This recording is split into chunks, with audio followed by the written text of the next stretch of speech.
From our fan studios, secured by DFWsecurity.com, this is Sean and RJ on 105.3 The Fan. Approaching 4 minutes remaining in the third. Bain, another three. It's good again! Desmond Bain with back-to-back threes. And that was not a good one at the AAC last night. Good morning, Metroplex. This is the Hump Day edition of Sean and RJ here on DFW Sports Station 105.3 The Fan. Can't remember the last time that I cut it so close, barely making it in this morning with the backup on 30. Yeah, what's going on with that? Was it an accident or just? It was like 5 police cars at the intersection before you get off on my exit there. So Probably protesters blocking the roads. Protesting what? I don't know. I saw them last night. They got arrested at Love Field. They protesters had blocked Mockingbird, I guess. Oh, really? What are they protesting? I don't know. But they were blocking. I just heard about that. So yeah, they got like a few dozen got arrested. Oh, yeah. It was with Biden or something like that. Probably president. You know, I didn't read into it. I thought if you just sat around Love Field for like more than 3 minutes. Now I have not flown into Love Field consistently, but man, flying into other airports and having family or other people pick you up, a lot less frantic than DFW. You sit at first off, getting an Uber or a Lyft, that ride share pickup when you land at DFW is an absolute nightmare. But at Love, it used to be you could not stop for like more than 30 seconds. Otherwise, they're ushering. Take a lap. Felt like you were in gym class again. Take a lap. Yeah. Just keep circling around until your person perfectly times out the meetup on the curb from when you're picking them up. The Love one, they both, from a pickup standpoint, they've got their. Oh, I'm waiting for my JSX sponsorship. Yes. Broke man's semi-private plane. They've got their drawbacks. That Love Field, they make you keep doing the laps, and DFW. DFW is easy if you're picking up, but like the ride share stuff, which I don't do much of. Usually I drive there, but we can't offer daily parking. If you prepay, if you do the prepaid parking, it's like half price. Really? Oh, it's great if you can get it. Like Sarah tries to get me to do the park and ride, park like off site and then take a shuttle bus. I'm like, I'm not doing That's what I do. I go at the parking spot or whatever that is off campus. So she'll try to do that. I think we've done that once. I don't like to do it. I'd rather just. And how much is that? It's cheap. It's like, I mean, in DFW, it could be like, $10 a day or something like that. Yeah, it's super cheap. You just got to measure it out to 2 Uber rides versus the daily parking. The daily parking. So if I just go and park up right next to the airport. Is that 40 a day? At DFW? Yeah. I don't know what it is, but without the prepaid, just regular. It's at least 24 a day. I think it's more than that. It's probably 30 something a day. Yeah. So if you're doing like a so if you're going like if you're doing Friday, Sunday, it's worth it. If you're doing a week, right, then you're crazy. Or you're rich. Exactly. One of the two. Dallas Mavericks with a horrible game against the Memphis Grizzlies. So much for me saying that the Mavs would be the first one to capitalize on Ja Morant out for the rest of the season. They were losing by 20 basically the entire night. I thought they were going to chip away. Memphis had 4 turnovers to start the fourth quarter, and I'm like, okay, they're ready to give this away. They were trying to get you back into this game, but the Mavs did not capitalize, and they get smoked by the Grizz at home. Not good, 120-103. Man, this is in the bad loss category if there ever was one. Yeah. I mean, you've got no Ja, no Triple J. Like they were rolling out guys that you're like, wait a second, he's on that team? Oh wait, oh yeah. Like, and it just goes to like Marcus Smart's a really that dude's a good player. Like his teams, you generally get better when he gets on. They're just limited overall. If he's your 4 on a contender, you're good to go. You're doing good. You're doing well. I mean, he runs the team well. And I thought when he got out, I was like, ooh, maybe they got a chance. But it was a little bit too late. You know, like they were down too much. They were, 18 at that point. Yeah, no Jackson, as you said, either. Yeah. Desmond Bane, TCU. He's averaging 25, 5, and 5 this year. He's having a good year. He looks like a power lifter. He does. I was watching a little bit of Kentucky, Missouri before that, and they have a guy on Missouri, and they're like, dude, he's like guarding him is like guarding a fire hydrant. He's just a big guy. And that's Desmond Bane. Like guarding him has got to be a nightmare. We have kind of that stout individual on our side with Grant Williams, but not like that. I don't know. Dude. Desmond's big, like beefy. Yeah. I'm getting to my joke. Yeah. As Grant Williams was trending last night and getting destroyed, absolutely destroyed on social media for his minus 20 on the evening. And it's looking like early on right now that we're all going to be wrong about this perfect. Grant Williams would seem to be a perfect fit anywhere, right? Like a 3-and-D guy, toughness, and he's like your poor man's less annoying Dylan Brooks. He's going to be that type of guy for you. But man, Mavs fans right now are disgusted with Grant Williams. And I loved to hear Kyrie Irving basically disgusted with the Mavs performance. I love what he said after this loss. You know, when you're aspiring to be at the top of the league and be respected as one of the best teams in the league, nights like this matter. And, you don't want to hang your head for too long, but obviously playing against the number 1 team in the West and then playing against the Memphis Grizzlies, no disrespect to who they are, we took our foot off the gas pedal, and they took advantage. I mean, they hit us in the mouth in the first quarter, 29 points, and then 39 in the second. It's pretty much the game right there. And then the rest of it was playing catch up and doing what we could to cut into the lead. And then 35 in the third. So that's Kyrie saying when you're fighting for respect like this, these games matter. Yeah, I mean, you give up 80 points almost in the second and third quarters combined. You're gonna find it tough to win that game. Like you just are. And that's what happened. I mean, Memphis really took it to him. By the way, I loved Memphis's jerseys. Those lines? Yes. Yeah. I thought that was very clever, really good touch. But the West is too tough for losses like this, man. Mm-hmm. You basically have 3 or 4 easy games in the West, right? You got the Spurs, you got the Blazers. You can throw Utah in there, but they're 8-2 in their last 10 as Danny Ainge is trying to continue with the rebuild. And then you got Memphis. The rest of the teams, Warriors, Lakers, Suns, Pelicans, Kings, Clippers, Denver, OKC, Minnesota, and then whatever you want to make of the Houston Rockets, a really bad loss. But by the way, the Mavs right now, they're 7th in the Western Conference. They're a half game back of the Pelicans, and they're 2.5 clear of the armpit. But the viral clip of the night goes to the head coach of the Toronto Raptors, who lost to the Lakers 132-131, and he was not very happy about the free throw disparity in the fourth quarter. I give you Darko Rajakovic. Milicic. We got to play who he coached for. Who he coached for. Like TNT. Coach was furious. What happened tonight, this is completely BS. This is shame. Shame for the referees, shame for the league to allow this. 23 free throws for them, and we get 2 free throws in the fourth quarter. Like, how to play the game. I understand respect for all stars and all that, but we have star players on our team as well. How's possible that Scotty Barnes, who is all-star caliber player in this league, he goes every single time to the rim with force and trying to get to the rim without flopping and not trying to get foul calls. He gets 2 free throws for the whole game. How's that possible? How are you going to explain that to me? They had to win tonight? If that's the case, just let us know so we don't show up for the game. Just give them a win. But that was not fair tonight. And this is not happening first time for us. Scotty Barnes is going to be all-star. He's going to be the face of this league. And what's happening over here during whole season, I've been calling it back, it's a complete crap. It's a complete crap. That'll be a pretty nice, sweet find. The Lakers shot 23 free throws in the fourth quarter, and Coach was not happy. 21, 9, and 6 for Scotty Barnes. Face of, did you mean the franchise? Probably the franchise. Face of the team? He may be the face. He could probably. I can see him be the face of the franchise. That's a pretty good stat line. 21, 9, and 6. Yeah, I take it. Not happy.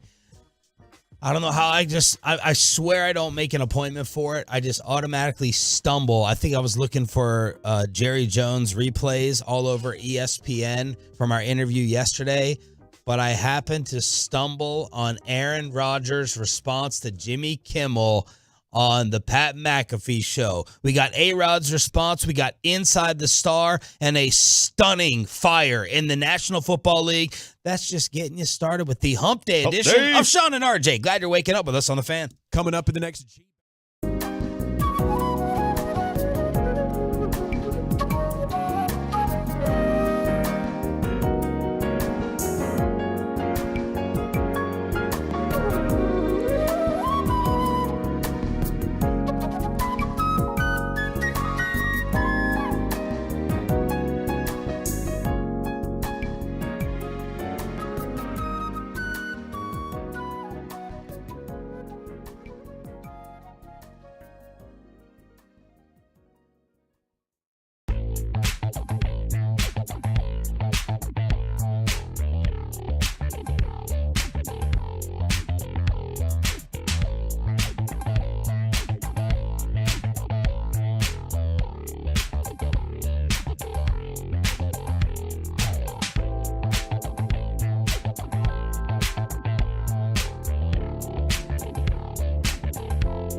Good morning, Metroplex. This is Sean and RJ here on your home of the NFC East champs, 105.3 The Fan. A quick shout out to the 200 Tolos who showed up last night in our Odyssey showroom downstairs. That was the head count.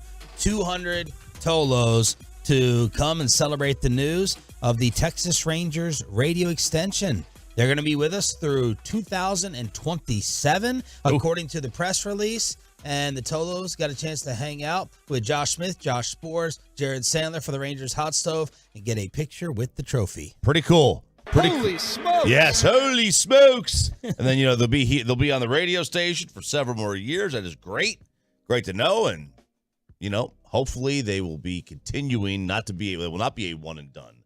They will continue to be a quality team. No reason to think they won't, but those issues with Bally, you never know. Got a text this morning at 5:02 while I was stuck in traffic from Tolo Mike. And he said he sent over the article from The Athletic. Rangers Twins future in limbo with Diamond hearing postponement. So I just texted back, God, this is getting tired. I hate talking about this stuff. And he said, sad to keep so many in limbo. The only ones making money are the attorneys and the lawyers. So right now, postponement. That is it right now. That's only making money.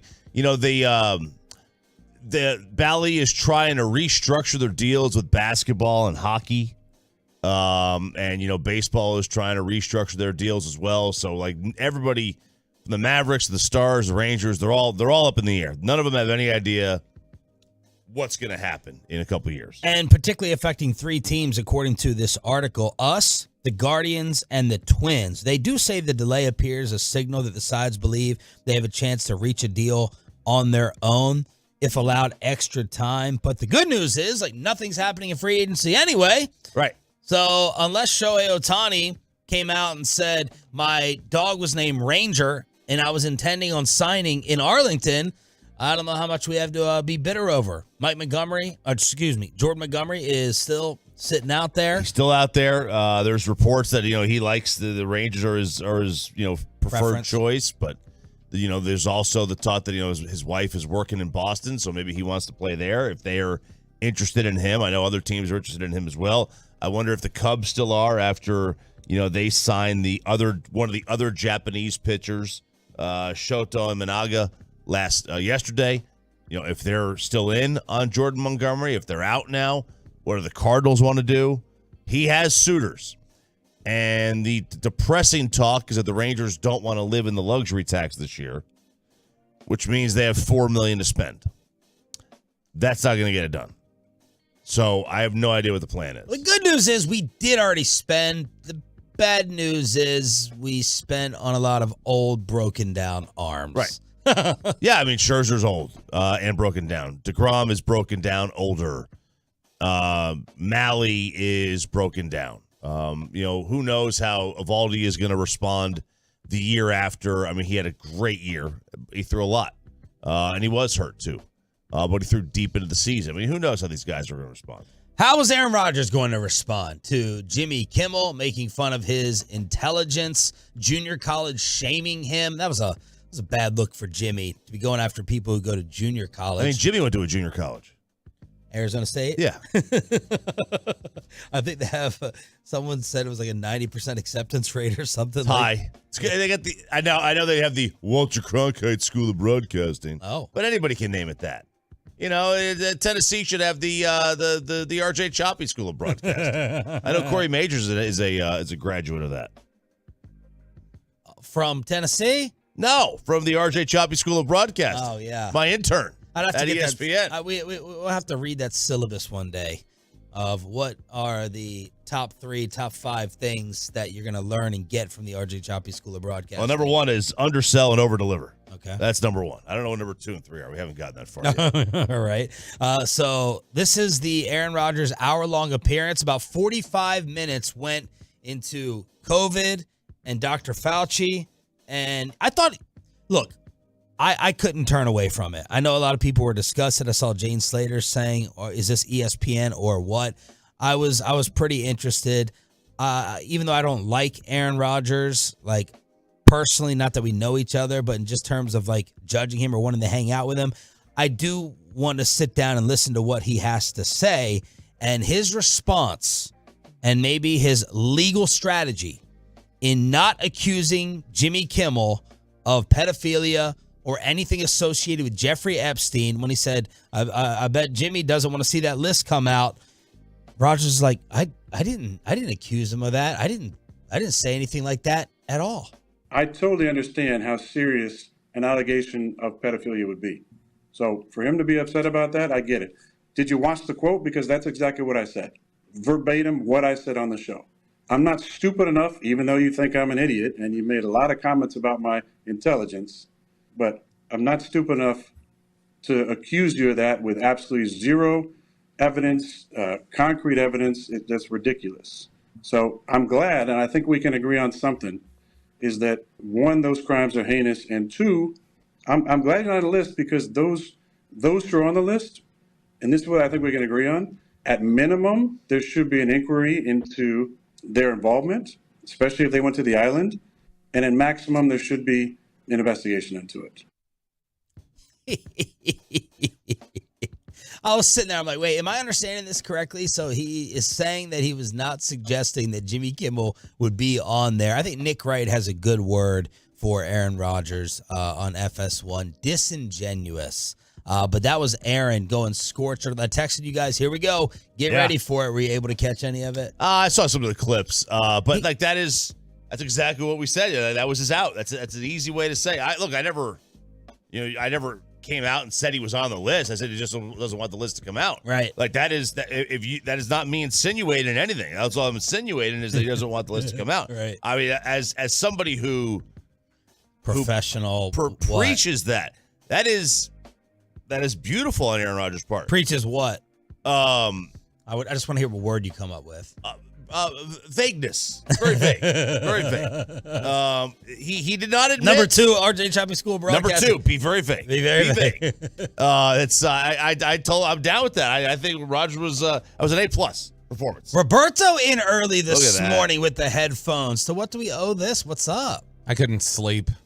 I didn't get any sleep last night. Me neither. I got run down. So I run down by. I couldn't. I don't know. I guess I had too many. I shouldn't have dry scooped C4. Kept me up all night. I think I probably got about 45 minutes last night, dude. And so finally at about 4:45, I was like, I guess I'm gonna get ready and start heading in. You ever have those nights where you just know every time you lay down, like a different dream pops up? Yeah. I had like 11 different stupid things. Every time lay down, something else dumb. Wake up, lay down, back and forth, back and forth, back and forth. What did you think of Aaron Rodgers' explanation right there? I mean, it's like Choppy just said. That's pretty much exactly the out that we were expecting him to have. Is like, I didn't say he was. All I said was he didn't want it to come out. That could mean so many different things. Yeah. But I mean, either way, like. But anytime I want to give him like credit for at least having ultimate stones and balls, he doesn't completely own it. You know what I mean? Like he could have come out and just been like, I said what I said. Screw you, ESPN. And he was taking shots at the executives as well. But no, he didn't want to completely own it. And he tries to be so serious in his delivery. And it's like, you're lying. You're lying to us. And you're having your plausible legal deniability to get out. You know what it reminds me of a little bit? On a much smaller scale, obviously, what I'm about to draw an analogy to. Jerry? No. Fridays at 6:30.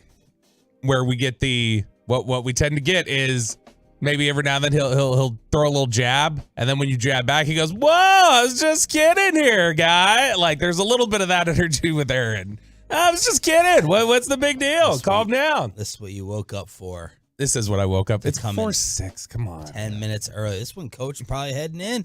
He probably already on his second film session. Sean, it's just like anything, you know. 877-881-1053. He already thinks I'm soft, so relax. We got Coach coming up. Got the sniffles for the Packers preview Friday at 6:30. Let's go inside the Star. How much are tickets for this game? What's this looking like? Let's start previewing. Where did Bobby's best friend put Dak Prescott on his MVP list in the stunning firing in the National Football League? Inside the Star is next.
Fan Studios, secured by DFWSecurity.com.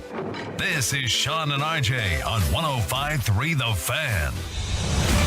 From news and notes to the coaches and players for America's team, let us go inside the stars on 105.3 The Fan. Yes, let us. Thank you, announcer man, and thank you, 6 a.m. Club, for turning it on, leaving it on your home of America's team. Got the full squad here with Sean Sharif, RJ Choppy, and our Cowboys Insider, Bobby Belt. Packers Insider going to join us at 8 o'clock, someone who covered Mike McCarthy very, very well. And the full preview is going to begin right after we figure out the cost for this thing. What are the ticket prices looking like for Sunday? Have you gotten the text message from Mr. Glazer yet? I have not. Do you usually get them later in the week if the invite is extended to sit in his seats? Well, it's only happened twice. They were pre-planned both times, so it was never kind of a late spur-of-the-moment thing. So I would say... Because you texted me Christmas week, I think, later. It was like Thursday, but that was... We had already planned it to go. Leftover. Did you get the text, Peyton, since you were kissing ass during the expressway yesterday? I got the phone call from Bennett Glazer. I screwed it up. Now he's not going to invite. You shouldn't say David Tepper. David Tepper. There goes your shot. Ticket prices. If you want standing room only, you're going to pay at least $100 minimum to just go stand there, hang around the 3-level bars, take a look at the big screen. If you want an actual seat, a single individual seat according to WFAA, and this could have changed, it could have gone up since they wrote this a day ago, but a single seat is $230, $240 on resale market. So in what section? That's the cheapest one. So you're talking about nosebleeds and a single standalone seat.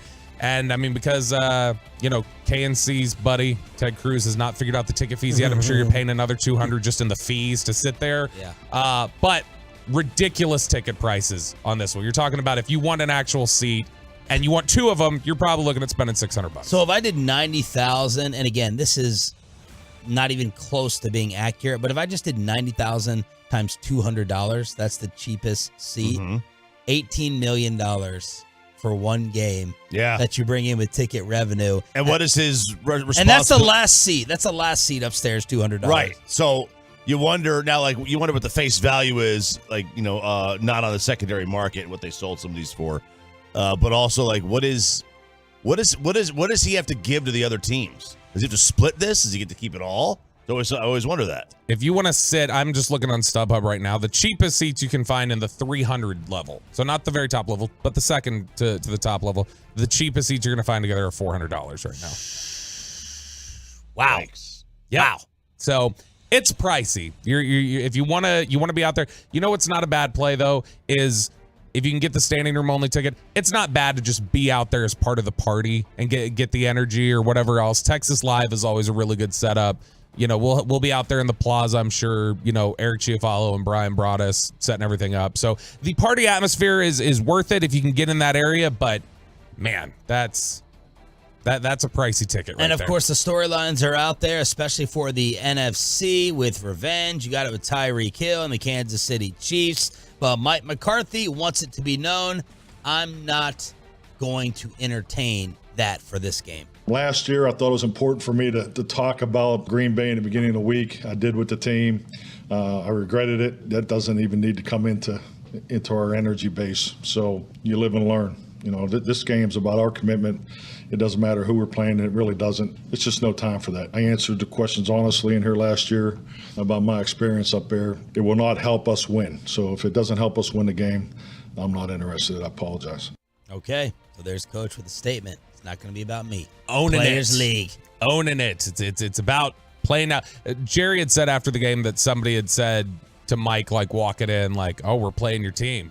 And Mike apparently had said something he's like, no, my team's the Dallas Cowboys. So Mike is laser focused, got the blinders on, not going to let the emotion get to him this week. They were 7-7 just 3 weeks ago. The Packers now find themselves on a 3-game winning streak. Over that time, the offense has been humming, averaging 28 points a game. The defense has held opponents to 10 points or less in each of their last 2 outings. But you go and look at some of the teams that they face, pretty much scrubs. But look, this is already a home run season for Green Bay. All that mattered was figuring out Jordan Love. You, I think, figured out Jordan Love, and you made the playoffs. Everything else is icing. Absolutely zero pressure on the Green Bay Packers. How are people betting this, Choppy? Well, that's the interesting thing, because it opened at 7, moved to 7.5, back to 7. 7. And now it's kind of back to 7.5. And now the point totals moved down about 1.5, which is pretty significant to do it. And it did it that first day, and it moved at 1.5 already. It went down to 49.5. So they had a big movement on the money line. The Cowboys did, went from minus 340 to minus 380. It's pretty good. That's a pretty hefty favorite. The other, most of the other games have moved a little bit too. Eagles and Bucks kind of stayed the same. But the interesting thing with this one is if you go back to 2002, all right, you are looking at this being basically a gimme win. All right, since 89. Since 89, home favorites of 7 or more are 20-2 straight up in the wild card round. That's a 91% chance of winning. That's good. They're 14-8 against the spread. Historically, this is a blowout. Any game favored where the home team in the wild card round is favored by 7 or more, not only do they win, they cover at a very, very high rate. The two teams that won outright as a 7-point dog or more, 2017 Titans beat the Alex Smith Chiefs, and the 2019 Vikings, who went into New Orleans and beat Drew Brees. That was that the overtime game with Kirk Cousins. That's it. So if the Cowboys lose, that's Big Mike may be in trouble because he's got a 91% chance of winning. Now the geeks say it's a 75% chance that they win. That's what those FPI things say. Second highest the wild card weekend behind Buffalo's got 79%. And it looks like a bad matchup for the Packers as well. Their defense is bad. Mm-hmm. It just is. This is a game where you think the Cowboys, you could pencil them in for 30 points. You got an inexperienced quarterback. You got a really young team. It'd be one thing if you're facing them and they got this little 3-game winning streak and it's a bad matchup for you, with this power-running football team. Aaron Jones been hurt throughout the year. Watson's status is up in the air. We all remember him from the last time that these teams played. But I think it's a bad matchup for them defensively with Dak and what he's been doing at home. 877-881-1053 is the truckwreck.com text line. 877-881-1053 in order to hit us up here on your home of America's team. Thanks for being a TOLO. That stands for Turn It On, Leave It On. Speaking of MVP type seasons, Dan Orlovsky with his ballot. Did you see it, Bobby? Yeah, they deleted it. You know what? That's the thing that has stood out to me about the fact that they're playing Jordan Love this week is I can't get out of my head that Dan Orlovsky before the season said the quarterback with the most pressure in the NFL this year is Jordan Love. And so that's throw another awful Orlovsky list at me, please. He deleted the ballot? I think you're not supposed to release the ballot. Okay. I don't think you're supposed to tell people who you voted for until he put Lamar 1. Josh Allen 2, Dak Prescott 3. Cowboy fans immediately jumped him and said, oh, wait, the interception stuff that you said in the past. Last year, you ridiculed Dak and killed him for the picks. This year, Josh Allen is a breathing turnover machine, and you still have him over Dak Prescott when it comes to the MVP. Oh, yeah, and Buffalo barely snuck in. So Orlovsky caught heat for that. Not just have him as the MVP or above Dak as the MVP, go on these, 2-minute rants on ESPN at separate points during the year to just go, what? This is so ridiculous. Why would we ever kill Josh Allen for his interceptions and his turnover?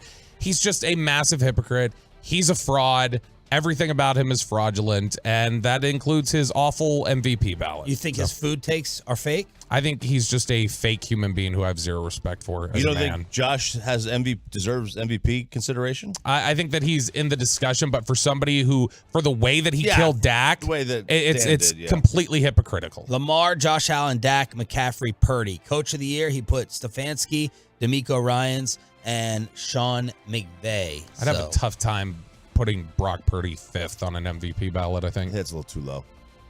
All right. A lot too low. Speaking of the end of the year awards, PFF just threw out their top graded players at each position. I wanted to throw out some Cowboy love here. Number one, all right, Mr. Football, Bobby Bell, although you getting these wrong, you'll say is PFF's grading scale. I mean, they are terrible. Highest graded corners in the NFL this year. Number one is who? According to PFF, I'll give you a hint. Darrelle Revis. NFC. For them, probably some Kelvin Joseph, I would guess. Somebody like that. Noah Igbenogany, the guy they traded Kelvin Joseph for, one of those guys. NFC.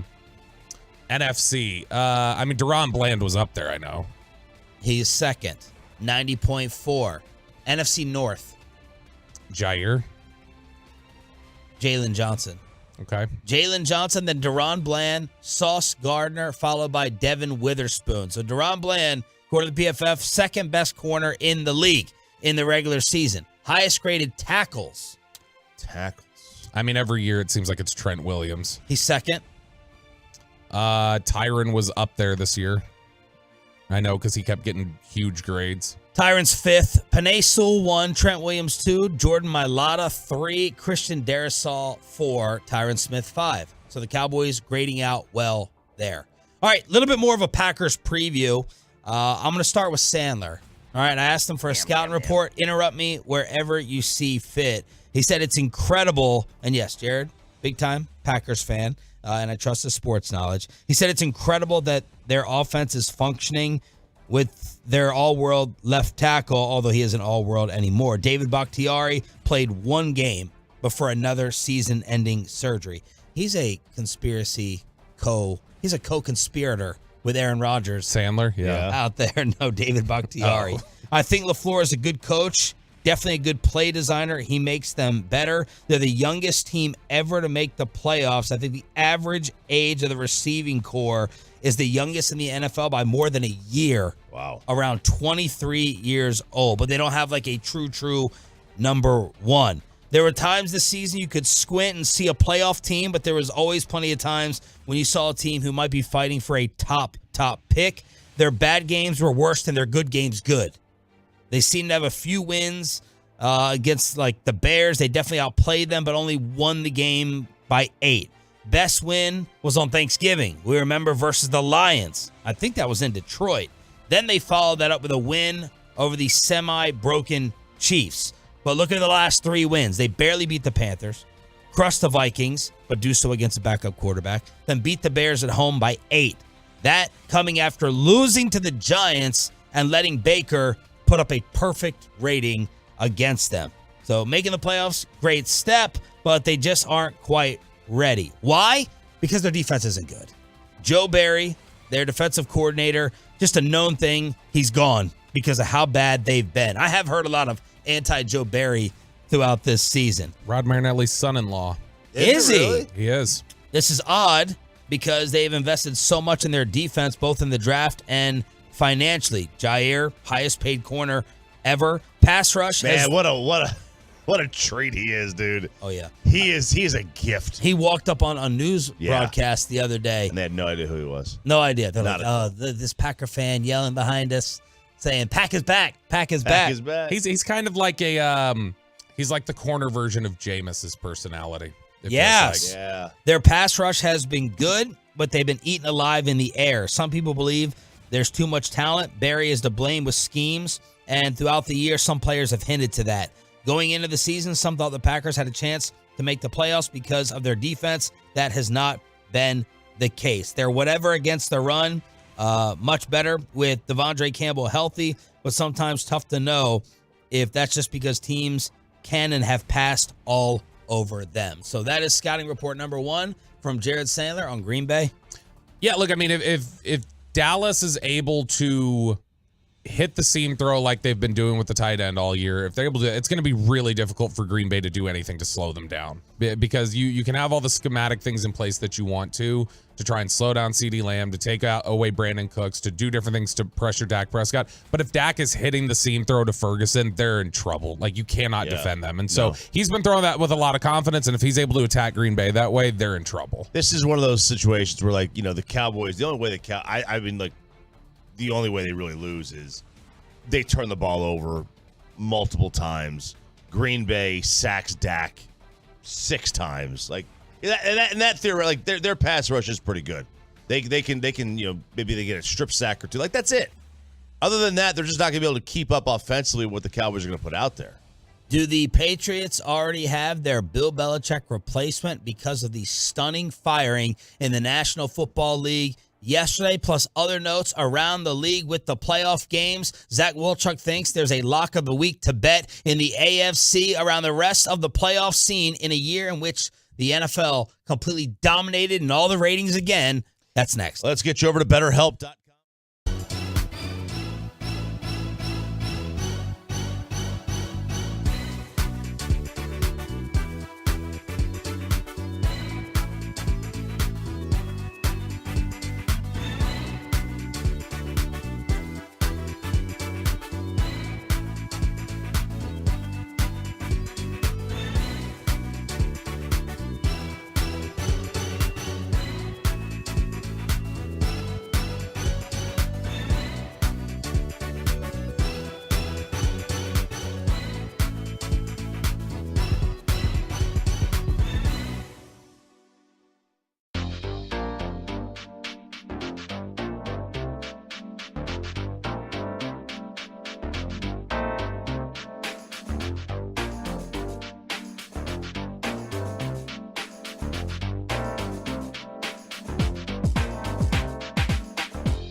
a stunner in the National Football League yesterday as Pay texted us on the group message. By the way, very rude Mike Bassick yesterday. Very rude. Disrespectful. Very disrespectful. Peyton doing his job, telling everyone at the station that we booked this Packers insider who used to cover Mike McCarthy in Green Bay, 8 o'clock, just letting everyone know so we don't double book. Oh, and Bassick, he just unleashes this sarcastic tirade. Very, very rude. Like, we're going to go get Mark Shimura. Who else? I would hope you're not going to book Mark Shimura. Yeah. So he's been Is that his one phone call for the day? And his one phone call, the D&M leasing hotline, calling from jail. Sorry, we didn't book the 4th analyst on NBA TV, Mike. Yeah, or the card collector in Mesquite that you want to have on. Yeah, is that the one that stole his money or whatever? Did you get the bug? Did you get the fly? I got him. You got him? Yeah. Got him? Nice. Finally. Got him. And then I got a message from Tolo Chris saying I was getting murdered on the Twitch because of something Bassick was saying about me from Crosstalk. Yeah, he said, what happened at Crosstalk with Bassick and Sean? He texted me too. I was like, I have no idea. I was like, I was here. I don't remember any fight. I went back and listened to it. I was like, what? There was no fight. What is he talking about? Yeah, I have no clue what there would have been in Crosstalk yesterday. Maybe it's just that. We're going to find out at 9:40. Well, the Friday Crosstalk is coming up. Maybe that was it. That Mikey's gotten to do the Friday Crosstalk the last 2 weeks because you haven't been here to stop. How's it been? Has he prepared one time? Actually, it's been pretty good. Okay. Yeah, he brought it. He brought it. Yeah, the first one's good. I do think the second one. The location. They're on location for both. No, the second one, he got a little messy with it. I don't remember specifics, but I do remember thinking like, oh yeah, this is why we canceled it. All right. Mike Vrabel got fired in Tennessee. The owner said that she did not want to wait to work out a trade because that could take 3 weeks, and she was not going to deprive the great Titans fans the chance of getting a top-tier selection who they may lose out on if they have to wait to work out a deal for Mike Vrabel. Instead, he gets let go. Okay. They're not going to get a better coach than Mike Vrabel, I don't believe. Nope. I think Mike's a pretty good coach. Titans did him a favor. This is why they're the Titans. Yeah. They did him a favor, and they'll be even more irrelevant than they already are. Bad organizations can't get out of their own way. And they can't get out of their own way. Like it's so easy. Just don't screw it up. Just don't do something dumb. And for Amy Adams, what a gutless way to talk to your people. I mean, you go on and you do an interview on Titans.com or whatever with Mike Keith, who's the VP of broadcasting and your play-by-play guy. Love him. All right. Yeah. I have no idea who he is. Touchdown Titans. Basically, it's going to be a no disrespect to Nick Eatman coming on today, but it's going to be a very, pampered team-run interview. Yeah. Not local media, not a press conference. No, it's gutless. She's gutless. Press conference. A what? Not a damn press conference. Yeah, and it's an edited one. Like it was, you could see the way they were doing this cutaways. It was terrible. Yeah. Terrible. Very, very, very much poor taste. Amy Adams is gutless. She's gutless. What's the biggest mistake the Titans have made in recent years too? Like what's the one that stands out? Derrick Henry to an extension. Well, I mean, outside the subtraction they made, it's getting rid of AJ Brown. People were like, why would you remove AJ Brown from this? That was one thing that Vrabel was adamantly against. He did not want to trade AJ Brown. So it's like the biggest mistake you guys have made isn't even on Vrabel over the last couple of years. So it seems pretty convenient to blame it on him. But then again, he was 7-10 last year, 6-11 this year. He does have a very old school approach to offense still. 1-9 in division games. And also in her statement, she basically said, we have to get the head coach and the general manager on the same page. We just have to. So that all that stuff started with AJ Brown. And then who has control? Does Vrabel need more control? What has he thought of throughout the league? I mean, you did just mention boring offense. No, I mean, it's just the stick in the mud offense. He is still a big believer in running the ball. Like, I mean, that's how he believes. Arthur Smith for crying out loud. He is from the Belichick coaching tree. He is probably LaFleur too. LaFleur was under him. Where did LaFleur come from? LaFleur came from the Rams. And then he went to the Titans. He was Rams, then he spent a year with the Titans, and then he went off. But he originally was a McVay guy. That's where LaFleur really had kind of cut his teeth, though. But the The thing with Vrabel, to a lot of people, I think a lot of people look at Vrabel as he's the only one who's kind of successfully replicated the Belichick model somewhere else. Like a lot of other people have struggled with that. He's one of the ones who kind of successfully implemented it and got the culture.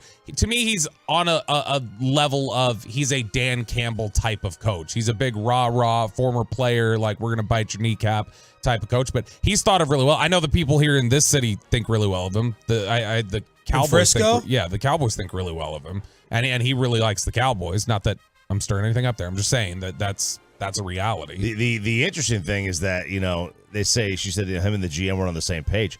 He was part of the hiring process for the GM. They gave him say in the GM, Rand Carthon, and it backfired. It's wild that would happen. And look, as everyone on the chartwright.com text line points to New England for Vrabel, I got to ask, if you're the Patriots, what are you really getting shuffling out old Belichick for maybe new and, poor man's version of Belichick? Yeah, what are you getting different? Belichick without the insistence of personnel, and I know Belichick Bill without said, the misery. I know there is that. I know Bill Belichick said the whole I'd be willing to give him control, but like you mentioned yesterday, it was very flippant, just kind of whatever for the team to win. Right. You may get a younger, more energetic version of Belichick without feeling like you have to give him personnel control. That's not a demand that Vrabel can make necessarily. And so they may feel like, hey, we can get, we can have our cake and eat it too. We can get this, and then we can also get somebody in here to actually run personnel. Because there is a thought around the league that the Patriots personnel staff and their scouting process is really broken. But other teams around the league think New England's really broken in the way they evaluate talent. All right, let's reset the availability for openings, candidates, power rank. The 3. Vrabel, Belichick, Harbaugh. You're hiring them for your team. Well, you just reverse that. Harbaugh, Vrabel, Belichick. Bill's age I would not.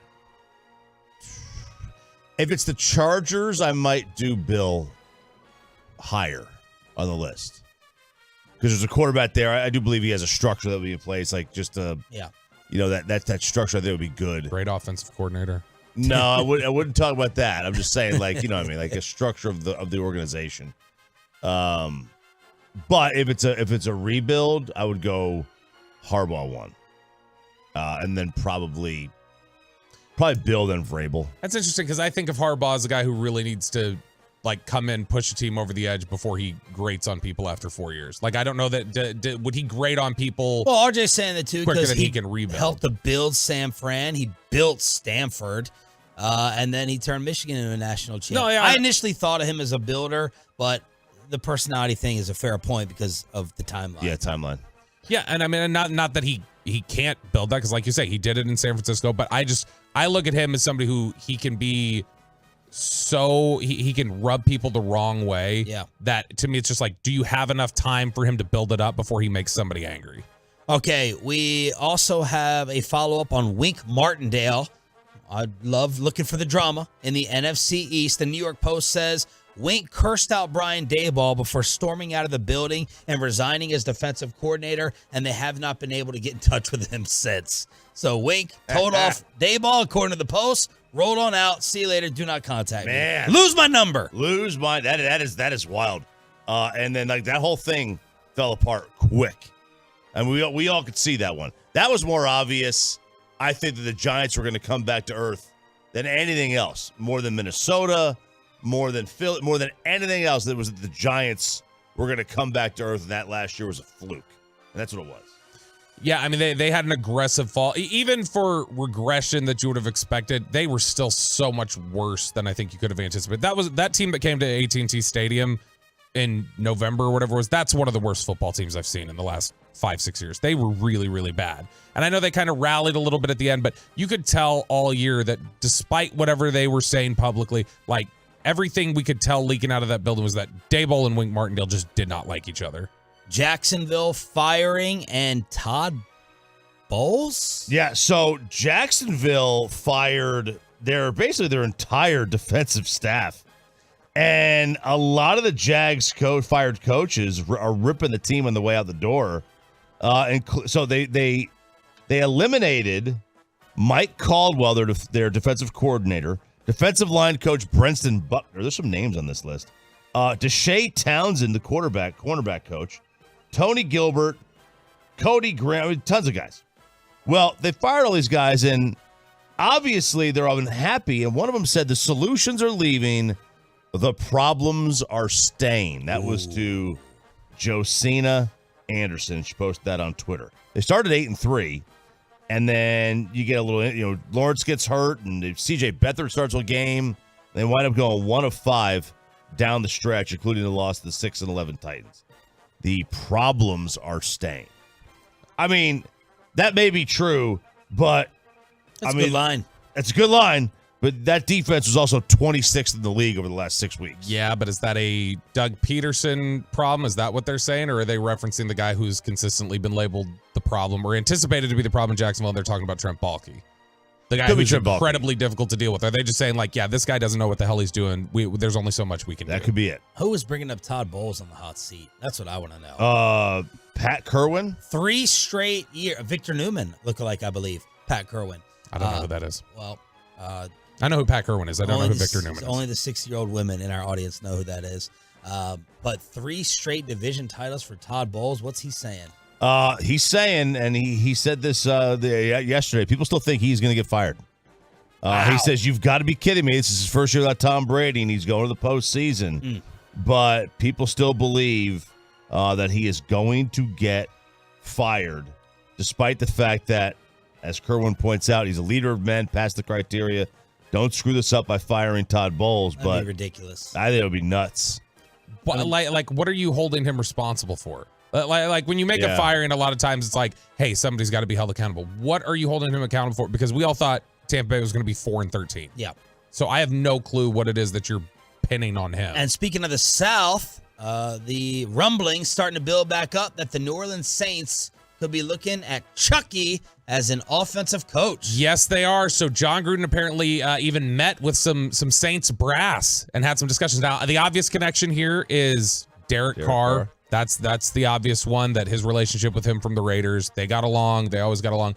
But the idea is that they would bring him on not as a full-time coordinator or anything else, but he would be sort of brought back into the NFL fold as sort of the offensive analyst. Maybe somebody who's seen around game day but doesn't necessarily have a headset or whatever else. But the Saints are kicking it around. They're interested in it. And I wonder how it would go over. I kind of feel like if Gruden got hired in this capacity, you spend a week with some bad headlines, and then I think people forget about him because he wouldn't be prominent. He wouldn't be out in front. You wouldn't see him regularly. Yeah. Oh, you'd see him. You'd see him on the sideline with that stupid hat he wears. The visor. That'd be multiple visors. Is Dennis Allen a visor guy? He is. Yeah. Sean Payton was a visor guy. What is it about the visors there? I don't know. In the dome. Big hate on the visor. Not a fan of the visor. The Dallas Mavericks with a horrible loss last night. The Spurs apparently don't know geography. And the Mount Rushmore of Nike athletes, maybe the number 2 seed ever, he is gone. That's next for the 6 a.m. Club on Sean and RJ. Let's get you over to Platinum Chrysler Dodge Ram Jeep. It is, of course, a Stephen Gill.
Jogging across the timeline, and that will be all she wrote.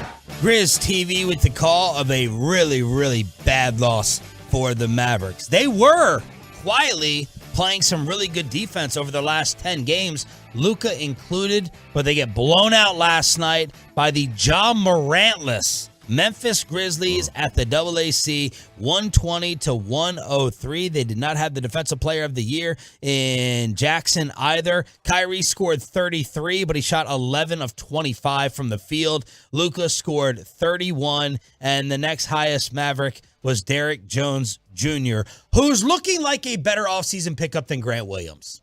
I mean, not looking. He just flat out is at this point. Grant Williams is just not a very good basketball player right now. I think it probably has to do with his pedigree, you know, from where he came up as a college basketball player. Largely, I think, is what the issue is. But, man, he's just been a complete disappointment. He's just not been good at all. He played 7 minutes last night. He played 7 minutes. He had a plus-minus of -20. Dwight Powell is a better player.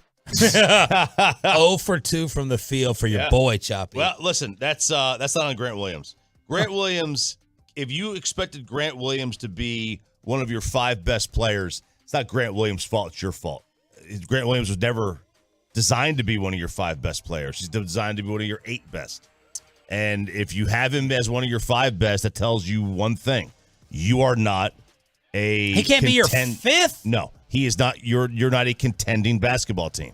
He is. Go look at what he is at Boston. He never started. He was a role guy. He was a 16 to 20 minute a night guy. That is not one of your 5 best. That's 6, 7, 8. Like that's if you came in here thinking, oh man, this guy could be your 4. That ain't on Grant Williams that he's not living up to that. That's on you. For the depth on this team or lack thereof, he absolutely should be good enough to be. But he's not. He's never been that player. He's never going to be. That's a flaw. That means the Mavericks aren't very good. But Chop, he also, you have to acknowledge, even if you want to say expectations were too high for him, he's not even meeting what his normal standard is for himself, regardless of the expectations. He's playing below that. He's playing awful basketball. Look, I'm not going to disagree with that. Of course he is. Because he's not been defensively what you wanted. Yeah. He hasn't brought the toughness that you wanted. He's not shooting the way that we've seen him capable of shooting in the past. He is playing below, forgetting even expectations. Yeah. He's just playing below what's his baseline. For sure. But again, if you came into this thinking he could be, Can we find his defensive numbers? Because the counting numbers, as y'all would say, are basically the same. Like, he's scoring the same amount of points. The biggest drop-off in the, easy to look at numbers is the field goal percentage.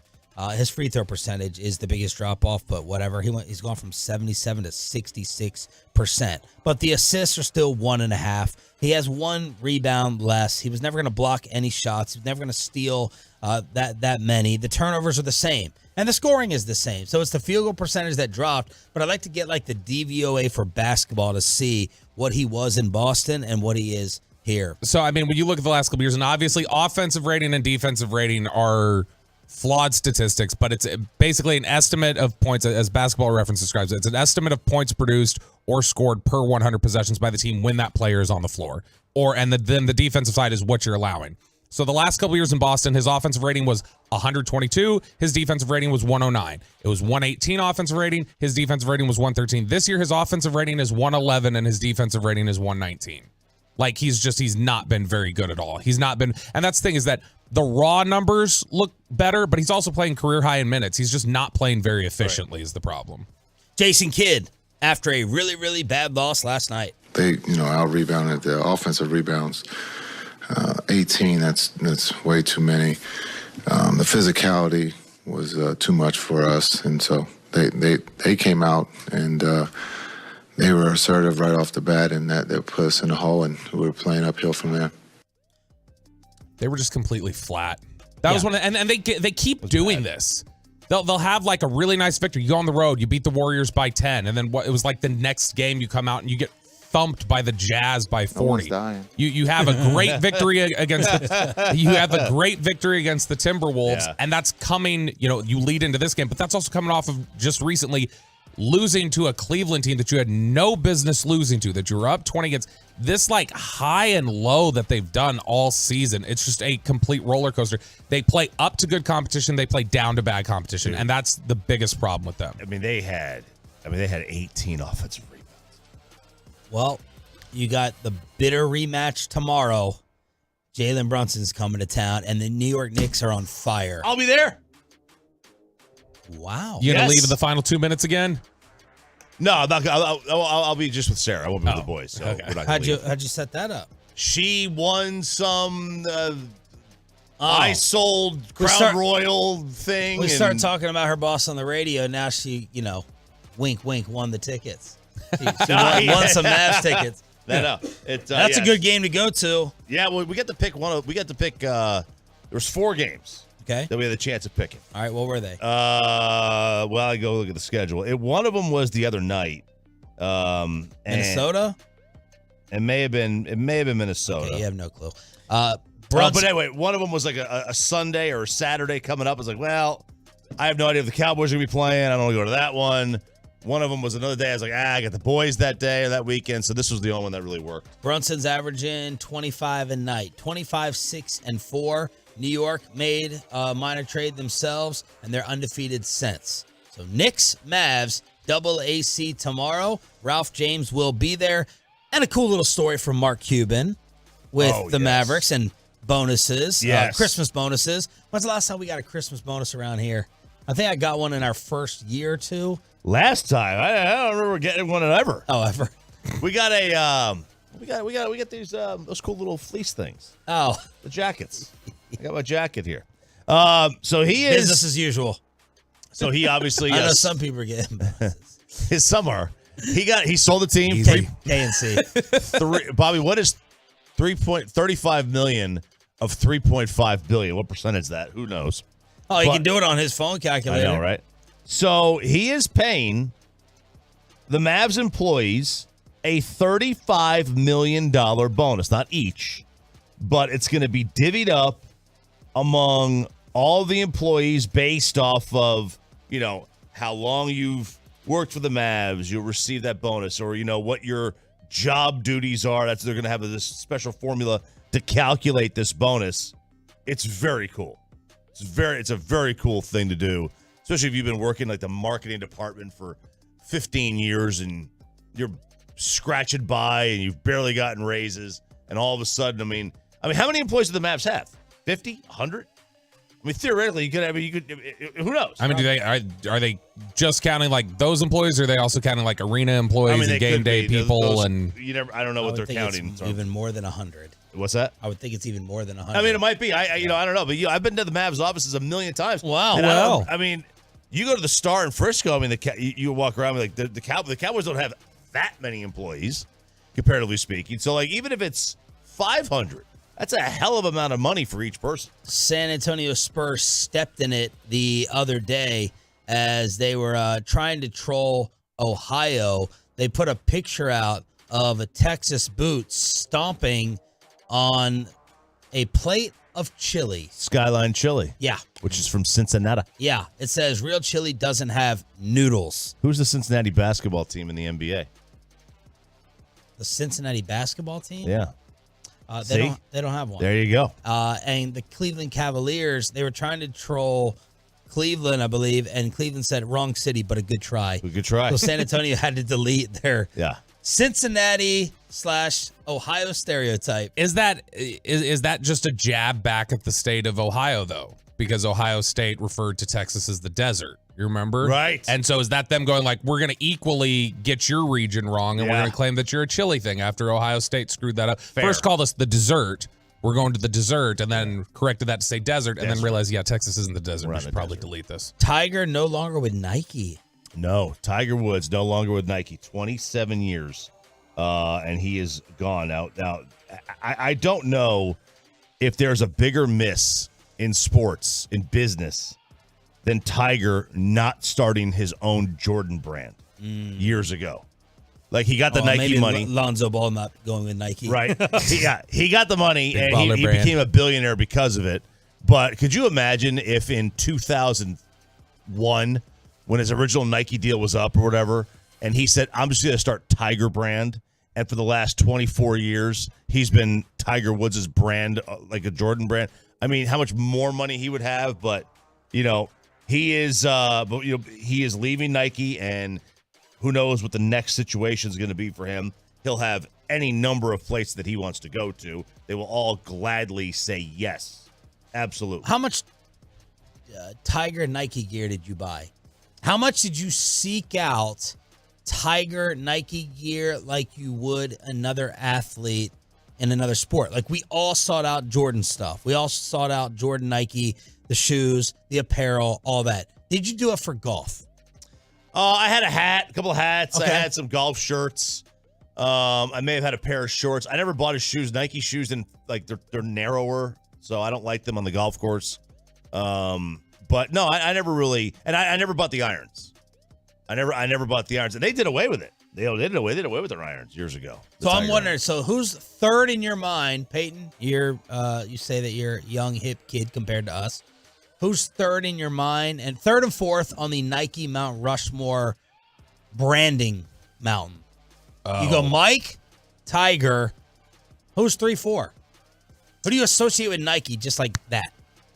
I mean, people that stand out to me with Nike, there's nobody really that like pops out like that. Right. And I mean, honestly, that's one of the things that I think is like, Chop, when you talk about Tiger being, any brand will scoop him up, like that's fine. And I'm sure they will. Anybody would be happy to have him. But like, he is also so closely aligned with Nike. Like, I would think that feels inauthentic. Like, any brand he's going to partner with is going to feel inauthentic to people. Like, this doesn't even, Tiger's Nike. Like, what is this partnership? Like, if he were to go to Converse or whatever he was to partner up with, I think it would just feel off. But in terms of other Nike athletes, nobody stands out. Like, nobody's a blinking light. Now I'm on Twitch, YouTube, that's for you as well. So I did a quick Google search, most influential Nike athletes of all time. Yeah. Tiger's not in the top 4. Whoa. They got MJ 1, LeBron 2, KD 3, and then Nadal 4. You know who stands out to me, honestly, when I think of Nike as the third, and it's not for a good reason, but I think of Kyrie. That's who I think of next because of the termination of his agreement with them. That's the next athlete that pops to mind when I think of Nike and a partnership with an athlete. So there it is, 6 a.m. Club. Thank you for turning it on, leaving on with the Hump Day edition of Sean, RJ, and Roberto. What is the Dallas Cowboys playoff myth? What is the myth that people think haunts them when it comes to winning these games. We'll talk about that. Rob Demovsky, Packers Insider, will join us at 8 o'clock. We'll chop it up during the Expressway as well. Back to the boys on the home of the NFC East champs after this. Let's get you over to Platinum Ford.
Fan Studios, secured by DFWSecurity.com. This is Sean and RJ on 105.3 The Fan.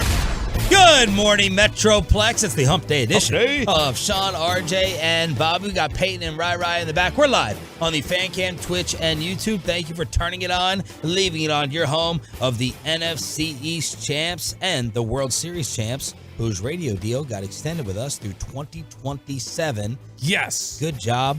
Odyssey. You know, I was just gonna say really quickly, like that is a cool thing to be able to be here, because that was obviously we grown up in the homeschool family, as Choppy likes to point out regularly. We weren't allowed to have cable TV in the house, Sean. So that's the earliest memories I have of baseball are just ear pressed to the radio, listening to KRLD, listening to Nadell call Juan Gonzalez home runs or whatever else. So it's very cool that that's locked in again. And now look, you got to listen to Jared. Damn. The line is 7.5 points right now for Cowboys, Packers. What are some of the playoff myths that are out there? All right, so like each team has this sort of reputation that they've developed over the course of the year. It could stick, or it could be a myth. And Dan Graziano put this together on the playoff myths for each team. The Cowboys, what is their reputation this year? What do we think it is? They only beat up on scrubs. Yeah. They are bullies. Yes, that's it. They played 7 games this year against the Giants, Jets, Pats, Panthers, and Washington. Even Giants and Washington played them twice. They won those games by an average of 30 points. They struggled more against the better teams. And now people are taking away from the Eagles win with what Philadelphia is doing. There you go. Which leads to a perception that Dak and the Cowboys are good at beating up on bad teams, but something short of elite when they face the Niners and Bills and Lions and Philadelphia at the time. And this is a myth? They're saying that it is a myth. How so? That sounds very factual, actually. That just sounds like exactly what the team did this year. Well, here's why he says it is a myth. Sure, Dak has better numbers against bad teams, but everybody does. All the quarterbacks do. His QBR against teams with losing records is just under 81. And against teams with winning records, it's just over 63. It's a big difference, but 63 would still be 7th in the NFL. That's still very, very good. He threw 19 of his TD passes in 9 games against sub-500 teams and 17 in 8 games against winning teams. Everyone inflates their numbers when they play bad teams, and they should. But his numbers against teams that have winning records, 66% completion percentage, 17 TDs, 6 picks, are still excellent. There is no denigrating the season he is having. Sure, him. Yeah. But the team. That is not a myth. That is a reality that they have to disprove. Well, real quick, sorry. I do think the one thing is that the 4 big games they lost to winning teams were on the road. And Dak definitely played much poorer in some of those games. They don't play well on the road. Well, sure. Here's the question. Where's Green Bay on the bully scale? That's the question. We know they're not scary. Right. Are they respectable? Are they closer to... What are they closer to? Scary or terrible? They're closer to terrible. Yeah, what were the Buccaneers last year?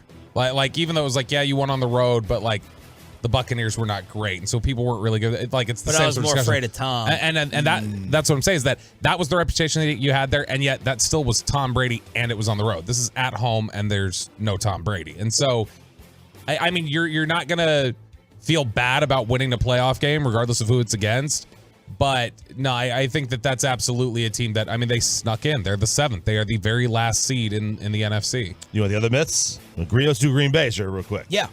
The myth is their offense is too young to make noise in the playoffs. They are the 4th youngest team to make the playoffs since the merger, and the youngest since the 1974 Bills. So average about 25 in terms of the playing time. Now, why this is a myth? They played 6 games this season against teams that made the playoffs. Their record in those 6 was 3-3. They beat the Chiefs, the Lions, and the Rams. And Love posted a QBR of 63. 67% of his passes were completed. 12 TDs, 4 picks. Averaged 264 yards in those games. It's an uphill battle against the Cowboys, but don't expect them to be overwhelmed by the atmosphere. The myth for San Francisco, Purdy's numbers are inflated by their run after catch ability. Yes, they do have that, but he's not considerably more reliant on them than other quarterbacks. They're 6th in the league in receiving yards and 4th in yards after catch. The Chiefs get more percentage of their receiving yards after the catch. So would anybody call Pat Mahomes a system quarterback? For the Lions, it's Jared Goff is a different player than he was in L.A. They say he's been pretty much the same. He was a little bit underrated in L.A., and he's pretty much the same guy as he was there. Baker Mayfield only throws the ball to Mike Evans. That is the myth in Tampa. He has not targeted Evans at a significantly higher rate than Godwin, so that's a myth. The one for the Eagles, that they have a fearsome pass rush. They don't. They finished the regular season right in the middle of the pack in terms of sacks. 6th-ranked pass rush win rate, way down from their league lead in 2022. And then the Rams is that Cooper Kupp is over the hill and not a top receiver. And the lie detector test determined that was a lie.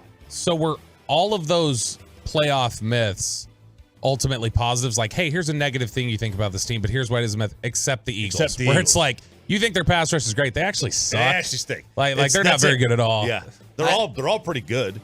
Except that. I asked Sandler, who likes the Packers, for a little offensive scouting report. He said their offensive line is good, not elite like past teams, but still a good group. They're weakish at right guard. Pass protection has been better of late. As for Jordan Love, my guy, I'm saying that, not Jared. His numbers, Jared said, really impressive. Has the potential and has flashed that level of ability where they almost have to pay him. Might be hitting his stride because he's been throwing the ball really well lately, but he's been an inconsistent thrower at times. As down on Love as I was, even I'd have to admit probably just the normal inconsistencies of a good quarterback. Good athlete, does a good job using it to create in the air more than just running, but can run. He's exceeded expectations for just about everyone. He'll definitely make some wow throws, and maybe this assessment would be different after the last few weeks. But one of the knocks on him was that he'd make some great throws, but not enough good throws. And this guy just has the exact mechanics of like Aaron Rodgers. That's what I noticed from him. It's like he tried to copy Aaron Rodgers like Kobe Bryant copied Michael in terms of the shooting mechanics and form. If you take his last 8 games, so we're talking half the season. If you take his last 8 games and you were to extrapolate that out to a 17-game schedule, Jordan Love would have 38 touchdowns to 2 interceptions. And that's a very Aaron Rodgers, like prime Aaron Rodgers looking stat line. He completed 70% of his passes the back half of the season, 18 touchdowns to 1 interception. He made a lot of big plays for them. He really found a rhythm, which they desperately needed him to figure this out after they said, you know what, fine, we're going to move on from Aaron Rodgers. They were scared to take that leap for a while, and it was looking a little dicey the first probably 4 or 5 weeks of the season, but he really, really did play really well in the back half of the year. Aaron Jones and A.J. Dillon have had major health things this year. Seems like Jones is healthy at the right time. Really good runner. Dillon sucks. So that's Jared's initial offensive preview of the Green Bay Packers. Rob Demovsky, the Todd Archer of Wisconsin, will join us at 8 o'clock to preview. And everyone's talking about the weather, by the way, in Kansas City. That this is an automatic. Armando, come in here real quick. Chicaline from La Grande is unfortunately a diehard Chicago Bear fan, so he's familiar with the NFC North.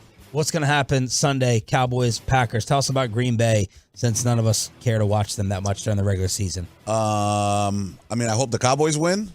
I do. Wow. I hope the Cowboys win. But, dude, Green Bay, you got to remember, Chicago Bears defense, very good. Green Bay tore them apart. So, I mean, Eberflus, obviously, with the zone defense, didn't do jack.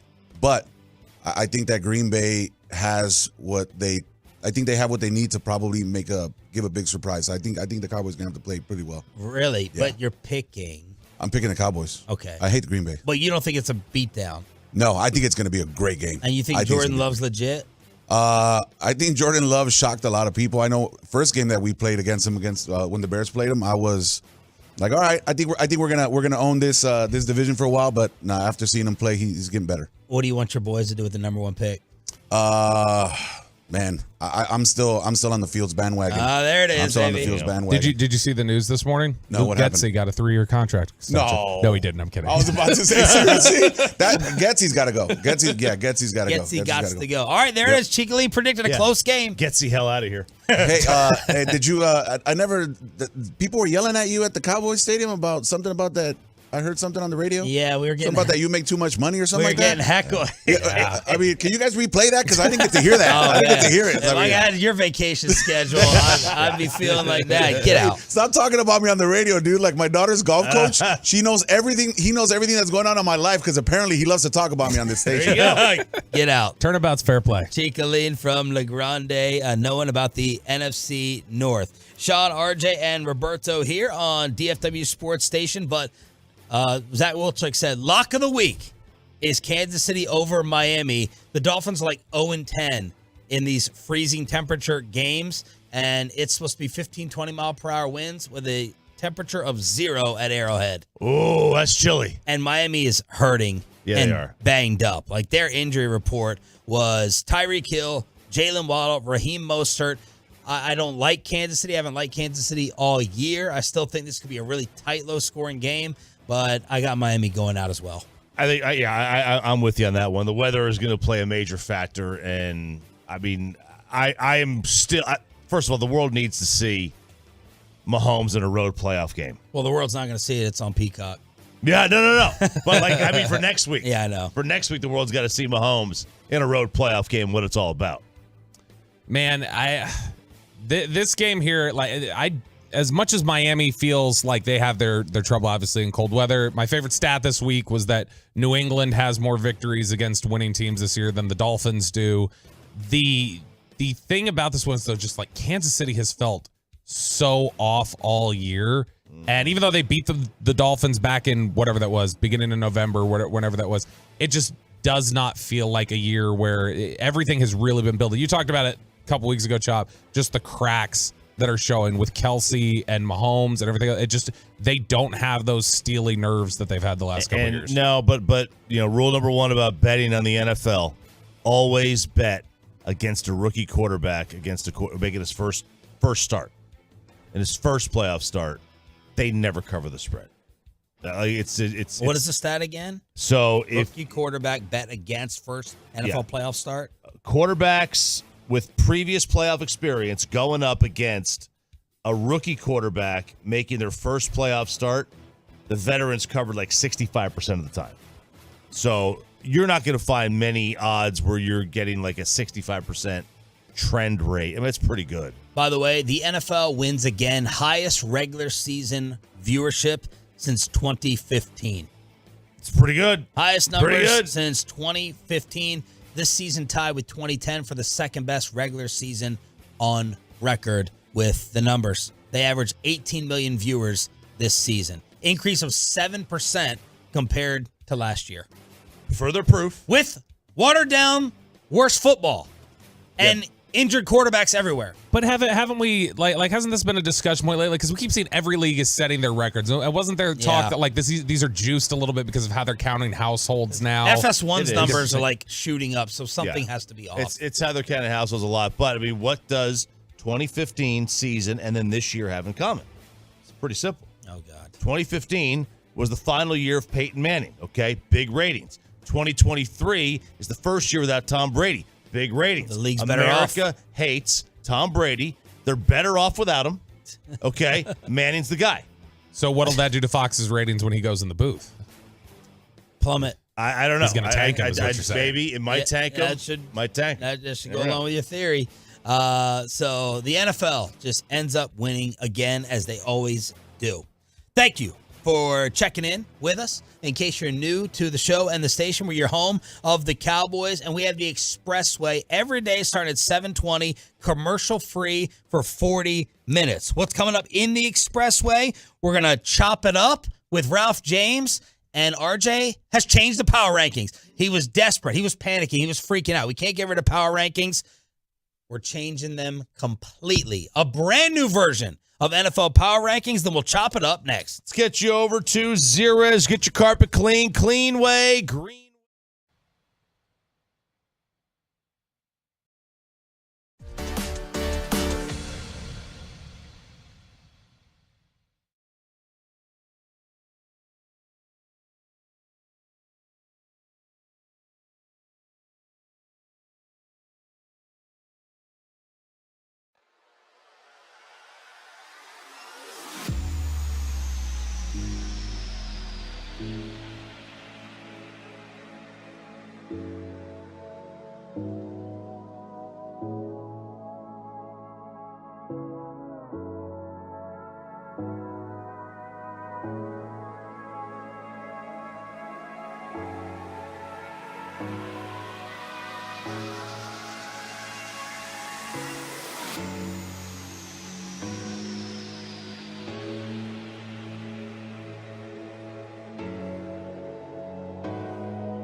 And it's back to Sean and RJ right here on 105.3 The Fan. It is the Expressway right now on The Fan, and it's brought to you by the On Time Experts.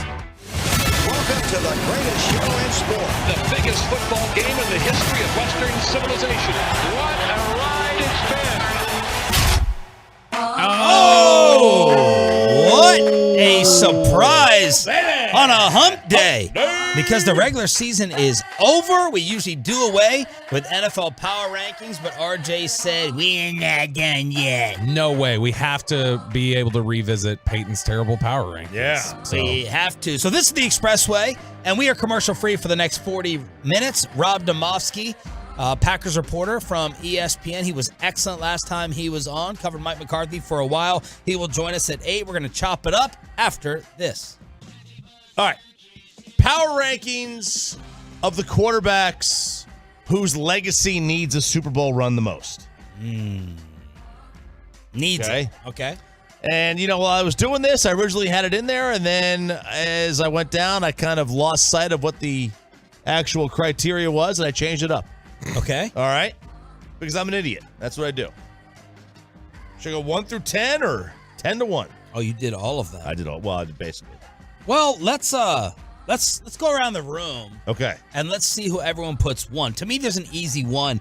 And there's only really 3 guys to me in the whole discussion. I see where you're going with this. I'm kind of with you. Okay. Am I messing up your topic? No, not at all. All right. There's 3 guys. Number 1 who will need it the most is Josh Allen, in my opinion. Yep. This is Allen.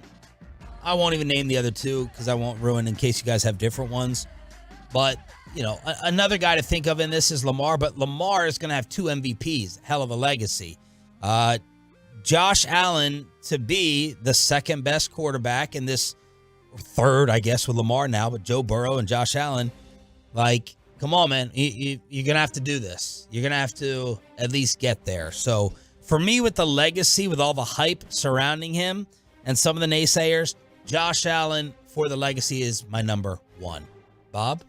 Josh Allen, same. That's the guy who has the most riding on this postseason. I mean, there's a lot of pressure on, like you've intimated, there's a lot of pressure on 3 guys heading into this postseason, I think, who could really use it, and it would really boost their legacy and kind of change their trajectory. But the guy who I think really has to get the Tom Brady monkey off his back the same way Peyton Manning did, it's Allen having to get past that with Mahomes, who's dominated the conference. Pepe. Yeah, Josh as well. I mean, he's just been overlooked, because you have Joe Burrow went on his Super Bowl run. Patrick Mahomes, he's been kind of like that third, AFC quarterback. So, I mean, he needs to get over the hump. He has yet to be a number 1 seed in the AFC playoffs. So, for them to be a number 2 seed right now, it's now or never. Who was your 1? I'm going back to my original way I did it. And because I changed it up, and I was like, all right, I'm going to put Mahomes 1.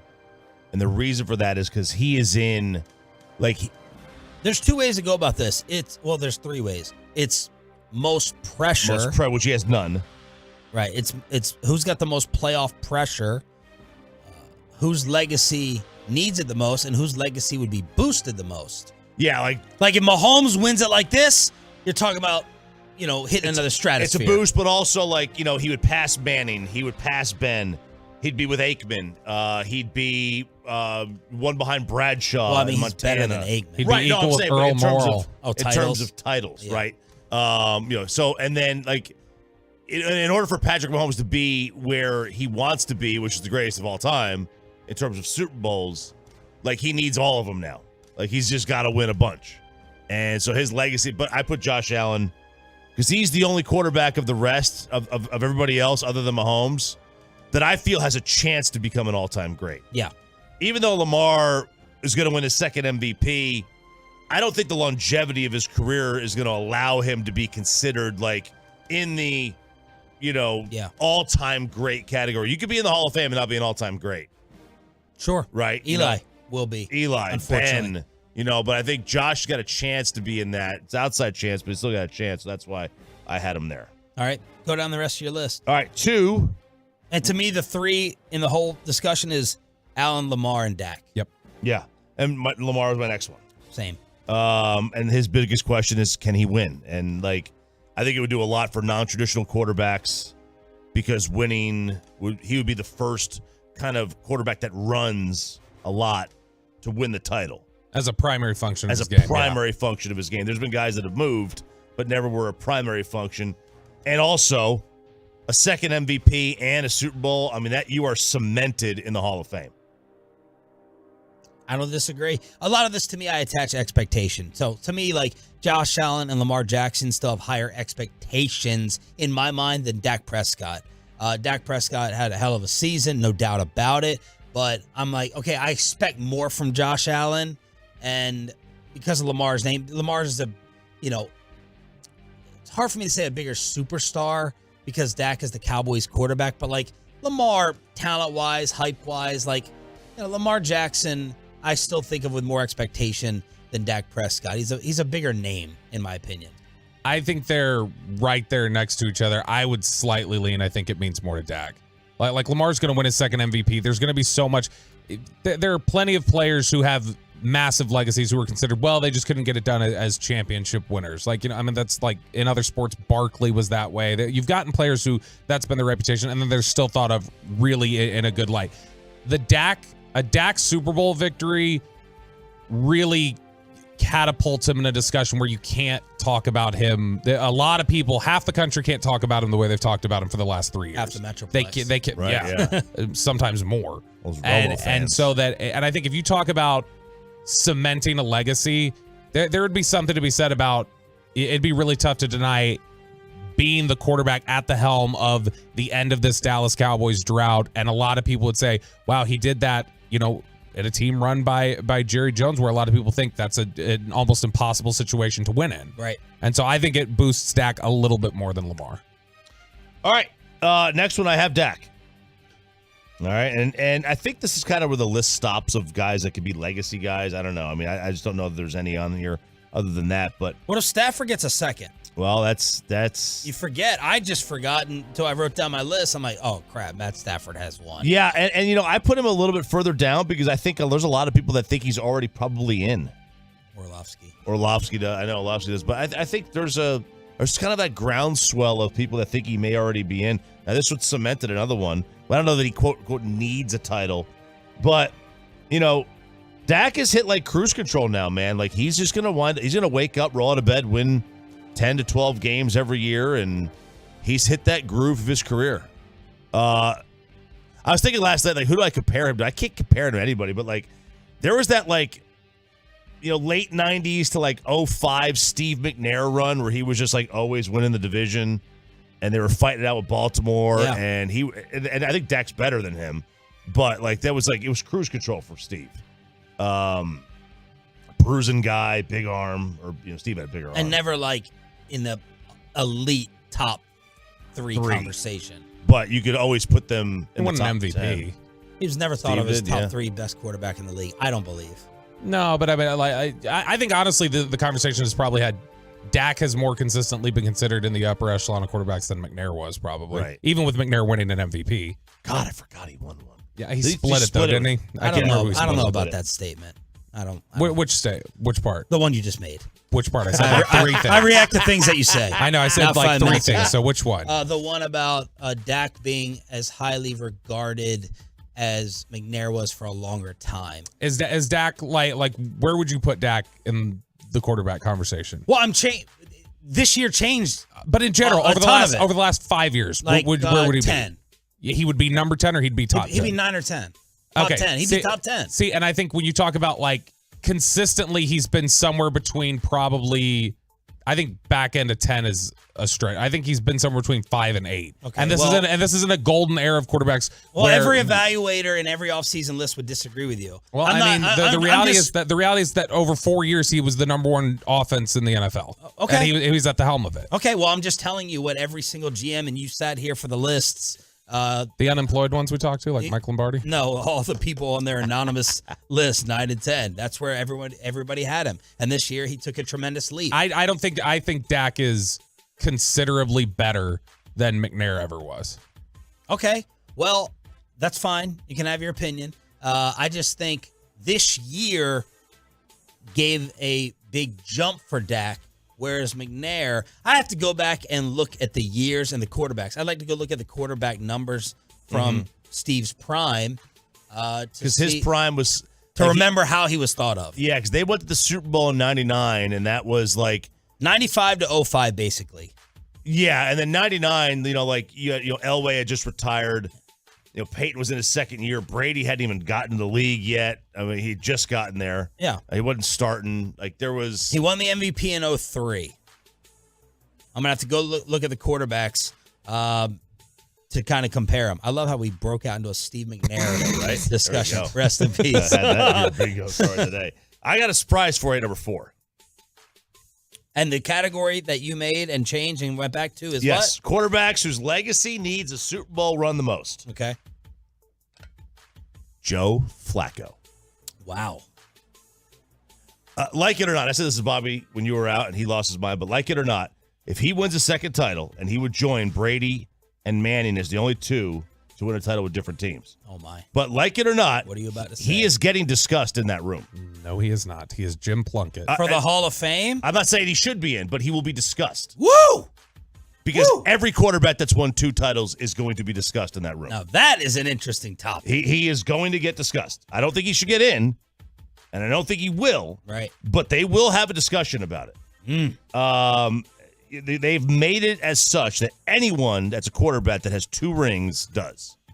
Jim Plunkett, I mean, he's been discussed for years. Really, Plunkett is the perfect example of why Flacco won't be discussed. I mean, Eli's going to get talked about. Eli had made the playoffs basically twice, but he had volume numbers. Like he had volume numbers that Flacco never had. But I agree. Again, I'm not saying he should be in. Yeah, I'm just saying you've got to prepare yourself for the outside chance that he is. You should text Shereen Williams and ask her, be like, is this a crazy opinion? By the way, I'm looking at the touchdown numbers for 03. Ugh, there's some quarterbacks.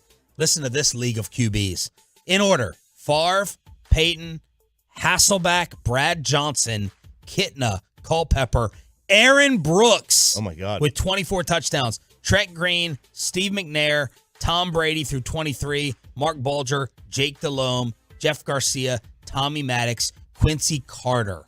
That was then Joey Harrington. That was the NFL at quarterbacking.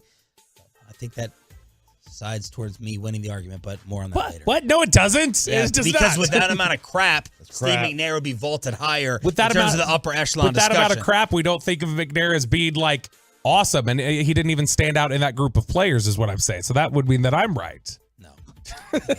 Next one on the quarterbacks who most need a title for a legacy. Real quick, Chop. Yes, I just sir. checked this out. The Flacco Hall of Fame monitor on Pro Football Reference. It's got to be very low. 51.8, and they say the average Hall of Fame quarterback is 103.5. Yeah. Now, I wonder what a second title would do to boost that. It probably was. I'm going to look up obviously, it what would boost it, but I agree with Bobby. It's not going to happen, but it's interesting. It's no chance of happening. Yeah, it shouldn't happen. It definitely, whether it does or not, it should not. It should not happen. But the neither interesting should thing, Eli. the really interesting thing to compare, it might not be interesting, it may be a blowout. Eli's numbers versus Flacco. Career. Is there any way that Joe is closer to Eli's numbers than we think? The passer rating's close because Eli's is 84.1 and God. Flacco's is 84.2.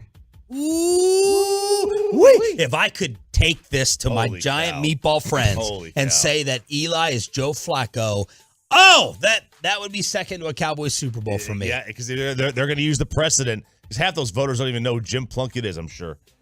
Next one I got is Jared Goff. Do you have any other numbers to compare, like touchdown passes? Yeah, he is. Let's see here. He has 245 touchdown passes. Flacco in 188 games. In 236 games, Eli had 366. So Eli was a much more high volume passer, but he also had 244 interceptions. Flacco has 155. Okay. I got Goff next. He's kind of shown he's not a product of McVay. He's as good or better. And then making a Super Bowl after losing your first, he'd be the first since Jim Kelly to go back. So Kelly lost his first Super Bowl in 1990, and then he went back. Elway lost his first in the 80s and went back before Kelly went. So that's why Kelly gets that kind of mantra of the first one to go back. And he'd join Craig Morton, Tom Brady, Kurt Warner, Peyton Manning as the only ones to go with multiple teams as a quarterback. And then I put Stafford, and then I put Tua. Tua winning on the road at if let's say he goes to Super Bowl, he would win on the road at KC, on the road at Baltimore, and then on the road at Buffalo. And then he would beat San Fran or the Cowboys. That would be as good of a playoff gauntlet as anyone's gone through, right? Pretty good. That would be a nightmare playoff gauntlet to go through. And then Purdy. But the notion of him being a system quarterback would die with the title run, and it needs to. And then 10 was everybody else. Okay. Stafford to me is the 4 because he is. I think he does get in with 2 Super Bowl victories. And if he were to retire today, and let's say he gets in the Hall of Fame, Matthew Stafford would have the worst winning percentage of any quarterback in the Hall of Fame. He is still below 500. He's 8-9 games below 500 for his career. When he left Detroit, his record against teams with a winning record was like 8-56. I mean, it would, and so the fact that he would basically be a slam dunk, I think there's a lot riding on that. And isn't his wife going crazy on someone again? So Kelly Stafford, there was a Lions fan site that it was called like Detroit Line, not Lion, Detroit Line. That said, man, we love Matthew Stafford. Blogging the cats. Blogging the cats. That's what it is, basically. But basically saying we love Stafford, but they need to ban Matt Stafford jerseys from Ford Field this weekend. Ban. This is not the time. Quote, announcement. Please don't wear a Lions Stafford jersey to the game. This is on Instagram. They posted this. This is not a time to be cute or funny. It's about business and putting the final nail in the SOL coffin. Business. It ain't personal, just business. And she responded with, on social media, this is sad because it's the complete opposite of how we feel about the city, but Matthew's always been the bigger person and will continue to do that, praying for an incredible game with 0 injury. Yeah, he's been the main one on the stage when he shoved me off of it. I was going to say, always been the bigger person, except when a photographer falls over, then he turns around and walks away. You were rolling your eyes, though. No, just that statement of like, this is not the time to get cute. This has been, shut up. You talking about from the from the blog. Shut up. Stop, you self-important losers. Yeah, very soft. Dan Campbell, MCDC, would not approve of this. MCDC. Motor City Dan Campbell. He would not approve of them saying ban the jersey. No. He wouldn't approve of that. He would not approve. No, because wearing a jersey doesn't mean that you're supporting Matt. All that matters is what team color it is. Right. It's going to be a Lions jersey. And maybe they didn't go out and purchase Amon-Ra St. Brown jerseys. Right, because Matt is... It's Detroit. They couldn't afford it. Right. Matt's also like, I do believe like, you can get away with, you can't wear a Vinny Testaverde Cowboys jersey. Okay. But you can wear a Tony Romo one. Like if you're a legacy guy, whether they go and play for somebody else, you can wear a Tom Brady New England Patriots jersey. There were plenty of Zeke jerseys in the stands back in October, or September, whatever that was, and they were all cheering for the Cowboys, but they were wearing Zeke jerseys. Like, there's nothing wrong with that. Hump Day edition of the Expressway. The hour of Ralph James continues as we chop it up. All right, here we go, fellas. Let's have a little fun today. Let's play a little game of what does this phrase mean? I thought you were going to say what that mouth do. What's that mouth do? This is from a school teacher. All right, Peyton, you're Mr. Hip and Cool, and we're the old we're the old boomers. What? The boomers. The boomers. So this is just for you. This is a teacher who posted these word sayings that are prohibited in her classroom. She's an English teacher. If you are caught using these words, you will write a short essay explaining why you chose to use these words in an academic setting to express yourselves. There are many ways to articulate what you need to say without using slang.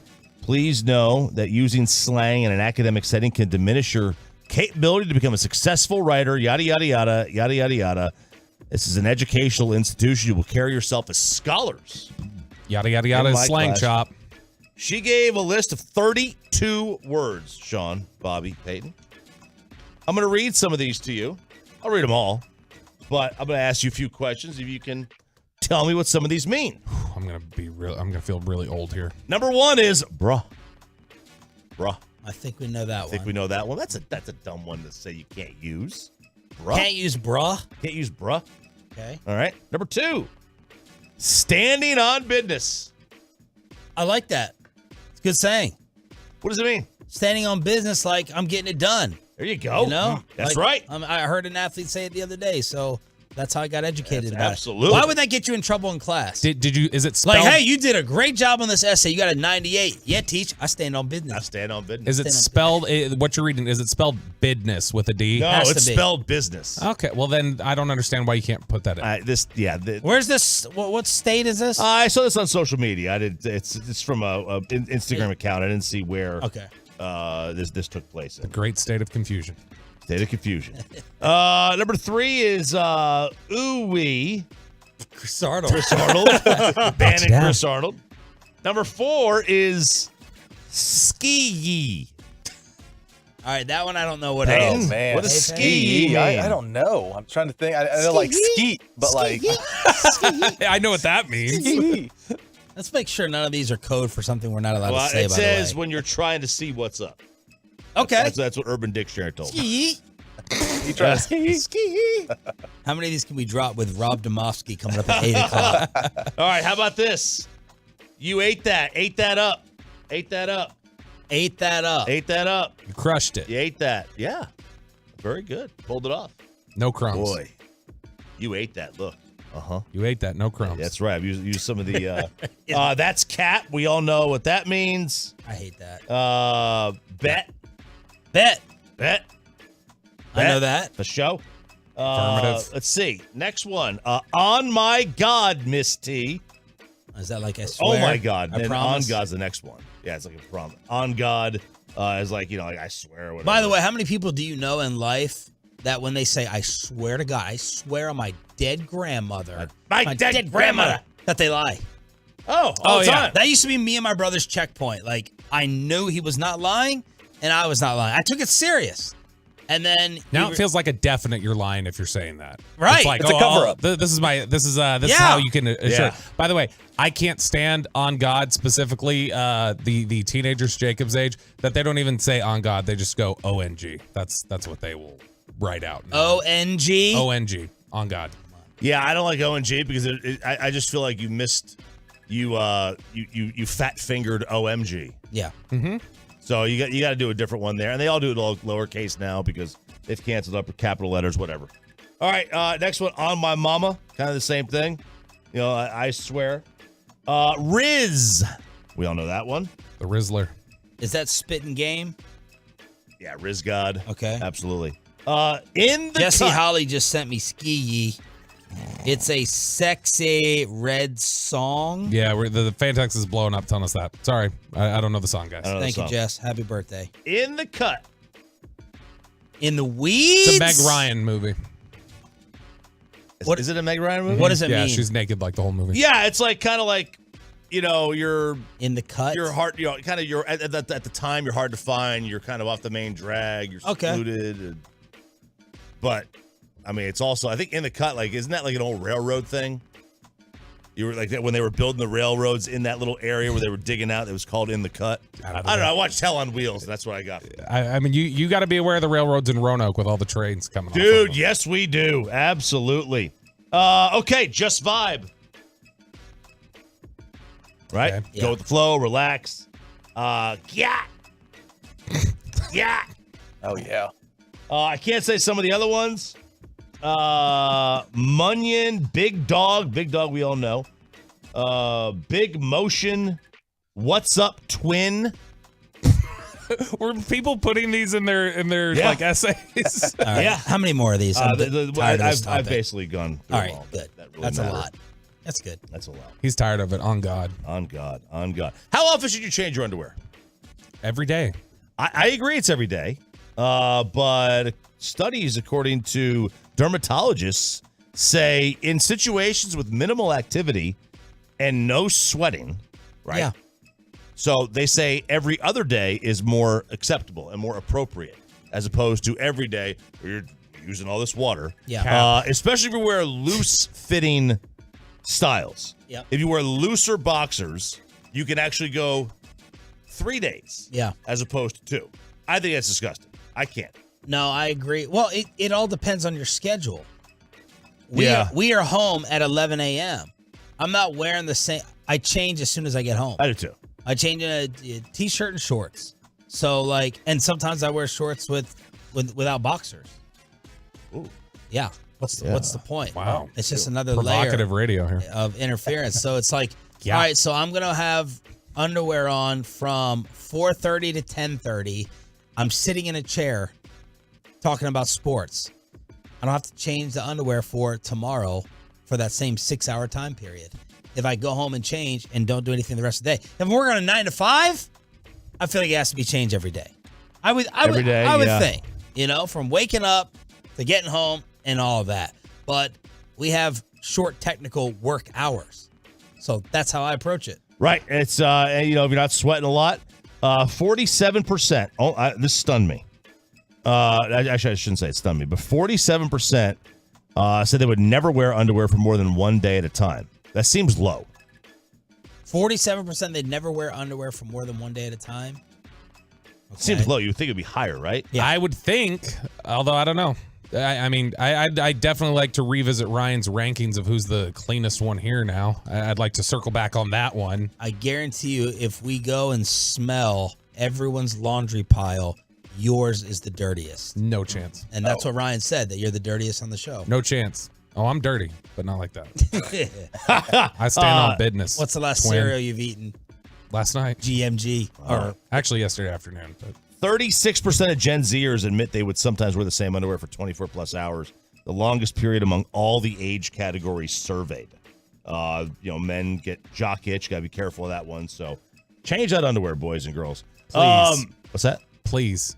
Tolo Robert, in the cut means in the hood. I'm in Oak Cliff, in the hood, in the cut, chilling in the cut. So everyone, Mechanic Mike, every day, no expectations. Every day. Y'all, stop texting me this. I don't care. On God? Stop. God. We got to sneak one in every segment now. Just here and there. Would you ever bring one of your parents to a job interview? No. No. Absolutely not. I can only bring one. Oh, why is that? Bobby. On God. Bobby. Peyton could just zoom them on it. They're in the background sitting there in the fireplace. 1,000 employers were surveyed in this poll conducted and found that nearly 20% of recent college graduates brought a parent with them to their job interview. No. That's not true. in 5 brought a parent to a job interview. Like to sit in on the interview or like drop them off and waited for them? Sat either in the lobby or in the actual interview room with them. Who did this study? Because this website's getting banned. We're not going to bring up any more articles from this. One employer on this truckwreck.com text line, one employer or potential employee. Tell me whether someone brought their parents to the job interview or whether you took your parents. You won't see one. And what was the job interview and what was the reason? One. I don't believe it. 20%? That's for like Newsweek. Yeah, it's not like anything. I remember them. It's like the MPT of magazines. I think. Right. 20% say recent college graduates are unprepared and unprofessional. 53% said they struggle with eye contact. 50% asked for unreasonable compensation. 47% don't dress appropriately. And 21% refuse to turn their cameras on for virtual interviews. What? They don't like the way they look. They're self-conscious. I was reading this thing. I don't know what war it is, but we're going to get our ass kicked in the future. I was reading a study the other day that said that a majority of young mask wearers aren't wearing it for any protection style. No, it's for they're self-conscious about their looks. Oh. They cover their face up. Which, Butterface. If you were a, I imagine, I know Sarah said like when she was wearing a mask, like she had to put as much makeup on as normal. It's like, it's much, much easier. I understand that. Did you run into that problem with the mask? The mask? Yeah. No, I didn't. I did not run into that problem. He wore it. I did wear it. Except at the firehouse. I had to take it off. It was like you couldn't breathe. I couldn't breathe with the actual mask on. 61% say that recent college graduates are frequently late to work. 59% miss deadlines. 53% are late to staff meetings. They lack professionalism. They don't respond well to constructive feedback. have poor communication skills. Has one person said. 817, as a director for 15 years, last year alone, I had at least 3 to 4 interviews where someone's parent was on the interview. What? That's what they're saying. Somebody else says a psychology thing, like they're trying to put pressure on the interviewers. I don't know. Do you think it sounds weird? I do. You are the honest one. Do you think that sounds weird? Does Ryan think it sounds weird? I would hope so. Yeah, he says yes. Okay, so I'm 817. I'm a corporate recruiter, and if you bring your parent to an interview, you're not getting the job. Shows no confidence. Wow. It's a total lack of I'm confidence. shocked. I'm stunned too. And then people are saying that because of this, if you're an older employee, they're adding more benefits. They're paying you higher salaries. And they're allowing you to work in a hybrid environment just to avoid hiring younger people. 425 says they're an HR manager, and they say this happens at least 4 times a week. Oh my God, I can't. I cannot believe. And how many? I wonder what the hiring rate is. I wonder what the hiring rate is for that. It's got to. I would imagine it's pretty low. Yeah, I would hope so. Yeah. You need your little mommy and daddy sitting there with you, holding your hand, connected to your umbilical cord. That's what my wife is going to do with Ollie. She'll probably show up to his thing. I had a big talk with her. Does she baby him? Oh! I had a huge talk with her yesterday. I said, you gotta stop. You have to draw a line. Because her line is always, I just don't want to hear it. I don't want to hear him cry. And I was like, you have to stop this. The Miho crap. Talking tough You're now. making him so soft. Talking tough now. Few years from now, with the little girl, you're going to be getting the same talk back from Amanda. And then one more thing real quick, Sean, a different story. Then I'll play my Keith Olbermann, Adrian Peterson topic. Worst person in the world. Apple is off to their worst start in I don't want to hear this. History of the company. My whole inheritance. The history of the company. They have their worst start. Why? Because they make inferior products? Why would you read this in front of Bobby? Hang on. This is going to help Bobby. There's an antitrust suit against them that they're you should have done the Lululemon story, how they don't want fat people going in their store. We got Friday, junk drawer. We can do that for the junk drawer. They're stifling competition by having iMessage and not allowing kids. I mean, kids refuse to get green bubbles. So the antitrust suit is that Apple's going to have to get rid of that. That's the suit, is that they either get rid of it or they allow Google platform onto the iMessage system, which is going to completely change the game. Now you get any phone you want, and you would have the same access to Blue Bubble. For all of the shots I take at Apple and everything else, can we at least all, as reasonable people here, agree that the whole green bubble thing is stupid? That is like a cultural, you can't have those green bubbles in there. I don't even know what it means still. I have no idea what you're talking about. Like, your messages are blue when you're texting an iPhone. If you start texting me, they're green. Oh. And people just don't like the green. It doesn't look uniform with all their other text It doesn't look messages. uniform. It's You're stupid. bothered by it? No, it's stupid that people are bothered by it. It does not bother me. It bothers the Apple users. Right. It doesn't bother the Android users. They don't care. It's no different for them. It's not sexy. I guess. And now that they've used the ski. Now that they've used the There we go, RCS, twin. it's you can send videos better. But prior to that, it was terrible for you to get those little thumbnails. He covered Mike McCarthy for years. He will cover Sunday for ESPN. Packers beat reporter Rob Demovsky previews the playoff game next. Let's get you over to Q.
fan studios secured by DFWsecurity.com. This is Sean and RJ on 105.3 The Fan. Cowboys, Packers, Sunday, pregame, play-by-play, postgame, all on this radio station. We are your home of the NFC East champs, the home of Mike McCarthy, Fridays at 6:30. And we have to preview the Packers with a guy that we had on last time. He was fantastic. So we tracked him down. Rob Demovsky, Packers beat reporter for ESPN, joining us on the D&M Leasing Hotline. Good morning, Rob. Welcome back to the show. How are you? I'm great. Thanks for having me, guys. How worried should we be? How uneasy should we be? Because we're basically stamping the ticket to the NFC Championship game. We're certainly just getting through the Green Bay Packers. How uneasy do you think that feeling should be? Well, it depends on who you are, I guess. I think you guys should be okay. I think Mike McCarthy's probably pretty nervous because, Mike, obviously, I heard him talk the other day about facing the Packers last time and how he wishes he didn't, bring up his time here and all that. Look, this is the Packers are playing with house money, and I guess that could be a dangerous thing for, another team. But I think the Packers are, probably a year away from being in a position where they can win this game in advance. I think it was, for them, it's great they made the playoffs. It's a huge starting point for Jordan Love and this young offense. But, defensively, they've struggled so much this year that I don't see how Dallas doesn't put up 30 on these guys, and I would think that would be enough. Is their defense good up front, bad on the back? Is that kind of how this is? Not necessarily. I mean, it's been the problem with this defense is that it's been good in spots and then bad in those same spots in other games. It's not just one thing. They allowed four games. They allowed 200 yards rushing to four different teams. Nobody's done that in the NFL. That's bad.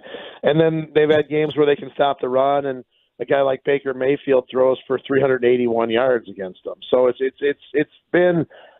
not that they've been bad in one area. They've just been bad at different times. And they played some good defense at times too. I mean, they went up to Detroit on Thanksgiving, played really well there.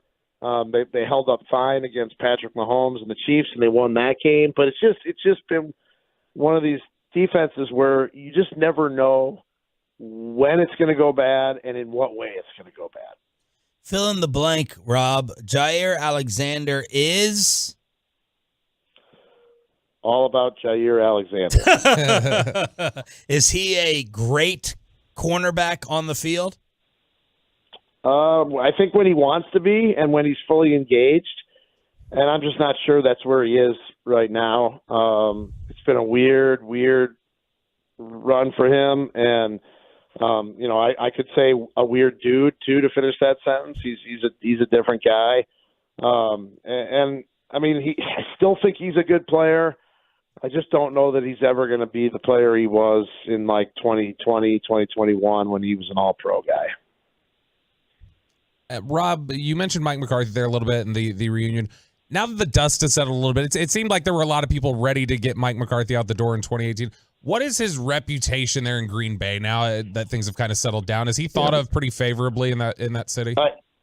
Yeah, I do think so. And even in 2018, when he got let go, I think there were people who not necessarily thought he should have stayed, but thought he deserved a better ending, if that makes sense. Not let go with 4 games left in a season after all he accomplished here in 13 years. I honestly, from the Packers fans that I know, I think Packers fans are really rooting for Mike, not just against the only just not when they play the Packers. I do think that, I think that if the Packers end up losing Sunday, I think there'll be a lot of people here that after that and after the, the disappointment of that goes away, that they'll probably want to see Mike take this thing as far as he can go. He still, he still has a home here. He still spends time here in the off season.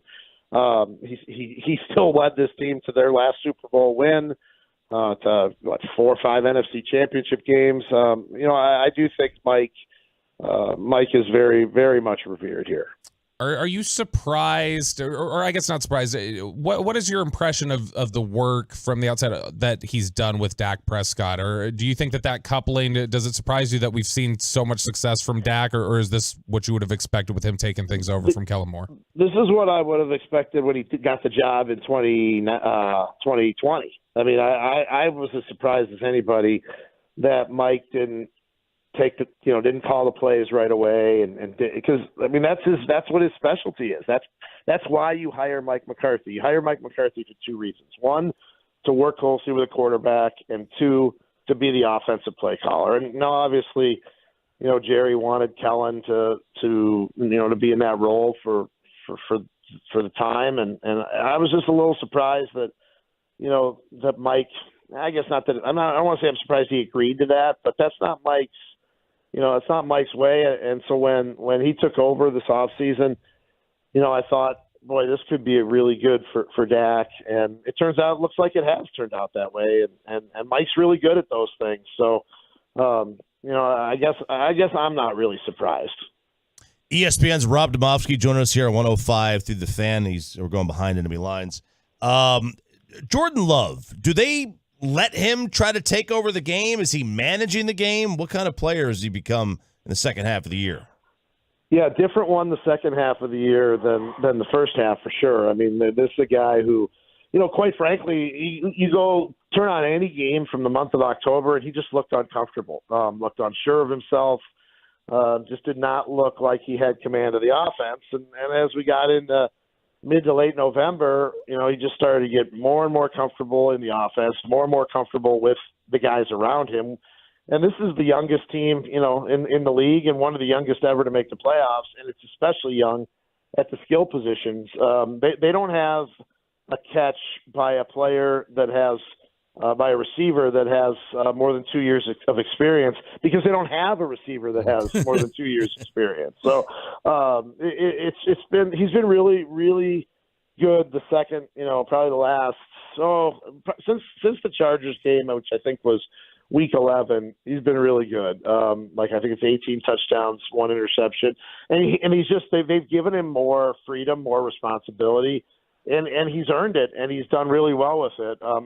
He is still at the, probably the 200 level, of course, in the quarterback learning scale. And, Aaron Rodgers was graduate school level when he left here. So there's still much more for Jordan Love to do.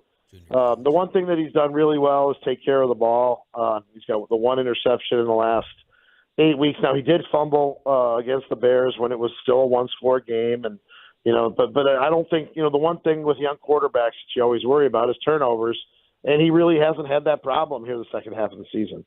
What do you think the Matt LaFleur approach is in this game? Is it going to be, hey, let's stay out of track meet, let's not play that style of ball with Dallas, let's try and lean on Aaron Jones, who's played really well lately? What do you think the approach is for them?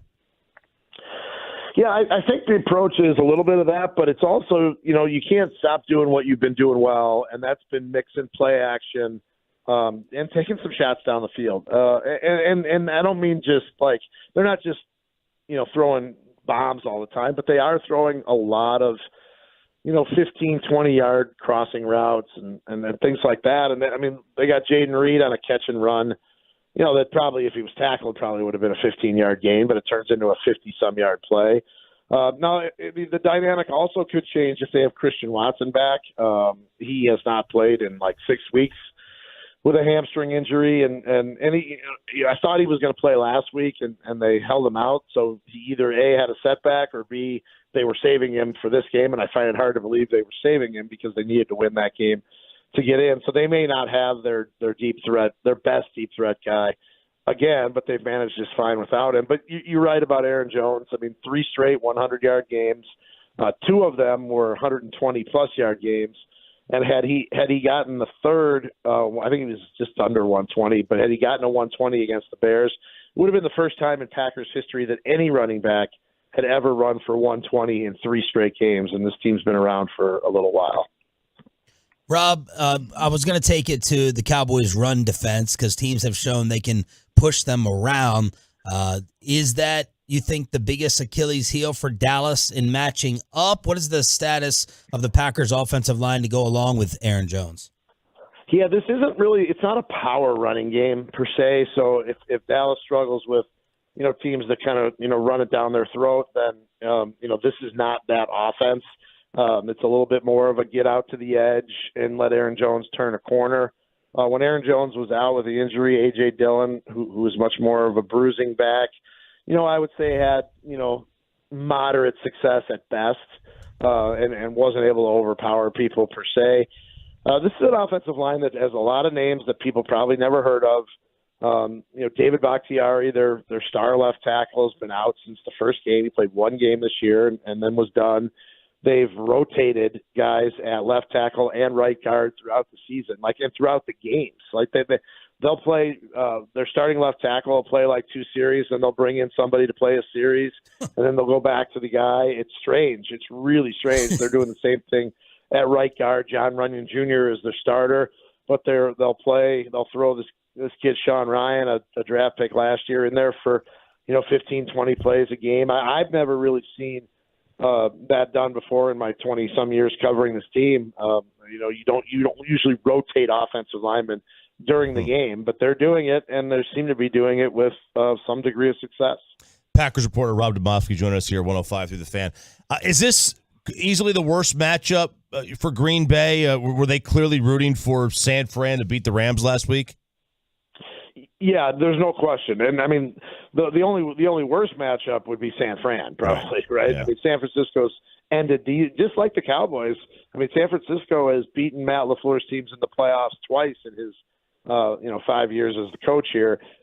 They've gone to Detroit and won. They went there on Thanksgiving, and to be honest with you, they really dominated the game at Detroit. I don't think Detroit's playing anywhere near as well as they were playing, early in the year. And then, everybody watched Sam Laporta, their rookie tight end, go down, in the early window games right before the Packers played. So, yeah, there's no question they would have rather gone to Detroit than Dallas. Everyone here knows, just how explosive the Dallas offense is. And I'll be honest with you, I'm not sure. You mentioned Jair Alexander. I don't know how they cover CeeDee Lamb, and he's obviously not the only guy that gives teams problems. They've had trouble covering tight ends, and certainly you got one down there that's capable, and people in Wisconsin certainly very familiar with him from his time playing up here. So, I don't think Dallas was quite the matchup that they wanted. However, this is such a young team, and you always hear they're so young they don't know what they don't know.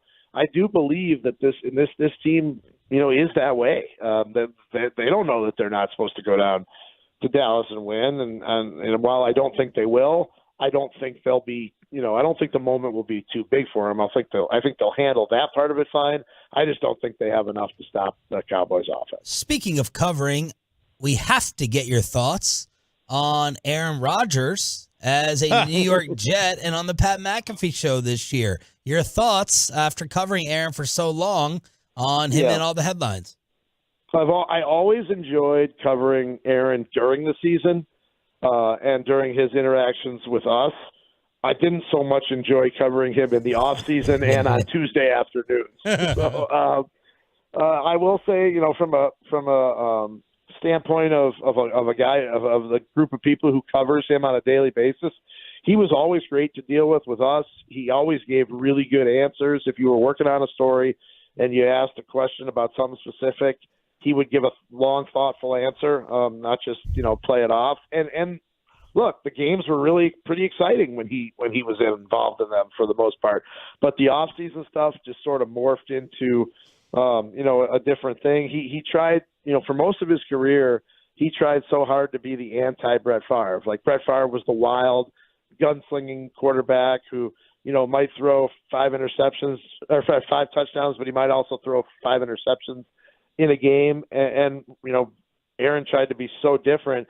But I'd say in the end, from the off the field stuff, he ended up a lot like Brett in terms of the, high maintenance type of stuff that has followed him through the end of his career. So I don't listen to I occasionally listen to the McAfee show on Tuesdays, but I don't listen to it with my notebook and my computer in hand, having to write something. I listen to it when I'm running my errands on the off day on Tuesday when I'm at the grocery store or wherever. Who would win the race for mayor in Green Bay between Favre and Rodgers today?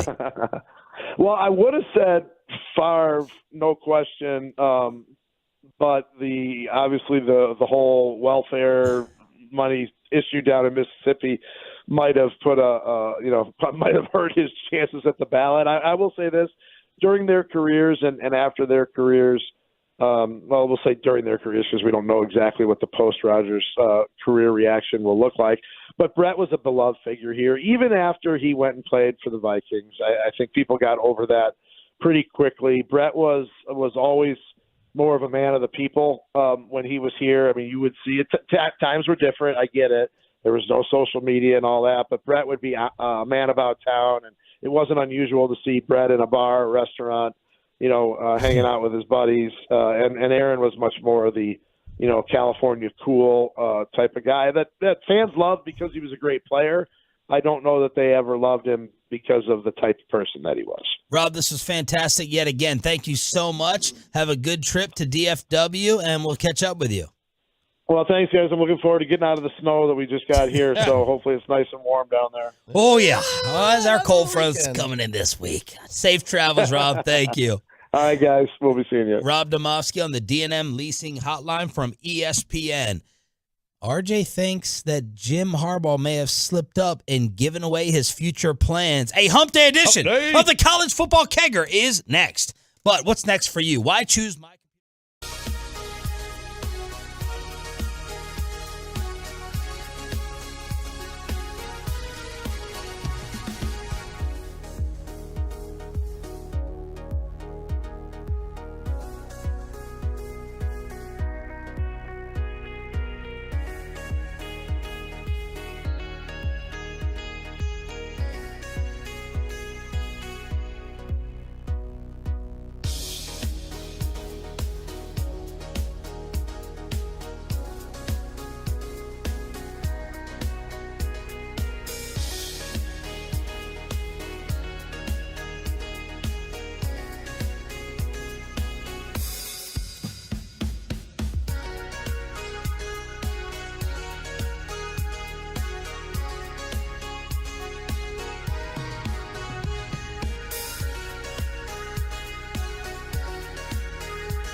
It's good again. Desmond Bain with back-to-back threes.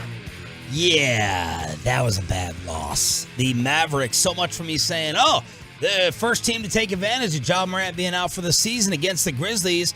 Mavs get blown out at home against Memphis. And that was not close throughout the entire night. They were down 20, and they get waxed. Shinks strikes again. That's what you did. You jinxed this team. Honestly, this is just I really do believe if someone quietly bet against me when I tweet something like, this is done, this is guaranteed, or something I say emphatically on the radio, they would have a lot of money. My mom has always called me a human jinx. Yeah. That's a terrible thing for your mom to say. That's an awful thing. I know. Bobby's got a better relationship with his mom than I do. Getty mom. I talk to her every night. Yeah. Man, this is just honestly the reality of the Mavs this season. They have done this so many times, it feels like, where you start feeling good about, like, hey, they're building some momentum. And look, they got an easy team they can knock off here. They got an easy victory against the Cavs coming up. They got an easy victory against the Jazz coming up. Oh, they're going to get the Grizzlies without Jaren Jackson, without Ja Morant. Marcus Smart is going to get hurt. Oh, no, you're going to get beat by 20 at home. Like, I mean, it's just, it's been a complete disappointment that every time they rise up and you start feeling like they're building some momentum, they get the rug pulled out from under them. In the next 90 minutes of this show, I am going to defend three guys that I've in the past put the absolute hate on. Thank you. I'm going to defend Aaron Rodgers, Draymond Green, and I'm going to start with Kyrie Irving, who gave a post-game comment that I really, really liked last night. You know, when you're aspiring to be at the top of the league and be respected as one of the best teams in the league, nights like this matter. And, you don't want to hang your head for too long, but obviously playing against the number one team in the West and then playing against the Memphis Grizzlies, no disrespect to who they are, we took our foot off the gas pedal, and they took advantage. I mean, they hit us in the mouth in the first quarter, 29 points, and then 39 in the second. It's pretty much the game right there. And then the rest of it was playing catch up and doing what we could to cut into the lead. Love that from Kyrie, not minimizing it, saying, yeah, man, this is a dent on your resume when you want to be taken seriously. Yeah. We haven't had any Kyrie headaches. You had the Utah story that he quickly put out. He always has these charitable donations that pop up here and there. So that is my prop for Kyrie Irving. When you give Very up big of you. When you give up 70 in the first half, I mean, you can overcome that if you give up like 20 in the third. Not when you give up 35 in the third, right? And that's where it was. I mean, they just couldn't get stops, and that's a Memphis team that had no business scoring 120 points. I also am going to defend Draymond. Now, I did not hear this. I read all of it in him talking to the media about his return. I loved these comments, and I can't stand Draymond Green. With his antics, I would not have cared if he got suspended much longer, but I loved what he had to say, taking accountability, saying, I've cost my team enough, admitting that the antics have been over the top, talking about the benefits of his therapy, betterhelp.com/Sean and RJ, saying, look, Tiger's not going to go ahead and change his stripes. I can't completely change who I am on the court, but I need to dial it back. I loved it. It was an amazing story and quotes to read. So I'd like to give it up for Draymond Green. If only therapy helps you as much as it helped Draymond, apparently. Well, we'll see if it helps him. Congratulations. You've played yourself. This is the talking point. It's easy for him to talk like this right now. He's going to go sideways because this is what Draymond Green does. Yeah, sure. I mean, the first game Steph doesn't play in. Okay. He's going to try to get thrown out. I bet Adam Silver wrote that and handed it to him. I bet he was like, here, just say this. Like, drop these comments for us. This was Draymond on his conversation with the commish. I had a conversation with Adam Silver, commissioner of our league. I just told him, Adam, it's too much for me. Like, this is too much. It's all becoming too much for me, and I'm going to retire. And Adam said, you're making a very rash decision, and I won't let you do that. You know, we had a long, great conversation, very helpful to me. Very thankful to play in a league with a commissioner like Adam, who's more about helping you than hurting you, or helping you than punishing you, or, you know, he's more about the players.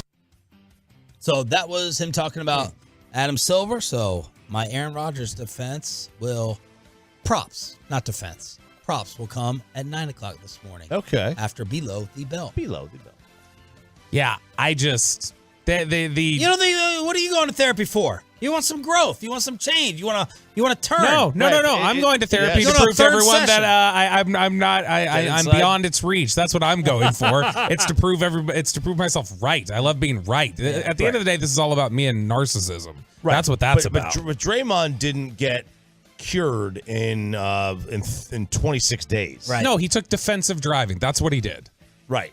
Which doesn't. We all take defensive driving and we go, how much of this can I zone out for and still get the 70% at the end of the test that'll allow me to not have to pay this full ticket? Which, by the way, I found out because I went ahead and just paid a ticket recently. My car insurance jumped up by about $100. Never do that. Yeah, I went ahead and paid it. It was that same one I got picked off for driving out of here that morning. You guys cool, you Fast and the Furious, make fun of me driving like your grandma. I don't know what that feels like. I should have done the Draymond Green fake reversal and act like I had really changed, just like Draymond did. And this just whole little it's just too much. I think I need to retire. Draymond, come on, don't do that. That's so rash. Come on, we can work through this together.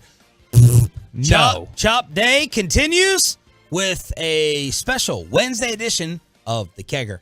I'd like to know where Lou Holtz is right now. Oh, I win. Google me. We're not hosting an intergalactic kegger down here.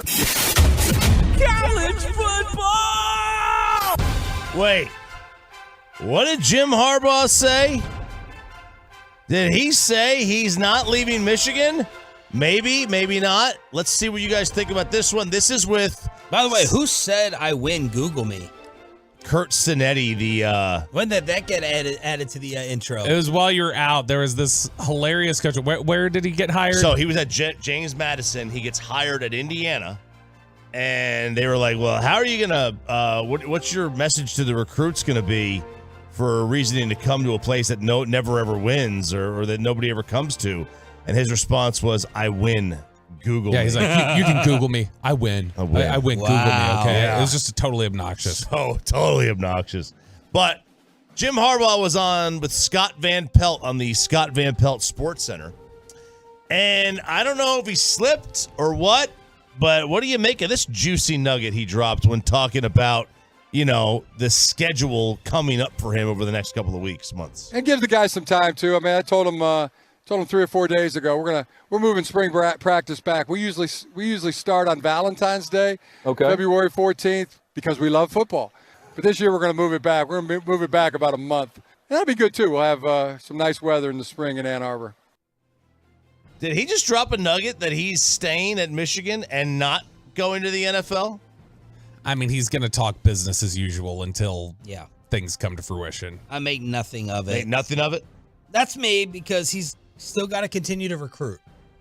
Still has to. Now, maybe this NFL flirtation is just getting that next deal like Will McClay. Yeah. Right? Every offseason, bam, bam, jack it up, leverage, negotiation. Yeah, because he'll make $12 to $15 million with his next deal at Michigan now. Which, if you go to the NFL, I mean, Pete Carroll and Sean McVay make $15 million. Sean Payton makes 18, and Bill reportedly makes 25, but they don't really know. Yeah. What was that, like $5 million a win this year? Right. So, he's going to make as much or more in college. Now, his quality of life's probably worse in college because of recruiting. That is what Lincoln Riley has been talking. Lincoln Riley gave an interview to the Los Angeles Times a couple months ago where that's what he said is starting to be the pull a little bit. Is he's like NFL coaches get a chance to actually have some time where they can live their life, and you don't get that as a college head coach. So maybe he is just saying that because he knows his assistant is going to take over the team, and they've already made the decision. Maybe he's staying, or maybe it's nothing. Maybe he's just kind of towing the real coaching job this year. His assistant, what he did. Yes, Sharon Moore. Yeah, he did a great job stepping in for Jim Harbaugh. I assumed you're making a Connor Stallings joke.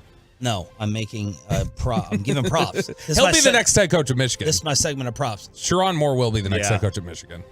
Wow, what a bold take, Bob. Thank you. Wow. Thank you. What a hot take. We'll add that to the list of things I'm always right about. Maybe I need to do a podcast, get 2 million downloads with obvious crap like that. There you go. Brett McMurphy have to throw my name on it. A stray of strays. Brett McMurphy, stray of strays here. He wrote in his article on the Action Network, nobody knows what penalties await, but everyone has an opinion. If you're a Michigan fan, nothing to see here. If you're not, give the Wolverines the death penalty, but only after a public stoning. An Alabama official told Brett McMurphy after the Rose Bowl, quote, look, everyone, and I mean everyone, is stealing signs. Michigan's not the only one to do it. An industry source says Kansas basketball cheats more than anyone, and they didn't do anything to Kansas. The only pure thing in college athletics is Vanderbilt, and Vanderbilt sucks. And that's where college athletics is in 2024. What did they say about Vanderbilt? They sucked until next year. Yeah. If you're not cheating, you're not trying, or you're Vanderbilt. What a stray. Poor Vandy just sitting there hanging out. My godson. Minding their own business. Shouts at my godson. And here comes Brett McMurphy with a quote. The only thing pure is Vandy, and Vandy sucks. Dang. Woo! Bulletin board material. Make sure he gets that to the locker room next year. Yeah. Yes. Little Look what does they he say know about how us. dirty and grimy my godson is. No, Whoa. he's probably not going to cheat either. Georgia is Goody your two-shoes. betting favorite to win the national championship next year at 17-4, followed by Alabama, Ohio State, Michigan, and Texas. Michigan and Texas tied at 9-1. Oregon, Ole Miss, LSU, Florida State at 20-1. A&M at 22-1. Oklahoma joined by Tennessee at 40-1. Missouri at 50-1. Washington down at 60-1. Those are your favorites to win the national championship. Washington was 40-1 this year. Heisman winner favorite. Remember who? I know we mentioned yesterday or something, but yeah, who was it? Well, it was Jalen Milroe, Quinn, and Carson Beck. Yep, well done. Hump Day edition of the College Football Kegger and Jim Harbaugh Week 1. Vegas Bet Online has the favorite as? Chargers. Chargers, yeah. NFL. Michigan, not coaching. All right, Bobby just saw something that got him worked up in the commercial break. He wants to change up below the belt. A new quarterback ranking has Roberto on the warpath. Next. Let's get you over to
And it's back to Sean and RJ right here on 105.3 The Fan segment here, brought to you by Classic Chevrolet. Why do so many Texans love Classic Chevrolet in Grapevine? They've got the goods, more new Silverados than anyone with incredible savings.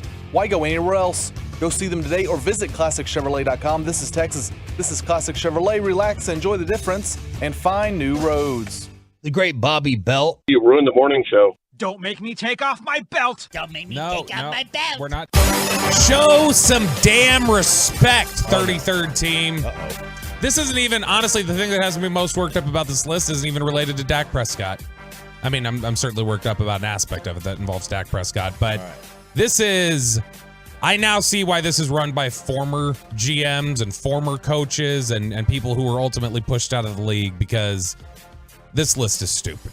So the 33rd team has throughout the season been ranking the best quarterbacks in the NFL. A running list. A lot of places do this. The Ringer does theirs. Steven Ruiz has his up every week.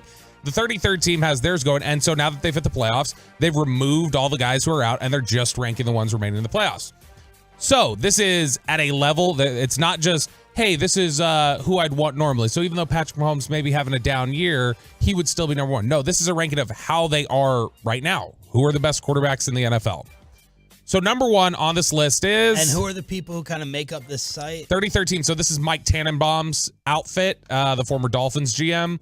And it's basically a group of former coaches, executives.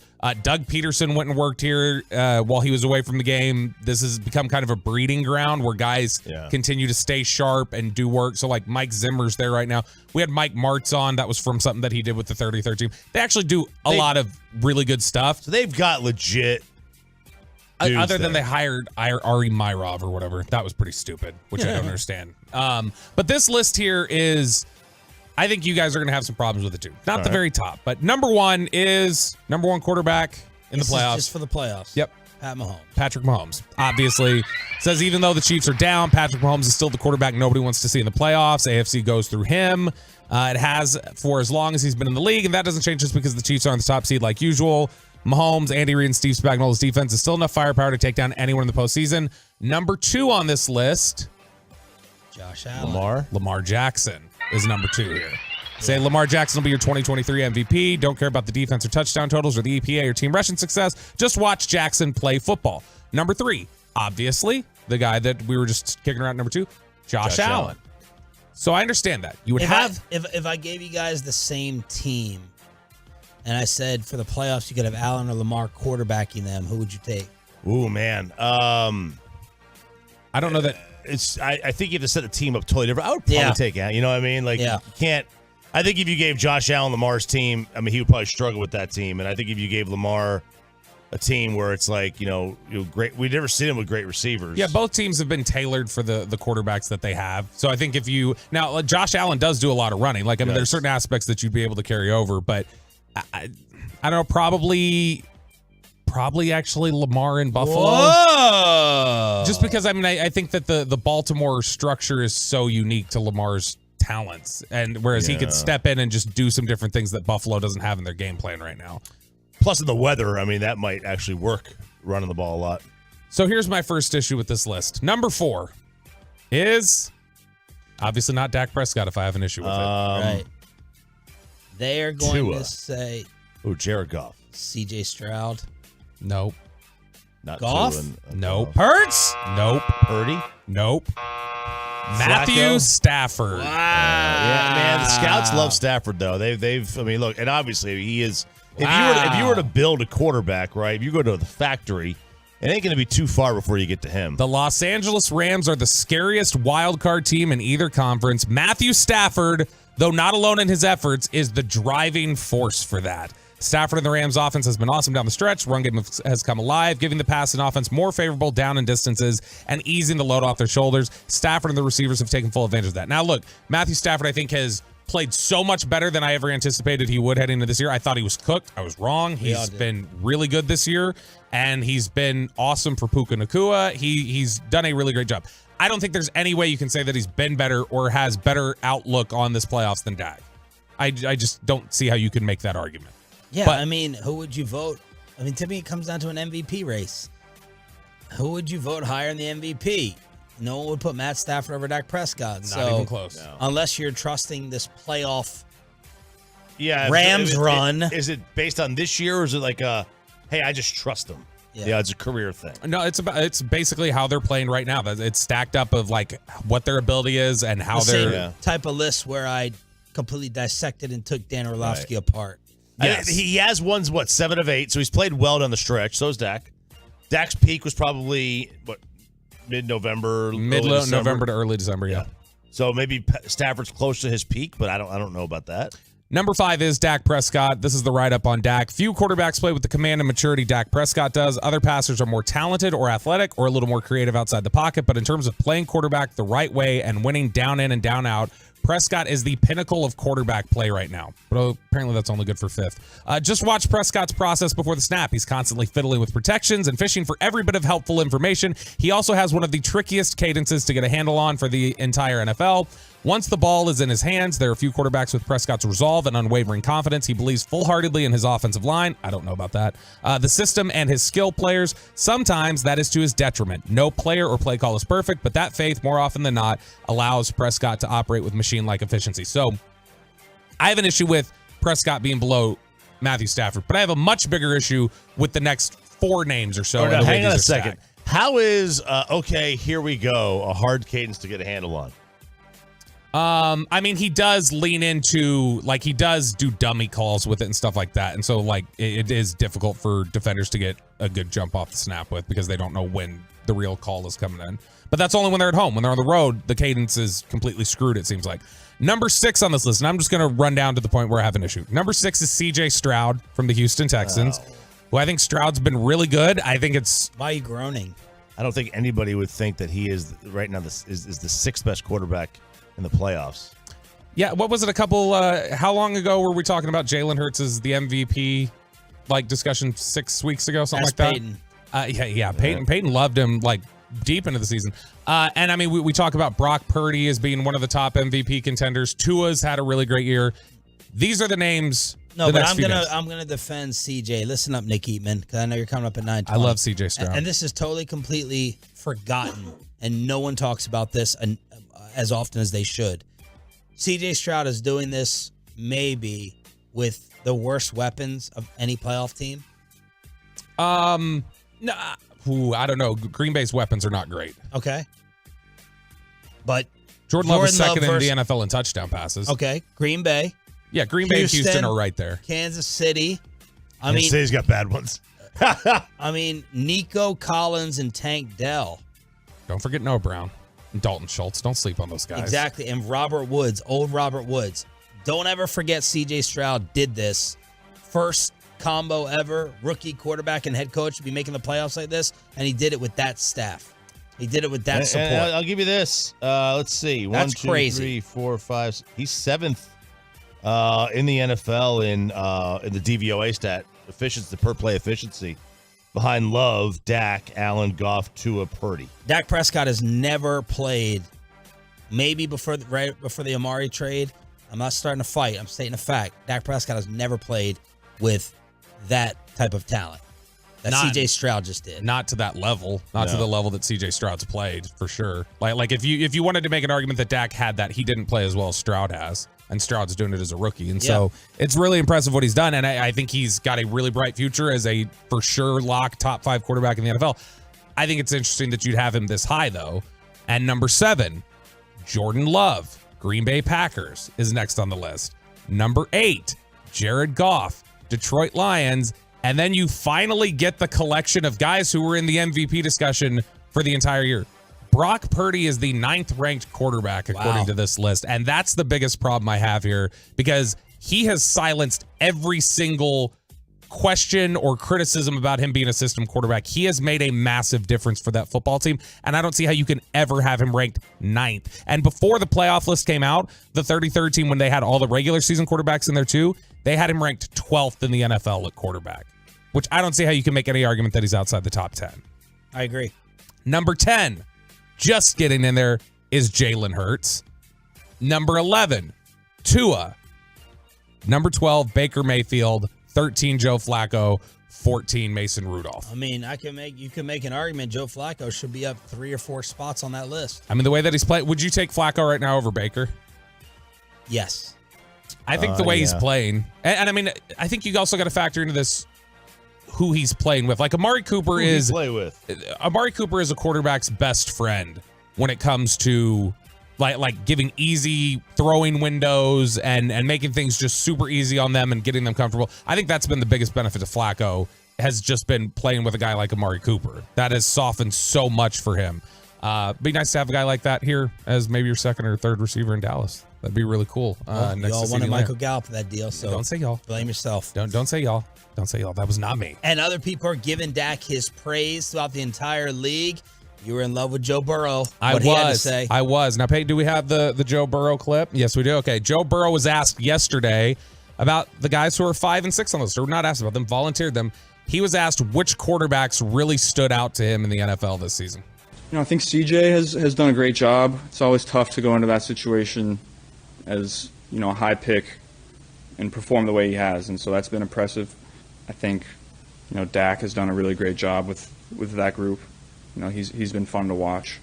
There's guys all across the league. I think a couple of college guys have a really good chance too.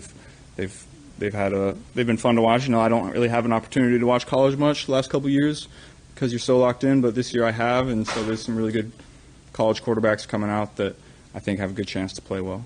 Now, I think this is interesting because we're obviously a couple weeks removed from Aaron Rodgers going on that glowing, like volunteered it, just went on a glowing diatribe about Dak Prescott and how much he just is in love with him and his level of play and what he's doing. And oh my gosh, he's really mastering the quarterback position. And this is what we were talking about during the break yesterday a little bit, is that throughout Dak's career, Dak has gotten praise when somebody is asked directly about Dak Prescott. They will say nice things about him. Yep. When it's a generalized question about quarterback play in the NFL, this is the first time in Dak's career that other quarterbacks around the league are highlighting him as, hey, this is a guy that's standing out to me and playing at a really, really high level. And I think that should be the most significant indicator that we're seeing a different player this year, is that other quarterbacks around the league are seeing that. I agree. Rodgers did it. Burrow did it. And the biggest hater of them all, Stephen A. Smith, other day on ESPN said this. I think this is their best shot since 1995 to get back to the Super Bowl. There's no question about it. Dak Prescott's the best quarterback in the National Football Conference. We have to concede that CeeDee Lamb and Dak Prescott appear to be the best combination. The Philadelphia Eagles have appeared to nosedive, even though I thought the Detroit Lions should have won and got robbed a couple of weeks ago in Dallas. Obviously, Dallas will be better prepared for them if they end up facing one another again, because it will have to be in Dallas. And I am an objective individual, and I am fair-minded. I will concede that this is the best shot that the Dallas Cowboys have had to make the Super Bowl since 1995. Clearly, he didn't read the 33rd teams list, though, and he didn't know that Matthew Stafford is the best quarterback in the National Football Conference. Such a stupid list from the 33rd team. I love the work they do. This was a bad list. I don't see how you can have Brock Purdy 9th. I don't see how you can have Dak Prescott 5th. Behind. I mean, 5th is fine. If you want to argue in that territory, if you even wanted to have Purdy at 4 and Dak at 5, I wouldn't kill you for it right now. But to have it be Stafford, I think, is just silly. Below the belt, right here on your home of the NFC East champs. It's Sean, RJ, and Roberto, Peyton, and Rai getting you set live on the Fan Cam, Twitch, and YouTube. Final hour. I'm going to defend Aaron Rodgers in a way, and someone that the Cowboys love, a head coach, got fired, and it sent shockwaves throughout the NFL. Will it matter at all in Frisco? Hump Day edition. Hump Day continues right after this. And this is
our fan studios secured by DFWsecurity.com. This is Sean and RJ on 105.3 The Fan. Final hour fist pump time on the Fan Cam, Twitch and YouTube. And I got an issue with the Twitch peeps at 9:40. I got some Tolo intel saying I was getting destroyed for some reason during the KMC masterpiece. So I want to find out what that was all about. I feel like I should be blaming Mike Bassick, but I got an issue with Twitch, and I would love for someone to type out what the issue was for Ryan, Pepe, or Bobby to tell me so we can go ahead and address this. Final hour with Sean Sharif, RJ Choppy, and our Cowboys Insider, Roberto Bell. Nick Eatman, DallasCowboys.com is coming up at 9:20. Mike Vrabel fired, gone out of Tennessee. Would they let him out of the contract? Or, I don't know. Are they going to trade him? Are they going to try to get something back for him? Nope. The owner there said she was not willing to wait 3 weeks in order to work out a deal, and she does not want to miss out on a top coaching candidate. So, Mike Vrabel, you can go and become a coaching free agent. Oh, which is interesting because, I mean, he was one of the, I think, if you were building lists of, the top coaches in the game or whatever 2 years ago, Vrabel was considered near the top, probably somewhere in the 5 to 10 range. Had a couple of tough years the last 2 years, but they also traded away A.J. Brown against his wishes, and that's been a bad move for them. I mean, A.J. Brown's got his own issues, but on the football field, that's clearly been a bad move for their offense. And, I just wonder, I think his reputation is one across the league of a guy who, hey, even though he was not obviously the defensive coordinator for the Patriots, who's the defensive coordinator for the Texans, he's essentially considered a Belichick coaching guy. And I think that when you look at what he's done to try and implement the Belichick system, he's one of the ones, in fact, maybe the only one who's had legitimate sustained success trying to duplicate it. And I think that's potentially valuable to NFL teams. Yeah, I can see it being valuable. If I'm New England, I'm not going to get rid of Bill just to bring in another guy like Bill. I'm going Jr.? What's that? Bill Jr.? Yeah, I'm just going to completely change things up and go with a different philosophy. Dude, seriously, like, it's been 20-something years of the same. Now it's won a lot. It's won more than anybody else. Now, what if he's Bill-like, but like a bull? Oh, man, that could have been Bill-like, but like a Bill. Like a Bill. Yeah, I mean, look, let's be fair. I mean, because the two biggest knocks against Belichick are personnel and personality. I'm on fire. Right. It is personnel and personality. I could argue, play devil's advocate here and say, listen, the only time Bill won is when he had a quarterback, and the only time Vrabel won is when Tannehill had amazing years. He led the league in adjusted net yards per attempt. He led the league in this and that. He had, he was tremendous for that 2.5 to 3 year stretch when they were winning games and going to the conference championship game. Does he not get any credit for bringing that out of Tannehill so deep in his career? I think Arthur Smith does. Like, they were winning, right? I mean, Vrabel's a defensive guy. But it was 2 days. You don't give defensive guys. You don't give Wade Phillips credit for bringing out that and Tony Romo. No, but 2 days ago, you guys were arguing for Sirianni to get the credit for having Steichen and Gannon. Yeah, I get it. Yeah, he does. I mean, he absolutely gets credit for Arthur Smith. But There's no doubt about that. You're really good. You're really good at shifting. You could have just things. stopped. By the way, you could have just stopped at you're really good. You're slick. You're sly and slick. And you're also, a master of apples and oranges. You really are. And also, wish you put your head in a bucket of water to get some apples and not come out. Don't bring what we say. I'm bobbing for apples. 4 weeks ago, or it doesn't even. No, he can bring whatever. I have a memory. He can bring whatever he wants to say. He's not going to catch me in any of that crap. It's a dirty trick. Choppy was talking about that wives and girlfriends do. Choppy was okay, where you bring something up that you said, maybe out of context. Maybe listen. I don't believe in precedent. What I say on one situation has nothing to do with the other. Choppy was talking about development of a player versus having the right staff to develop the player. No, we're talking about. I was talking about how, like, why does Sirianni, like, clearly something has changed with Sirianni, and then you guys were saying no, but he gets credit for putting that. And we're talking about the development of Tannehill. It's still the same question. Yeah, but no defensive guy ever gets credit for the offense for the quarterback's success. But we were talking about giving him credit for Gannon. We talked about him getting credit for Gannon and Steichen. He gets absolutely, yes, he gets credit for Arthur Smith. And so Sirianni is an offensive coach who gets credit for the defensive hire. And you guys have tried in the past to give McCarthy credit for, hey, he put Dan Quinn in that position. So I'm saying that if Ryan Tannehill had that success, that's still something that, according to other arguments we've had here, that he would get credit for that. That's fair. I mean, he gets with you. What are you doing? You gave him credit. You gave Bobby credit for show ratings yesterday, and now you want to sit here and you're going to give him credit today. What's going on? I miss a 1 day sick, and all of a sudden it's Coon Belt No. Boy, there have been some stretches today. It's stretch. It's okay. We're allowed to stretch. He's right. Like he should get credit for Arthur Smith. For bringing in Arthur Smith. I disagree. He should get credit for that. I disagree. He shouldn't. I'm just saying by your logic, he should get credit. Anyway, they like Mike Vrabel in Frisco. They're big fans. They do. No, the Cowboys, people within the Cowboys front office really like him. I'm not saying they like him enough to, oh, wow, that's somebody that we need to go out there and make a move with our current coaching staff to be able to go. If he's on the market, we got to make some sort of move. I'm not saying it's any sort of infatuation like that, but if something were to go south, we've talked about with the Green Bay thing, and the job were to open up, I'm sure he'd be somebody, if he were out there, that they would say, we'd be interested in talking to him because they do like him. They have a good relationship with him, as you have these sorts of relationships across the league with various people. And I think that they like him, and I think Mike Vrabel likes the Joneses. I think he likes the Cowboys. Aaron Rodgers responds to Jimmy Kimmel yesterday on Pat McAfee. This was his hour-long appearance. 45 minutes went in politics and COVID. And this is Aaron saying, I never accused Jimmy Kimmel of being on that Epstein list for the reasons that all you guys were talking about. I totally understand how serious an allegation of pedophilia would be. So for him to be upset about that, I get it. Did you watch the quote? Because that's exactly what I said. Verbatim what I said on the show. I'm not stupid enough, even though you think I'm an idiot, and you made a lot of comments about my intelligence, but I'm not stupid enough to accuse you of that with absolutely zero evidence, concrete evidence. That's ridiculous. So I'm glad, and I think we can agree on something, is that one, those crimes are heinous, and two, I'm glad you're on the list because those who are on the list, and this is what I think we can agree on, at minimum, there should be an inquiry into their involvement, especially if they went to the island, and at maximum, there should be an investigation into it. What do you think of that? Bobbing and weaving. Hey, what are you guys talking about? It's apples and oranges, Bobby, but fruit nonetheless. It's Jerry Jones. I thought you guys were talking about Mike McCarthy's extension. Not that Mike McCarthy could be fired if they lose in the playoffs. Aaron Rodgers, what? Me saying that Jimmy Kimmel better hope that list doesn't come out. That wasn't my insinuation that he was hanging out with Jeffrey Epstein for those reasons. Right. Not at all. I'm not that dumb. I'm so sorry. Listen, he did not. Insinuating is not saying. I guess that's the defense is going to use, which I do bet in a court of law would probably fly. Depends on what your definition of the word is.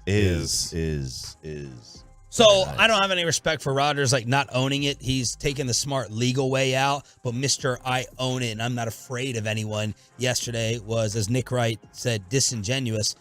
Here's where I'll give Aaron Rodgers some credit. Try to follow me along here. Last hour I gave credit to Draymond and Kyrie. I could not turn away from Rodgers yesterday with his 45 minutes and see if this makes sense. I can't speak to the accuracy of Aaron Rodgers' information, but the amount of research he's clearly done on these subjects, I'm impressed by. Now, I know you could say, why would you be impressed with research that may be 100% completely false? I'm impressed with the effort and the lengths that he's gone. This guy is ripping off every medication. He's ripping off timelines. He's ripping off physicians. He's ripping off everything. And it's clear that he's done a crap ton of homework. And whether I agree or disagree, I can sit there and say, man, I respect the amount of work that this guy has done on these subjects because he has done a crap ton.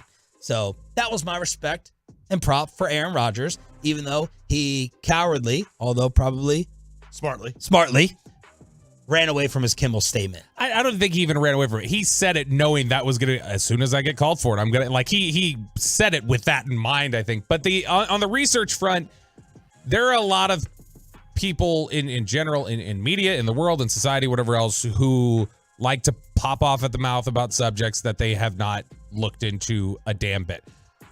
Again, if you want to argue about the validity of the research points that he was leaning into, whatever else, I'm not here to argue that. But yeah, same sort of thing. I agree with you that I at least respect that he's looking for information on it. He's not just going to talk about it without looking into it at all.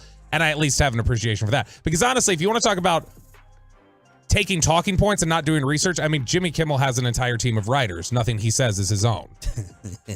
That was a good comeback from Rodgers. He goes, wow, 11 writers in 11 days, and this is the best joke that you had. He crapped on him. He's like, oh, I thought I had the JUCO education. Dude, the 2 A's was a good. The 2 A's that was a good fantastic line. It was whoever wrote that, whatever intern that is getting paid $20,000 a year wrote that. That was fantastic. He should have wrote the Golden Globes because that was. Leave Joe Coy alone. I love Joe Coy. Whoever wrote for him, that's a mistake. He got killed, right? Well, he got killed. And by the way, Joe, you're smart enough to know this. Never take a job 10 days in advance in the comedy world, unless you're like already touring and you've got acts. Pepe, you got to come up with all these things to say about people that are there in the audience. Pepe, I'm being told that you may have some Twitch knowledge and information on why I was getting called out and killed yesterday. A little bit. It's all, Glad you spoke up when I brought it up. Well, I had to make sure it was the right thing. You see a lot of Twitch people, say their opinions, but I got to find the right information here. Yeah. And I think they were upset that they're saying you're trying to get McCarthy fired. Oh my God! They're saying you're starting the whole McCarthy stuff. Oh again. my God! You freaking people are morons. You really, and I'm gonna defend Brian Broaddus here too, because I've seen people attacking Broaddus. You people who sit here and think that you are actually prepping for this game this week, you sound like a loser. You really, and you get pissed off all you want. I don't care what Twitch says or how. Go ahead, start running them off because I got the names on here and the handles. You act like you're sitting here putting eye black on and that, oh my gosh, these Mike McCarthy topics are taken away from the Dallas Cowboys winning and getting us back to the NFC Championship game. Open up your ears and open up your eyes and blame Jerry Jones. Stop. Blame Jerry Jones for opening up this as a topic Sunday, early evening after the Washington Commanders. Because when Jerry Jones was asked about Mike McCarthy's status and he goes, we'll see, that did it. That did it. You can't have it both ways. We can't be a bunch of P words who's afraid to ask Jerry questions. And yeah, you didn't. I know the Ticket is running their desperate promos right now with Jeff Catlin, the boss, a.k.a. Barry Switzer, who walked into a gold mine and never has done anything on his own. I know he's running his desperate promos saying we're paid and bought for and this and that because they see the ratings just like everybody else. But it's ridiculous. You can't have it both ways and call us soft and say we don't ask Jerry Jones tough questions and then get mad when we do and hold him accountable for leaving McCarthy floating out there in the wind with a statement on Sunday. So which one is it? Are we going to be soft P words bought and paid for like the Barry Switzer of radio accuses us of doing? Or are we ruining the Cowboys' mindset and mentality by creating distractions? Which one is it? Twitch? Tell me. Exactly. Look at Ryan putting up the screenshots. Oh, gosh, Ryan. Put them up. That's good. Yeah, call them out. Go Name ahead. names. You act like you do the same thing to Broaddus, a guy who sits there and has no personal life whatsoever because he's living at the Star and living in front of tape to bring you all that stuff, and then you're creating a distraction. You're creating a distraction for the Cowboys and our team, and you should just put that stuff to the side. Jerry Jones did it. So take it to Jerry Jones. Write your letters to Frisco or get on the Cowboys Twitch We're not screen. supposed to bring it up to him. We're supposed to ignore it. Yeah. We're supposed to ignore it. That would be in the pocket. That would be in the pocket of the team. That would be in the pocket. Give me a that would freaking not break. be, hang on, that would not be standing on business. Losers. That would not Al be standing Bundy, on you business. act like you're going out there and suiting up with your shoulder pads on. Sound like a bunch of losers. You really do. I don't care. Bobby's all nervous with his little smile over. I don't care. I'm not nervous. Leave Broaddus alone with it. You can attack me over it. attack Broaddus. It's ridiculous. So we're soft on one hand, and then, oh my gosh, you take it overboard with the other. Blame Jerry. Blame Jerry Jones. Did you know this is the 9th time the Cowboys and the Packers have played each other in the playoffs? I just thought that was interesting. Ninth time. It's tied with the Rams and the 49ers as the most common opponent the Cowboys have had in the playoffs. Really? Really? Yeah, isn't that fun? Yeah, I think the 4-4 split. This decides the series winner. You know what? I want to apologize to Mike Bassick. Apologize. Because I think my day, and this is my most positive day in a long time. The last 90 This minutes. one is? Yeah. I thought Mike, he got Twitch going. I thought he was trolling. I thought he was doing it.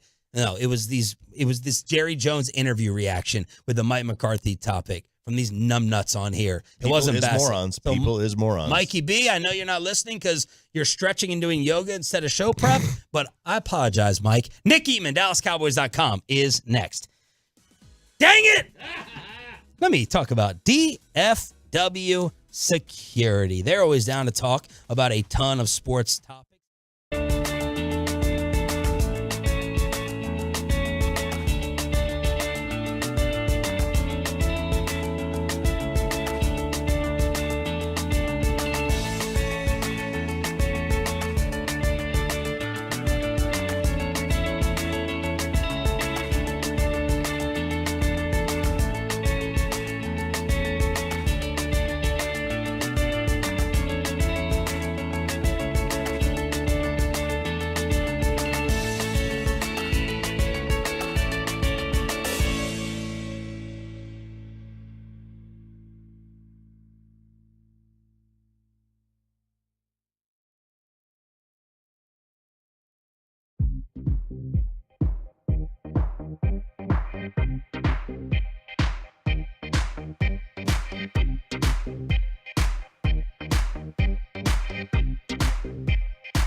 here, brought to you by the personal injury lawyers Frankel and Frankel. Life is unpredictable. Accidents happen. Frankel and Frankel are the go-to attorneys for car and truck wrecks and DFW. If you or a loved one have been in an accident, contact the Frankels for free at 214 or 817-333-3333 or go to truckwreck.com. Nick Eatman, DallasCowboys.com, joins us every hump day. Brought to you by the WinStar World Casino and Resort. Proud to be the official casino of the Dallas Cowboys. Please game responsibly. Crosstalk with KMC coming up at 9:40. Good morning, Nicholas. How are you? I'm good, Sean. You calling me out on the radio? What for? Oh, CJ Stroud? Oh, yeah. You're like Nick Eatman, I know you're listening. This is for you. I was yelling at you. I was like, I know, Sean. It's not what we're arguing. No, we were arguing about MVP. Right. And you guys are saying, I can't believe he's 7th, and I'm like, yeah, well, that's what I was saying is whoever thinks he's an MVP, I'm like, he gets another award. He's not the MVP. I thought you were my feeling was you were disqualifying CJ Stroud during Peace-a-thon or whenever that was a while back because he was a rookie. You were factoring that in heavily. And I don't think it matters that he's a rookie. Well, it doesn't matter if he is a rookie. It doesn't matter. Micah Parsons had the chance to maybe win Defensive Player of the Year as a rookie. It doesn't matter that you are a rookie.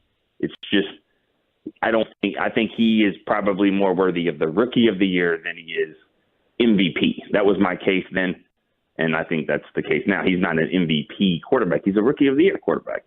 Okay. That's what I think. Well, I think you're looking good on it right now. I have much more anger towards other people, so I don't need to fight with you either. All right. So during the year, you said a couple of times, and I never usually put any stock in this, but it turned out to be true.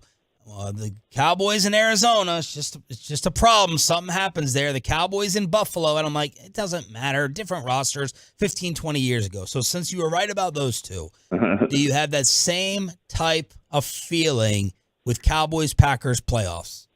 No, I do not. Okay, that's good. I don't. Because, if you're going to go back to the Buffalo and Arizona, you're going back pretty far.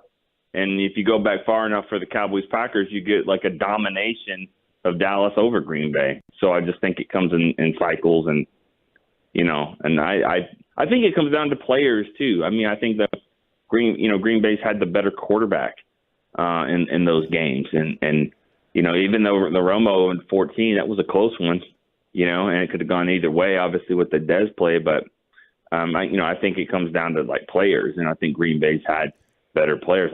They do not have better players this year. It doesn't mean they won't win, but they do not have better players. In your time here, let's say, it's been 25 years. I don't want to date you, but the Cowboys historically have won games. Nick Oldman, right? When they're the better team, right? They've mostly won games when they're the better team. Is that hasn't happened in the playoffs though, and this would kind of fit into that, wouldn't it? Right. They've had. They haven't really won a game in the playoffs where they weren't the better team and they upset someone. I haven't seen that in a long time, since really the Super Bowl back in the mid '90s. They haven't done that. Haven't gone and seen them and upset anyone, which is why they haven't won a road game until last year in the playoffs, when that wasn't an upset either. So it's got to go the other way. So when they've lost, they've been a team that you kind of expected them to win. And there's been games like that. They've been upset against Green Bay in 2016 there with the Rodgers play down the sideline, and of course the Giants back in 2007. But there haven't been a ton of those either. And most of the time it's, the Cowboys win when they're supposed to, and they've lost when they were supposed to. Nick Eatman, D&M Leasing Hotline. So let's talk about this Packers team. You got the big picture 10 storylines up at DallasCowboys.com. What have you noticed? And this is not really disrespectful. I just can't believe that they don't have any dudes. They don't have anybody. And it's okay, well, God, you're playing the Rams. You're you got to stop Donald, and you got to watch these receivers and Stafford. Or anybody that's got a guy. They don't have anyone. They're one of the 5 teams in the league that have no Pro Bowlers. You go to the website, they got they're touting that they got 5 alternates, but they just don't have. And I'm not trying to be disrespectful because they've figured out a way to get into the playoffs with a 9-8 record, and they're playing better down the stretch. I mean, they beat 3 teams that they should have beaten, but they did. You know, the schedule was favorable for them down the stretch, and they're in the playoffs. But I'm just saying, that's the thing that stands out to me is who are you looking at? Like, man, watch him. I mean, Gary, defensive, linebacker, pass rusher's got 9.5 sacks. It's pretty good, But the receivers, they just don't. You don't have a lot of guys with a lot of stats, but Aaron Jones lately has kind of got it done. Running the ball. He's had 3 games where he's rushed the ball more in the last 3 games than he has all season before that. So they've kind of figured something out running the ball with him. Nick, yesterday when we were talking to Jerry, he said he anticipated a number of vacancies. It sounded like on the coaching staff, and that was in reference to a question about Will McClay too. Do you think this is a legitimate chance, or this is the most legitimate chance that they've been in danger of losing Will McClay in an offseason? Yeah, probably the most. I mean, but I don't think they were ever in a great danger before. So I would say yes, because it's never been a huge scare. In my mind that maybe there's things I don't know, but. And I'm not saying it's a huge scare now.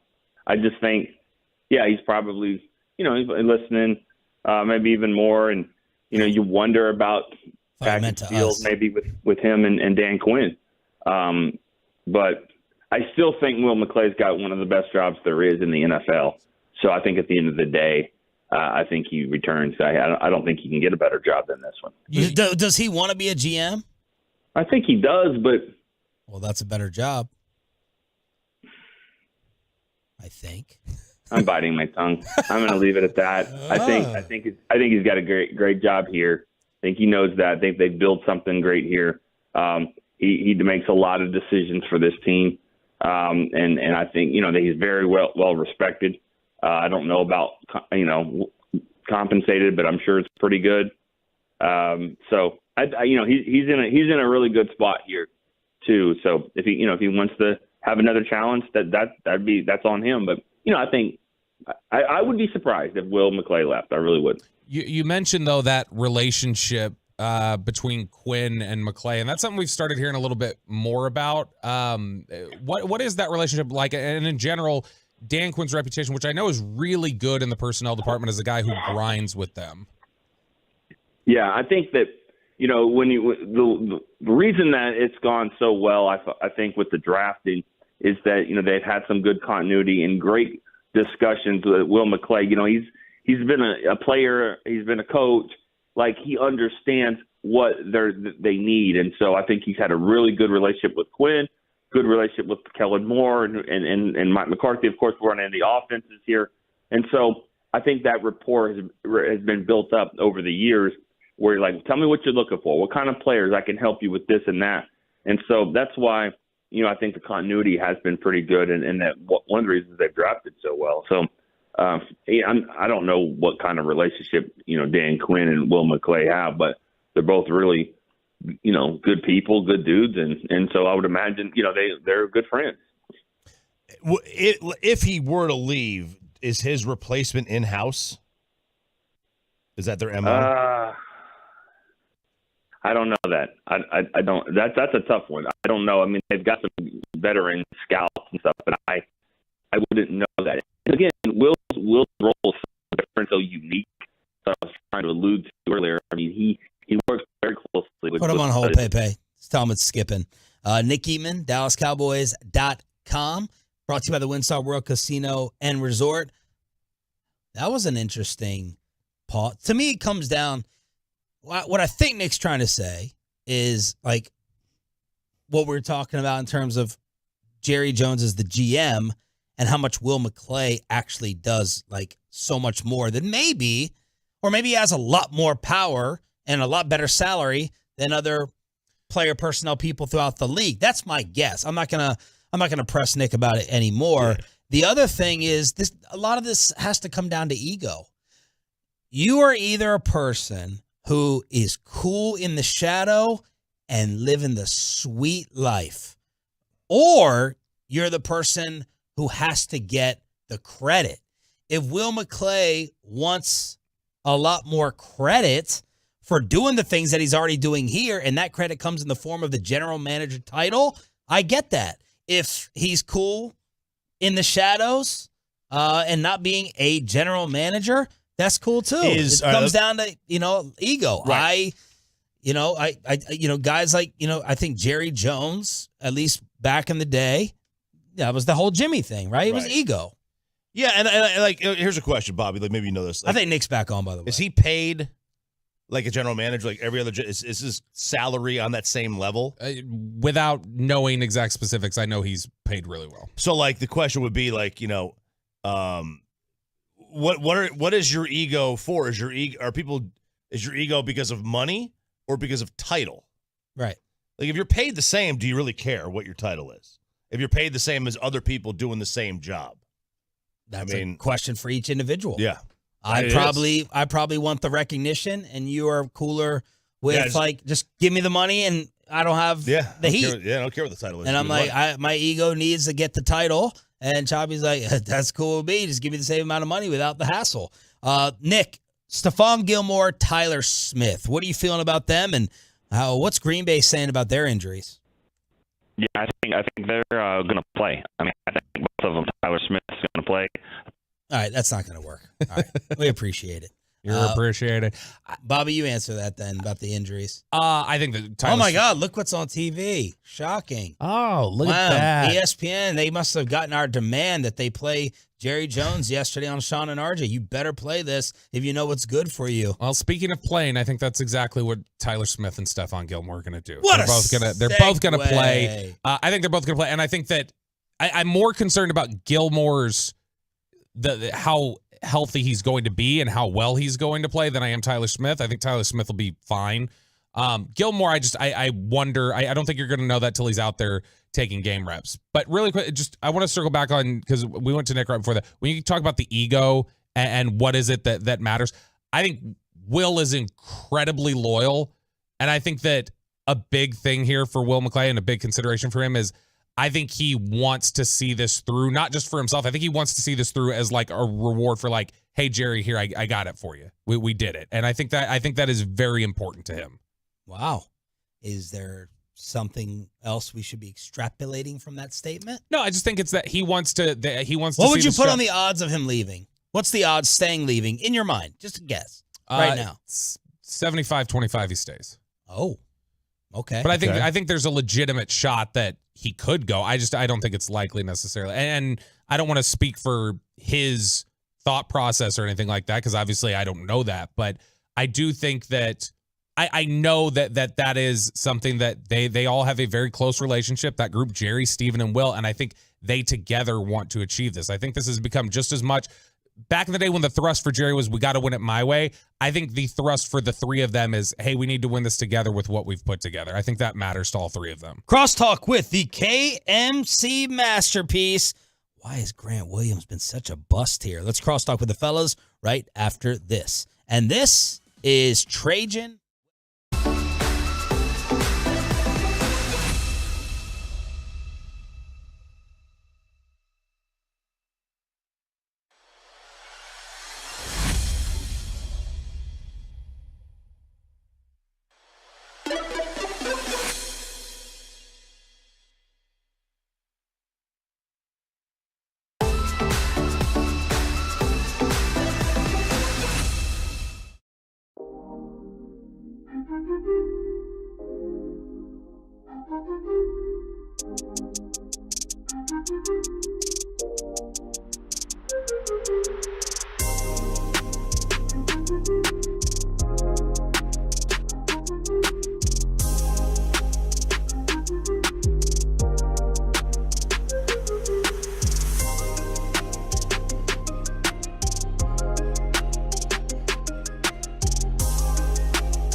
It's back to Sean and RJ right here on 105.3 The Fan segment here, brought to you by Classic Chevrolet. Why do so many Texans love Classic Chevrolet and Grapevine? They've got the goods. More new Silverados than anyone with incredible savings. Why go anywhere else? Go see them today at ClassicChevrolet.com. This is Texas. This is Classic Chevrolet. Relax, enjoy the difference, and find new roads. A.J. Lawson with the three, and that's going to be the final tonight, 120 to 103. The Grizzlies will get the victory. They'll jog it across the timeline, and that will be all she wrote. Grizz Radio with the call. Why don't you guys just keep singing? Everyone. Everybody. I think they're singing different songs, too. Down. What was yours, Or Mike? I can take your number Say hey, around say my who, phone. say Willie. Say hey, say who, swinging at the plate. Say hey, say who, say Willie. That giant kid is great. That was a Leslie Gore song, right? I have no clue. Did you know that there was Willie Mays, Mickey Mantle songs, Jackie Robinson songs like that? No. I didn't Paul Simon either. wrote a song about Joe DiMaggio and Mrs. Robinson. Yes. At the same time. Yeah. Corey, what's coming up? My son keeps referring to his part as a Willie, and I'm just like, I don't say that. Why do you say that? And I don't know where. What time is that segment? 1 o'clock C block today. Oh no. We'll be rocking block. that. Yeah, the C block. Yeah, that makes a lot of sense there. The Cowboys Eagles. Does momentum actually matter going into the NFL playoffs right out of the gate?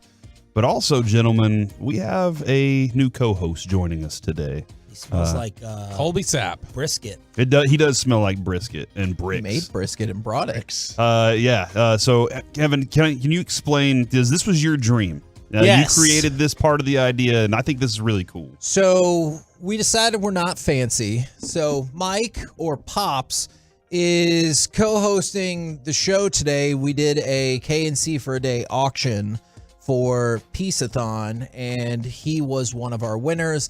This was always my dream, helped raise a lot of money for my possibilities. And so I thought you were going to say to talk less. Oh, no, that's Mike's dream. Oh. No, I want you to talk the whole time. No, he just said that. He said the same thing. So he's going to join the show. He's already got notes about our topics. He's going to weigh in, and he's going to also tell us about the Ice Bowl. Was he there? I want to hear about the brisket. Were you there, Mike? I was not there. Yeah, get up on the mic. So far, F minus. Oh my gosh! But I was 11 You years have old. to you have to kiss the mic. Right to talk. on the microphone. Yeah, don't Okay, be like I Derek was Holland. not there, but I was 11 years old, and I remember watching it just like it was yesterday. What'd you cook that brisket on? Actually, I didn't cook it. I bought it. Can I say the name of the Oh place? Yeah. no! Red Bond Barbecue in Colleyville. Okay. Best barbecue in the country. Oh, wow. Hey. All right. Colleyville. That's where the rich people live. Very nice. Right. Very I don't nice. live in Colleyville.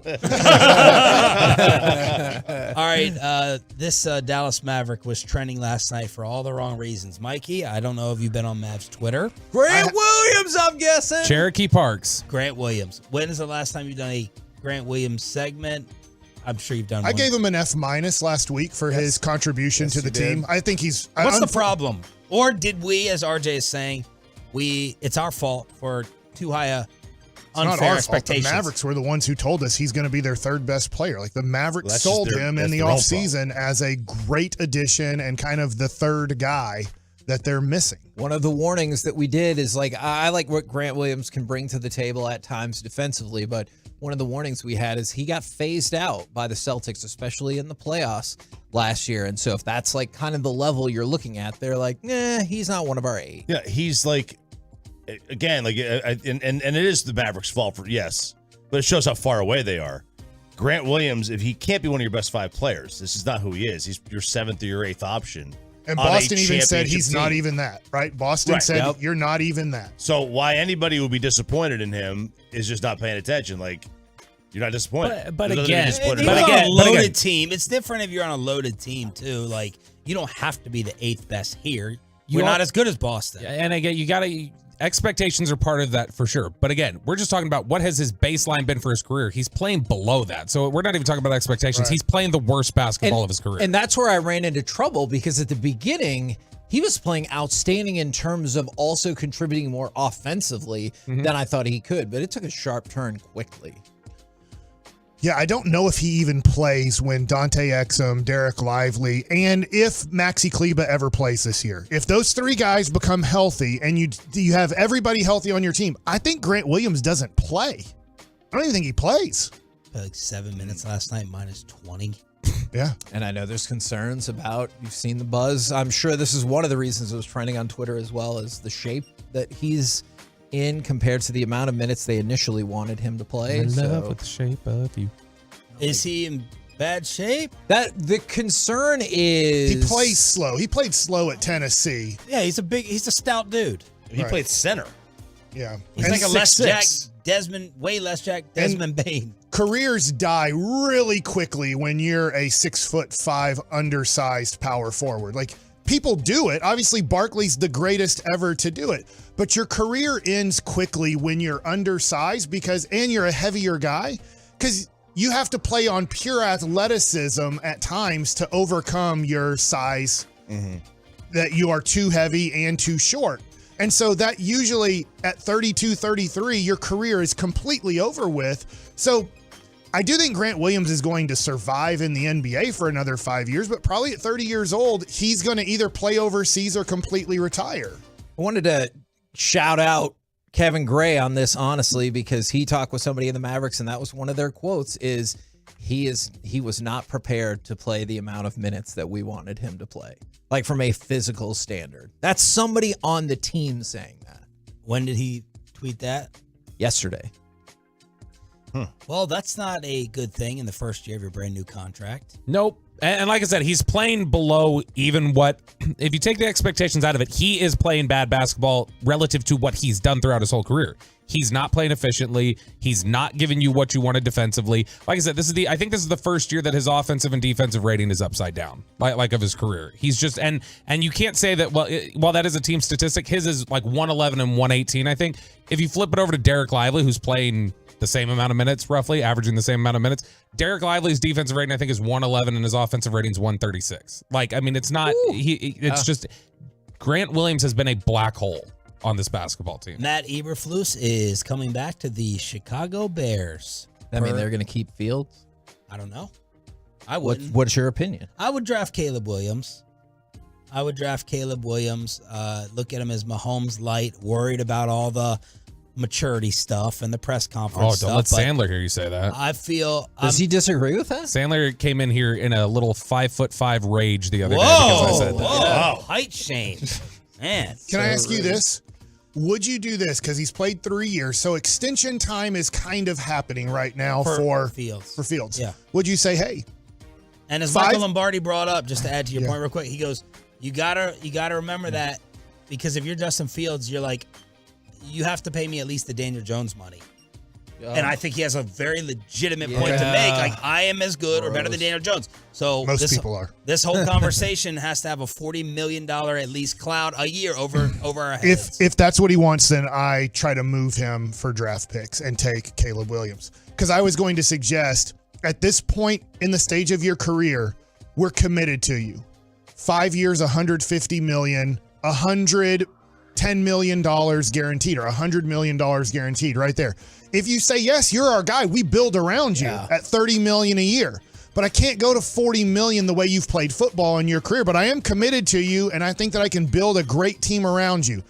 If you do want 5 for $200 with 140 or 150 guaranteed, then I'm moving you to another team, and I am taking a pick that I think could become the best quarterback in the NFL as he progresses. When did everyone change their minds about Caleb Williams, if you even had that opinion originally, and if you even changed it?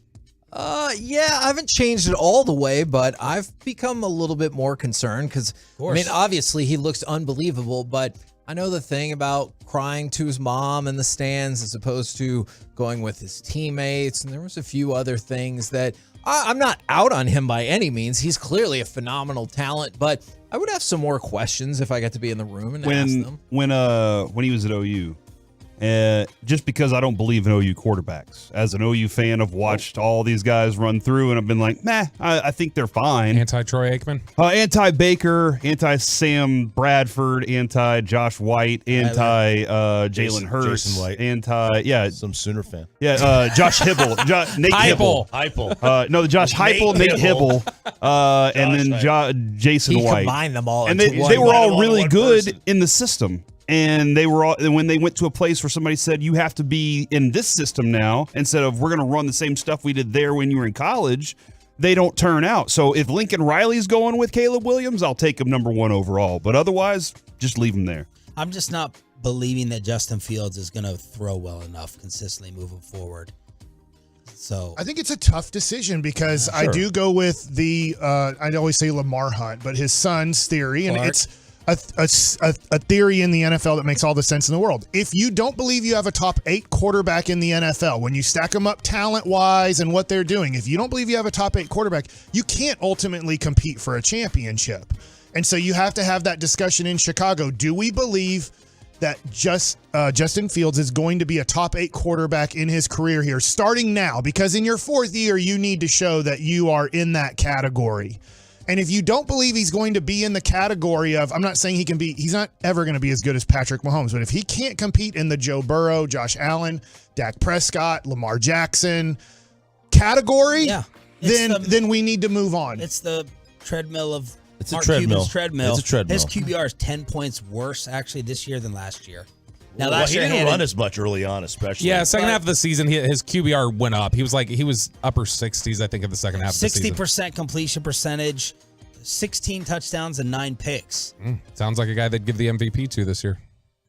Wow. Maybe he performed excellently in really important games. I mean, look, if you're not sold on Justin Fields, right? I just think he's like right on that line of like, which dang is fine. it. Fine. Honestly, the play is the play is probably call Washington and try to swap spots with them, get some more picks, and then just take where they don't take. Because history shows that the second player, if they're the same position, the player taken after the first player at that position hits at about the same rate. What? Yeah. Let's go Ryan Leaf.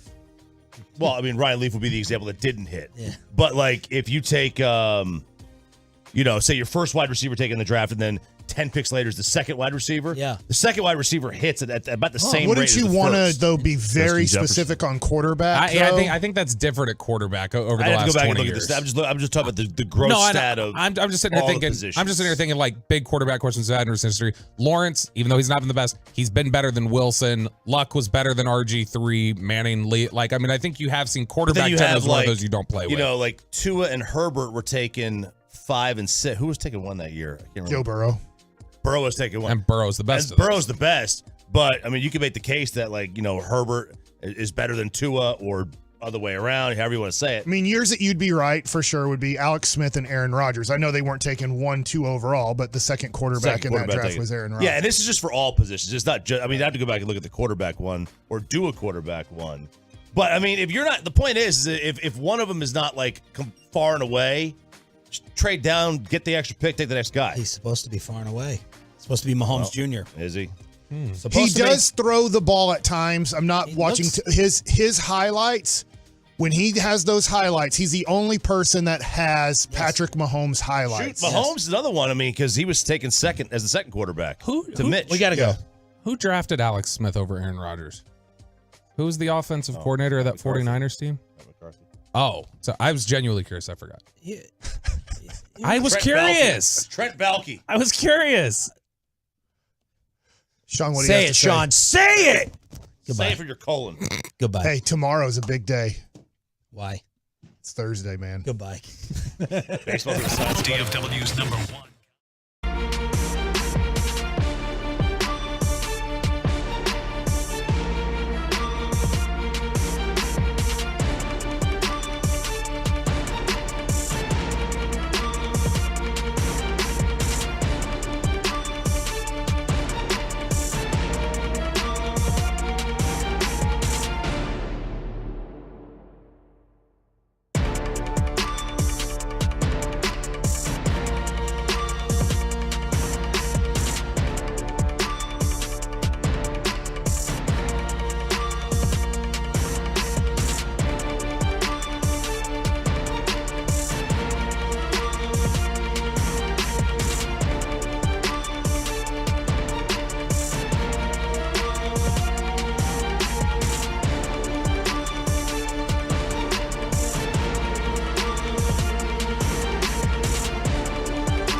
studio, secured by DFWsecurity.com. It's the KNC Masterpiece on 105.3 The Fan. KNC Masterpiece right here on 105.3 The Fan. You got me, Kevin Hagelin, Corey Majors, Mike Bassick, Alec Medford is with us. Sometimes you might accidentally put it as Alex in a group text and then you regret it. It is Alec. And joining us today as well is, we've decided we're not fancy. You can call him Mike. You can call him Pops. He is the winner of the KNC for a Day package. Gentlemen, welcome to the show today. Well, thanks for having me. I'll be Mike. Okay, you want to be Mike and he can be Pops? I think so. I think that would definitely give us different names. That is a statement. That is a statement, and I do support it. So right out the gate, and I really hope Reggie is not listening to this segment. He's sleeping. Okay, good. He's a single man working nights. You should definitely listen to the Get Right 7 to 11 right here on the Fan, 7 to 11 p.m. The reason why I hope he's not listening is because I wouldn't have thought that this would be the case. I am a proponent of momentum. But I wanted to get y'all's general thoughts about momentum going into the playoffs, because it can be about the Cowboys, it can be about the Eagles, it can be about whatever. Do you feel like momentum matters going into the playoffs? If you're making me say yes or no, let's start with that. I will say yes, but I would love to explain my yes. Okay, go because for it. Yeah. I think if you're playing like the Cowboys are playing, they're just playing okay. They got destroyed by Buffalo. They played okay against Miami. They played okay against Detroit. And they played great against Washington after the first about 20 minutes of that game. So their momentum, if I'm specific, no. The Cowboys' momentum doesn't matter because they have not played great down the stretch and they have not played bad down the stretch. Momentum for the Philadelphia Eagles, yes. They are arguably the worst team in all of football the last 5 weeks of the season, or even 6 weeks of the season. So I do think it matters if you're playing somewhat the way Baltimore played down the stretch, not including the game where they sat out against Pittsburgh. Sure. The way they're playing, I think everybody's going, man, who's going to beat Baltimore? They literally just destroyed San Francisco at the end of the season, and they played great. So I think if you're playing great or playing bad, it does matter. If you're playing in that middle realm, the way that a lot of teams are going into the playoffs, I don't know if it matters. Okay, and that part is really interesting because this is where I started doing my research. And this is kind of a springboard off of an article from The Ringer. The last 5 Super Bowl champions, starting with last year and going back. Chiefs, Rams, Bucks, Chiefs, Patriots. Those middle 3, so the 21 Rams, the Bucks, and the Chiefs, Rams won 7-8 to close. Got to feel pretty stoked about that. Bucks won 5 of 6 to close. The Chiefs, they won their last 6 regular season games. All right, so all 3 of those teams clearly are on point going into the postseason. Last year's Chiefs, 3-3 going into the postseason. The Patriots team from 2018, 4-3 going into the postseason. Help me out. Is that the Atlanta? Is that when they? That's not Atlanta, no, is it? I think that's the Rams game, right? That's right. That's right. And then, yeah, that's right. Because Sean McVay took a lot of blame. He said he almost I really overthought this game and didn't give my offense the best. And I love that I know I'm going back in time here. This is why I think Sean McVay is one of the best coaches in the NFL. He admitted his mistake. He said, I screwed up. I didn't give my team the best chance to win. I think the best coaches and the best players, they take blame when they do something wrong. But that's not the momentum conversation that we're having, Corey. All right, when it comes to momentum, Kevin, and I'm sorry if I missed the definition of momentum here, but confidence, I think when we talk with Bruce Bochy a lot. Or lack of. Yeah. The opposite. When we talk with Bruce Bochy, a lot of times, how many times did you hear him say, I'm just trying to get his confidence up or keep his confidence high? And I think whenever you are confident in what you're doing, and I think a lot of that comes with, what do you call luck, Kevin? When preparation meets opportunity. Whenever you are prepared, you are better. You're more confident. You play faster. You do things faster. We do radio differently because we're prepared and confident in what we're doing, right? That's the We'll see. Well, I have tapes. I don't know. I have tapes of our first show, Kevin, and I think at some point this summer we're going to go back and play our first show and see how we sounded compared to now. But that's where I'm saying, like, I think the Cowboys cleared out some things that were bad and are in a mindset of, we worked on all these little things to get to this point. We are here now. I think they're playing fast. They're playing confident. That's the momentum that I'm looking for. All right, Pops, walk me through your feelings on momentum going into the NFL playoffs, and then I'm going to nerd out super hard with numbers and see how you guys feel about that. Well, I believe it could be a double-edged sword. You can either be hot and on a roll and continue on through the playoffs, or you can had been on a roll and been spent and you're done. And with the Cowboys, I've been a Cowboy fan since the early 60s. Right. I don't miss a Cowboy game. And throughout their history, and this year, not so much this year because they are better this year than they have been in a while, but it's still there. You don't really know which team you're going to get. Yes. Man, I feel like you could take that opinion, freeze it, trot it back out in 10 years, trot it back in the past 10 years, and people would still be like, agreed. Now, you mentioned something really interesting right there, is if you have been hot, does it eventually go away? I've already seen a couple of people text in about concern for the Ravens in terms of they sat a lot of their players, obviously Lamar Jackson, to finish the regular season. Then they're going to have a bye, and only then will they play again in the divisional round. So you're talking about like several weeks off.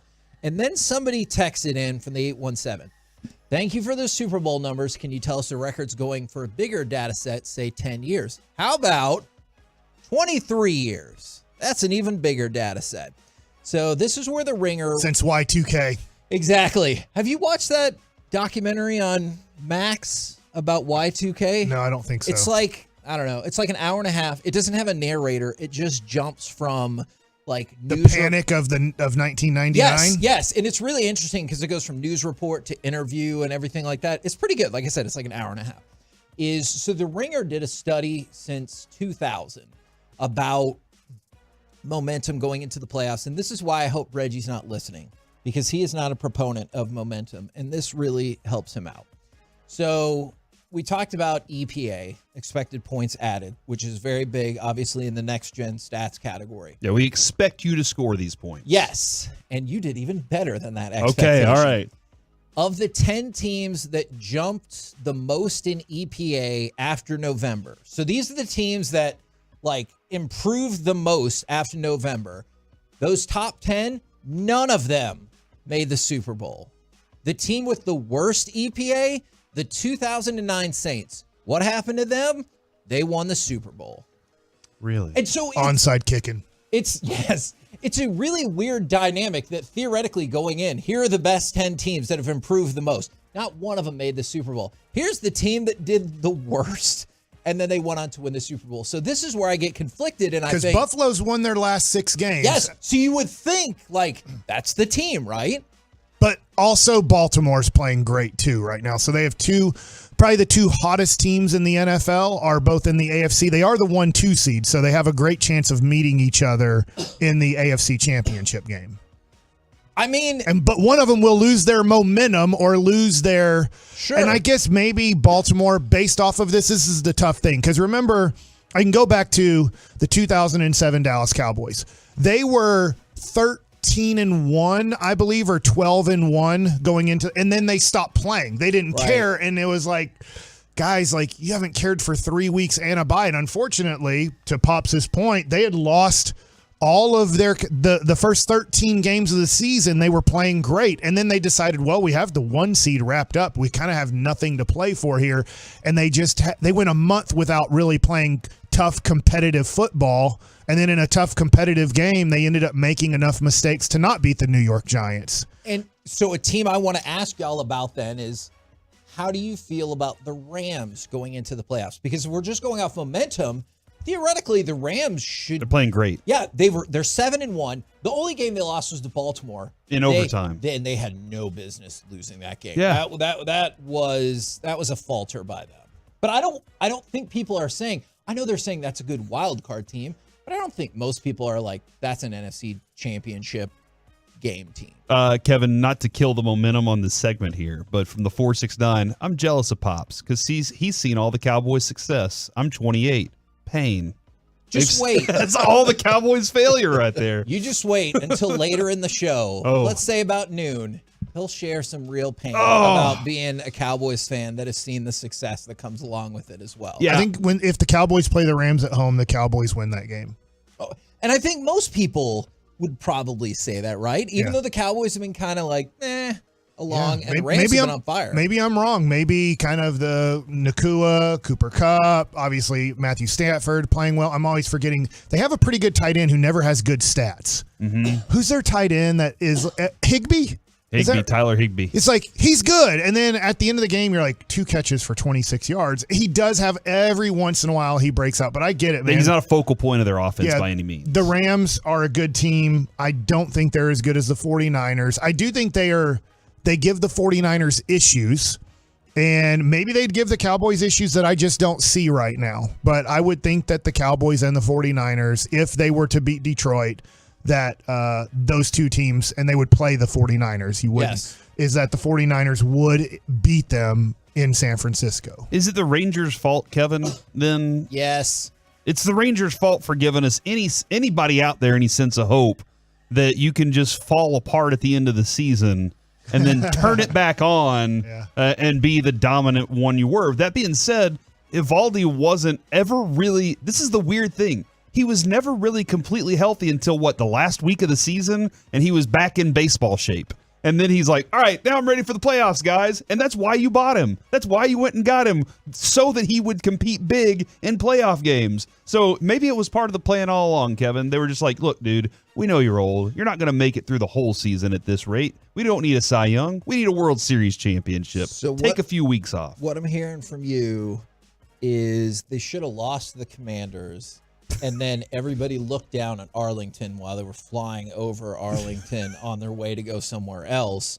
And then this Cowboys team would have been ready. You're right. The Rangers ruined all of my ideas about what you had to be doing going into the postseason. Yeah, they changed, but it's a different game too, and it was a different time, Kevin. That was last year, and this is this year. It was a new season. So dumb. It was a new season, Kevin. Dumb. Now, Pops, real quick, and I know we'll talk about this throughout the show. If you predicted right now, will the Cowboys make it to the NFC Championship game? Yes. Wow. Were you going to kick him off the show if he said no? No, he has the right to say certain things that he wants to say. With whatever he wants within FCC guidelines. That's the deal. Whatever you want. If they don't, will you believe that the Cowboys are literally cursed? Yeah. Oh, no. But Jerry signed a deal with the devil back in the day. That's what I believe. If you don't make the NFC Championship game this year, I'm not saying Super Bowl, I'm with Pops, but if they don't do it this year, then there literally is a curse on the Cowboys. They've got everything. Yes, right down to home field advantage. Yeah. I'm with you. I don't argue that. But then again, for everybody who texts in, it was like, you've seen this same story play out the last 28 years. I get it. What does that look on your face? There's a new Netflix show about basketball that I think Mike's going to love. Okay. It's Quarterback, starring Anthony Edwards, LeBron James, Jason Tatum, Jimmy Butler, and Domantas Sabonis. And they all try to play quarterback? No, it's quarterback. Wow. It's just the NBA. Never mind. I'm done. I got to go. Y'all have the mic here. Y'all are they fine. have to play Squid Game. Your kids are back in school. You should be happy. You said you were tired of them and wanted them out of the house. Yeah. But the pool's cold. I just got to get the heater started. Jump in. Yeah. Avery did. You saw him do it last year, didn't you? I don't know right, what what's to up say next? to that. What are we doing, Kevin? Up next, we will talk with our Dallas Cowboys insider, Mickey Spagnola, right here on 105.3 The Fan. They are three lifelong DFW guys talking sports, sharing laughs, and they love when you join in. You are dialed in to the KNC Masterpiece on 105.3 The Fan.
The personal injury lawyers Frankel and Frankel. Life is unpredictable. Accidents happen. Frankel and Frankel are the go-to attorneys for car and truck wrecks in DFW.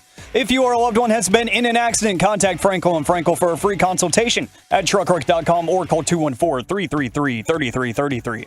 KNC Masterpiece back here on 105 through the Fan right now, brought to you by Ford and your North Texas Ford dealers. Ford is the best in Texas. It is our Dallas Cowboys Insider, Mickey Spagnola. Good morning, sir. Good morning to you guys. How's it going? It's going well. Thank you for asking. I think I know the direction this is going to go, but I just want to check.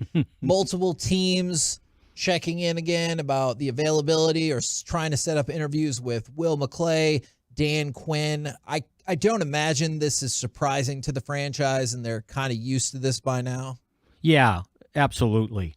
I mean, what is this? 3 years in a row for Quinn? Is it 8 for Will? I'm just exaggerating, but it seems like it feels every year like it, yeah. Somebody's after Will McClay, and he's pretty settled here. And with the exception of having GM in front of his name, he's got all those responsibilities, and they treat him as one. And as I like to say, he's probably the most trusted front office person without the last name as Jones that they can have, right?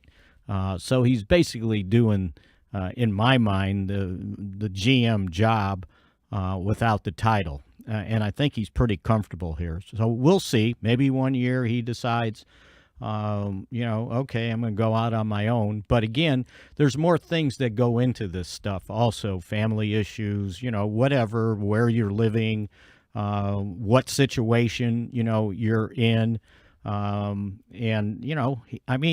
He's got a lifetime job here if he wants it, if the title doesn't, get in his way. And as for Dan Quinn, this will be the third year in a row, and I would imagine once you've had a head coaching job, you want to make sure if you take the next one, you're in a good situation, and usually it's not a good situation because that's why that team's looking for their next head coach. And even more than that, if I had the choice, I'd be looking for a team that at least has a quarterback I can sink my teeth into, and not one that I either got to go draft one and develop or inherit one that I might not like. So I think there's that for him to consider also going into the situation.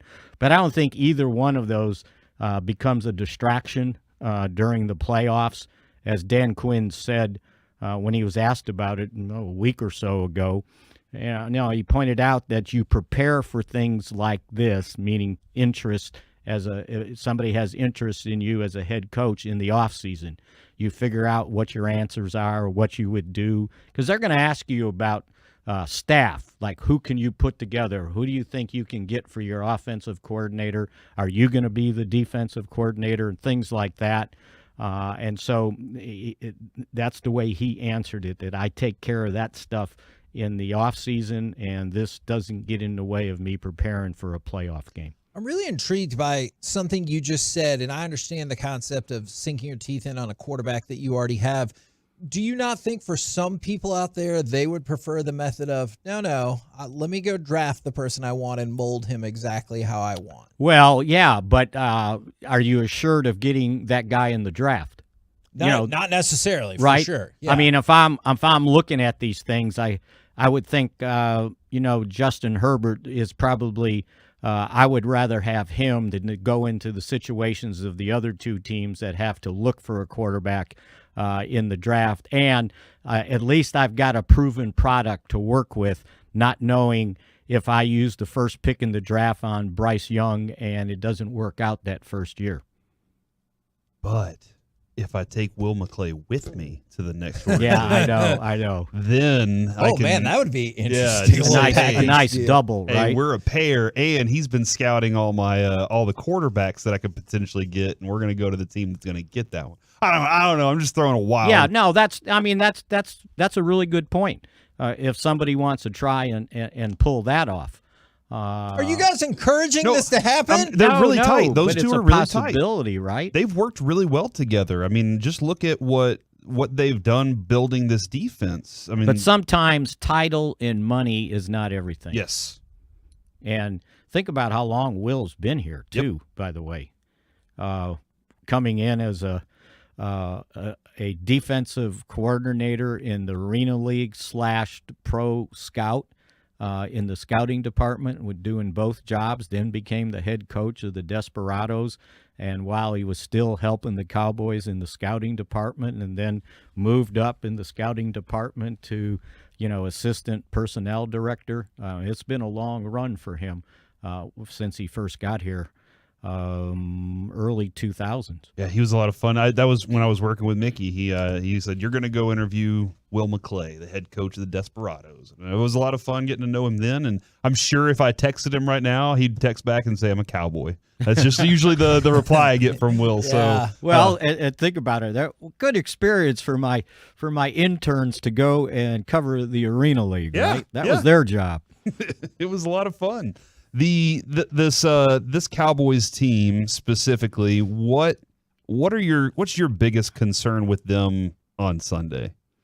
Well, I think that they've somewhat answered questions against some of the lesser teams being able to stop the run and run the football. And I know you can just go out and sling it around and win games in the playoffs, but I still think that their ability to stop the run, they've got to prove it to me in the playoffs. Yeah. Because if you look at their last exits, that has been a problem, not being able to stop the run, especially the last two meetings with San Francisco. They haven't done a very good job of that. They didn't do a very good job of that against the Rams when they met them out at the Coliseum. So again, and at times that's reared its ugly head this year, right? Teams that have beaten them and dominated them have been able to run the football on them. So again, it's great the sacks you get, it's great the takeaways you get, but a lot of times, boy, you got to be able to stop the run to be able to beat some of these other high-scoring offenses. I did hear Rob Demovsky this morning he's a ESPN reporter for Green Bay. He was on with Sean and RJ this morning, and they were like, hey, so Aaron Jones was really good in his last 3 games. Is that the approach? Because the Cowboys have been weak there. And he was like, yeah, I don't think that they're going to be running the ball at will against the Cowboys, even if the Cowboys are poor. So that was his just little thought on what he's seen from that team, is they aren't as much of success as they had, because he had, 120 yards in almost 3 straight games there. Yeah, he had more than 111 for 3 straight games. But again, those 3 straight games were against the Carolina Panthers, 2-15, Minnesota Vikings, 7-10, and the Chicago Bears, 7-10. And they only beat the Bears 17-9, by the way. Yeah, that game was terrible. So even if they, had racked up a bunch of 33s in the other 2 games, he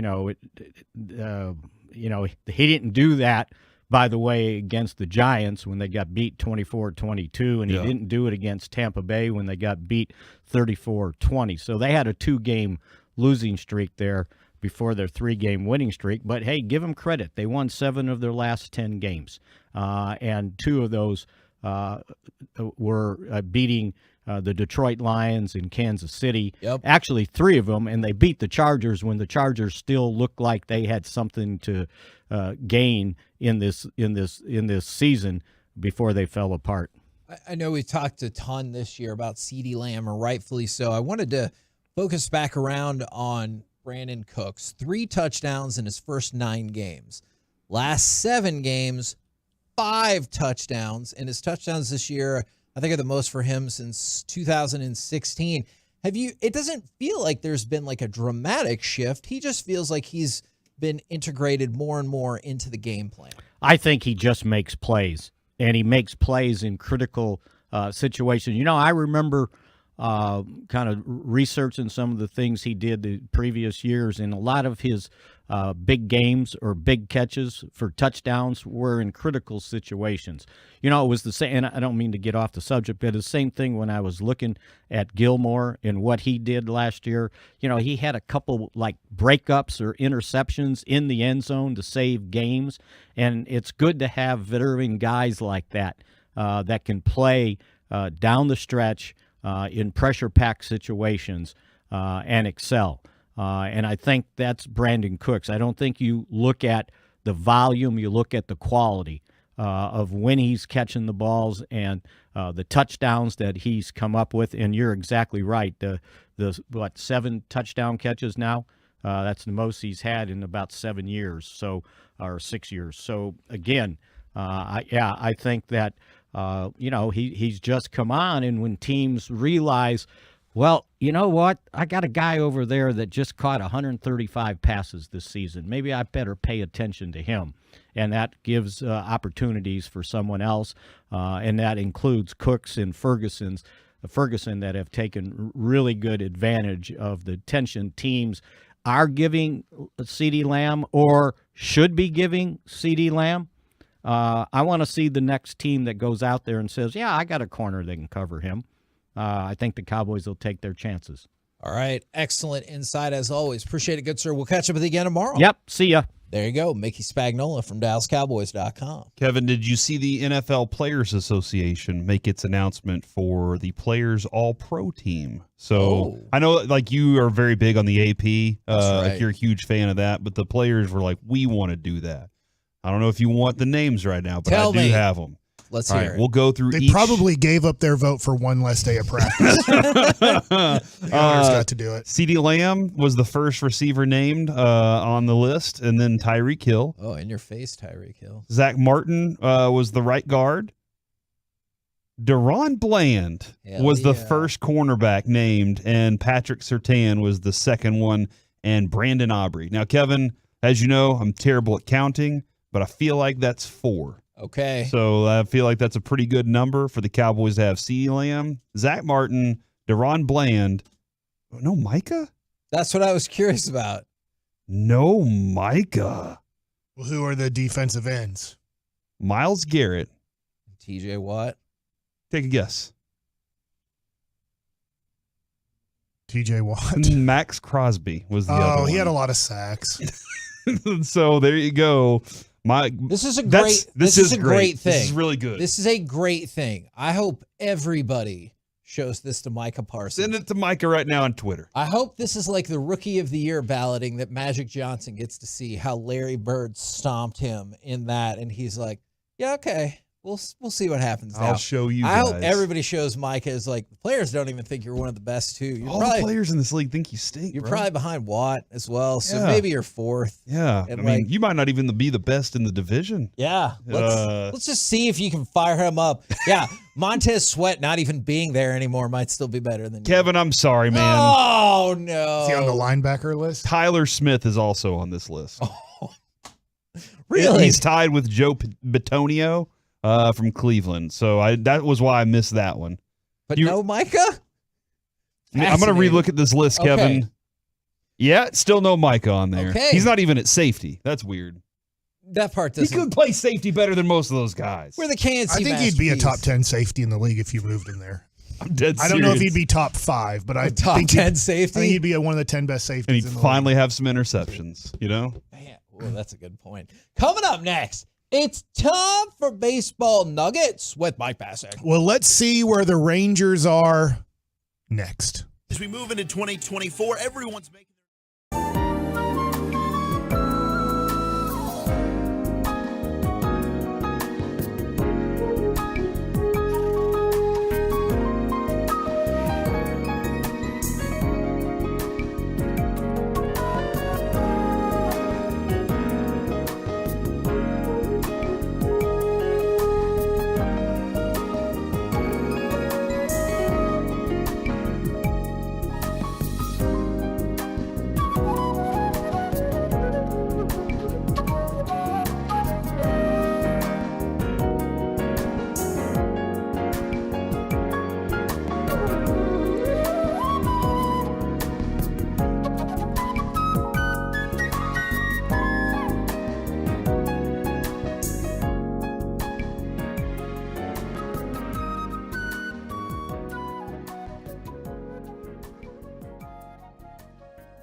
So many Texans love classic Chevrolet in Grapevine. They've got the goods. More new Silverados than anyone with incredible savings. Why go anywhere else? Go see them today or visit ClassicChevrolet.com. This is Texas. This is Classic Chevrolet. Find new roads.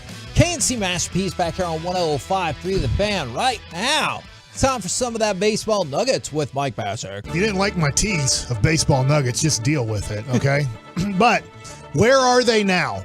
That was my tease, right? I thought it was, we'll talk about the Rangers. Where are they? Yeah. This is going to make all the sense in the world to you now Okay. on this tease. MLB Network has now started to put out their top 10 right now. Now, remember, at the end, they'll do their top 100 right now in Major League Baseball. But their first list has come out of where are they now? It's starting pitchers. Now, they have the top 10 starting pitchers right now. I'll just ask this quick question, yes or no. Do you believe there's a starting pitcher for the Texas Rangers on the top 10 starting pitchers in baseball right now? Yeah. And if so, who? I mean, Evaldi's the only one I can think of. Agreed. But I don't think that anybody's Jacob going DeGrom? He can't throw. That's true. So no. Right now. Yeah, right now he can't throw. If this is the right now list, second half Mike. of the season, we might have a bunch. Yeah, I'm going to say Evaldi as well. He's not on the list. I was going to say he's not. It was your fault. No, I said he would be the only one, but he can't I think be. you're right. I think for Jacob DeGrom, he's usually on this list, but Yes. with his major injury that they're hoping he can pitch after the All-Star break. And I wouldn't say exactly right after the All-Star break. They're probably hoping the Rangers sometime in August that he has done his rehab work and that he can pitch. But I'm not saying that's optimistic. I'm just saying that's what they're hoping for. So your top 10 starting pitchers right now. I'm going to let you guys take a guess on, and you don't have to name number one. Just tell me who you think one of the best 10 starting pitchers. Garrett Cole. Garrett Cole is number one. How about this? Just to show you how crazy a list can be from last year to this year. Not ranked last year. Wow. Was not considered one of the 10 best pitchers right now. I don't know how he wasn't like 7, 8, 9, or 10. I get maybe. That is odd. So, not ranked last year, Garrett Cole is number one. Is there somebody else? Spencer Strider. Spencer Strider, not ranked last year, ranked number 7 on the list now. Zach Gallen. Zach Gallen, not ranked last year. Oh, my God. This year, number 3. So do you see how much this can change? Starting pitching. This is the tough thing. I'm not saying you shouldn't pay a lot of money for starting pitching, but you can see how volatile starting pitching can be. It'll be interesting. Today they come out with catchers. I don't know if it comes out. I think it comes out at like 6 p.m. So tomorrow I'm going to give you just a tease. I will give you the list of catchers, and Jonah Heim should be top 5. I don't know where he's going to fall in the top 5, but he should be top 5. So you guys have named 3 guys. Literally all 3 guys were not on the list. Blake last Snell. year. You already named 2. I've named 1. Okay, that was my last. Come on, bro. Blake Snell, not on the list last year. In fact, I almost released him after He's April on on my this year, fantasy though, right? team because I was like, he stinks. Is he on this? He is. He's number 5. Okay. So you guys have named, there's 2 other guys that weren't even ranked last year that are on this list. But you have named probably, I would say, almost all of the most popular pitchers. That's a hint for if you'd like to name one other guy. Third baseman for the Cleveland Indians, Corbin Burnson. He was number 1 last year, the Downhill. number 1 starting pitcher, and you are correct. Yep, and that's Corbin Burns, yeah. Yes, Corbin Burns is now number 2 on the list, so he fell down 1 spot on the list. So Garrett Cole's 1, Corbin Burns is 2, Zach Gallen is 3, Blake Snell is 5. Spencer Strider is 7. Do you guys want me to just start naming names? Because I know it gets tougher here. Actually, I was going to tell you that Corbin Burnson is also in that weird show I'm watching called The Curse that has Emma Stone in it. You should watch Psych. Wasn't That he show on like was in- L.A. Law or something Yes, like that? he was. It was his best at Psych, though. And a lot of people haven't seen that documentary. Do you want me on to the give you a Cleveland hint on number 4? Yes. Easy Hall of Famer. Easy Hall of Famer. Who'd you You've say? seen his butt before. Oh, Verlander. Verlander. Hold on. That was a better hit. Remember, Easy Mike Hall of talks about that Famer? all the Not time. sure. That's You've the hint. seen Like, his butt in a picture. Have you seen his butt? Yeah, I saw that picture with his wife, Kate Upton, right? They took a picture. What and was she wearing in that picture? I don't remember. I don't think she's wearing anything, right? Were they even married at that point? Yeah, I think they're married in those pictures. You don't have to be married to be naked. That is 100% true. All right, number 6, you guys aren't going to get. He was number 8 Max last Fried year. on that list? I Max love Max Fried Fried. is on the list. He was number 7 last year. He's number 9, which was interesting because I think he's spectacular. But he was hurt most of this year. But they are expecting him to have a big bounce back. So what's interesting on this list is I'll give you the list now, the rest of it. Number 6 is Zach Wheeler. He was 8 last year. Number 8 is Logan Webb. He wasn't on the list last year of San Francisco. And number 10, not on the list, now a St. Louis Cardinal, is Sonny Gray. So he was a Minnesota Twin last year. He has signed a contract with the St. Louis Cardinals. Was he great last year? Sonny Gray. He was really good. He's number 10. Okay. So, I mean, how good was he? Good point, Mike. Hold on. He's better than every Rangers pitcher. Allegedly. Says the list. Yeah, so but what's barely. interesting on this list is there's no Dodger.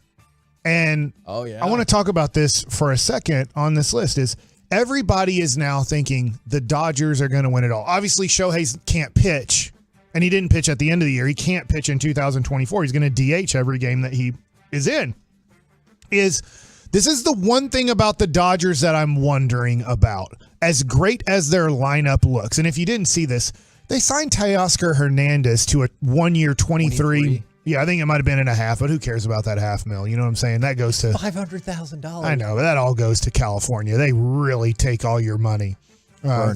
For now. Yeah. Did you see that they're trying to implement legislation to change that? Oh, to not take his money or to take more of his money? To make sure you put a cap on the deferred payments that Shohei did. Oh, yeah, but that's the law. I wonder if he would say, well, the law in 2023 was this. That's a good question. Okay, but I'm wondering this. As I look at this list, there's no Texas Ranger on the list. And Evaldi, to y'all's point, probably would have been the best on this list. But the Dodgers don't have anybody on this list. Now, I do know this. They love Bobby Miller. If you don't know who that is, that's one of their premium young pitchers who pitched last year, and he does look the part. Walker Buehler is coming back to start the year next year. How good can he be after missing almost 2 years of pitching because of Tommy John surgery? I don't know, but when he was healthy, he was probably a top 10 pitcher. I'd have to go back to 2021 to see if he was on the list. I would assume he would be on one of the 10 best starting pitchers list in 2021. Obviously, probably in 21, Kershaw was, but he's not on the list anymore, and I don't expect him to make a list like this anymore. So the Dodgers are spending money like crazy. At the same time, if Walker Buehler doesn't take the step back to where he was, if Bobby Miller doesn't take the step to where they think he can be, I'm just not so sure the Dodgers are just going to dominate in the playoffs. Because last year, nothing against Clayton Kershaw, I wouldn't mind him being a Texas Ranger.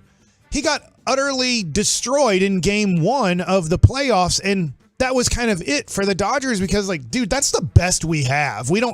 At this point, we don't have anything better. So there's a lot of hope right now. Unless, look, I won't put it past them that Blake Snell on the list is a free agent. Yes. I mean, maybe they signed Blake Snell, and so on the list they do have a guy that they truly believe in that's a right now top 10 starting pitcher. But I look at Atlanta with Spencer Strider and Max Fried, 7 and 9 on this list, and I'm not saying Atlanta's better, but if there was a matchup of Atlanta versus LA right now, you would like the pitching more for Atlanta than you would for LA. So that makes a lot of sense to me. I'm hoping this. I don't know this. I'm hoping this, that Jacob deGrom has such a great 2 months and maybe a playoff stretch that he's back on this list. Because if you just look at talent when healthy, Jacob deGrom's a top 5 talent easily in Major League Baseball. But the question is can he come back the same? Will he come back the same? How much can he pitch when he comes back? Can he throw 100 pitches? That's not an injury that you can rush, is it? Like the recovery, especially at his age and a second Tommy John. We've seen athletes rush their injuries before and then have to have a second surgery, and then they had to deal with that. And even watching Derek, it seems like there's a long process that he's having to go through to get to that point. Right. So I'm not hoping that, Mike. You are correct. The only time you might rush it is if you're like, look, this is it. I have 1 year left on my contract. I'm close to 40 years old. it's good enough. Let's just see if I can pitch these last 3 months of my life. And if it because dies, if it not, dies. yeah, if not, I know that my career's over. Your arm, if it dies, Kevin, not. So what will be interesting is tonight the catchers come out, and I'm going to be very interested to see if Jonah Heim's number one. What about Austin Hedges? He's not going to be number one. All right. Or in the top. Well, I mean, 10. Heim was an all-star, Spoiler World alert. Series catcher. Well, I'm wondering, Adley Rushman and Will Smith will be up there with him. So I think those are the three candidates for number one. Do you think he's going to be number one, or do you think more like two is more likely? I'm wondering if he'll be number three because Adley Rushman, obviously, I get it, number one overall pick, a lot of hype. He helped lead their team to the best record in the American League. So I can see where Adley would be ahead of Jonah Heim. I'm not saying it's right or wrong. Yeah. And I can see where Will Smith, because he has more time. He still has more time in the majors than Jonah Heim, especially as an everyday, you're our number one catcher. So I'm expecting him to be three. Okay. But I could see where he could be one or two, but I'm expecting Adley Rushman and Will Smith to just be ahead of him. And then just to give you an idea as I end this, Thursday will be shortstops. There's a good chance the Rangers have the number one guy in baseball.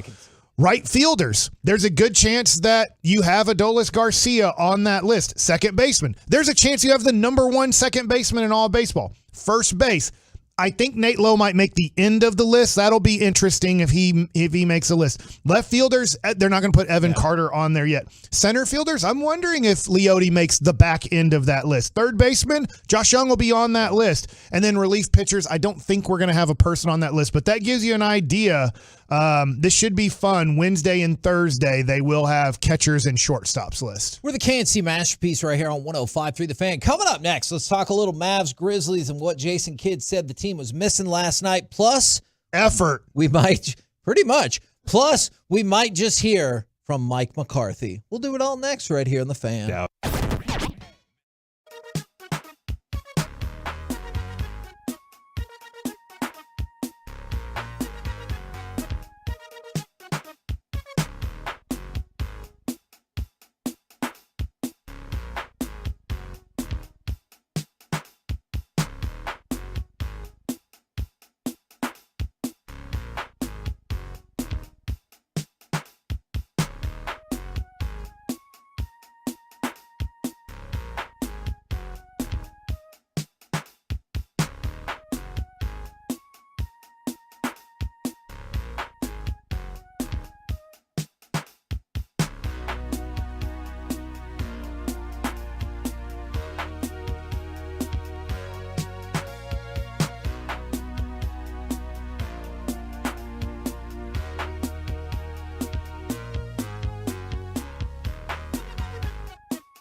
Fan Studio, secured by DFWsecurity.com.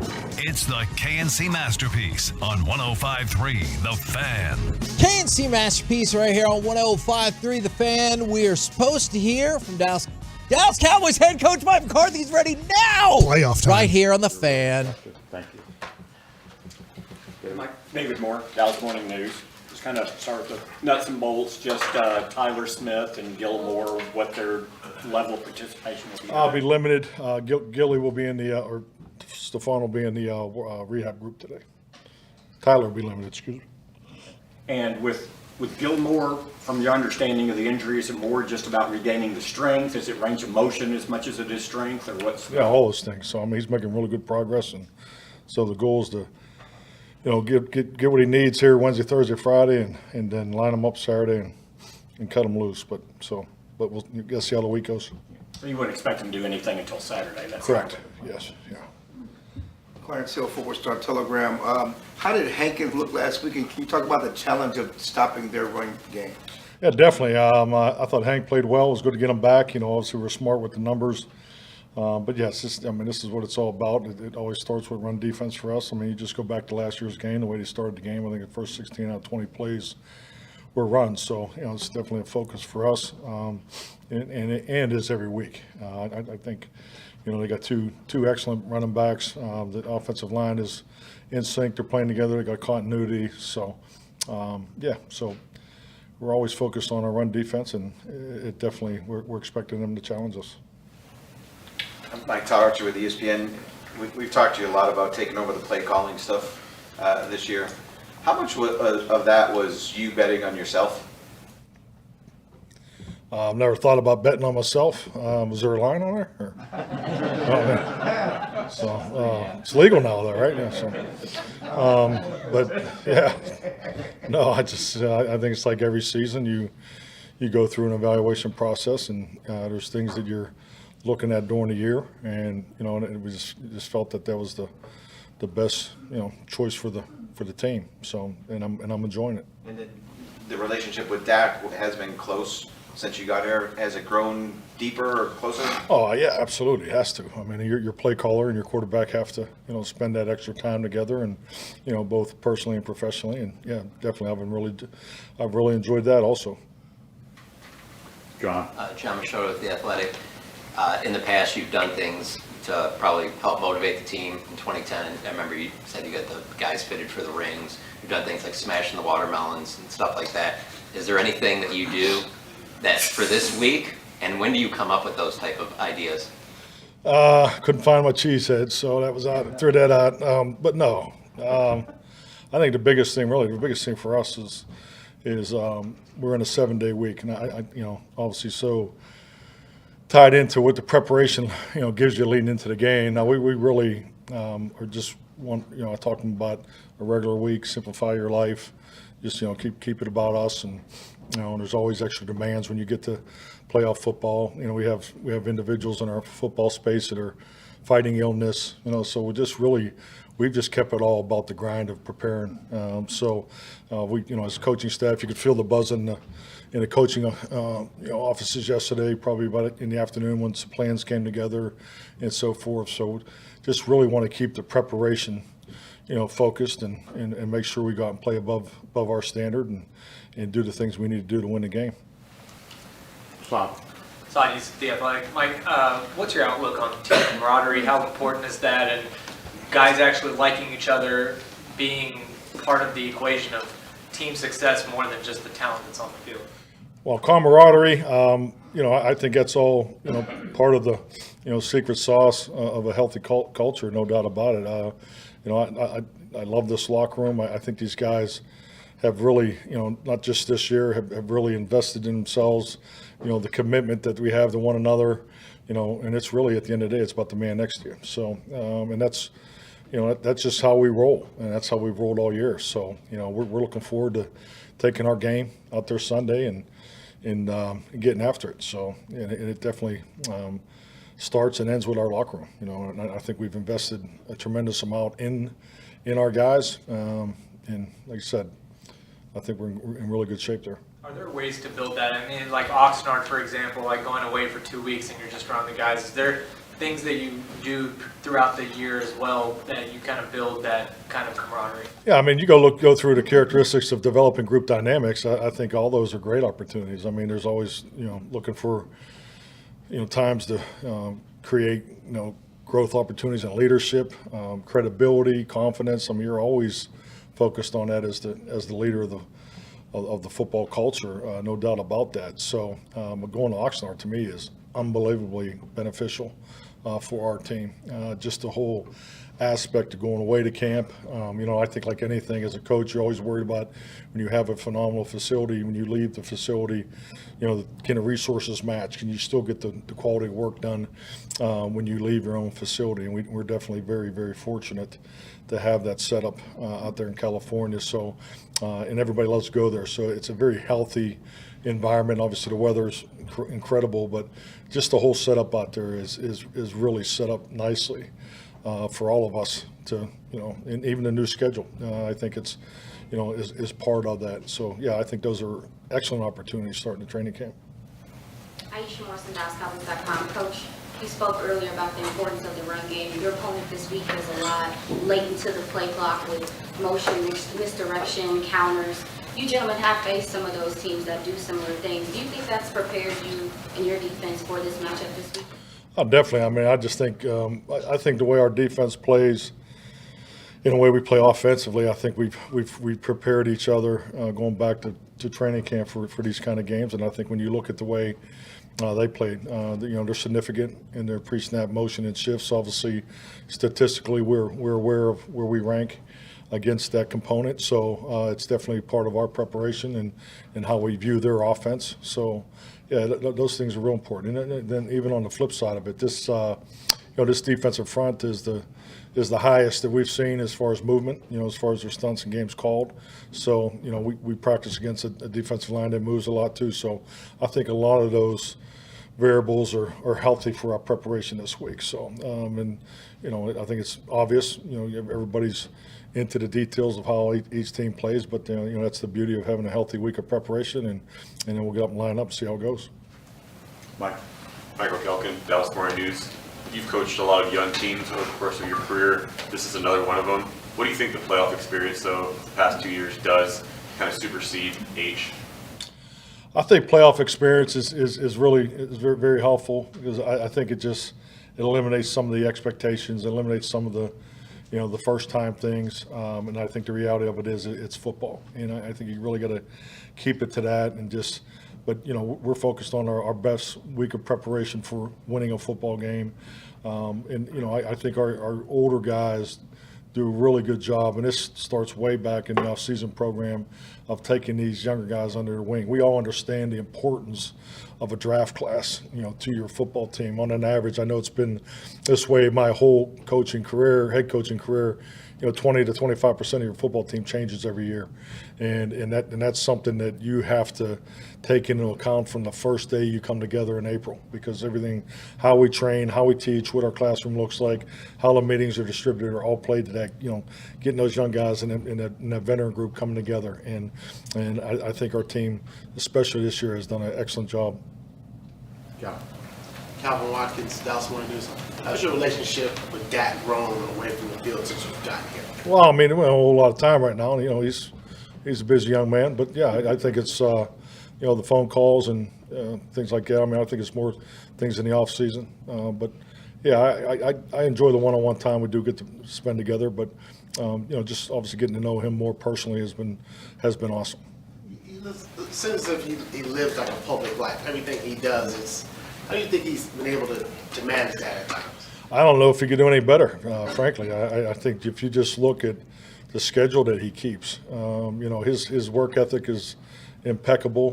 But with that, we have all worked with people that have excellent work ethic, but what's their workload capacity? I mean, I think what he accomplishes each and every day, as far as getting ready, as he prepares as a quarterback, I definitely grade him excellent, and been around some great ones there.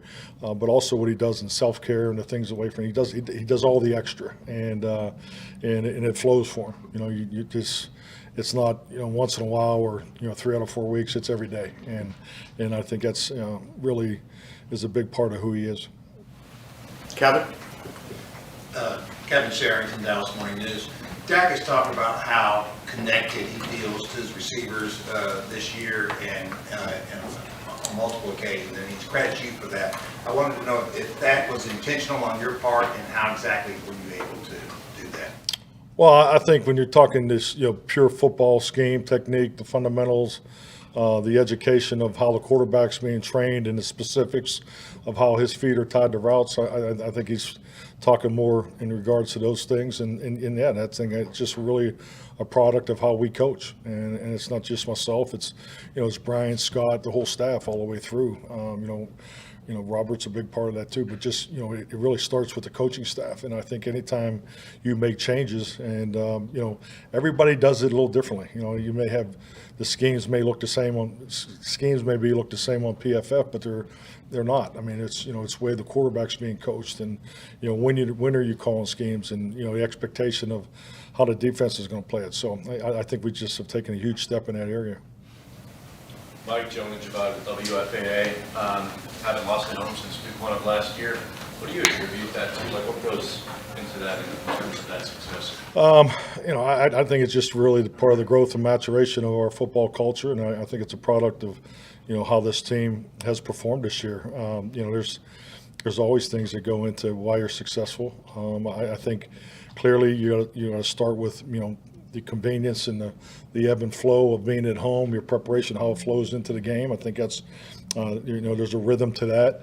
I think a big part of it is really the crowds that we've had. I mean, it's been electric. We've been able to get the lead at home more. So I mean, there's a lot of things that play into that. And but at the end of the day, it's playoffs. And I don't think it's a big deal to go on the road as much as it was 15, 20 years ago as far as a team playing in loud environments. But, yeah, we love playing at home, and the numbers speak for themselves.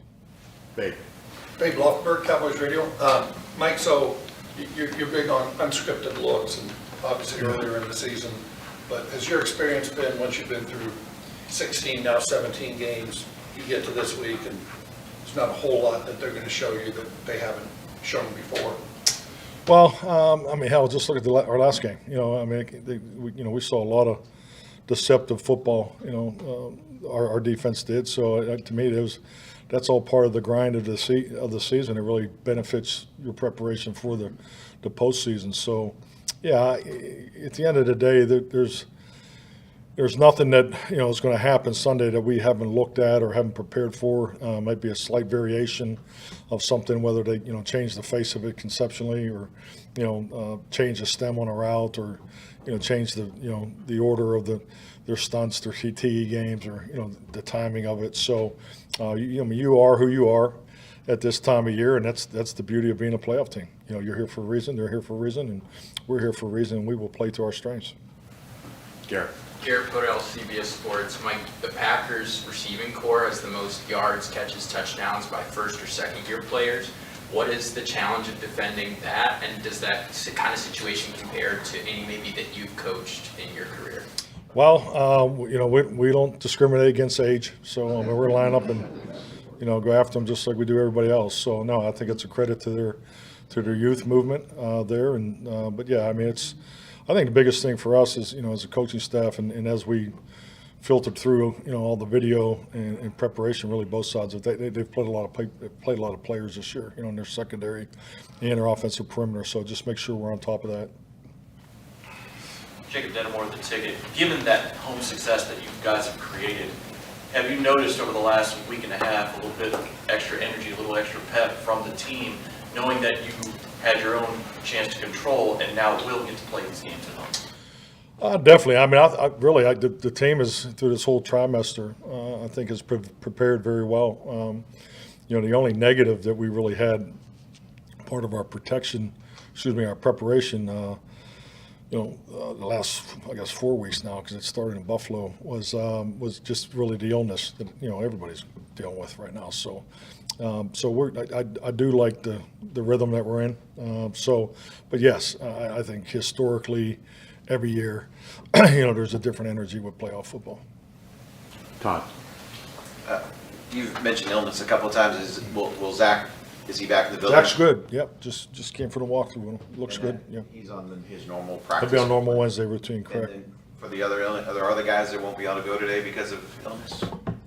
Yeah, that's not finalized. Yeah, I've got a couple staff guys that are battling, but they don't count. They're not allowed to be sick. And I was going to say, do you keep those guys kind of? Oh yeah, no, away from we're very conscientious of, what can happen. So. Terrence Steele, he played every single offensive snap this season until the fourth quarter when he put Wally in there. For a guy, you get the better reports on him all offseason, understanding how severe it was. What makes that so remarkable? How durable and available he was this year? I think it's huge. I think it's remarkable. It's a great description. And I think you can put Tony Pollard in that category too. I mean, when you come off of major injuries, that first year is always tough. Because you got to go through so many things again for the first time. I think Terrence has done a great job. Some things he adjusted early after the first 3 or 4 weeks that that he was dealing with, and hasn't missed a practice. He hasn't missed anything. I mean, he hasn't missed a snap of anything, and I'm talking about since the day he started rehab. So he's had an extremely impressive rehab and return to play, as good as I've seen. Nick Harris, DallasCowboys.com. When you guys were diagnosing red zone efficiency early in the season, could you have expected Brandon Cooks to be as dynamic as he has been down there in the last few weeks? Oh yeah, definitely. No, I think just it's just like anything. You don't. I mean, you like to come out of the gate, storming in all your situations. We had some opportunities in those first 4 or 5 games that we just looked at them and just really stayed the course. I mean, if you go back and look at those games and look at some of the things we've done with Brandon, it's the execution of it has been significant. So, but yeah, he's such a pro. The details of how he approaches his job in all aspects is top notch. So yeah, his production is never a surprise. There you go. Mike McCarthy right here on 105.3 The Fan. Few things to note. Tyler Smith will be, in case you missed it, will be limited in practice today, and Stephon Gilmore not expected to practice until Saturday. Remember, we talked with Stephen Jones on Monday, said they felt confident about that. And then Zach Martin back into the building. They feel like he is good to go. And then on the Rangers front, they have signed Plano native Austin Pruitt to a minor league deal. Let's go. You're not excited. That's one signing down, baby. One signing down. That's another arm. That's just warming up. That's just warming the pen up right now. I mean, potentially. Like Mike said, we're really just stacking up arms. It's an arms race, and we're just trying to make sure we have lots of them. Oh my God. Quantity, not quality. Burn on Austin Pruitt. We're the KNC masterpiece. 2.9 ERA last year. Right here on 105.3 The Fan. Yeah. Coming up next, you've heard it on the weekend. Now it's time for the KNC debut of AM on the FM. Yeah, I got the question of the day per the usual and the weirdest world record you have ever heard of. That's next. Through your phone, smart speaker.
This segment of the KNC Masterpiece is brought to you by the personal injury lawyers Frankel and Frankel. Life is unpredictable. Accidents happen. Frankel and Frankel are the go-to attorneys for car and truck wrecks in DFW. If you or a loved one has been in an accident, contact Frankel and Frankel for a free consultation at truckwreck.com or call 214-333-3333. KNC Masterpiece back here on 105.3 The Fan. Got me, Kevin Hagelin, Corey Majors, Mike Bassick. Pops. Pops is in with us today. And Pops, we're about to roll out a new segment. Well, it's new to us. It is definitely not a new segment. Pops won KNC for a day as part of the Peace-a-thon auction. Now, Pops, are you prepared to tell us whether or not you think this is a good segment so we can decide if we'll use it again in the future? Sure. All right. There you go, Pops. The pressure's on. It's time for the KNC debut of AM on the FM. What does this button do? Please, please, do not push the button. You have no idea what it...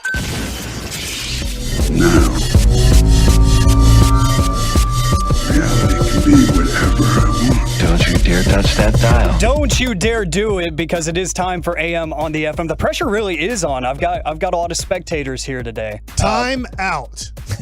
We just started the segment. That was fast. You guys smiled and were pumped up. I've never heard that audio in my life. What is that? Is that from the Bart Simpson show or something? Turn it on, leave it on. It's on the weekend all the time. Yeah, but that's a cartoon. Yeah, it's from Dexter's Lab. Dexter's Lab. That's what it is. That's yeah. what I'm asking. Laboratory. Yeah, so lab for short. I put that together Dexter because Coakley. Yes. Yeah, that's the story behind it. The story behind it is Bobby Belt told me when he did his below the belt thing, he was like, you need to come up with something when I was hosting weekends with him. So this is where we landed. But I've got a lot of pressure because I've got Pops in the building. I've got to impress him. And I just got to outdo the payload.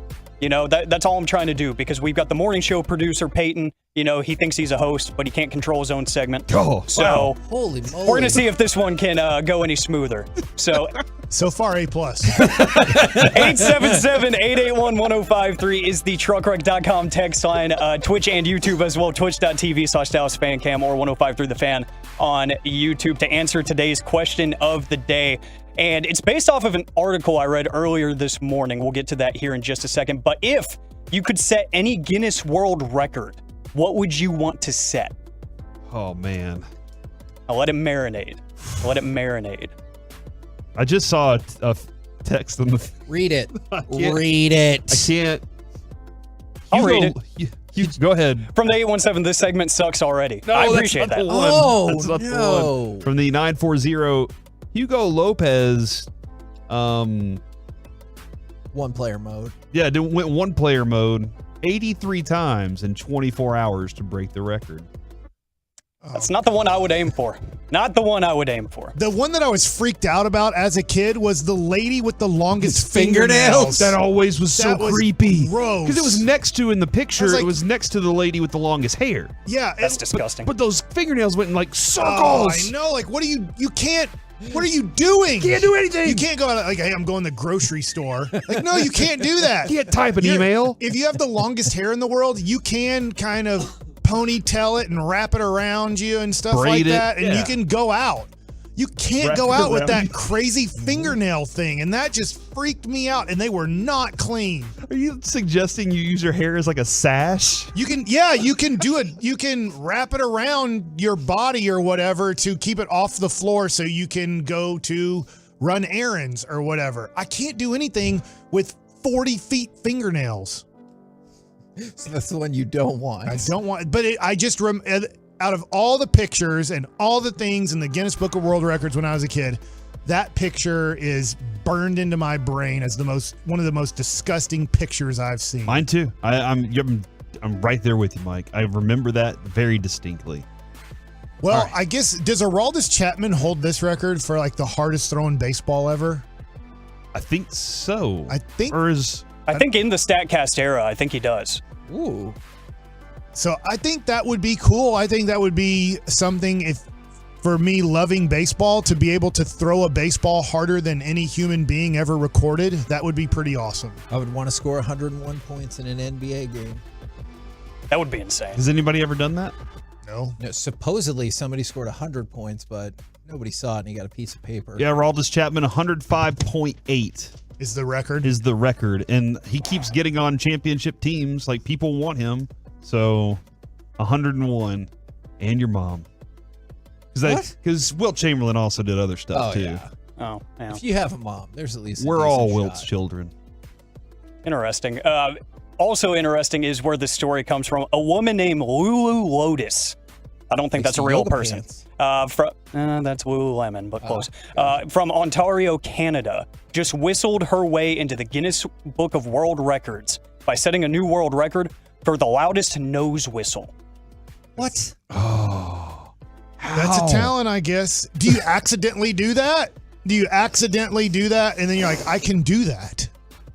Yeah, I feel like my nose whistles because I have lots of allergy problems. Same. I feel like my nose whistles come from just things being stuffed up there. Same. And then it happens, but it's not like I can just keep all those boogies up there forever, so I can't keep the same path for the air whistle to happen. So that's not going to work for me. I can't do that. That's impressive, though. Her nose whistle was measured at a volume of 44.1 decibels, which they say is as loud as a bird call. What? Per the Guinness Book of World Records. Do you think there is a bird that comes around when she does that nose whistle? Probably. Yeah. What kind of bird do you think it is, Kevin? Woodpecker. Nightingale. Gotcha. Pops, what kind of bird do you think it is? I kind of go with Kevin on. All right, woodpecker. Yes! Yeah, that sounds like a good one right there. All right. Let's go to the truckwreck.com text line where we have lots of people saying things with drugs. So, yeah, we're going to avoid those. We're gonna go ahead and avoid those. We have the most dollars in a single bank account from the 817. I think we all want that. Ooh, that's a good answer. It's like people can have more money than you, but you have the most dollar bills. Okay, I want the money one. I don't want the most dollar bills necessarily, except for my So money you can be silo. like the Scrooge Duck Yes. or whatever and jump in your Scrooge pile. McDuck. You have to know that. You know it's Scrooge and Duck. You know about the money silo, but you don't know it's Scrooge McDuck? Do now. Thank you. Elsewhere from the truckwreck.com text line, we have from the 469, I want the record for the biggest bass ever caught. Oh, that'd be a good one. I'm in With on the that B. one. Pops in on that. From the 817, I want to set the land speed record on 2 wheels. We got Jagon and Terrell from the 214. The answer is I'd run the fastest quarter mile or be the strongest man in the world. I would say I want to reach the fastest top speed because I grew up running track and I idolized Usain Bolt. So I would love to crush that record. You think you could outrun Usain Bolt? Well, no, he's just saying absolutely be the not. fastest. Okay. That's what I would want to do. It would what'd you take say? Alec the probably, fastest. it takes him 3 strides to equal one of Bolt's strides. Yeah, because he's like 6'5", 6'6". And you are. I am 5'7". There's like a yeah. foot disparity there. That's not a great thing. But Not a it's great still thing. fun. I get it. My son has always wanted to be fast, and he runs track. He's in cross country. He competes. He tries really hard. I'm proud of him. The slowest people try the hardest. They do. They do. They're 'Cause like, run faster. You don't know how hard I'm trying. The person who's running fast probably isn't trying his hardest. Yeah, he's out of breath. Look at me. Is he the kid that he's like, hey, if I could take your kid's heart and desire Yes. and effort and put it into all the other kids, Yes. we'd never lose. Avery is definitely, he tries. He works hard. We did not gift him with speed. That's my fault and Adrian's fault. And I'll take most of the blame. Okay. Corey just gave his son the "You Tried" ribbon on live radio. I'm proud of him for getting out there and doing something difficult. That's the most important thing. He's a positive try hard. Yeah, he's still trying. Now, I will say that he just hit some very significant numbers on some of his music stuff that he's doing. There we go. That's something that it comes easy to him. But yeah, man, I like this from the 903 longest drive in golf. We all know what that equals. We had that dude on who wasn't he the Verplank? Yes. Yeah, he did something recently. He's close to the record, I think. I just got a message that he did another special thing too the other day, so I need to reach out to him and see what's going on with Verplank. I'm surprised you didn't choose lowest golf score in the world. Yeah. Yeah. Mike, can you imagine having like a 30? I don't know. What would we, an 18? Man, I don't think we know what. I mean, off the top of our head, we don't know the lowest golf score ever, Yeah. right? I mean, I'm sure it had to be a PGA guy. I'm sure it wasn't 58, 59 probably. Kevin Smith, not the A&M Cowboy The director. but just some Phil random Bob. dude playing at Stevens Golf Course is like the record holder. I probably has 42. to be. Stevens a fun golf course. Yeah. But like an 18, like all hole-in-ones. Well, you had the doesn't perfect day. the North Korean president hold that? Didn't he hole in one every hole every time? Allegedly. Okay, back to more headlines. Y'all know the name Connor Stallions? Yes. I recently heard this. Can you explain what his story is? So he is the Michigan staffer that got caught, doing the quote-unquote advanced scouting for Michigan, but he was just, cheating, getting play calls. The pseudonym Joseph Horse.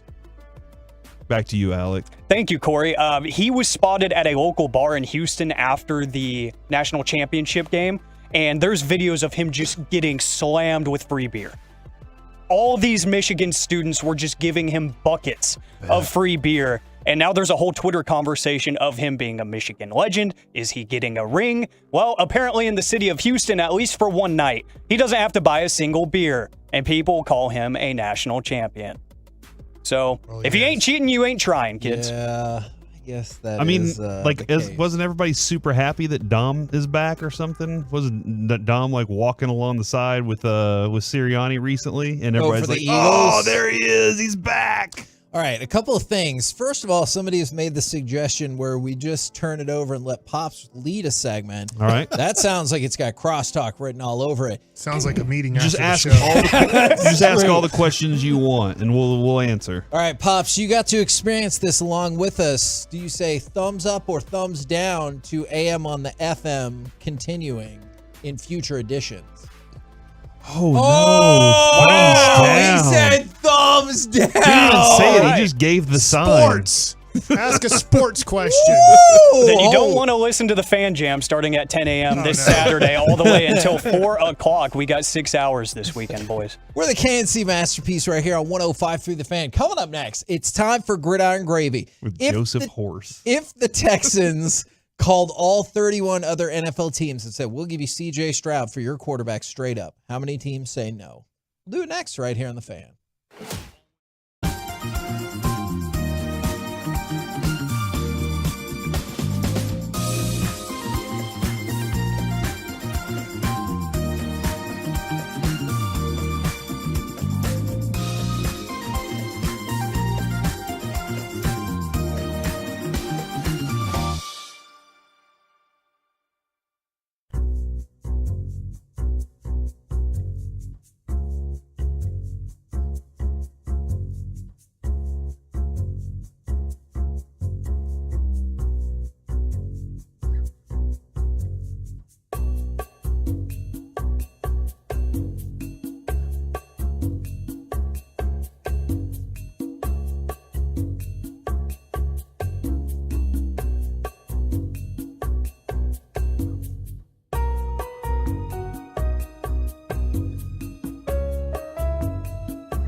So many Texans love classic Chevrolet in Grapevine. They've got the goods, more new Silverados than anyone with incredible savings. Why go anywhere else? Go see them today or visit ClassicChevrolet.com. This is Texas. This is Classic Chevrolet. Find new roads.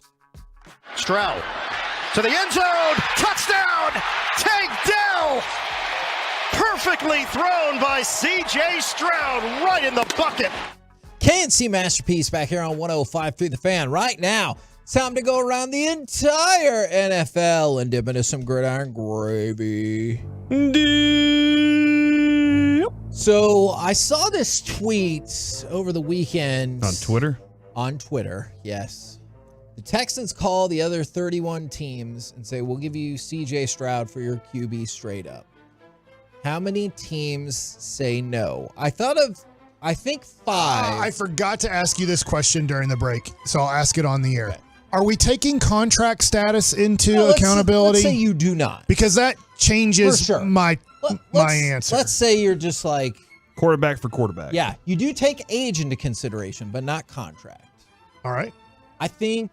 You name your 5, and then I'll see if I agree, and then I want to add more. I think the Bills, Ravens, Bengals, Chiefs, and Niners all say no. I have some maybes, but I think those 5 say no. It's interesting with the 49ers because I know how much they like Brock Purdy, and I know how good he has been for them. And maybe I'm discounting him finishing second in MVP voting instead of Dak Prescott, who I think will finish second by a major distance away from Lamar Jackson. But I like that list. If you're the Dallas Cowboys, you're in a small window right here where I don't know how long this is going to last. That you can obviously nobody can win the division back to back, but you didn't list the Dallas Cowboys, so I'd like for you to explain why you would rather have C.J. Stroud over Dak Prescott. So, okay, hold on. So there are 4 teams that I put in the I want to talk about these 4 teams category, and that's the Cowboys, Jags, Dolphins, and Chargers. Those are the 4 teams that jump to mind that I'm like, I'm not 100% what they would do. I think I'm inclined to say that the Cowboys would say, thank you, but no thank you. But I wanted to pick y'all's brain about that as well. Look, there's nobody that can come back from injury faster than Dak. There's nobody that can lead this team better than Dak. There's nobody that can all the things that Dak does. Any question you want to ask about a quarterback, Dak does it better than anybody. Why would the Joneses want anybody other than Dak? But so Kevin, that's all right. You just said the key word, the Joneses. Yeah, that's the Jerry only Jones is not going to disagree with that, period. All right, so add the Cowboys to the list. They were one of my 4 maybes. What about the other ones? Jags, Dolphins, Chargers. I think you have a great list, to be honest. I would guess this.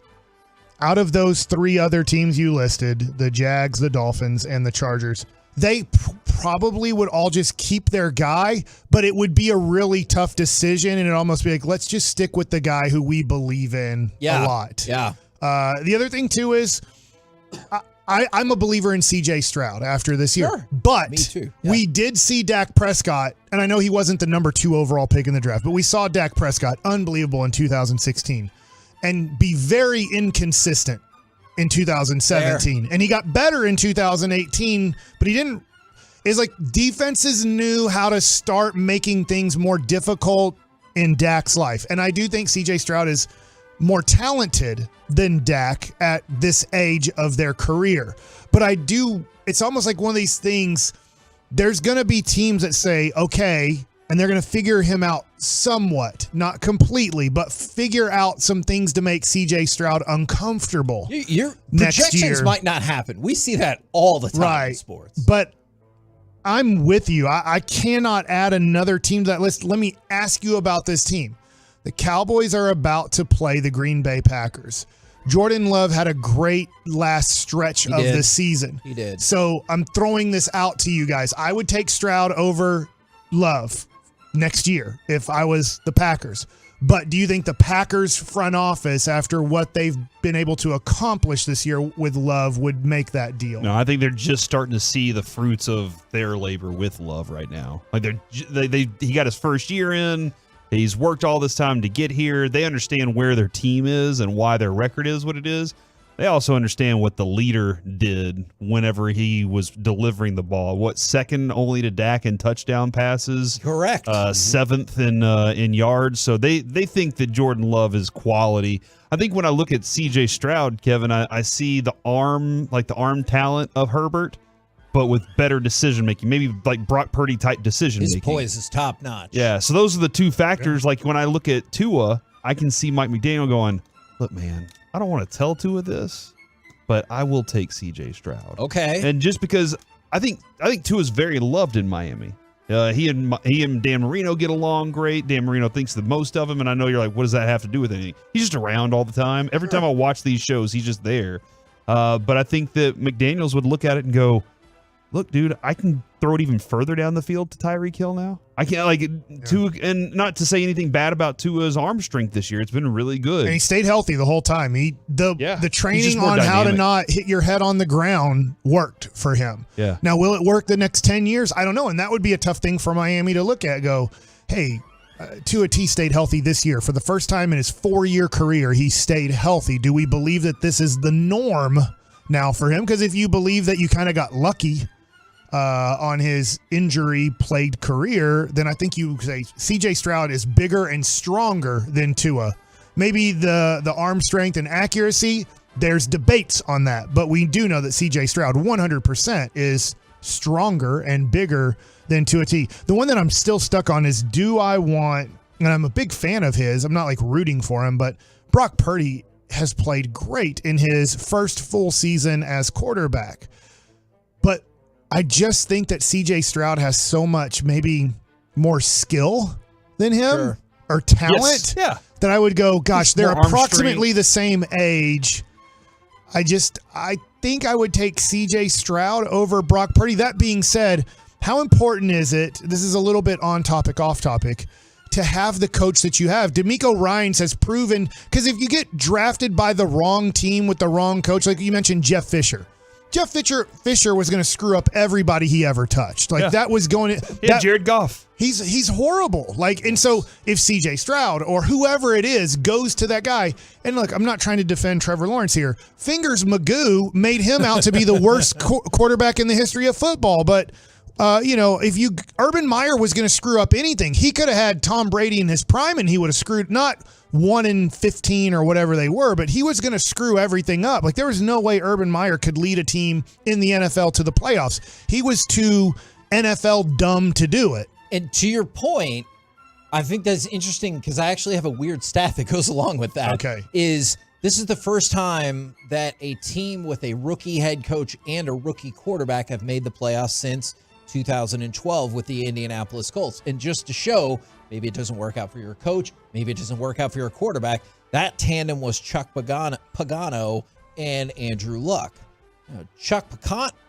You got this, buddy. Pagano, he wouldn't make his way in the NFL. He would for the next 6 years, but they never reached the accomplishments they wanted. And then Andrew Luck was Trevor Lawrence before Trevor Lawrence, and he never reached the ultimate goal, and they had to hang their ridiculous banner. So I'm sure if you look at the 2012 Colts, they thought they had the world, and it didn't work out that way. So that could be the case for the Texans, but I do think having D'Amico Ryans there is huge, huge, huge. Yeah, so that's where I look at it and go, what a great set it looks like they have. Yet, obviously, D'Amico Ryans is in his first year of coaching. It's going to be interesting to see what they do in their playoff game and then what they do in the future, because it does look like they're set up to, I don't like saying this, but it looks like they're set up to overtake Trevor Lawrence and Doug Peterson. I agree. And as good as it looked like last year for the Jaguars to have a great second half, to win a playoff game, and then you look at Houston and Indy and Tennessee and go, they're screwed at quarterback. And even if they draft the right guy, it'll probably take a couple years for that guy to develop into a competitive situation. And they were able to develop their quarterback in year one to overtake that division. Interesting notes that kind of tie into this. CJ Stroud was named the AFC Offensive Player of the Week. And then Jordan Love, for the second consecutive week, won NFC Offensive Player of the Week. Man, you got to deal with, somebody's going to have to deal with him on Sunday in the playoffs. The Cowboys. Yeah, it'll be different then. You're right, Mike. I didn't get a chance to mention this the other day, but Puka Nacua not only broke the yardage record, also broke the reception record for rookies. The reception record was 104, set by Jalen Waddle just 2 years ago. Puka Nacua had 105. The yardage record was set by, you guessed it, Bill Groman of the Houston Oilers in 1960. I actually knew that. Shut your mouth. I just saw it the other day, so I did. Okay. I did know that. And then, Corey, What? What's your breakdown of your Detroit Lions? This is the first time they've won 12 games since 1991. That year, they made the NFC Championship game. Are you predicting a repeat of that? No. Okay. Fair. Are you still a big Lions guy? I thought the Lions would win the division this year, and I thought that they would make the playoffs. So Check. They did the things I said they would. I don't know. Call me a Lions homer if you want now. No. What I I'm do. saying is, That's why I needed to know if you thought they'd make the NFC No. Championship, because you're right about the No, other I things. don't. but you're rooting for it. No, I'm not. I mean, hold on. Would they have to play- face if Detroit wins, they go to They have to play the Dallas. Cowboys. If Dallas wins, Yeah, obviously. all I really want is them to play against San Francisco in some way and lose. But Look, that doesn't look like it's on the We path. owe Detroit. And can you imagine this game? We get Just the looking calls. forward. Detroit versus Dallas. Besides Washington, those are the two longest teams to not be in an NFC Championship game. So if they face each other, somebody ends the streak. And then, so Here's- based on And history, the last time Detroit made it, they beat Dallas to Yeah. go to the NFC Championship game to play the Washingtons. yeah, and then Oh, the next year, that year, I guaranteed my dad. I said, "Dad, don't worry. Next year, the Cowboys win the Super Bowl," and they did. And Isaac Holt, I think, blocked a punt to start off so the season nice. against Washington. God, it was so I think it good. was Isaac Holt. Yeah.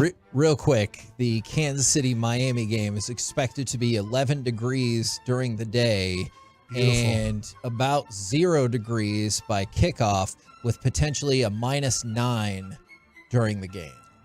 I will go to that game as long as I get $5,000 and all of the 5-star treatment that I deserve to sit in that weather. You deserve. We're the KNC Masterpiece right here on 105.3 The Fan. My Coming wife, up next, my wife will go with me too if she gets also $5,000. besides Tank, who are the unsung heroes on this Dallas Cowboys team? Let's chop it up next right here on The Fan. Thanks to our Tolo.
ESPN studio, secured by DFWsecurity.com.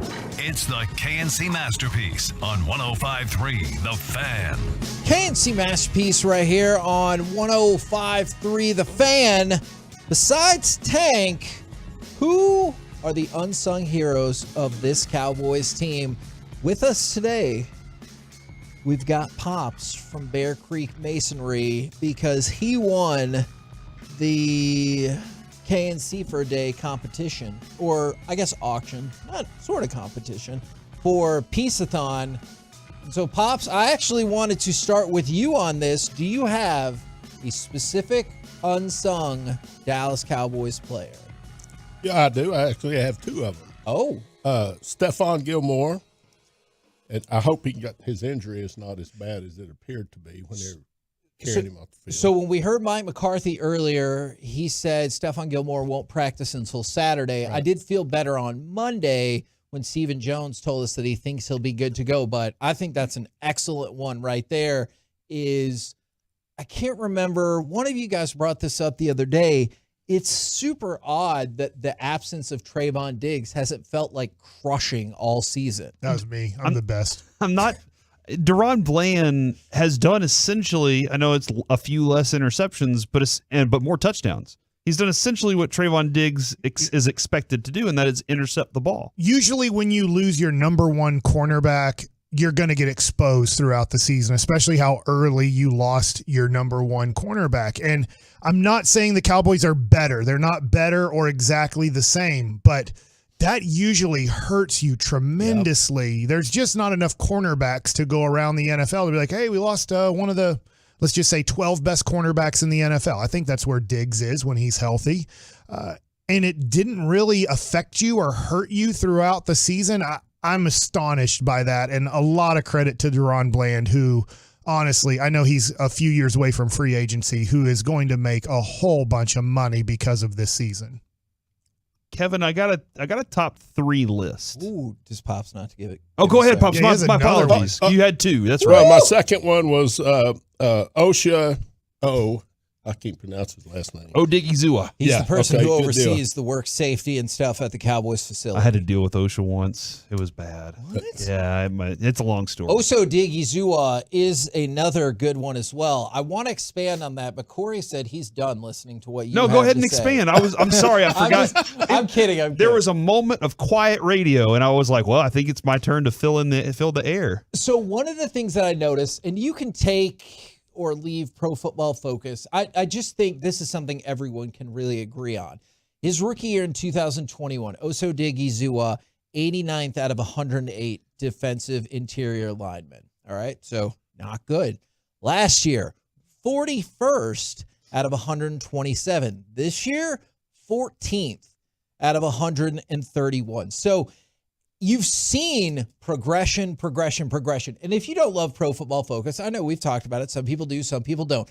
But what you've seen is, at least through their system, they're like, he's gone from bottom fourth to almost top 10% in interior defensive linemen. I think Osa is a great one. And one of the reasons I kicked this off with saying besides Tank, because I feel like you hear that all the time. Oh, Tank doesn't get enough credit. Tank this, Tank that. And I understand that, but I wanted to see beyond Tank.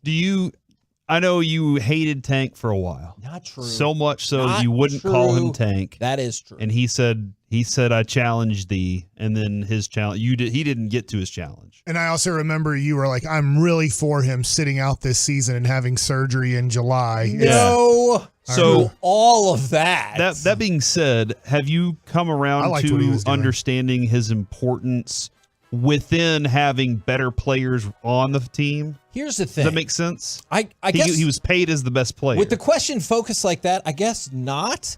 I understand his importance. My issue is usually with the Cowboys pay structure. I don't totally understand how it works. Is people were like, well, he's not paid to get sacks. And I'm like, but that is exactly why they paid him. I never questioned what he does on this team. Can I have two? Go ahead, Mike. Do you have more? I have 4. So what? Let me see. I'm going to add another one if you go. The number 4 starts with the same letter that I'm going to go with. All right. And I think that people were concerned about losing Dalton Schultz. And Jake Ferguson did as much or more than Dalton Schultz. Dalton Schultz, That's a good one. not missed at all. Now, why? Because he was good with the Cowboys, and he's probably good with Houston, Yeah, too. I'm not he's watching solid. every Houston game, but Jake Ferguson has improved throughout this year that I think there's a good argument to say, hey, Dalton Schultz or Jake Ferguson, I don't care about the money. I think Jake Ferguson is better. And I'm not saying by leaps and bounds. I think they're pretty close. But for Jake Ferguson in his second year, and the Cowboys were so concerned about Jake Ferguson that they took Schoonmaker in the second round going, we're not sure if he can really play in this league or not on an everyday basis. So for Jake Ferguson to be doubted by the organization in April in the draft, and then we're in the playoffs now, for Jake Ferguson to be arguably, and maybe weapon's a bad word, but to be arguably your second best weapon, because I don't know if weapon, that makes it sound like biggest playmaker.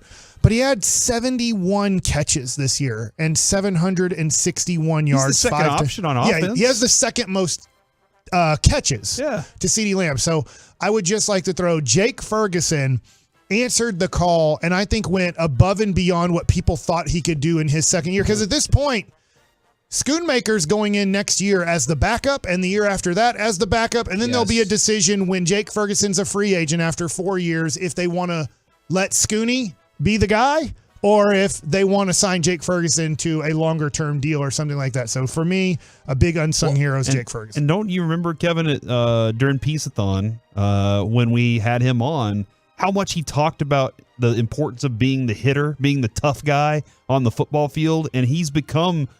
Even Greg Olson was saying that last week. I know there was a while back, Collinsworth was like, and everybody knows that Ferguson's coming after you. And we were like, nobody said that yet. But now it's becoming the thing is that everybody does know that Ferguson will get in your face. And I feel like you just answered this question when you talked about how long he's going to be here. I was going to say, safe to assume everyone has a pretty high level of confidence in him. Yes, Ferguson. Yeah. The thing is... What? Just like Schultz. We had confidence in Schultz for a while. Here's kind of great news because every year you get to the draft and it's really tough to eliminate a position in the draft to say we're not taking that position. You don't have to worry. You can just take all tight ends off the board for the next 2 years. Yeah. Now, hopefully there's not major injury to Schoonmaker or Ferguson, but like you're good.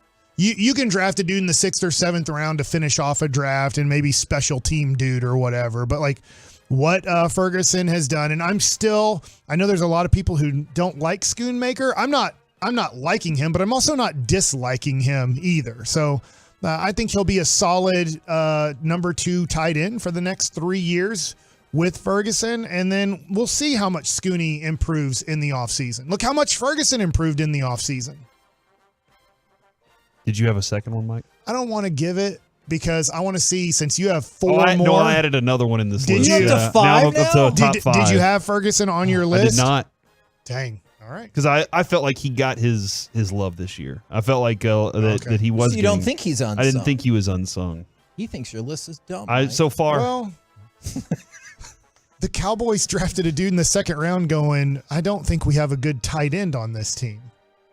Right? So are you saying Schoonmaker's your other unsung? No, I'm saying that the Cowboys at the draft, after they drafted Mozzie, great pick, after they drafted Mozzie, they turned their attention to, we better get a tight end with one of these next 2 picks because we are scared to death that we got nothing for Dak at a position that he relies on a lot too. And that's maybe why I also like that he's really stepped up is Dak does love his tight ends. And you need to have a good tight end, usually, I think, on a Dak team. I think Hendershot's a good receiver. I think that Ferguson's a good receiver. And I think they were a little concerned about size and run blocking. And that was more of what they were thinking whenever they got Schoonmaker.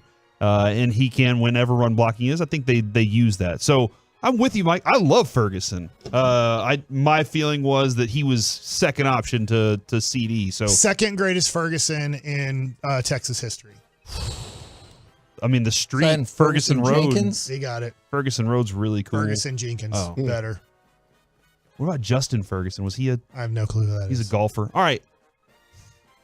Who was your number 2? I'll give it to you just to see if it's on the list. The person who I thought would be replaced after about 3 or 4 weeks, and then we'd have to replace again, and that would be Brandon Aubrey. I thought the Cowboys had a crap situation going into this year at kicker, and they were going to have tryouts on somewhat of every about third or fourth week. They were going to have another person come in and try out and see if they can kick better than Brandon Aubrey or whoever we brought back in here. And obviously he was close to perfection this year. So great job. The thing is, you didn't have very many close games. So there wasn't a field goal kick that I can remember. I'm sorry if I'm forgetting. Under 2 minutes to go, we're like, if he makes this, we win. If he misses it, we lose. I don't remember that situation, but he was obviously awesome. Can I throw in Brian Anger then? Because there goes my list. Now I'm down to 4. I actually, you still have 4. I have nothing. Actually, this was the first person I thought of this morning, Kevin. Okay. And I have Bobby working on numbers for me because I would like to know, and Bobby's going to check into this for me. He says he's going to fiddle with StatHead.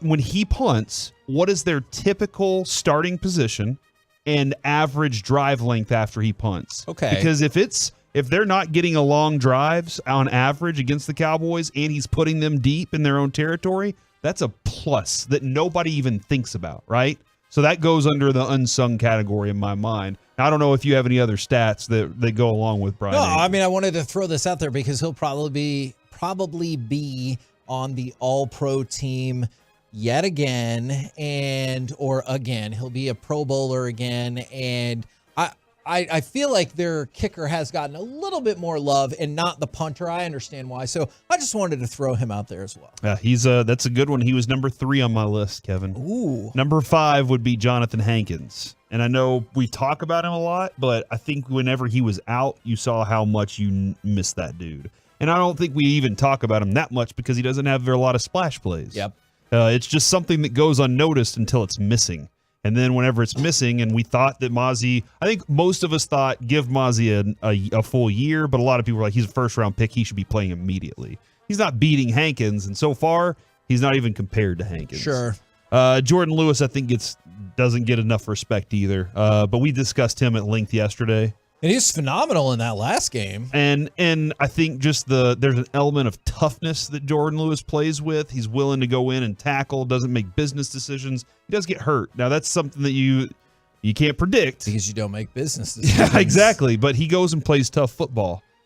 Number 2, this is kind of a joke, but Trey Lance for motivating Dak to have his best season. Yeah. Jerry knew what he was doing when he was making Dak uncomfortable by trading for Trey Lance. That was a brilliant move by Jerry. Okay. Broadus told us, he's like, hey, he wants everybody to be uncomfortable. That's always been my issue is I think he wants management and coaches to be more uncomfortable than he does the players. This is based off of stats I saw yesterday, though. And I know this sounds ridiculous. Trey Lance's stats? No. 0. Damone Clark. Dorrance Armstrong. Okay. And I know we've talked about Dorrance Armstrong a lot because the Jones family has been pushing Dorrance Armstrong down into our faces. Yes. He finished 2nd on the team in sacks this year. Did you know that he had the second most sacks this season? I do now. 7.5, while playing 41.7% of the snaps. Wow. He had 8.5 sacks last year, playing 47% of the snaps. So maybe if he had more snaps, Kevin, he would have had more sacks. Maybe. But he's just 26 and a free agent in March. 26 years old, had 7.5 sacks in less than half of the playing time. He gone. Why can't he get on the field? Is he important to the team? This is a thing where if Dan Quinn's gone, this defense, there will be a lot of names that I think the Cowboys will say see you later to because Dan Quinn's not there. All right. That's a list. Did you approve of his list? Yeah, I think when you go 12-5 and win a division, you're going to have a lot of names that you can look at besides your superstar players who helped you get to this point. Damone Clark was another one. I thought of it in a weird way. I know he gets a lot of money. I thought Tyron Smith, like somehow his body stayed healthy, and I never thought that happened. It has been a quiet thing for Tyron from us, right? Like it's not like we've talked about him much about anything because he's done his job and stayed healthy. He's done his job really well this year and stayed healthy. We're the KNC Masterpiece right here on 105.3 The Fan. Coming up next, I'm really excited about this segment. The storied history of Cowboys-Packers in the playoffs, and is Des Cauditt still the most memorable matchup to our audience? Truckwreck.com, text line 877-881-1053. If you want to discuss, we'll do it next right here on The Fan. Well, I'm excited.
And the Expressway on 105.3 The Fan is brought to you by the On-Time Experts. 4th down and 2.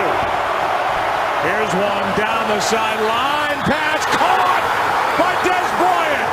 They're going to mark him inside the 1. And a brilliant catch by number 88. That was up for grabs, and Des Bryant went up and grabbed it.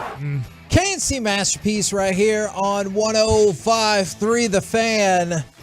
The storied history of Cowboys-Packers in the playoffs. And is Dez Caught It still the most memorable matchup to our audience? I can tell you not everybody in this room believes that is the most memorable matchup. We will get to Pops in just 1 second. So this is going to be the 9th meeting between the Packers and Cowboys in the playoffs. Series is tied 4-4. It's tied for the most postseason meetings in NFL history with Cowboys 49ers, Cowboys Rams, and Packers 49ers. So obviously you notice a trend there. So this is a very storied playoff rivalry. Agreed? Yeah. Very. Yeah. We used to win them in the 90s. That just one though, right? The one that mattered. No, you won 3 in the 90s. You beat them 3 straight years in the 90s. The 3 that mattered. in the playoffs? Yeah.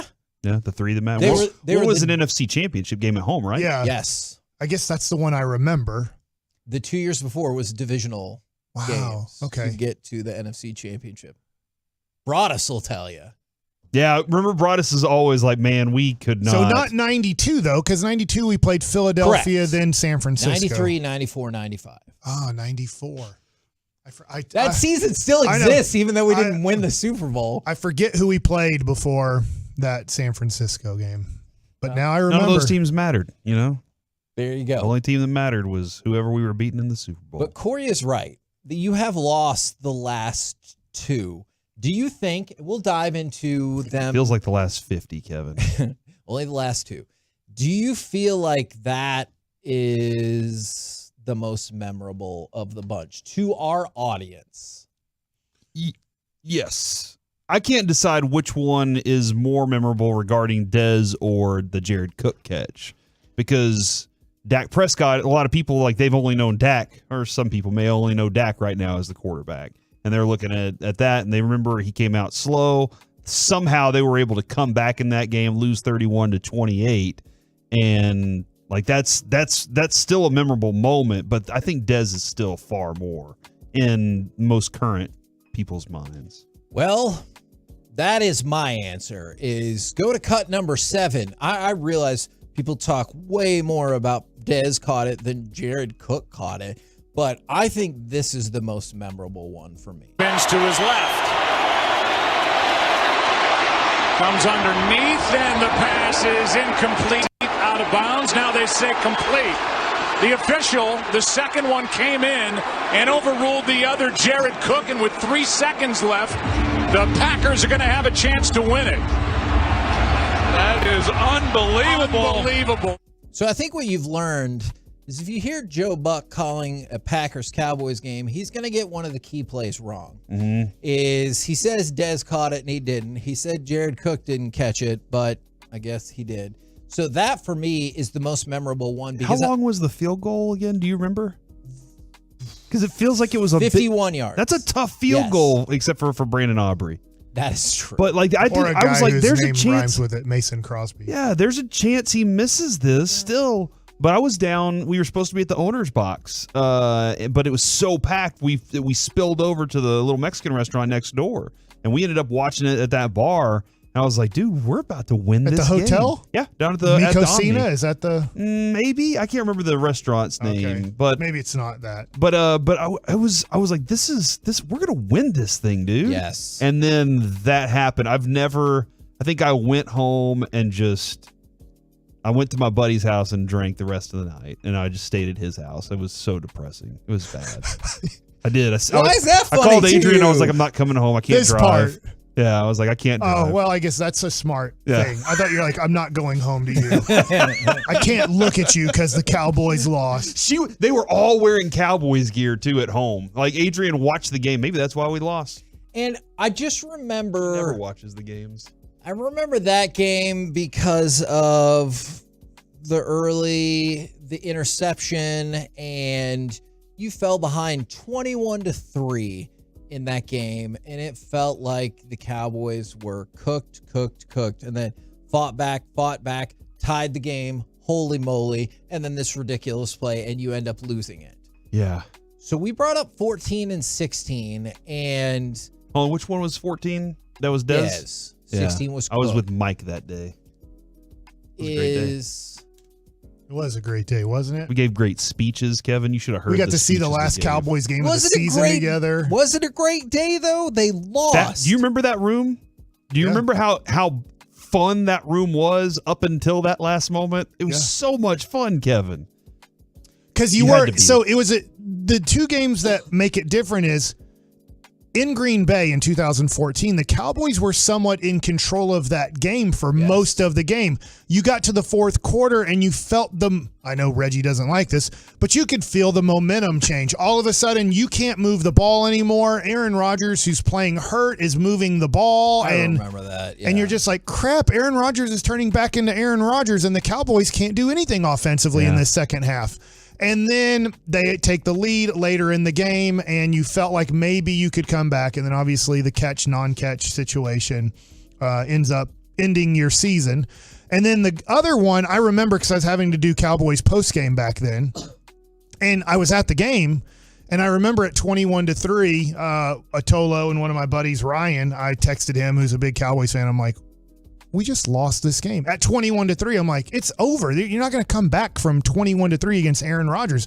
They did. Yeah. And in fact, I'm going through the box score. I don't remember they came back twice. They tied it at 28. Then they tied it at 31. So you were able to come back and tie it up twice. And then obviously in the last 20 seconds, they have the unbelievable pass catch and kick the long field goal to beat you 34-31. But those were two very different feeling games, because when I was with Corey in 14, you felt like you were going to win that game for the majority of the game, and then everything changed late in the third, early in the fourth quarter. And then the other game, you're like, we're losing. Like you don't do this in a playoff game and come back.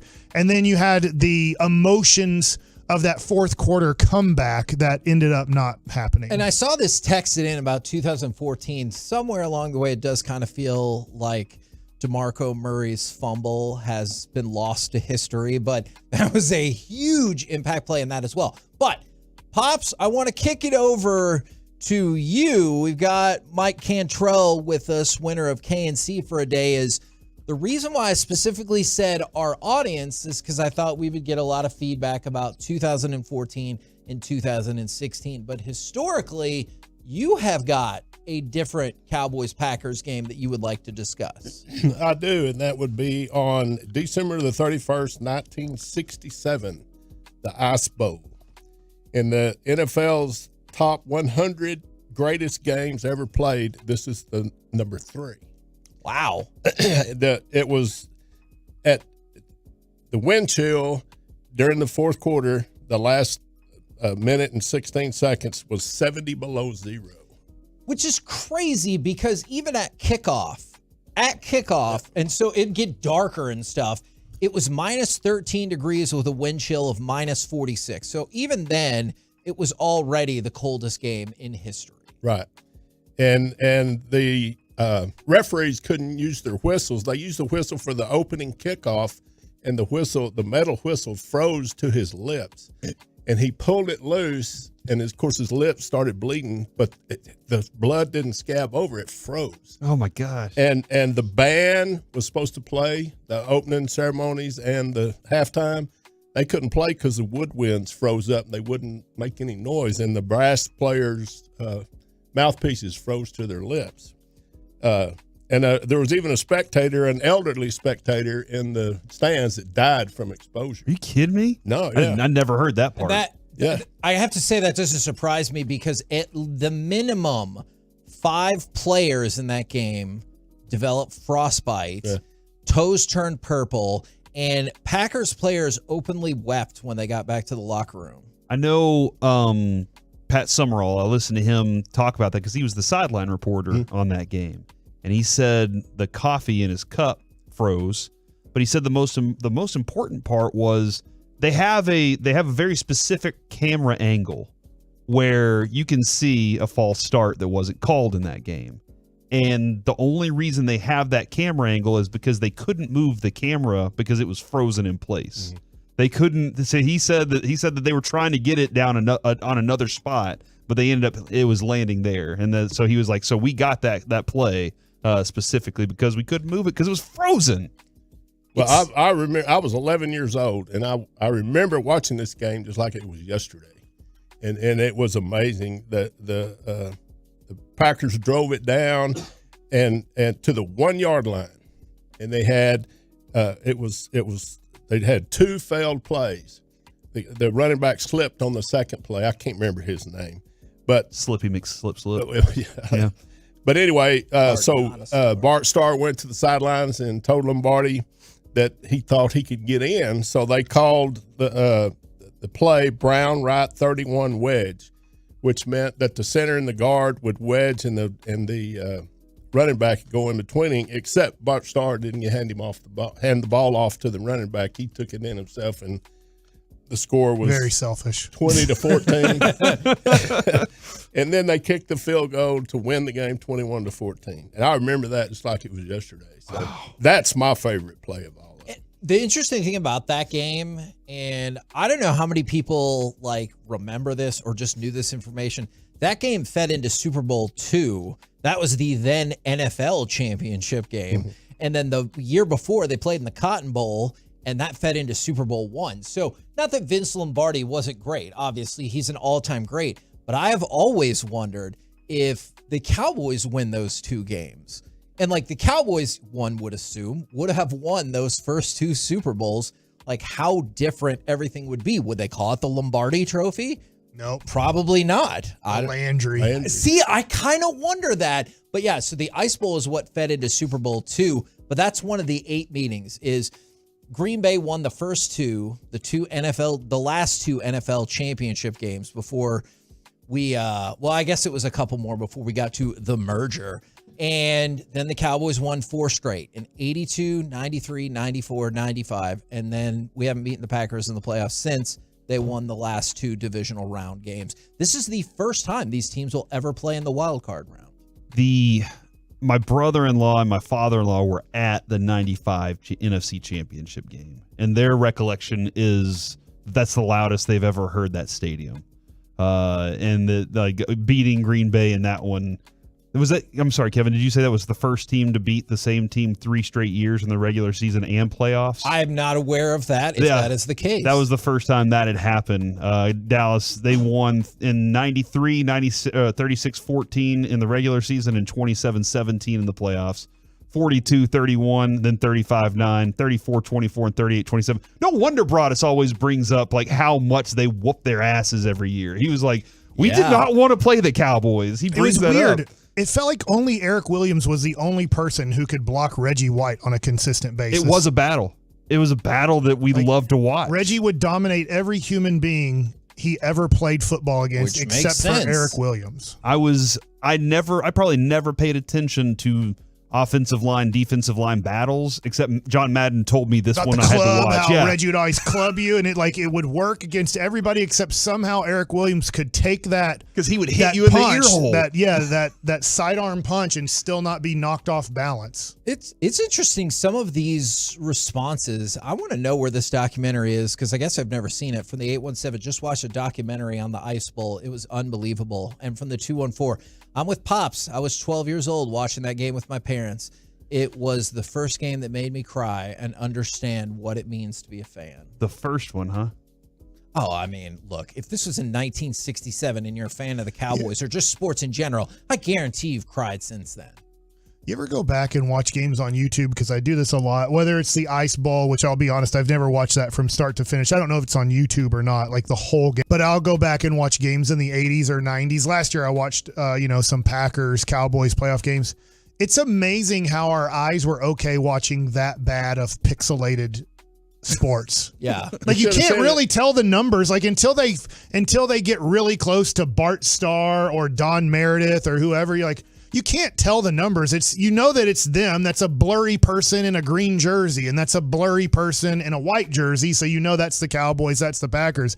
And you just have to really know the team. There's no score being shown, so you have to remember the score in your head. My wife thinks that we're stupider watching sports now because we had to really know the players' sizes and their techniques and everything, because you didn't know, you couldn't see number 74 Bob Lilly. There was no way the television could not give you that good of a picture to tell who they were. And guess what? They weren't showing the time. They weren't showing the score. So when you were watching, Pops, you had to, in your head as you're watching, you have to know, hey, the last time they showed the clock, it was at 11 minutes. So we're probably right around 8 minutes right now. I know the score right now is 10-7, and you had to keep all of that in your head. And about every 5 minutes, they would give you an update on how much time was left in the quarter or what the score was in the game. Well, you should have watched it in 1967 at my house on black and white TV. Oh my god, we didn't have a color TV. What was the size of that screen? It was what they call a console TV. Oh yeah, I remember those. Yeah, it was. It was different. There was no first, like nowadays you see the first down marker. My wife thinks that we're more stupid for watching that too. She's like, She does? She's like, is there no way that humans can't tell how far 10 yards is, that they have to draw all these lines on the board for you? I do kind of see her sometimes point. It's 4 yards. That's true, but I do kind of see her point. Every yard is marked. You should be like, all right, Yeah. 1, 2, 3, 4. All right, got it. Well, they have the line of scrimmage on there now too. So. Yeah, they do give us the white line that kind of lets us know, hey, this is where they're.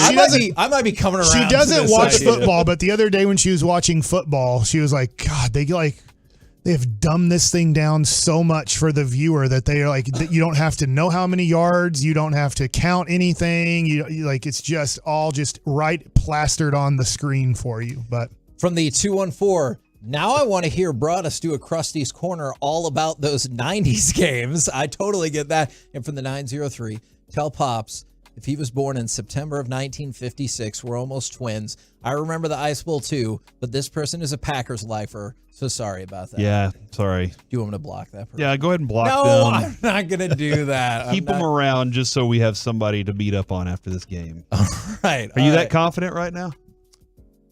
I think so.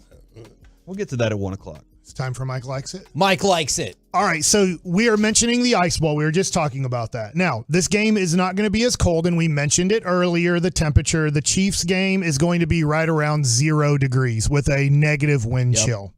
So what's interesting to me is not looking at the lines right now. I think that you kind of know who's favored, who's not favored. Sometimes right about now, I look at ticket prices. So don't look at it. Dolphins at Chiefs. You know you're going to be sitting in negative temperature. It's a night game. You have a chance to freeze to death. If you don't dress correctly, you could die going to this game. Oh my God. How much do you think the lowest ticket price is to sit in this weather? I hear what you're saying, Mike. I do. I know. But it's still an Arrowhead. I'm sorry, I'm setting you up. That's okay. Oh, no. Oh, go ahead. Well, I was going to say $200. Now I feel like that answer is going to be wrong. It's lowest ticket price, by the way, not average. Ooh. Still like 100, 110. That's a good guess. 120.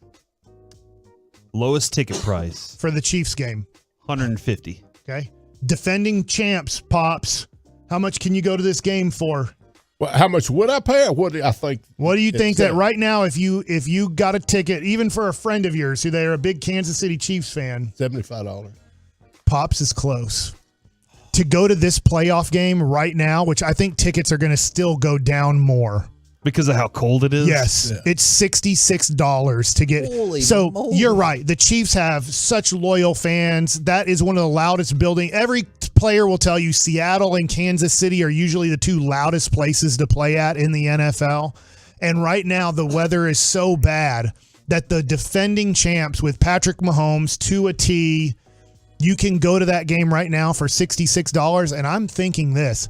I bet you can probably get tickets as low as $20 to $40 on Friday afternoon, Saturday afternoon. The game's Saturday night on Peacock, which nobody's going to watch. Yeah, nobody's buying that. But that game, is now down to $66 to watch that game. And I think it's going to go even the lower. Elitist, Kevin. You're part of an elitist society here saying, hey, it's just okay to buy all these have apps. Peacock to watch pro wrestling. That is not elitist. Yeah, but you're like, I can't believe nobody would pay $6 to watch this game. We should not have to pay money to watch the game. I have Peacock too. Yeah! He didn't say you're right. He just says he already has it. Remind me on Friday to look this up again, because I'm wondering if it'll be like as low as $35 on Friday. I bet it does. Because I think people are just going to be like, look, I get it. I have season tickets. I love the Chiefs, but I'm not doing this. I'm not sitting in this weather for 4.5 hours, because usually you have to get into the building an hour before the game, right? Type deal, because you have to get into your parking spot and everything and make sure that you're there before the game starts. So I just remember for Cowboys games at Texas Stadium, if it was a 3 o'clock kickoff, we would leave the house at about 12:45, just dealing with the traffic in Irving, making sure that you parked, you walked to the stadium, and that you were in there in plenty of time before the game started. Now, let's go to other games. The Browns at the Texans. This is a Saturday afternoon game in Houston. This does show me how much Houston loves football. It's only $119 to go to this game. So they have CJ Stroud. They're up and coming, all these things. There's a reason the Oilers left, because for some reason in the state of Texas, we're this football state supposedly, but Houston really struggles to support professional football. Right. So that game is $119. So I'm just going to guess this. You can still go to that game for pretty much face value. Wow. So if you wanted to go to that game, those tickets are not more expensive than pretty much going to a Houston Texans game. So that's your first playoff game, second playoff game I just went over on Saturday. Now we get to Sunday. The Bills are maybe used to this type of temperature, the people who live in Buffalo. It will be 24 degrees with freezing rain is what they're expecting right now at game time at noon, 1 o'clock there in Buffalo. Tickets there are $141. So not as bad of weather, or you could say pretty much as bad as of weather, but Buffalo is still paying somewhat above your face value to go to the Bills and the Steelers game. I still can't believe that line's only 10. I think they're going to win by 20 or more. Wow. All right. Now I want you to guess the difference here. The two games on Sunday that are NFC games, the Packers at the Cowboys. We just went over the rivalry. I know that Mickey said the Packers don't travel. I get there are a lot of Packer fans who live here, but I do think there will be some Packer fans who travel to go to this game. And then you have, after that game, your Sunday at 7 p.m. game, Rams at Lions. I won't give you the difference. I am going to tell you this. It's more expensive to go to the Detroit Lions game than it is the Dallas Cowboys game. I bet it's like $500, $400 or $500 to get into that game. Okay, I'm going to kick it over to Corey because out of curiosity, I wanted to look up if it was standing room only prices or regular tickets for the Cowboys. So I have a little bit of insight on that. Okay, because it says tickets as low as. So when you go to the games on ESPN, it will tell you click on this and it'll take you to the official Ticketmaster site, I believe it is, to then buy the tickets, and they give you what the lowest ticket price is right now for the game. So the Cowboys ticket, you want me to just give you the lowest price right now to go to this game? $103. Now that's and I did check. That's a standing room only seat. So you're not getting a seat, but that's standing room only at the Cowboys game Sunday at 3:30. $103 to get into the building right now. And honestly, that does not include taxes and fees. So it's about $150 after they upcharge you. $100 to stand. And that is, and you can't be guaranteed to see the game. Right. Because that's when everybody sprints in. All the standing room only sprint in 3 hours before kickoff. So at 12:30 or 1 when they open the doors up, that's where, if you're a standing room only, you sprint in so you can get a place where you can see the game and maybe have a beer on a not a table, but whatever you call it. We'll call it a ledge. All right. So $103. How much do you think it costs to go to this Rams at Lions game Sunday night? I'm assuming this might be standing room only too. I'll say $400. $400, $500. I won't make you guess, Pops. $225. $396. So it's pretty much $400. That's before taxes and fees. So you're probably looking at taxes and fees on that ticket, probably $500. Because the people of Detroit never get to go to a home playoff game. Yeah. Well, to your point, I just decided to check. So I clicked on that link you told us. Those tickets are now sold, and $421 is the cheapest. So this Detroit fan base is so fired up. Now, I'm not saying this makes you win the game, but that fan base is so fired up that they are paying pretty much Super Bowl prices to go to the wild card game that they're hosting. Yeah, it's insane. I know we'll probably talk about this more later in the week, but just on initial glance, is that the other playoff game that you are most interested in? Well, I am very interested in Chiefs Dolphins, but the weather is going to probably knock that game down from being exciting. Plus, you can't watch. Detroit's a 3-point favorite, so they're kind of telling you it could go either way. Where Dallas is a 7.5-point favorite, they're saying it will be very surprising if not that they cover the spread, but it'd be very surprising if the Packers won this game. But I think the next one for me is, aside from Cowboys Packers, is Browns Texans. I know it sounds dumb, but they're in a good environment for throwing the ball around. Flacco's got his story. CJ Stroud's got the old man and the young Jedi, whatever. They're like on it, and I'm excited about that story. And excited to see the Eagles lose to Tampa. I do think, transitioning back to Mike Likes It, I do think there is a bigger game in Detroit than it is tonight, as I think ESPN and ABC should cancel the programming that they have, because right now they're going to run the horrible game of the Pelicans versus the Warriors. Who cares? Tonight, and I mean only tonight, one time this year, Detroit hosts San Antonio. The combined record of these two teams is 8-64 to start the year. Oh, no. So out of 72 games that these teams have played, there have been 8 wins combined for both of these teams. You can go to this game and see Victor Wembanyama, if he's playing, for $13. So this ticket isn't selling as well as it should in Detroit. Hold on, so you want this to be broadcast? I need this to be broadcast. ESPN, ABC, if you want me to watch basketball tonight after the debacle of watching 5 men dressed up in Dallas Mavericks uniforms jog up and down a basketball court for 3 hours and get just hammered into the ground, I need to see Detroit hosting the San Antonio Spurs, because this is arguably two of the worst teams in basketball history facing off against each other. And as, unfortunately, somebody has to win this game, I'd love to see it go 3 overtimes, but the overtimes be 2-2, where both teams just score. Not even baskets. They both go 2 of 5 from the free throw line in overtimes to send it to another overtime.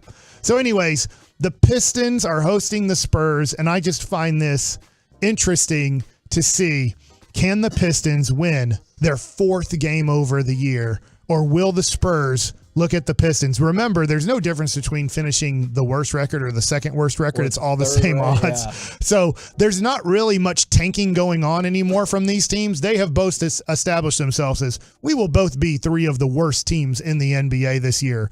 So I'm just interested in this stupid game of the Spurs and Pistons and see, can these teams play any less of an effort game than the Dallas Mavericks did last night? I think no, because I think they'll be like, we have a chance to win this game. And let's go all out. After watching some of the Minnesota Wild versus the Dallas Stars the other Monday night, they host now the Minnesota Wild tonight. This game's on TNT. So if you do turn to Bally's, I guess it's not on Bally's, it's only on TNT. So hopefully the Stars play as well as they played in Minnesota, because they played great the other night and they did. Matt get Murray another win. Work done. Yeah, Bill Murray. It was not Bill Murray in Bill goal. Murray is an actor. Yeah, He'll walk up and take your fries from you and say, nobody will believe you. It's in the hole. Hopefully it's not, because if it's in Murray's hole, it's a goal. Would you even try to tell anybody? That's weird. Would you even try to tell anybody that Bill Murray took your I fries? would, but I think he's onto something, because if one of your friends randomly was like, hey, I was at this restaurant and Bill Murray came up and took some of my fries, you'd be like, I would escort that friend out of the front door and say, you can't come in until you start telling the truth in this house. Man, so you treat your friends like your children? Is that? I can't kick my kids out. They have otherwise. Isn't that child abuse? Like just kicking them out at like age 10? We're the KNC Masterpiece right here on 105.3 The Fan. Coming If you up put next, them up for adoption, you're okay? Okay, that's different. Corey yeah. can answer that question as part of the C Block. We asked that question next in the fan. Oh, no. The Friday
home of America's team is 105.3 The Fan. Hello, baby. KRLD FM and HD1, Dallas-Fort Worth. Always live on the free Odyssey app. From our fan studio, secured by DFWsecurity.com, it's the KNC Masterpiece on 105.3 The Fan. KNC Masterpiece right here on 105.3 The Fan, and it's time for the C Block starring Corey Majors. Thanks, Kevin. You're welcome. When you hear Jay Cutler say that the offensive game plans have been pretty bad regarding the Chicago Bears, does that make you think, okay, maybe it hasn't all been Justin Fields? Okay, two things. First of all, sometimes I think his name is Jake Utler. That makes sense. And then also that's probably why they were like, hey, you can keep your job, but everybody else has got to go. With Eberflus? For Eberflus, because right? the offensive game plans were actually bad? Yeah. Does that make you feel like, yes and no, because he was horrible to start the year and he was complaining about it, but it seemed like it got fixed. It counts. If you start the year October 20th, the Bears make the playoffs, but you can't do that. You have to, the first 6 and 7 games of the year count too, and they were one of the worst teams in the NFL.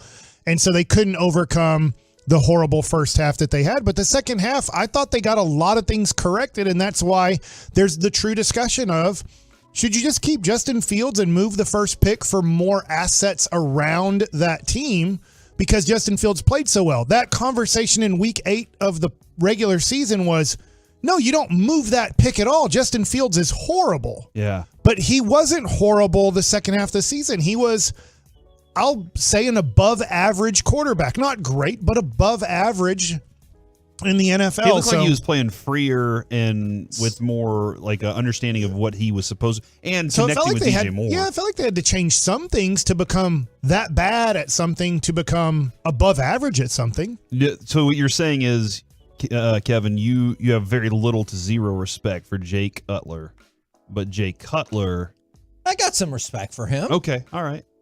Don't we feel like he has a decent idea? I thought he had a big arm. There were many years that I was like, I'm drafting this dude in fantasy, and he let me down.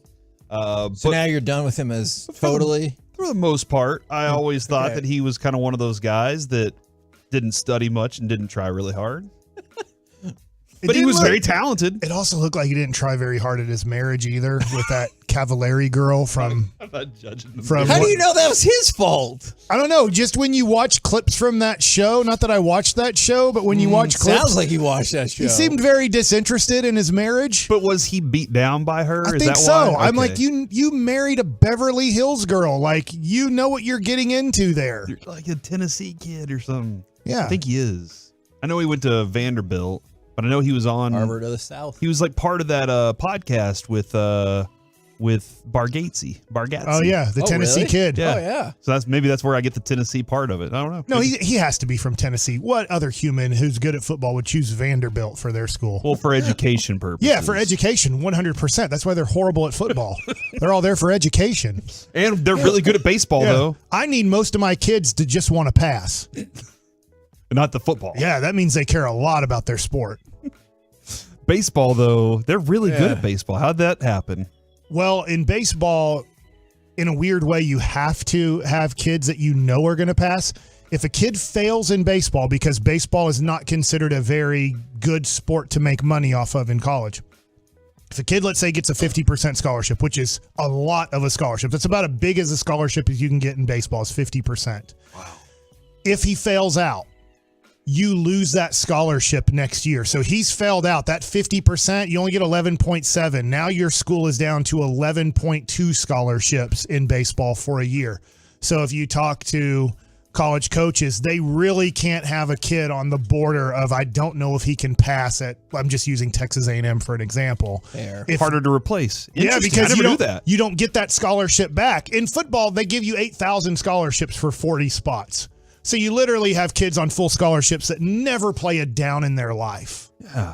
But it's because it makes so much money, they don't care. They're like, look, we're not taking away. If our coach needs, I think it's 60-something scholarships in football, we need all 60 of those because this is our money maker. And we know there's going to be 10 kids a year that get recruited, that go there, that never play one snap their entire career at a major school. But they're like, this makes so much money, we're okay giving scholarships away to kids that never really help the program. That is an angle of it I never thought of. And I guess since you don't have as many starters, the people who are the deciders on that are like, look, man, you need 10, 11 guys. They don't, they need more. They need more people. They need more of these scholarships. I don't want to get off on a tangent, but this is why TCU, Vanderbilt, look, these schools cost way too much money to go to. And especially as a baseball player, if you're really good, what they do is TCU, Vanderbilt, they talk to their admissions and they're like, look, we need a good baseball team and we can't get kids to pay $100,000 a year to go to school and they're a good baseball player. These are smart kids we are recruiting and they're good at baseball. You need to reserve another 5+ scholarships for our kids to qualify for educational scholarships.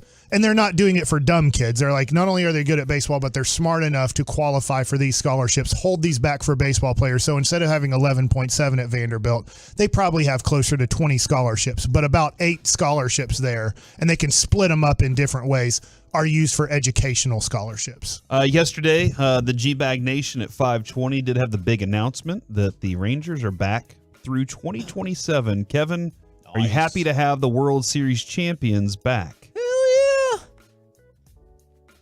Now what?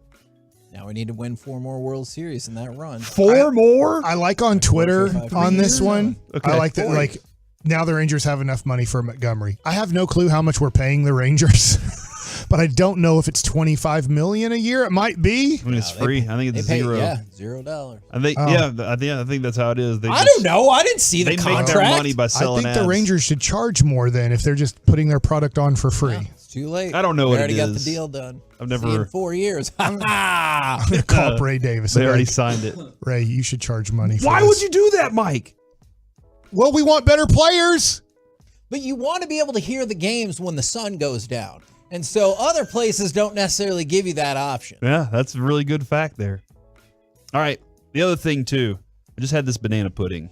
Pops, this banana pudding. Scatter shooting. This right banana here. pudding is fantastic. Thank you very much for bringing this up, Yeah, Pops. glad you like it. Came from the Bread Barn Barbecue in Colleyville, Texas. Colleyville, man, that is. It's out there. That is sweet too. It is sweet. I've been to banana Colleyville. pudding. Look at you, Mike. I was out there a month ago for a basketball tournament. No, I didn't play in it. I don't qualify for ninth Okay, grade. all right. I was like, why were you playing in a basketball I have a tournament? 10th grade education. And Kevin, I know I brought this up in the very first segment of the day, but Netflix is creating an NBA version of quarterback. But they're not calling it They're quarterback. not calling it quarterback. I don't That's know the what way it's you going to be presented called. it earlier. But the names are LeBron. Don't want it. Jason Tatum. That'd be interesting. Anthony Edwards, who now has a fascinating story. Yeah. Jimmy Butler and Sabonis, Domantas Sabonis. Which one of those guys do you think is the most interesting off-court player? I mean, And then on court, because they show stuff on the field too. not to be too much of a prisoner of the moment, but I do feel right now, depending on how much they go into, it's got to be Anthony Edwards, right? I am too. Let me ask you this. Does Anthony Edwards remind you of a young Kawhi Leonard in San Antonio? I hate saying that. Like, I'm not excited about possibly a dude winning multiple MVPs, and it'd be weird if Minnesota became a great basketball team for a long time, but he stole the ball. I know they lost the game. He stole the ball 3 times, once from Kyrie, twice from Luka, as they're doing their dribbling magic, and Anthony Edwards' hands are so good and his defense and his feet are so good. He was knocking the ball out of Luka's hands. There's only one other guy that can kind of consistently do that when Luka goes into his dribbling dance routine, and that's Kawhi Leonard. And so I'm like, dude, this Anthony Edwards looks like he might be developing into the best, not today, but could be developing into the best all-around player in the NBA. So I'm very interested, and he seems to have a good attitude and personality that you want to follow. I'm very, again, interested in the side story that he has going on there. But, yeah, I agree with you. Kawhi didn't have an interesting personality by any means. Zero personality. Like he was robotic in everything that he did. And I don't know if that was because he was in San Antonio, because since then he's still really, I know he tried to tell us he was a fun guy, but yes. Did we ever see it truly? So that's a different thing there. But, I feel like he was always robotic. Maybe it was Pop and the Spurs that created that along the way. I don't know. But I think I think that Jimmy Butler's the one that I'm most excited about in that, because I think Jimmy Butler's a wild personality too. Maybe that's the best group of personalities. You say you don't want to see LeBron, but I think there are a lot of other people that want to see that. I'm surprised LeBron's doing Me this too. just because I feel like he'd be like, I want to do it on my own. Like, I don't want anybody else on my deal. I am LeBron. And nothing to look, I get it. Michael Jordan was the same way. He's like, I'm not doing anything with somebody. Like, it's me. I did Larry Bird and McDonald's. I ain't doing that. You know, I don't care if it's a Larry Bird. It's me, you know? You hate LeBron too? No, I mean, I don't hate LeBron. I think he's misinformed on several things, or I guess I wish he wouldn't talk down to people as if they were misinformed when he leaves out key bits of information relevant to the conversation. And then Miami Heat did sign Eric Spoelstra to a monster $120 million extension. Did you see what has spawned off from all of this? Is people have been going after his wife on social media, or his ex-wife, I guess. They just finalized his divorce, right? On social media for being like, oh, you really dropped the bag on that one. And she has been firing back. They just finalized their divorce, Mike, and he gets this deal done. That's pretty brilliant, right? Because if she would have gotten part of it had they still been together, right? I guess so. That might have been the way that he wanted to negotiate it. Maybe they were working in this off season, and he's like, I don't want to do this till my divorce is final. Wow. No, I saw that earlier. I heard rumors about Ryan Sandberg and his situation that I'm not going to share on the air, but I think that he, in a way, when he was getting divorced, made sure that he wasn't making any money when the divorce became final. And Pops, who also brought in this amazing banana pudding. Jerry Jones that one really well. You ever been on an airplane, Pops? Yes, I have. I'd love for his answer to be no. Me too. I'll be like, this is interesting. How do you travel? Where do you go? All right. You fly Southwest, American Airlines. Okay, both of them. Now on Southwest, you buy your ticket, and that's just a ticket to get on the plane. You find out what order you're in, you randomly get on at some point. Well, a female passenger has been commended online after refusing to swap seats with a dad so he could sit with his wife and daughter. I know you're thinking to yourself, why would she not let that family sit together? According to an unidentified flyer, she was boarding her flight when she noticed the interloper, I don't know what that means, occupying her aisle seat. Quote, I kindly asked him to move as he was sitting in the seat I specifically booked and paid more for. She said she's most comfortable sitting in aisle seats. He refused to move and told me to move to his seat, which was a middle seat. The dad got mad and informed her that the airline had messed up their seating. At that point, a flight attendant came over and forced the man to return to his original seat. Yeah. To make matters worse, the family flashed her dirty looks throughout the flight. You know, because it's the mom and daughter just sitting there going, you wouldn't let us sit with dad or husband or whatever. Is she in the right or was she in the wrong? Yeah. She's completely right. That's her ticket. Yeah. Like you said, it's not Southwest Airlines. Southwest Airlines is not a free-for-all, but it is once you...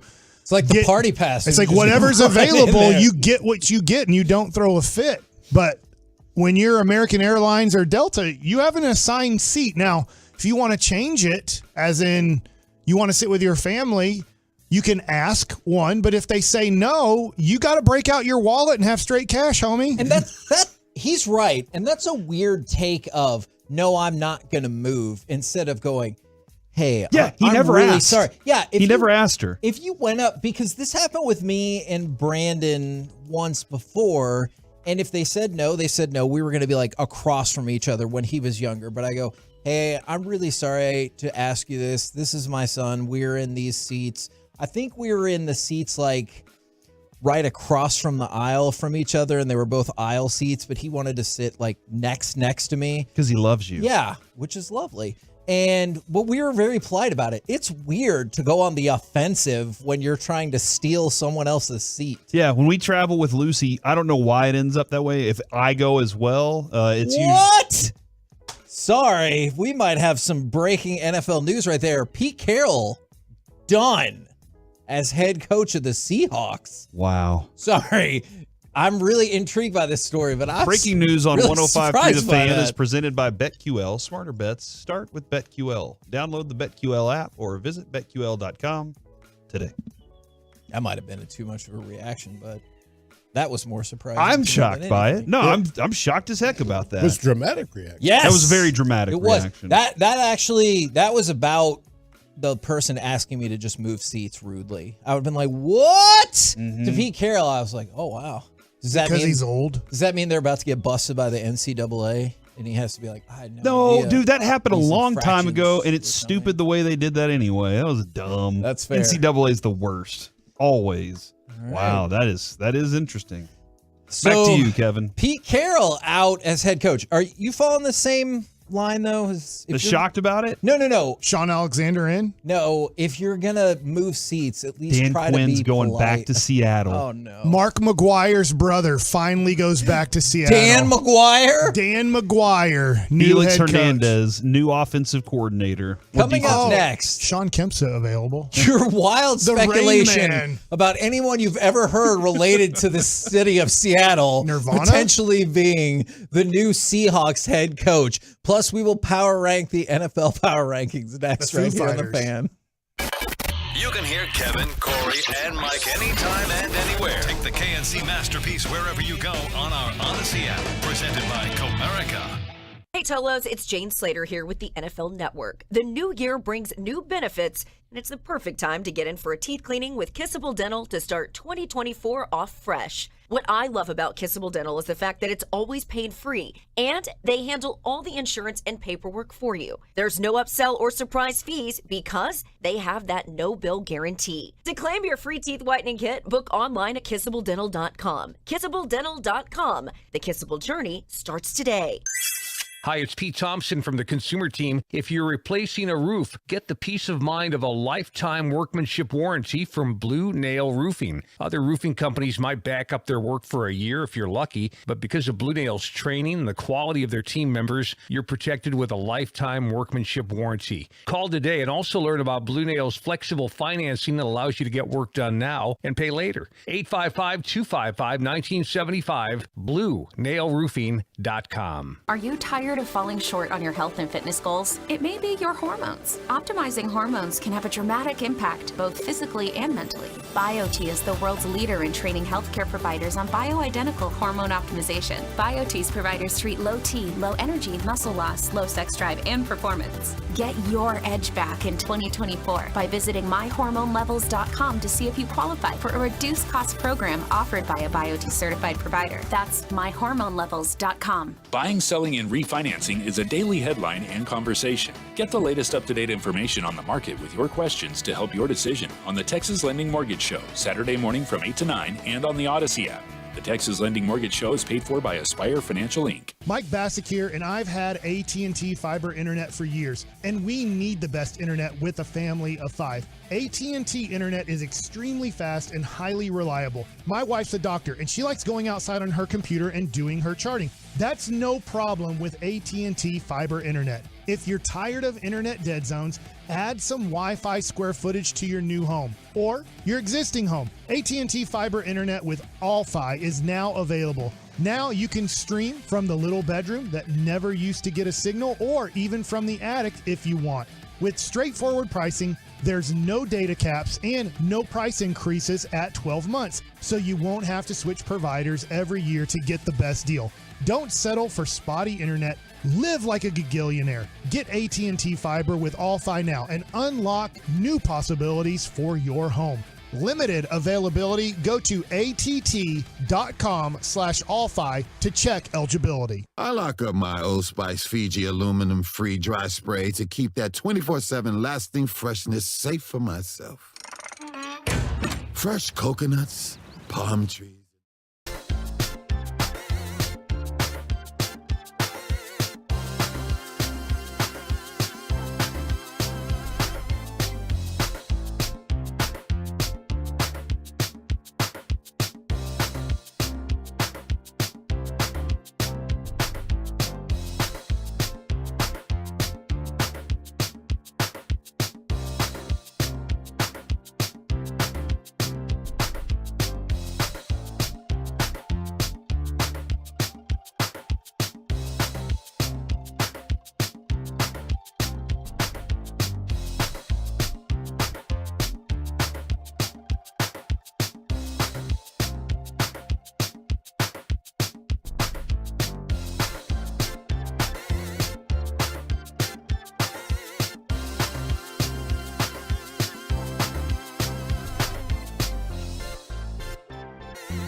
expected to be out as head coach of the Seahawks, which has begun.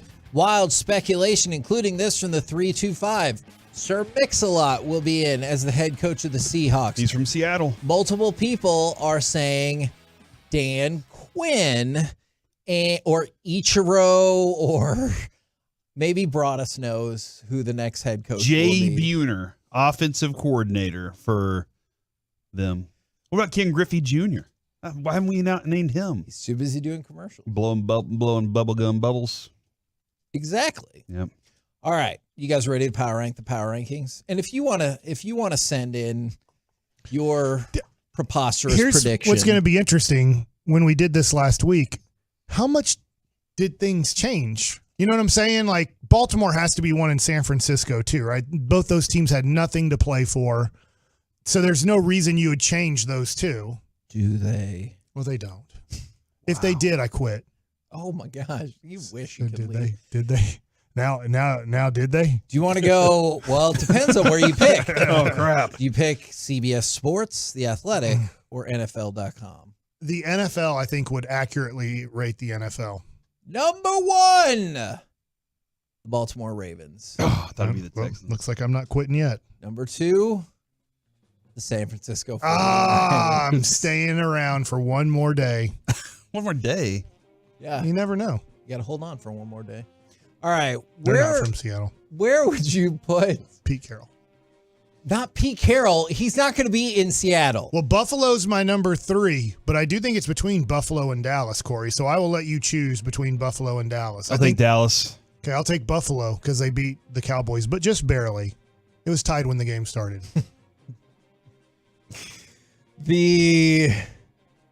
It's a good thing you didn't pick the Athletic because both of those would be wrong, man. It just seems like the path in the playoffs is easier.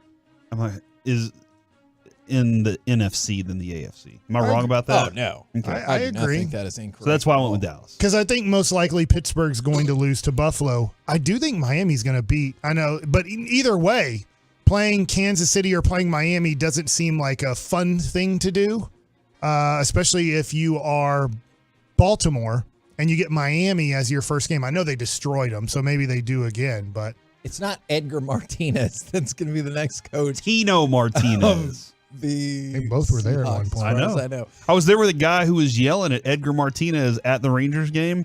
He was yelling, "Come on, Tino! Get it! Get the ball, Tino!" I was like, dude, his name is Edgar. And then I was like, oh, I get it now. All right. So the answer to that question, I guess, was the Cowboys are third on the NFL.com power rankings, with the Bills being fourth and the Lions fifth.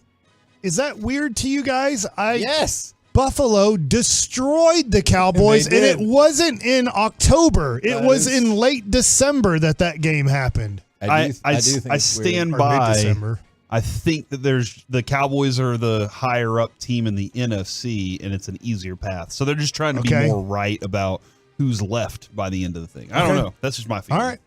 Now, the one that's really, really different, because the CBS one, pretty similar. Ravens 1, 49ers 2, Cowboys 3, Bills 4, and then they put the Browns in at 5. The Athletic goes in a different direction. Still Baltimore 1, San Francisco 2. The Cleveland Browns are third on this list. The Lions are fourth. The Cowboys are fifth, and the Bills are sixth. It's just kind of hard for me to wrap my head around the Browns being third and the Bills being sixth right now. That doesn't make sense to me. I think the Bills are, well, I guess the Browns are easily going to win their game too. I think both of those teams win their games. I won't say easily for the Browns, but I do think the Browns win that game, and I do think the Bills easily win their game. Something like, I don't know, 30-0. I don't know how Pittsburgh's going to score. But yeah, I mean, I think they're both going to make it to the second round. And then Cleveland, I guess, you know what? I think Miami's going to win too. So I guess Cleveland would then go to Buffalo. I think the Buffalo-Pittsburgh game, Kevin, is going to be one of those stupid 19-7 games, but it's going to be close the whole time. The reason I say that is because Harbaugh was like, this is the way that Tomlin coaches.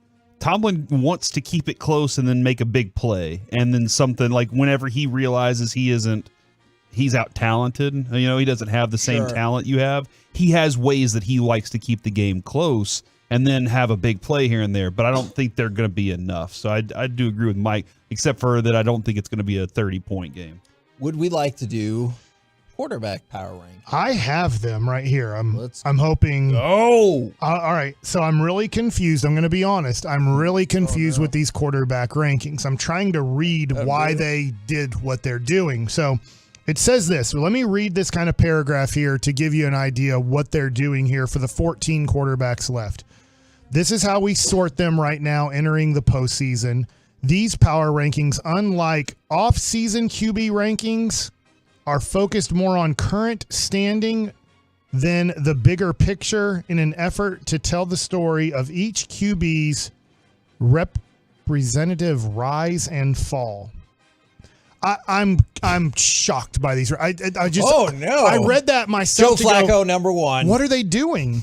I'm just like, what are they doing here? I don't get this.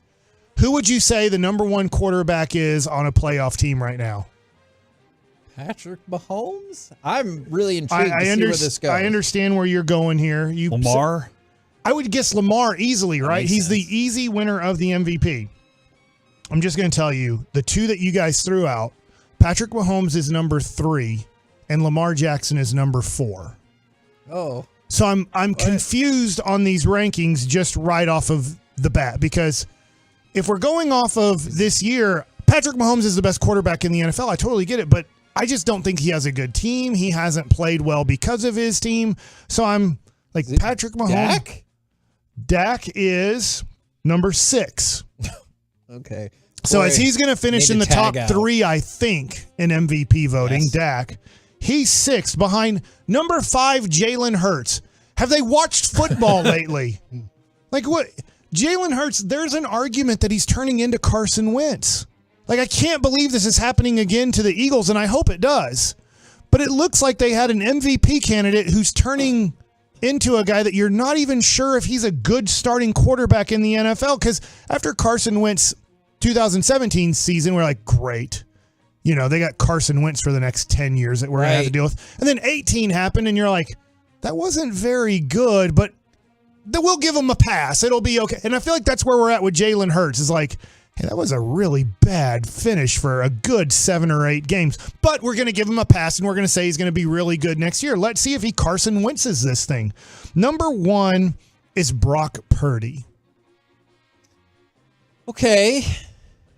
I mean, that doesn't bother me as much as Hurts. He's on the expected best team in the NFC. Here's how they started off. Wait, really? Yeah, that's where I'm at. So this is CBS Sports. Brock Purdy, number 1. The 24-year-old with only 2 completed playoff starts. Yes, really. The 49ers have won 19 of their last 23 starts. He's finished since the start of 2022. And while they may say a lot about his setup, it only speaks volumes about his ability to capitalize on it. The kid does everything well from inside the pocket, but he also has the slippery legs and high-level confidence to escape traffic and sling it downfield. It's no wonder his team is favored to go the distance. So they have him with 2 playoff starts. One where his elbow fell off. Yeah. He's the best quarterback in the playoffs. Well, they had to reconstruct it. Number 2. And slippery legs. Yeah, slippery legs. Yeah. Josh Allen.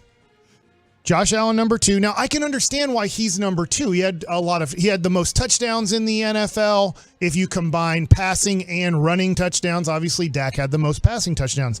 So 1 is Brock Purdy. 2 is Josh Allen. I gave you 3 and 4. 3 is Patrick Mahomes, and I'm confused on this one a little bit, but I guess they're just going over the history of Mahomes has 2 championships, 2 MVPs in the Super Bowl. So we've seen him elevate his game in big moments in the playoffs. But at the same time, nothing has shown me through 17 games that he's ready to elevate with the trash that he has to throw the ball to. Yeah. And so how is Lamar Jackson, who has elevated his game to the best he's ever been by far? Without maybe his top target. Yeah. Probably his top target. Yeah. So Patrick Mahomes is 3. Lamar Jackson is 4. And then Jalen Hurts rounds out the top 5 quarterbacks. I need to read what they say about this trash quarterback the last 6 times he's played football. Like his fellow Super Bowl quarterback in Mahomes, Hurts is getting a slight boost from his playoff track record. Well, crap. The dude who's 1-1 just got the biggest elevation ever. We're elevating a dude because he made the Super Bowl last year. Then we've elevated a dude from number 1 in a contradictory statement going, the dude played one good game against the Cowboys and his elbow fell off 5 seconds into a football game. But he got elevated for his playoff stature. He proved in 2022, back to Jalen Hurts, that he's got the fortitude to go toe-to-toe with the best. Yeah, like Shlomo Glickstein or whoever the quarterback was last week. Yeah, that was really toe-to-toe there where he got his butt hammered against the Giants. Either on the ground or through the air. I haven't seen him run fast in a long time. But he'll need to better control the ball and quickly reestablish downfield chemistry with his weapons if he wants to revive the deflated Eagles. All right, dude, whatever. Is this person like on your enemies list now? This dude is horrible. Dak Prescott is number 6. It says, like Lamar Jackson, he had an MVP caliber season for a nicely balanced contender, but the story of his 2023 campaign will come down to whether those prolific numbers translate to big stage results. Prescott's always been solid at doing the little things right, distributing the ball as a savvy point guard. Can he stay disciplined when up against elite defenses? Okay, I understand that. Jalen Hurts? What the crap is going on? Corey, just real quick, do you feel like we've entered this space when we talk about being inside of Mike's brain? Is we're kind of in there right now where he's reading and live reacting. Are you guys trying to, as an audience right now? I'm confused by that as well. So we're taking, Jalen Hurts goes up to number 5 because he won 2 playoff games last year. All right. He stinks. Like, he is horrible right now. Yeah. Prescott is 6, by the way. CJ Stroud is 7. Jordan Love is 8. Matthew Stafford is 9. Tua T is 10. Jared Goff 11. Baker Mayfield 12. Joe Flacco 13. And Mason Rudolph, have no clue how you're in the playoffs, brother, but congratulations, is number 14 based on off this list. Joe Flacco's track record. Yeah, go off his track record. That dude won a Super Bowl. Yeah. What has Jalen Hurts done? Jalen Hurts lost the Super Bowl. Number 5. Oh, look at Brock Purdy. Well, we're elevating people because of their playoff status last year. Brock Purdy went 1-1. I guess he went 2-1. Well, isn't that almost the same record as Dak Prescott? Dak Prescott has 2 playoff wins in his career.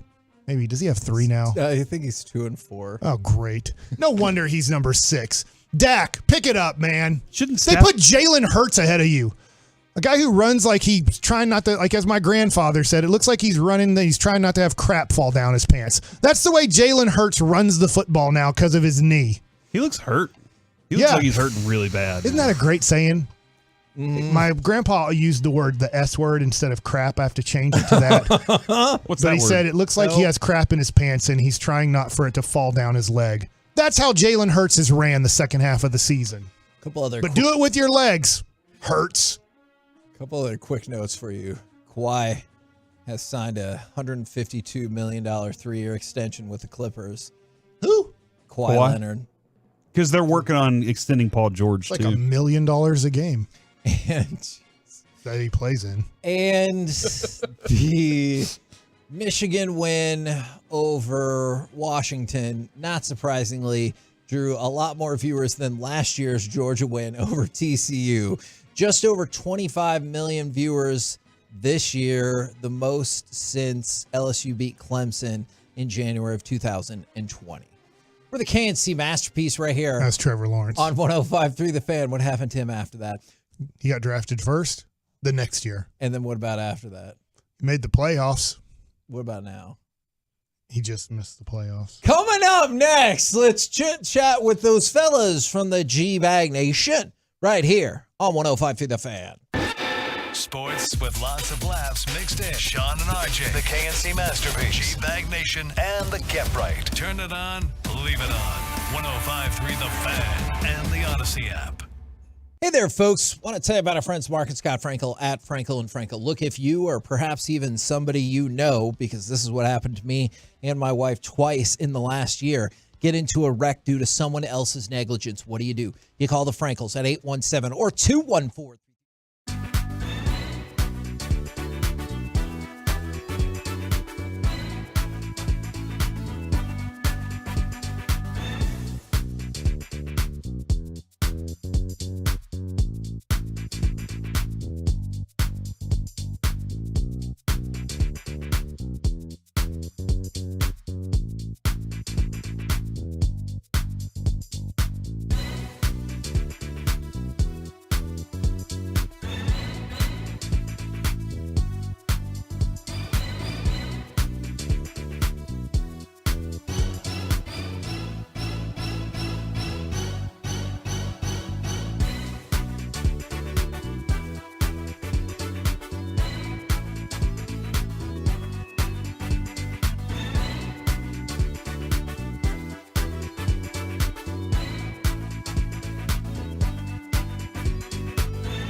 got Crosstalk with the G-Bag Nation coming up in just 1 second. But real quick, we've had Pops in with us today. He won KNC for a day via Peace-a-thon, helped us raise the most money we ever have for My Possibilities. Wanted to give you a last word right there if there's anybody you want to shout out. Well, I just wanted to shout out to my family, my beautiful wife, and my 3 kids. And everybody else, hey. That's good. They get a hey. Good enough right there. Thank you very much. Gentlemen, how is you today? Doing wonderful, Hagee. How about you? I'm doing pretty good. My brain hurts a little bit because of this movie that Woolchuck told me to watch. It's called Saltburn, right? Yep, Saltburn. It's on Amazon Prime. I was told not to watch that. They said, guys, don't watch this movie. I get it. I will tell you that. I get it. Okay. There are some shocking things in that movie, and I am not one that shocks easily. But there's at least 3 scenes in there that I was like... Like Pulp Fiction or Kid shocking? No, like Pulp Fiction shocking. Okay, It goes in a different direction, but it's equal levels of shock. Very in terms shocking. of what the hell?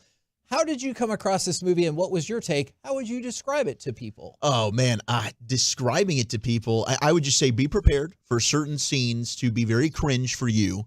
And I don't think this is a movie I would recommend to everybody. I think, like, to you, you worked at Blockbuster. You love pretty much everything. You're like, there's nothing that's too weird or off the wall for me. Nope. I'm surprised at how many people are singing this movie's praises. Because it's different. It's a unique type of film. There was a while where I'm like, I don't know if I really like this thing. And then at the end of it, I was surprised. I didn't see the ending coming. It has a good twist. The fiance liked it a lot. She was making fun of me because some of the scenes that you're talking about, I was like, no, I look away. I don't want to look at this. But it's an interesting film. If you want something different, check out Saltburn. I have 3 kids. Should I invite don't them? let the kids watch it. They like to walk through the rooms frequently. Nope. Should I just be ready for the pause button or just wait till they're all in bed? But you need to keep the remote in your hands at all times. Pause button. Did you like my running commentary to you texting back what I was watching? It was so good. There's a vampire blood scene between a sister and a best friend kind of thing, and then we've got drinking of bathwater. Then we've got Graves being somewhat loved on. I think it's the best way that I can describe that. Yes. Yeah, there's a lot that's happening. It's trippy and weird. Yes. Okay. To all of that. But I will tell you, I thought it was good. So did my wife, even though it was super duper weird. Now, Broadus, I apologize if you don't want to relive this, but we were talking about the back-to-back-to-back Green Bay Cowboys playoff games. Yeah. Have you been able to block those out of your mind, or which one stung the most? Was it naturally the NFC Championship game? Oh, no, it's always, with the chance to go. We did a great job playing against the 49ers. It was the Cowboys, and I heard you guys talking about Reggie White and having to deal with Eric Williams. And I'll never forget to sit in Candlestick Park, and Reggie White was in his locker, and everybody's happy about getting to play the Cowboys in the championship game. And I'm like, Rev, what's wrong? And he goes, it's Eric Williams, man. It's Eric Williams. Yeah, he wanted nothing to do with Eric Williams. Why is that? Eric Williams would hit him in the crotch, poke him in the eyes, hit him in the throat. Eric Williams would play Reggie White really dirty. And no one ever played Reggie that way. And Eric could get away with it. And so that was a problem. Reggie was always trying to combat. There was almost every offensive tackle in the league he could handle. He could not handle playing Eric that way because Eric would, like I say, would just kind of gouge him, punch him, spit on him. I mean, all kinds of things were going on in those games. So, it was tough for Reggie in that matchup. Man, we talked about the Mavericks a little bit, but it's probably not a good sign when your head coach says, energy was flat. We tried everybody. We just couldn't find energy. That's probably not what you want to hear, right? No, it's not. And it just tells me that they're not taking pages out of, guys like Sean Lee's book. Because we know Sean Lee used to keep coffee in his sideline Gatorade bottle. Mm-hmm. It's things like that. When you really want to get taken to the next level, obviously you don't have enough energy. Of course, you're an adult. You got crap going on. Drink your dang coffee, dude. Get your caffeine in you. Is that all it takes for you to just turn it around? Right? I mean, I think I speak for us all. Just get your gosh dang coffee. Quick sniffy. You don't even have to go to Sean Lee. You could go to your own coaching staff and Daryl Armstrong. and a guy who had coffee under his seat on the bench during his NBA career. He's a guy that didn't want to, get caught with low energy because it's embarrassing when you're paid professionally. You can't even try your hardest. And then we heard the news just a little bit ago, maybe like 35 minutes ago. Pete Carroll out with the Seahawks. Is that a surprise? Obviously, I was surprised. Yeah, I was surprised. I thought that this was a resurgent year. I thought they'd moved on from Russell Wilson and found a pretty good winning formula, and maybe they just needed to, improve the defense a little bit. And that was a project I could see them tackling and being like, dude, we can do this next year. But I'll tip my cap to them for being forward thinking and not being stuck to the past, because they moved on from borderline Hall of Fame quarterback and Hall of Fame coach in back-to-back off seasons. That takes stones. That takes cojones to do that as a leader. John won't tell me what he's trying to do. Okay. But what I understand from John is that there's a couple of guys out there that make sense. One of them being Mike Vrabel is the one guy that he would look at, and Dan Quinn. Those two guys make sense. But John's got to retool his team. He's got like some veteran players and stuff like that. So he's also thinking about long-term, could Pete Carroll at 72 years old give him what he needs for the retool of his team? So I believe that's why they've made this move, is because John would like to have somebody younger in there with what he's about to do to his team. Man. Sounds like Dan Quinn's going to Seattle. Yeah, and Dan Quinn likes to coach the young players too, and teach them. Dan is very good. Every personnel guy that I've ever talked to loves working with Dan, and because he'll roll up his sleeves and get in there and evaluate with you. He loves going to workouts. Sometimes his opinion's been really good. Sometimes he's missed on some guys. Those two Kentucky kids he missed on, but there's others that he's gotten right, and so I could see what John's trying to do here because of his team. And and there's some guys out there, some legitimate candidates. You don't want to miss the opportunity on potentially Dan Quinn or Mike Vrabel.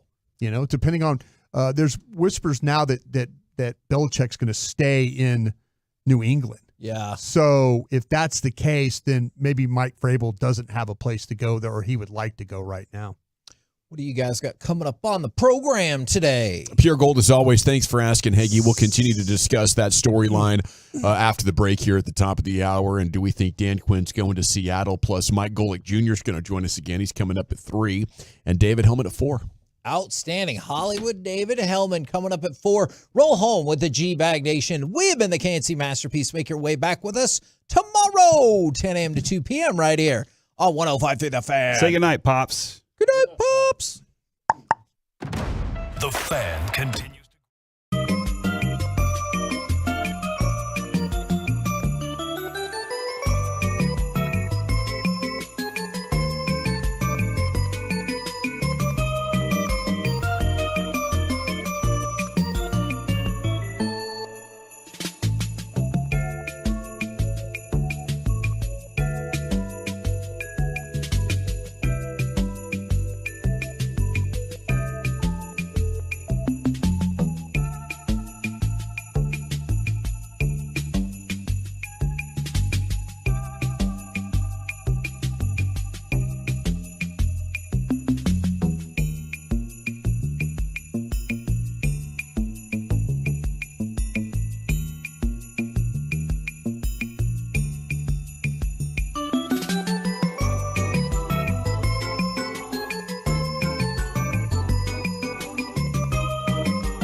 one of the G-Bag Nation on 105.3 The Fan. Hope you're having a fantastic day. There's Brian Broaddus, former Cowboy scout, NFL executive, Emmy Award winner, and a Super Bowl champion. Lucius Alexander's in the Pimp Cup. Wolchuk and Chiafalo here in the Talk Booth. I'm Gavin Dawson. Carter Freeman's coordinating your video, and along with you, we are the G-Bag Nation. We have a big show. Coming up. Yeah, Golick Jr. at 3 o'clock. David Helman at 4. Krusty's going to start previewing the Packers on tape coming up at 2:40. Is that right? Yes, sir. Got that offense to take a look at today.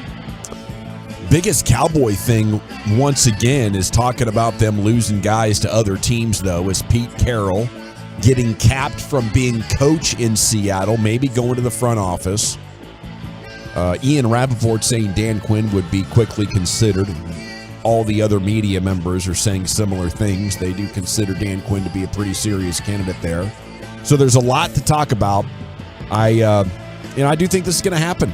I think Dan Quinn makes a lot of sense for them, being their Super Bowl winning defensive coordinator from a decade or so ago. And, he's the kind of guy that can help fix your defense and help take you into the next era. I would be most impressed by how the Cowboys changed their offense by going across the hall. And it was Dan Quinn and his staff that kind of helped fix the Cowboys offense. You don't necessarily need a brilliant offensive mind. It could be a defensive guy that understands how much more difficult those kind of offenses are to defend. And if I'm Dan Quinn talking to my former friends in Seattle, it's easy to sell them on, hey, maybe you should move on from Pete Carroll and hire me. Not that Dan Quinn's working behind the scenes to get somebody fired, but if I want to let it be known, yes, I am interested in Seattle, and here are your problems. Pete Carroll is running an NFL team like it's 2002 when he's back at USC. There's your problem, and that is why it doesn't matter who you get at quarterback. You ain't going back to the Super Bowl, especially in that division, until, you upgrade, a few things with your coaching abilities. So I just think it makes so much sense that Seattle would see Dan Quinn as the answer. And there's always a charm about guys that won a Super Bowl with you. Like whenever Mike Zimmer or Norv Turner's name comes up, there's just a little bit extra like, huh? Yeah? Nostalgia and success? Maybe. That's what I'm talking about. So, yes, I do think this makes a lot of sense. And for me, I expect Dan Quinn to go. I just hope that everything flows smoothly and he can still stay focused on the task at hand here. Which he's used to this, right? He's gone through this as the third hiring cycle that his name's been out there. So, he should be pretty prepared for the balancing act of, hey, my team's in the postseason now. I got to take care of business. But also, I'm going to flirt and do my videos via Zoom or whatever it is and meet with these teams. Then next week, I think he's allowed with the rules to actually go and meet with teams. He is. So, it does make a lot of sense that he goes to Seattle. I think the writing's on the wall there. Out of the other opportunities out there, the only one for him that I think would make some sense if they want him would be the Chargers because they've got a quarterback. Otherwise, you're going on full-on rebuilds. There's a lot to like about that roster with Seattle. You're really just kind of looking for your next quarterback. So all the ties there, especially if Pete Carroll, the rumors are maybe he takes his position upstairs in the front office. He loves Dan Quinn. That's his guy. Yeah. So I think all signs are pointing towards that. And then we look at, well, what do the Cowboys do? What's the move to pivot? Is it Joe Witt Jr., who certainly has a lengthy relationship with Mike McCarthy? My guy that I think I might campaign for on staff would be Al Harris. I think if you want to go the young route, like Joe Witt Jr. has been in the league a long time, and it's not to take anything away from him. I think he's a great coach. But if you want to look at, all right, who's a young emerging coach on staff that's done an excellent job with Diggs, with Bland, with some of these safeties that have come in, I think I might look at Al Harris. Yeah, a number of candidates in-house. I wouldn't mind seeing them do a full search, but usually I do feel like the Cowboys would hire from within in a situation like this. Brian, how do you think they'll do it? I think the question you have to ask yourself is the players have the utmost respect for Al Harris.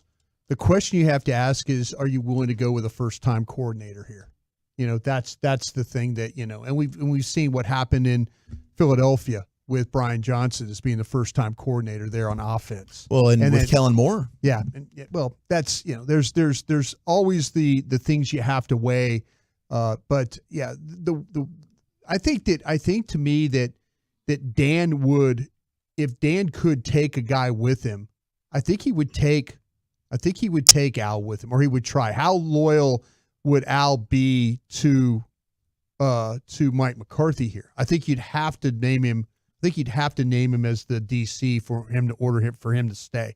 You know, that's what there's all kinds of Joe Witt. If you remember, there was a time there was a preseason game where Dan got COVID and Joe Witt ended up being the guy that was the coordinator that day in that preseason game. But yeah, there's always ways of in-house stuff you want to look at. But how do they get the best defensive core? One of the best defensive coordinators in the league. They went outside when they fired Mike Nolan. They didn't hire George Edwards or anybody like that. They went outside and got it. So maybe that would be the same route you would look at, I think. Brian, I feel like if you were in Jerry Jones' shoes today, you'd go into Dan Quinn and say, "No, I know this might be an attractive offer, but just don't make up your mind till we see how this ride goes." Yeah, we might be looking to make a move if it's too disappointing. I think that Dan knows how the Jones family feels about him. I do, and but Seattle is an interesting one here. But Dan on this stage, and you're here, you know what's going on, you know the players know you. That's not an attractive job. They don't even have a quarterback yet. I mean, it's Seattle? a nice situation. He's what, Dallas? Seattle. Dallas is a way better job. No, it absolutely, it is. But Dan has those ties to those people up there. I mean, he's got ties to people here as well. So yeah, that's the slippery slope, as they used to say, that Jerry Jones has to ride right now. Is it Quinn or is it Vrabel? I'm talking to people, been texting people this since the news broke. There people are saying it's one or the other. Seattle's lining up for one or the other here, and maybe they know that Dan is going to have an opportunity at one of these other places, and they want to get in line, or they maybe want to jump ahead of somebody else, before this gets too far down the road. Well, I think it's pretty important here that you get this right. 619 says Wink Martindale. Maybe that'd be a good fit with your pass rushers. Turn Wink loose with that group. That'd be a lot of fun. Kind of gives me memories of Rob Ryan when you're talking about like exotic, aggressive older guys and, throwing the kitchen sink at them. It could be a lot of fun, but there's a downside to that. I don't know how the Cowboys would want to do it, but I think it's a scary situation for fans because, again, the head coach and the front office, what are they, about 50-50 when it comes to finding a defensive coordinator? I mean, I don't even know if I'd give him that much over the last 15 years. Caught a huge break with Dan Quinn. Caught a huge break, and Dan, he was ready for the opportunity, and and he really went out there and he, like he's talking about, he remade himself. He went from a certain scheme that he's totally comfortable with to something he had to learn and had to develop. And right now I feel like Mike McCarthy is burning up his cell phone of guys that he's comfortable with, buddies. He's like, man, I can't believe it. This might be falling into our lap. I could get you back in the NFL. There's some old guy somewhere that nobody else wants to be a DC that Mike McCarthy's trying to take care of right now. Calls back Dom Capers. It's a fact, Brian. And I'll sing Mike McCarthy's praises to the roof when he deserves it. No. This is a fact, though. If Mike McCarthy or Jerry Jones handles this, there's a better than 50-50 chance they're not going to get the right DC, and that could take like a good group of players and just be mismanaged. We're seeing that in Green Bay right now. Packers fans will tell you, I don't know why our defense is so crappy, but it is. That's a fear, right? Because he did that with Mike Nolan, and then they went ahead and brought in Dan Quinn, and I don't believe there were ties there with Mike McCarthy. None at all. And how quickly they hired Dan Quinn. I know Eric and I, when we were doing nosebleed seats, we were like, man, you just kind of picked your guy and ran with it. I mean, we were kind of uncertain at the time, but certainly he's been absolutely phenomenal. But that was a guy that didn't have a relationship with Mike. So the one that did, it was kind of 1 year, you're out of here. It was a disaster. Yeah, I don't imagine they would give McCarthy the authority to bring in whatever defensive coordinator he wants. You had your chance. You brought us Mike Nolan, and all we remember from that is Tabasco sauce in the eyeball. Yes, and that is like a perfect symbol for how your defense played. It felt like all 11 of your guys all season long had Tabasco in both their eyes. My biggest concern was that Dan Quinn was going to get the commander's job, or could get the commander's job, and Will McClay would go with him. Yeah, that's way worse than Dan Quinn just going to Seattle. Yeah, I think that's the one that I fear the most. We'll see what happens in Seattle. Yeah, but I fear the Commanders maybe trying to pry Will out of here and then pair him with Dan Quinn. 972 says there's no reason Quinn would be head coach next season for Dallas. For McCarthy to be fired, the offense would need to fail, and if that's the case, you would need to get a young offensive guru. Well, I mean, you see it in Houston right now where they have D'Amico Ryans, and he brought the 49ers OC Slowick. So, yep. It could go that way. And I would love the idea of having Dan Quinn go find an offensive coordinator that he likes. I think the most imaginable thing for me right now is that it ends so bad against one of these two teams. But if your game plan sucks and you mismanage the game in a very clear way that's Mike McCarthy's fault, could Jerry Jones get emotional enough to make that happen? I think so. But the last two times he's been hyper emotional, what he's done is just gone away and been quiet and emerged a week later and said, no, I wasn't that mad. You guys were just making it up. Yeah. Well, you still might get Brian Schottenheimer as your OC. You could just say, okay, we're comfortable. We've seen what Brian's been able to do. Dan worked with Brian last year, if you remember. He was in that Ben McAdoo role, and the defensive players were – man, they were like, hey, this dude knows what he's talking about. Sure. The way he was prepping that thing. So maybe that would be your transition. If something were to happen to Mike and they move on, then I could see them elevating Brian Schottenheimer or allowing him to be the OC. But that whoever the head coach is, that guy needs to they need to figure out that offense. That they need to not figure it out, but they need to make sure that it continues to be on the path it's on right now with the way that they're moving the football and stuff like that. Need to work on the running game, but the way they're throwing it, the way they're helping the quarterback, the route combinations, all those things that we kind of see on the All-22, that needs to be the guy. Dawson, you even said it. The guy who you said it several weeks ago. The guy, whoever recommended in Week 5 that they turn this offensive thing around, you can't lose that guy. But it might be Dan Quinn, might have been the one that told Mike McCarthy is, if you keep running this offense, you're going to be easy to cover. You're going to be easy to take care of. But that guy might be walking out the door here. Well, the Giants' DC is officially out, Wink Martindale, and he is free to sign elsewhere, according to a source here on the ESPN story.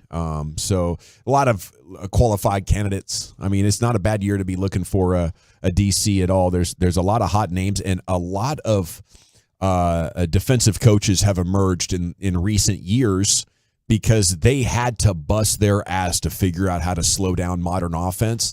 And this is the year that they figured it out. And I think there's a lot of, defensive coaches that have kind of, the cream has risen to the top. And now is a great time to be, picking out those guys that have been in the problem-solving rooms, right? Who are the teams that set these trends of, hey, here's how we're going to slow down the modern offenses and, get about 6 points per game trimmed off the final scores here. It's been a pretty impressive trend from the defenses here recently. Bills fan was killed outside the Dolphins Stadium after the game. We have another one of those stories. That stinks. Sad. And Kawhi Leonard and the Clippers have signed a $153 million extension. I mean, he's playing more. He's not the same Kawhi Leonard, but he's still damn good and well worth, 3 years and $153 million. So he gets 51 per year, and it includes approximately $50 million a season with no player option. So it looks like he's going to be in Los Angeles there for the foreseeable future. Okay, the Mavs were pathetic last night. Other than Luka and Kyrie, it's like nobody had an interest in being the scorer. Not even Tim Hardaway Jr. was a gunner. He took like 3 or 4 shots in 30 minutes and was like, I'm good. Nobody but Kyrie wanted to win. And he almost brought him back by himself. But, in the end, you have one of your worst losses of the year. As Luka and Kyrie combined for 64, the rest of the team combines for just 39 points, and they played bad defense to boot, Chief. It was pathetic. It was bad. It was very, very bad. Not a game you anticipated losing, especially with the John Morant situation. But I'll tell you, this team really needs Derek Lively and Dante Exum. Like, those two guys are extremely important. When you start power ranking this Mavericks team, it's, of course, Luka, then Kyrie, and then it's Lively, 100%. and then it's Exum. Yeah. And then you can start, I don't know, maybe it's Derek Jones Jr. It's certainly not Grant Williams at this point. But yeah, you absolutely need those two guys, and that was as bad a loss as you could imagine. So it's a bummer. Yeah, and the Grant Williams stuff is frustrating. He's doing a talk with Taylor Rook, so we might have audio of that tomorrow on Bleacher Report. But like our old teammate Kevin Gray talking about, he wasn't prepared physically to play this many minutes. To me, that's stunning. It's like when you make the move to get Grant Williams, he's your third piece. He's the guy behind Luka and Kyrie, the only one that really is a guy you're bringing in for defense to guard multiple positions.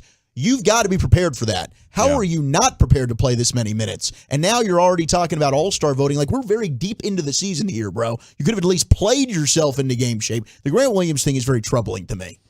Yeah, I don't get the defensive part of it. I think offensively the shots are going to start falling, but there's something weird going on. At just 25 years old, he should be one of the strongest, most athletic guys in the entire league. There's no reason to be giving up as many blow-bys and bad adjustments as he does on a regular basis. Like, if I'm the coaching staff right now, I'm like, we got to get down and troubleshoot exactly, why he has deteriorated, because there's a much better Grant Williams in there. I think it might just be a guy that rides big peaks and valleys. And he valleyed it a couple of big times last year for Boston. That's why they ultimately decided to move on. But I think he should be a winning player. He should be a playoff team rotational guy at least if he's not going to start. But I mean, the last month it's looked like you should just put him on the bench and say, I guess if guys get hurt, we'll talk to you. Sports Hodgepodge coming up next, Chief. Where are you taking us? Media shots have been fired and fast food innovation next here in the nation. Coming up Thursday morning on Sean and RJ, we have a Packers version of High.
Yeah, buddy, welcome back. It is the G-Back Nation on 105.3 The Fan. Let's hit a sports hodgepodge brought to you by the Frankels. Life's unpredictable. Accidents happen. Frankel and Frankel, the go-to attorneys for car and truck wrecks and DFW. If you or a loved one's been in an accident, contact Frankel and Frankel for a free consultation, 214 or 817-333-3333. Go to truckwreck.com. It's also brought to you by Soda. That's state-of-the-art. Here's Chief. Okay, so we're trying to figure out what the deal is with Dan Quinn right now. As Pete Carroll has been relieved of his duties as head coach of the Seattle Seahawks. He might remain in the organization in some capacity, but he will not be the head coach. Everybody's connecting the Dan Quinn to Seattle dots as he was the orchestrator of the Legion of Boom. So if that was the case, who replaces him as Cowboys defensive coordinator? I don't know. I wasn't aware of this. John Owning, our buddy, Pro Football Focus, is alleging that Dan Quinn had given Joe Witt Jr. play calling duties on third down a couple seasons ago. So he was like, that's probably the likely leading candidate to replace DQ if he leaves. But I wasn't familiar with that. We were living in a world where Joe Witt was making decisions on behalf of the Cowboys defense on third downs. Yeah, I mean, I think that John is right. I think that but Dan gives these guys a lot of responsibility. You know, if you're like the passing game coordinator, or you're the run game coordinator, or you're in charge of red zone defense, or you're in charge of short yardage defense, Dan's really good about allowing his coaches to coach and have a say in what's going on with their program. The old delegation situation? Yeah, he is. Okay, cool. I didn't realize that. Can I throw a name out there for? Yeah, please give us a name, because I want to hear this name. The name I want to throw out there. If something happens, let me see you spin it, man. Well, there's people around the league that have thrown this name out there for a guy that could be a defensive coordinator for another team, and he just got let go in Atlanta. And his name is Ryan Nielsen, and he's I love that name. Defensive coordinator with the Falcons. Yeah. You know, everybody focuses on Atlanta and on what their inability to get things going offensively, you know, not develop the quarterback and all that.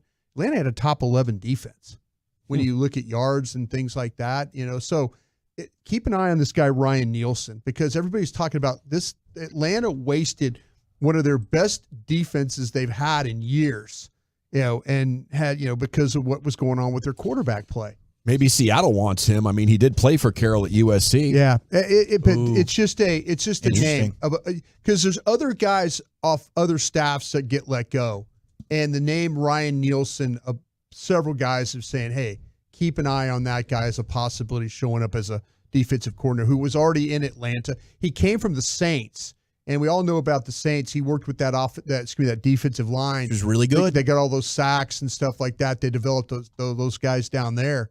So, young guy that, is kind of a name from that just not out of the blue, but a name you kind of need to know about. Okay, very good. Ryan Nielsen. Yeah. Sounds like he's got some high ratings amongst his players. Among the guys and gals around the league. Yeah, he's got some very high ratings. Okay, we might be dealing with a media beef situation that I sincerely look forward to small little bite-sized clips coming out. I saw the tweet from Stephen A. Smith 60 minutes ago. Ooh. Today is the day I finally speak my mind about that no-good fat bastard. You know who I'm talking about. Do I? I didn't do anything to Stephen. Gentleman in Kansas City? That's what I was saying. I'm like, Walchuk has had nothing but nice things to say about Stephen A. Smith. Never met you? I try to keep your name out of my mouth. Your mom taught you, Walchuk, if you didn't have anything nice to say, you wouldn't say it at all. And I don't. And for him to just call you no good like that, the fat bastard thing, like, okay, like facts are facts, but no good. Soda kind of helped me. I'm not like that fat anymore. That's a good point as I'd well. like to say pleasantly plump. There's no way pre-holidays he's calling you fat bastard. No, what are you trying to say? I'm saying that he's trying to punch you while you're down here. You know, like this is just it's disrespectful. He's punching down on Zach. I'm very vulnerable right now, guys. So you're going to see him on Radio Row here in a couple of weeks. Yeah, give him a piece of my mind with these kind of comments. Sure, pretty intense here. You got my back? Yeah, absolutely. This is like Toxic Tuesday kinds of tweeting. and he's pulling this out on a hump day. The hell, dude. He's going after Whitlock. Was I right on who? Was it Whitlock? Zach Whitlock. The human smoothie. That don't mean you. Thank you. Yeah. Please don't compare me to Whitlock. Yeah.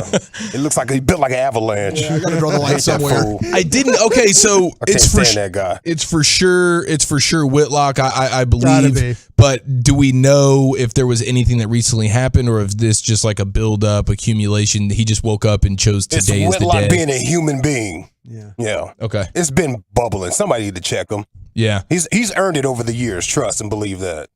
I do. Yeah, I didn't know if he just like if yesterday he did something that now made Stephen A. Smith wake up feeling this way, or what. But I guess that'll be interesting. So Stephen A. Smith has a book coming out, a memoir, and Whitlock claimed it to be farcical recently. So maybe Stephen A. Smith decided to call out the farce that is Whitlock's entire career. Okay, so it's a sort of a farce off. I believe so. That's exciting. You got to think Whitlock second only is, to a fart off. Yeah, and that wouldn't be fair. That would be heavy Whitlock favorite here. Speaking of mismatch there, McDonald's. Anybody familiar with what I'm about to say next? No, because it's going to lead into more bullying from you. What are they bringing back? No, I thought you did a great job there. Thank You you. teed that up. I wasn't expecting that, but we just ran with it. I thought it was funny. Woogity, woogity, woogity I do on know you. exactly what that was this is, great. though, because of course I do. Say it. I'm in the fast food world. They're doubling up on the Big Mac. The double Big Mac. Get out. Oh, okay. So the first thing I thought of is, okay, if we get this, we got 4 patties now. Yes, but We what need about to the get buns? The buns. That's as what I was well. wondering about. I'm wondering about the buns. Ooh, well, see, but I figured it You'll out. double the middle buns. six? We go to 4. Are they doubling buns? This is just for the carnivores out there. They're not adding any more bread or lettuce or pickles, just a little bit more of their special sauce, and they're doubling up on the patty, so it's now Perfect. a quad patty situation, which is how it should have always been in the first place, if we're being Agreed, honest because with each there's other. not enough meat there. So now I knew that Eric would be in on this because you're a quad patty guy to begin with. But we need a new challenge: Brian versus Eric. Who can eat the quad patty faster? Oh my gosh. Who will be the patty daddy? Patty. Oh yeah. That sounds like a bet payoff to me. The patty daddy. When does this A start? bet payoff to do what? Eat a Big Mac. Eat a Big double Mac? Big Mac? Oh, you're anti Big It's gonna be fun. It's gonna be the best Big Mac out there because right now the traditional Big Mac it's overboard. Like the ratios are off between the bread to meat. But there's not a better, messier burger than that one, right? Isn't that the best messy burger you can eat? I don't know. These Minnesota Juicy Lucy's sound like I haven't experienced it. Yeah. But they come across like the one seed for messy burgers. Yeah, it's like a volcano lava eruption of cheese from inside the burger patty. And then the grease as the lava. I like McFlurries. I like their fries. I like their breakfast. No, Hash browns? I don't like many fast food burgers. I think it's disgusting, to be honest with you. Okay. And the suggestion, Brian, that it's the best sloppy burger you could get. There's actual gourmet burgers made with like Wagyu beef. I'm talking about or prime ground We're talking about beef. the everyman burger. Yeah, we're talking about the burger, not the Wagyu. The fast food burger, the best fast food sloppy burger. Yeah, maybe that's what I was kind of Boom. going at. Yeah, that's probably the best way to phrase it. Thanks for tightening that up for us. Yeah, he had to because I was off the road. Keeps him tight. Yeah. No, it's a bad take, but I appreciate it. Thank you, sir. It's time now to go back into the pimp cup. Here's Lucius with your G-Bag of the day. Yeah. There's a messy burger at the Hard Rock Cafe in Vegas. A messy burger. Like $50? It's spelt like the soccer player. Oh. Yeah. SSI. But it's a sloppy burger. It's all over the place. I had it along with one of those big old goblins of drinks that they give you. Yeah, those are fun. Yeah, well, 2 of them can drink out of it, but you actually order for yourself. Yeah. What you gonna get, girl? No, you don't need to put 2 straws What in you there. about to get? What you grabbing that straw for? All right, let's see here. Our G-Bag of the day winner is a big brother that had to stop his little brother from fighting out there in the front yard. Now, if you see anything floating out there on social media, you see it on TV, hear it in the game, a call or whatnot, even if you hear it on another radio station, and I stand on that, because I have some audio from another radio station that I will play today. But first, let's get to this big brother. Hey. Jason. Ronan, get in the house.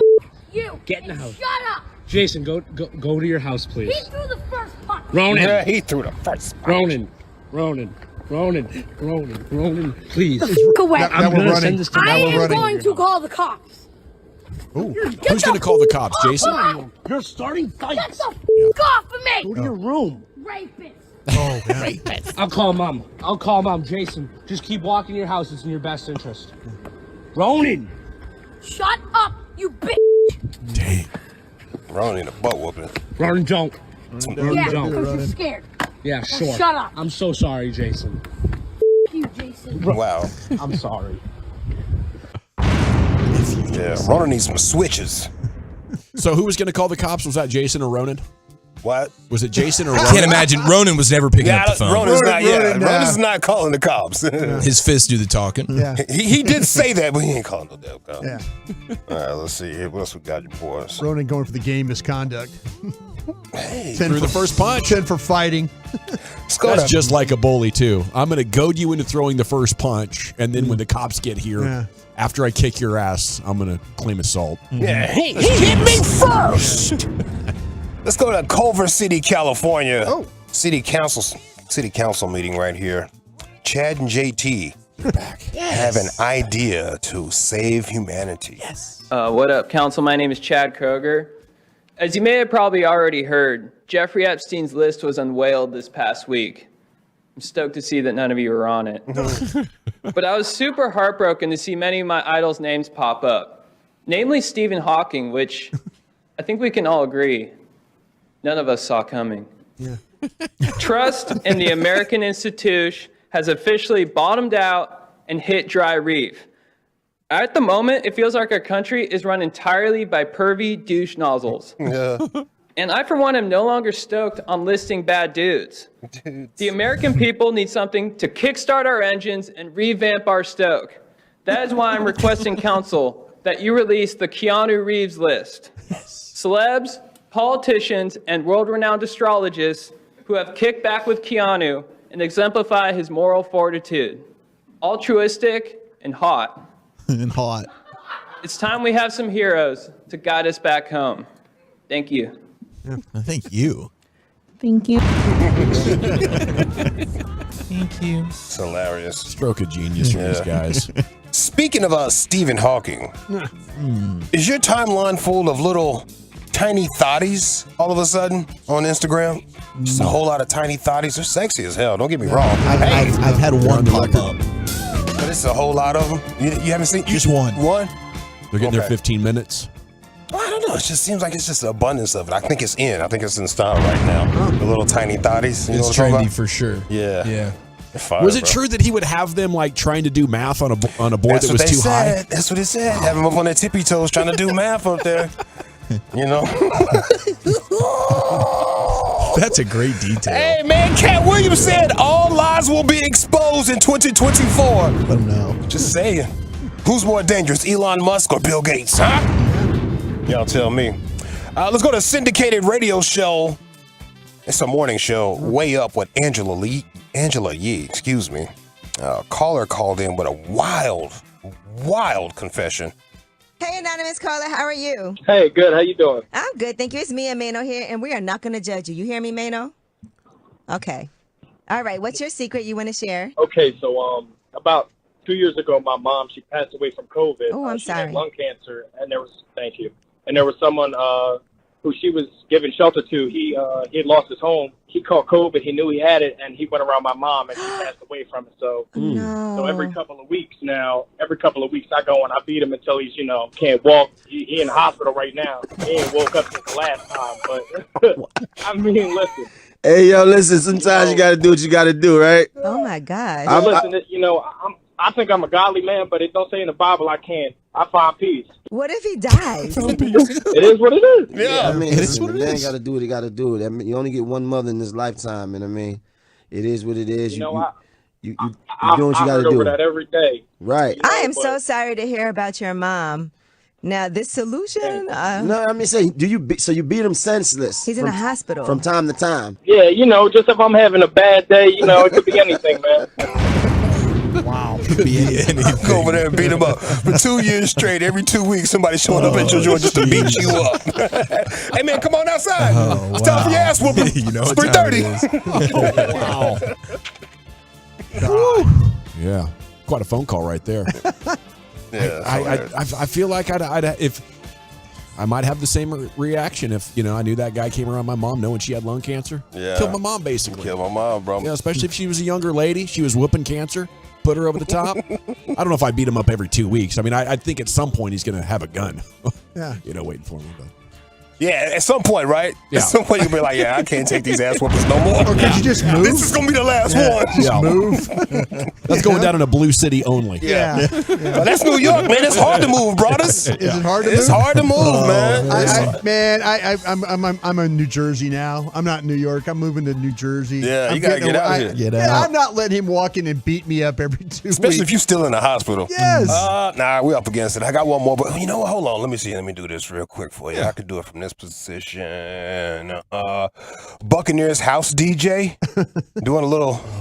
This was hilarious. A little mistake. Hit the wrong button. I understand that, bro. During the national anthem, though. Please rise for our national anthem. Open up the safe, bitches got a lot to say.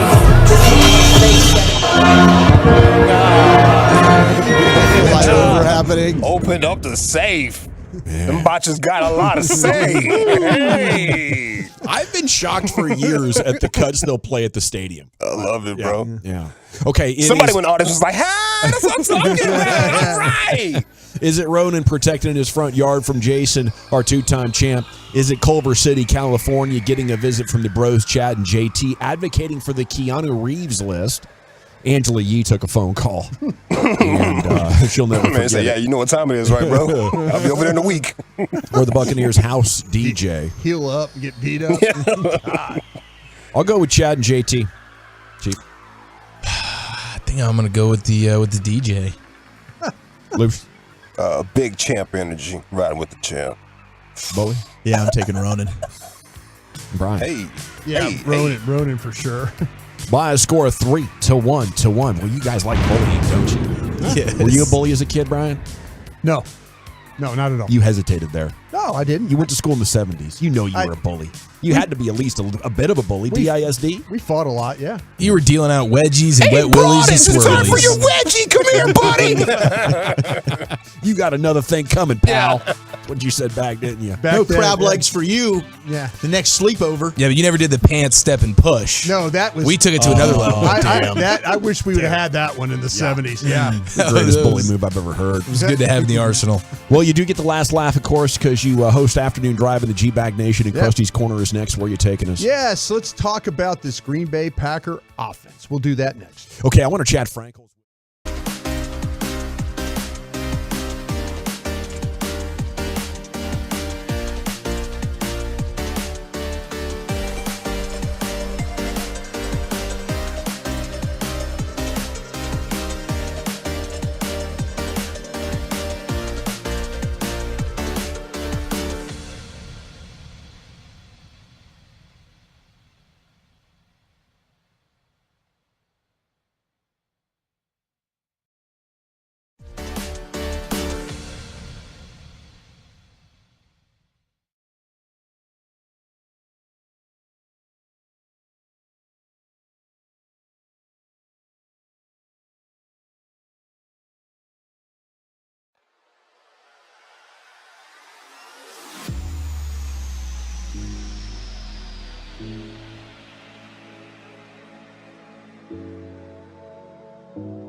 Fan. Why do so many Texans love classic Chevrolet and Grapevine? They've got the goods and more new Silverados than anyone with incredible savings. Why go anywhere else, people? Go see them today at ClassicChevrolet.com. This is Texas. This is Classic Chevrolet. Find new roads, relax, and enjoy the difference. Thank you, Lucius. It is the G-Back Nation here on 105.3 The Fan. Hope you're having a fantastic day. Here's Broadus with Krusty's Corner. Let's learn about these Packers, man. Thank you, General. I appreciate that. I just can't get over how short that guy looks on TV. Yeah, Wendy looks pretty short there. Well, he's on set with... but he's on with some... Yeah. Is Malika, is she tall? I guess. I think that's what we just found out as well. She's got to be around 5'9". That's tall for a woman. Yeah, because Perk's big because he's a player. He's like 6'11", 6'10". Yeah. So, Shanae's probably 6'2". Yeah. So looks like Malika 5'7". Oh, okay. But she's got heels on. Angle trick. Wendy looking really short on the program today. Might be short. Yeah. Ah, okay. And he's even got a pair of those Hawkas on that add like a half inch to you. I didn't know he was that short. Yeah, I guess you learn when you watch these TV programs. All right, here we go. Let's talk about these Packers. What's interesting about this team, man, my headset's going crazy here. What's going on? There we go. They found 3 good quarterbacks in a row. Yeah, how about that? But yeah, the thing with Jordan Love, and it's the more you watch him play, and I went back and I tried to get the games where they were not successful in. I went back and watched the Giants game. They lost back-to-back games, Giants and Buccaneers. And then I watched the Bears game to kind of get an idea of like, okay, currently what we're doing here right now. But what I've learned about watching him play in 2 of the 3 games, mentioned Giants, Buccaneers, and then the Bears. He's not a good quarterback when he has to deal with man coverage. It's a big problem for him. And the games that they lost, he was 8 of 18 for 71 yards, 1 touchdown, 1 interception. I think that you need to find a way to speed him up as a player. You need to speed him up as a quarterback. Now, this team right here, when you look at the Packers, they're just behind the Cowboys. They're actually ranked 30th in the league when it comes to pressures allowed. Cowboys are right ahead of them. Cowboys offense, 29th in the league for pressures allowed. That's really, really good. But the Packers are at 30. They've only allowed 181 pressures this year on all their pass plays. So you're thinking send extra guys to get pressure, play man, and rattle them? I think I'm coming after this guy a little bit. And I know there's people that say, well, he plays well against the blitz and and things like that. When I went back and watched all 30 of his sacks, when he got sacked, I pulled it up and said, give me all of these guys' sacks. I want to see the common denominator here. And I do believe it's when people play man, he holds the ball a little bit more. But I also feel like, though, their offensive line, their tackles, the more you watch those guys play, the more that you see how they give depth. They play soft on the edges. And the one thing that Dallas is really good at is when they pressure is how they play from power to speed. Yes. And so that's, I could see them having a situation where they get on these guys and drive these tackles back into Love. Yeah. So I love what you're saying here, and this fits perfectly. I was reading the Science Lab that Patrick Walker, DallasCowboys.com, puts out every week, and he times the pressure rate for the Cowboys. So their time to pressure, time to the quarterback is 2.4 seconds. Jordan Love's average time to throw is 2.7. Yeah. So the Cowboys will naturally, even if they don't send extra rushers, just if they play their usual course, they'll get to Jordan Love prior to when he really wants to throw the football. When he wants to throw the ball. Yeah, but the thing is he's still good when he gets it out early. His numbers are still really, really impressive. I mean, yeah, but that's the thing about it is, though, you have to find a way. You have to find a way, and I think man coverage will create a little bit of some hesitation with him. Now, you're right. Scheme-wise, when they will create ways of, and a great example of this, third down play. I saw them run a third down play against the Buccaneers that the Eagles ran against the Cowboys and got a first down with Dallas Goedert. When they went corner flat. They went tight end and receiver on the outside and went pick and flat. Okay. And that's get the ball out. Mm-hmm. That's like, I'm not going to hold the ball here on third down. They ran the receiver up and curled and then ran the tight end behind the pick. And I'm like, hell, I saw Philadelphia with Dallas Goedert do this for a first down in a game in Philadelphia. So you talk about the curls, what we call spots. We go 5 up, turn back inside, ball out. Mm-hmm. So they're going to try and get the ball out of his hands. Now they're struggling at receiver right now with the health of their team. And you look at this crew and you wonder, well, okay, how are they going to, how is Dallas? There's not any really big name guys here, but they've got really good players, but they've struggled. Like say Christian Watson Mm-hmm. is dealing with a hamstring injury. So he's missed 8 games this year. He's missed the last 5 and then early in the season, and they sat him out to hope to try and get him back, but they don't know. Romeo Doubs is another one that he's dealing with a chest injury. He had to go to the hospital after the game. Ouch. And they're calling him day to day right now. So you'll see, Jaden Reed. Has he kind of become his favorite target? He has. Reed's become his favorite target, and Wicks is another one. Mm-hmm. Now, I will say this about Wicks, okay? If you find out where he is on the field, he is their version of Noah Brown. And I mean, Noah Brown in the old Cowboy way, they run the ball to his side. Okay. Whatever side he's on, the ball's going that direction. So that old crack toss that they loved. That's exactly right. Boom, here comes Wicks. Yeah. He is tougher. I've seen him Yeah. take shots and hang on to the ball. Yeah. And be like, okay. He's a good player, but if you follow 13, you could kind of find out, okay, ball is going in that direction. That's a key for your Cowboys right there. Because they will do what they want to do in the running game too, is Aaron Jones has made a difference. I mean, you could watch Aaron Jones. They're trying to, in A.J. Dillon in the Giants game, there was no Jones. They were a totally different team offensively without Jones running the football in that game.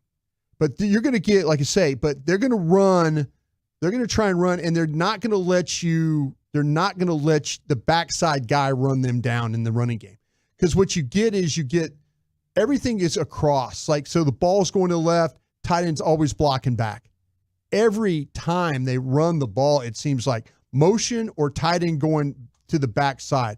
They're not going to let Micah and Armstrong and these guys all chase or tank. They're not going to let them chase. They're going to block the backside and then block the front side with their guys, but make sure that the backside's secure. And that's how they're able to get yards in here because of they do actually a good job with Aaron running the football. It's a physical downhill type of attack with him running the ball. And he will press the hole and make the cut. So that's why they block the backside, because they want to make sure that he has the ability to make the cut. So Dallas had better be ready for that. As mentioned, there's a ton of pre-snap movement. There's a ton of motion. They will move players into position to block. They use deception of motion to take your eyes away. You have to be concerned about Tucker Kraft and then Musgrave. Now, I think Kraft is playing better right now than tight ends. Yeah, Musgrave's been banged up. I think they just got him back. Yeah, they use Kraft a lot in the quick game that we were talking about. I mentioned that third down wrinkle. They threw him a screen on the 5-yard line. A tight end screen on the going in. They threw him on the 5-yard line. They faked like they were blocking him, spun him around, and threw him the ball, and it ended up being a touchdown against the Buccaneers. So some of the things that you deal with playing like against the Eagles with the tight end, the movement, the motion, all those things, you're going to have to deal with this guy. So it's going to be key for the Cowboys to be able to match up with how to play him in this game. But I think they're good enough to match up with the receivers here. The Cowboys, the secondary. I think the Cowboys secondary is good enough to match up with these receivers and handle that. But you need to be able to handle Reed in this game. Keep an eye on Wicks. He'll tell you where the ball's going. and craft the tight end, the short passing game, the quick passing game, but also got to watch him on the screens as well. Thank you so much, Brian. Thank you. All season long here, Tuesdays at 2:40, Brian has given you an education on the opposition's offense. Tomorrow we'll take a look at that defense as we continue to march our way towards 3:30 on Sunday afternoon. Cowboys and Packers for the third time in the last 7 years. They're going to lock up in the playoffs. And, of course, we'll have the pregame for you Sunday afternoon at 12:30. Mike Golick Jr. talks football with you next right here. It's the G-Bag Nation on the Fan. Miss any show segments?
Fan Studios, secured by DFWSecurity.com. You're rolling with the G-Bag Nation on 105.3 The Fan. Welcome to the nation. Here we go. It's hour number 2 of the G-Bag Nation here on your home of the Cowboys. And we're talking football here now with Mike Golick Jr. He is a DraftKings NFL host, and he and his daddy, Mike Golick Sr., host a live daily studio show on the DraftKings Network, Gojo and Golick. They anchor the DraftKings Network weekday mornings from 9 to 11 Texas time. As Gojo joins you now here in the nation. And a good afternoon, sir. How the heck are you? I'm doing well. It's a shame that nothing is currently happening in NFL circles that would at all pique the interest of Dallas Cowboys fans. Yeah, no doubt, man. You're going to have to add like a third hour to talk about all this stuff.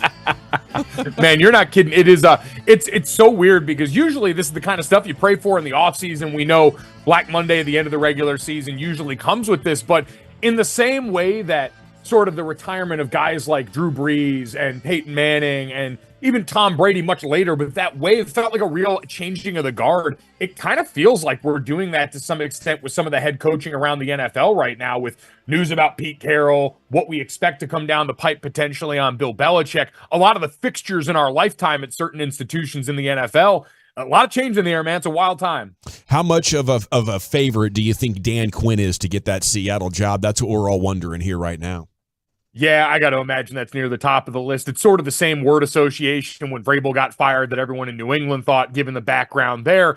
And for Seattle, I mean, what a coup this would be. I don't know what drew this in Seattle. We're a couple of days removed, I feel like, from Pete Carroll coming out and saying that he still felt invigorated, still felt like coaching that was something that is in his heart. And now seeing him agree to this, whatever conversation happened seemed to be amicable enough to where he agreed to stay on in some advisor role. But it allows them to do what I think is the most valuable thing in sports, which is be early rather than be late when it comes to the transition of power from a beloved figure. And to have someone like Dan, who is of that place, who is still incredibly accomplished and, at a high level right now as a coach and incredibly sought after, seems like a perfect fit. And, I think on the other side of that, for us, it's like it's going to be hopefully a great playoff run. But looking to next year, if you would lose Dan Quinn, how difficult would he be to replace?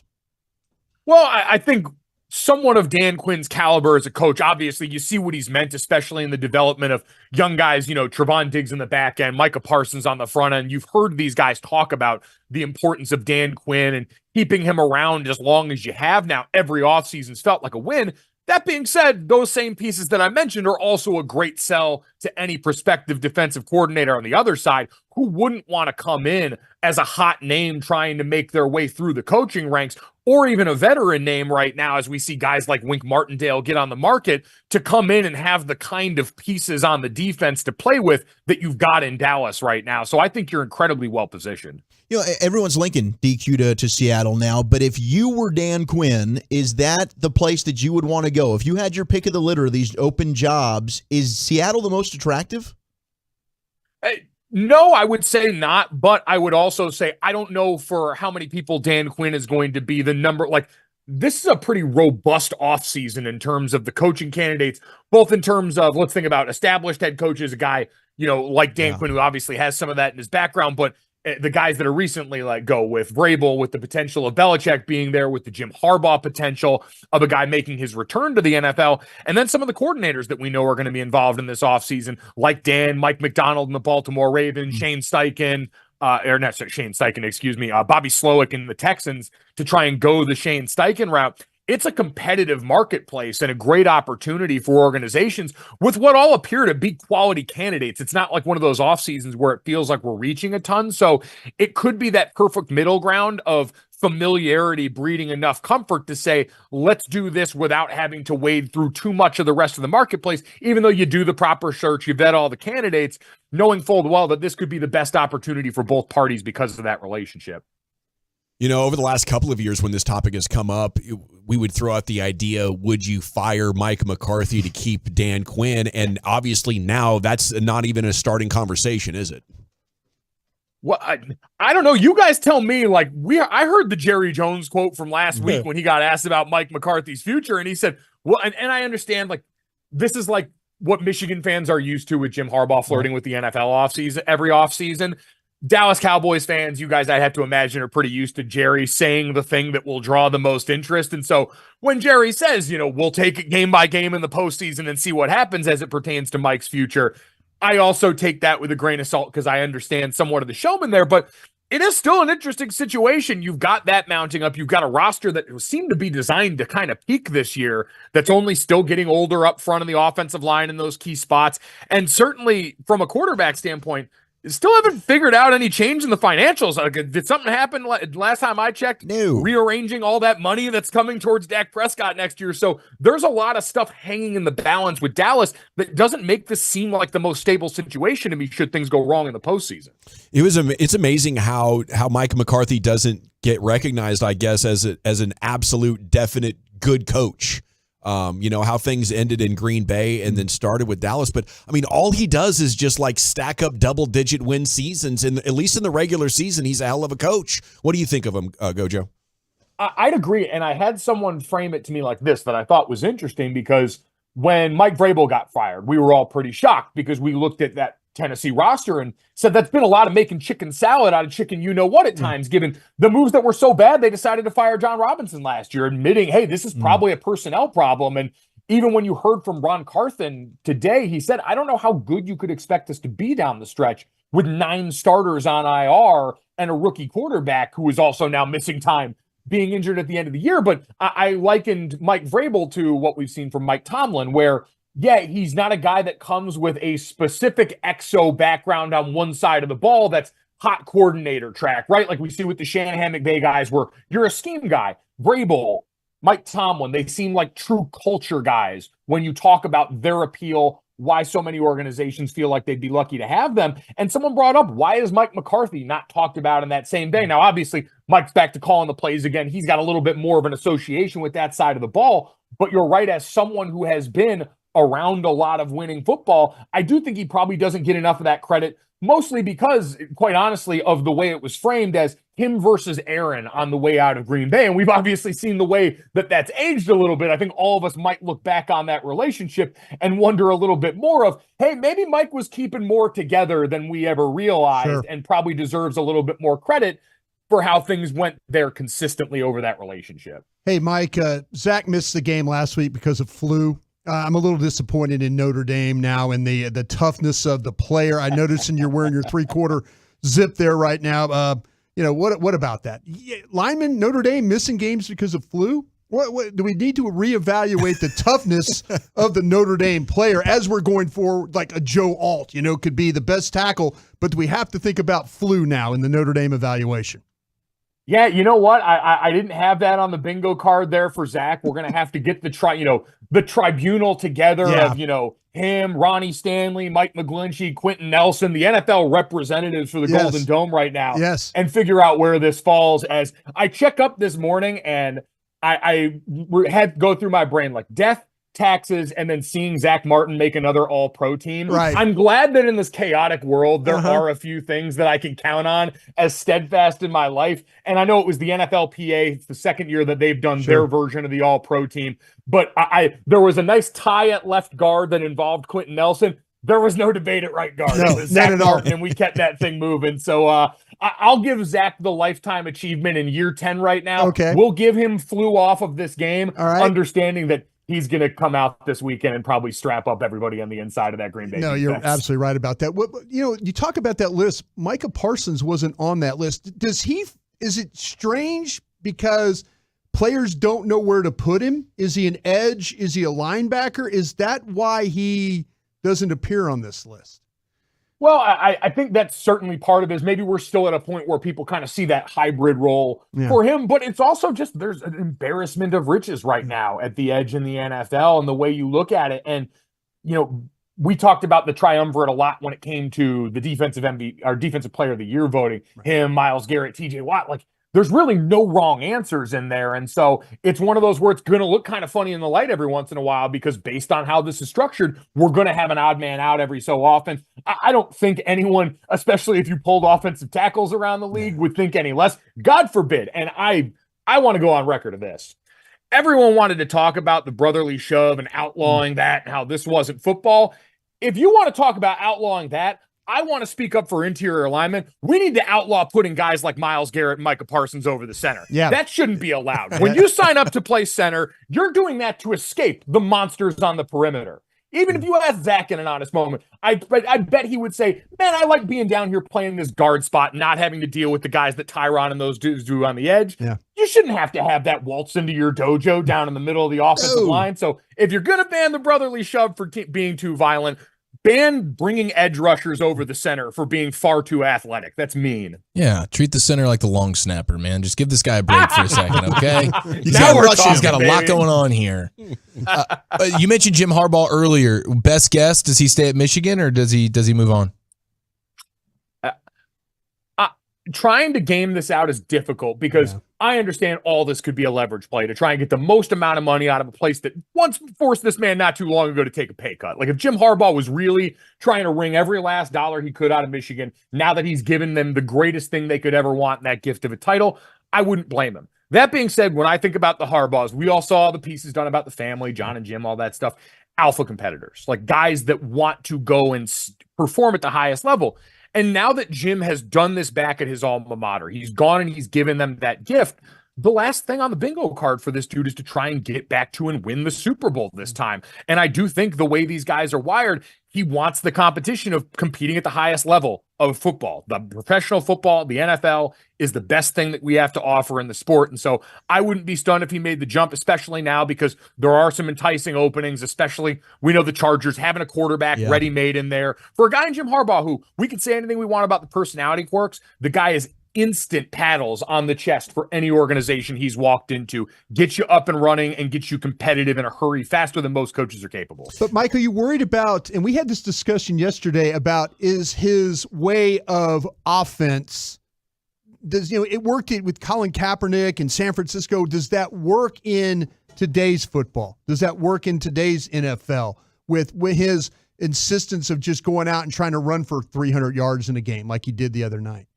Yeah, I would be interested because I think while there are parts of Jim that feel the same, I also think he's mellowed out a lot. I think in his time, this is the longest tenure we've seen for him at any of these stops in Ann Arbor, unsurprisingly, being his alma mater. I would be interested to see what the adjustment is. That being said, he's walking back into the NFL, or would be, at a time where that's more on trend than it's been in a while. When we look around at the way some of the offenses, especially, look at the NFC, the way Philadelphia won last year, the way the 49ers have been winning. It's got a complementary pass game to it, but it's built on a lot of multi-tight end, ground-based, offensive line dominant attacks. And in general, that's something that's never going to go out of style if you've got a coach that can build the foundation like that.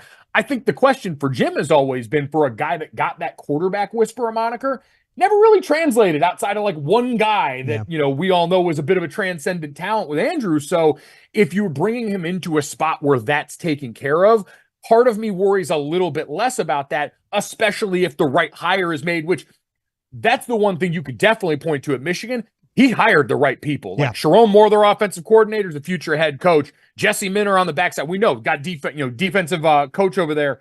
Has a lot of NFL to his bag, is another guy with a bright future. So I would look at that and say all of that seems to translate well if he were to make the jump. Looks like Deion Sanders has the number one transfer portal recruiting class. What's that get you at Colorado?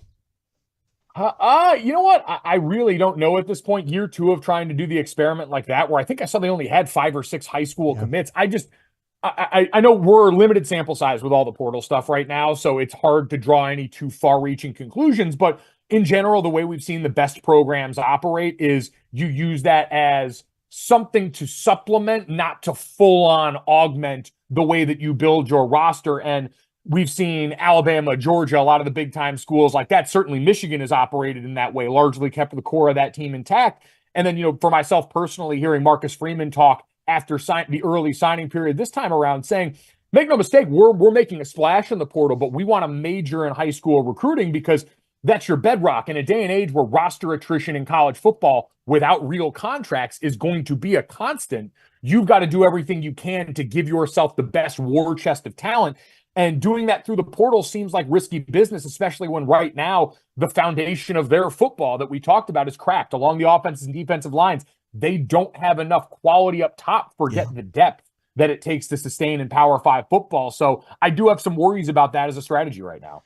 Mike, I was talking to some people in scouting world about the number of juniors potentially coming into the draft, and it seems like the number is way down. Is that because of the NIL money? These kids are making money now and they want to stay in school and all that? Are we going to start to see those numbers kind of dwindle from what they used to be in the past?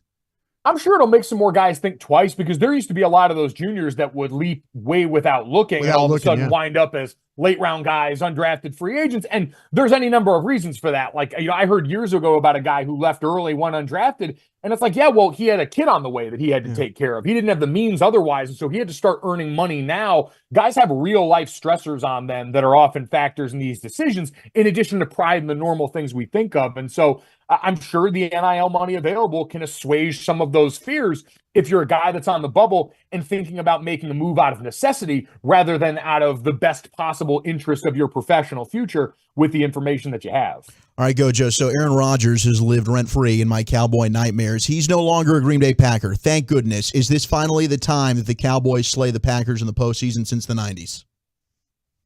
I would lean yes, but man, Jordan Love ain't going to make it easy on anybody. Like, it seems like they did it again, that Packers team. They need to, like, what Dallas has been able to do in offensive line evaluation and acquisition, the Green Bay Packers appeared to have done in quarterback. Now, the last two quarterbacks that have gone out there, one of them is espousing, COVID anti-vax theories on a national show every day, and the other one was accused of welfare fraud. So I'm hoping that Jordan can go out here and just be a little bit normal off the field for a while. But as far as quarterback play, he's inherited that gene where even in year one, he looks so comfortable and has grown with the young core on that offense in a way that's really remarkable. They spent so much of this year cycling through guys in different spots on that offensive line that's got some talented pieces and seem to have finally settled there. We know the backfield had names that we knew, but watching Romeo Doubs and, albeit Christian Watkins, unfortunately, hasn't been healthy for long enough there.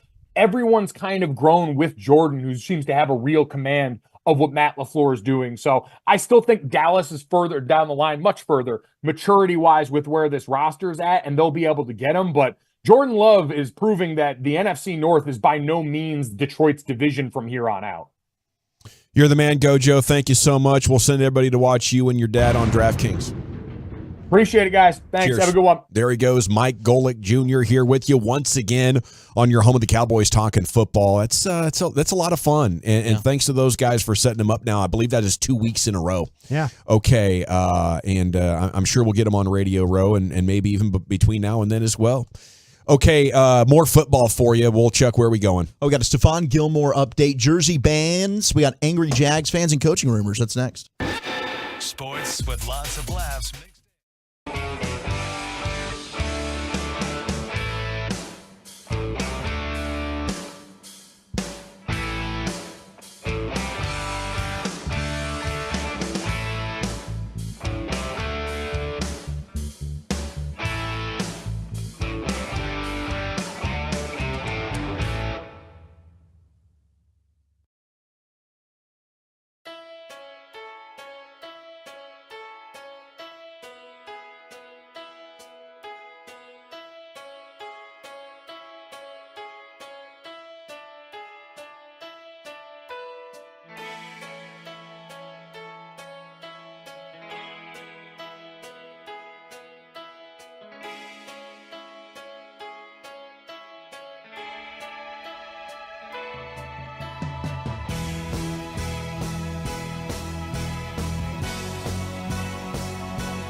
everybody. Welcome back. It is the G-Bank Nation here on 105.3 The Fan. Time now for the NFL News of the Day as we continue our march towards the wild card pregame, which is 12:30 Sunday here on The Fan.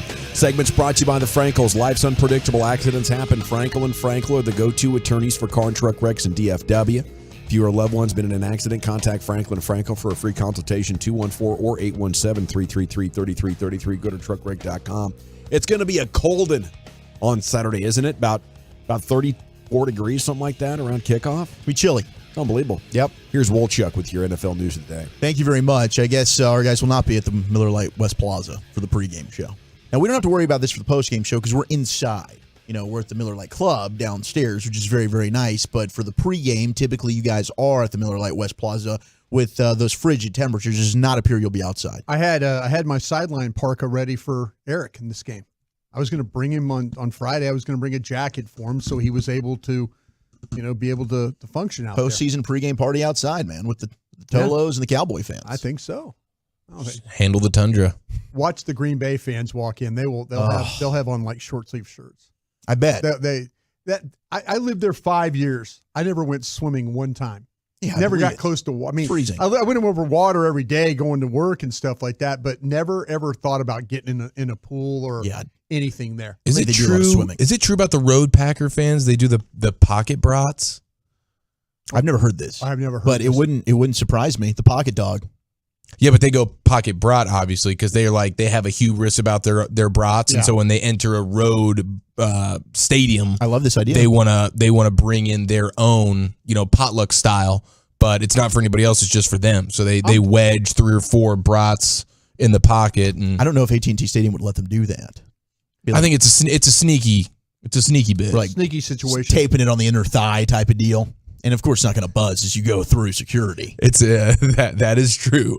That is a fact. The brat won't. It's not going to set off any alarms. I would just wear the brat alert. He's got one. I just wear the hoodie and then put it in the pockets. Well, in that's the not a front. bad idea. Just wrap it up in foil, like 3 of them, and just wrap them up. Well, good news on Stephon Gilmore. Reporters were talking to him today. By the way, I mean it's a madhouse. I got an update on that one too. Just from the pictures that we're seeing, 50+ reporters are there for the Cowboys open media for the locker room. But Stephon Gilmore was asked if he plans to play. He said, yeah, for sure.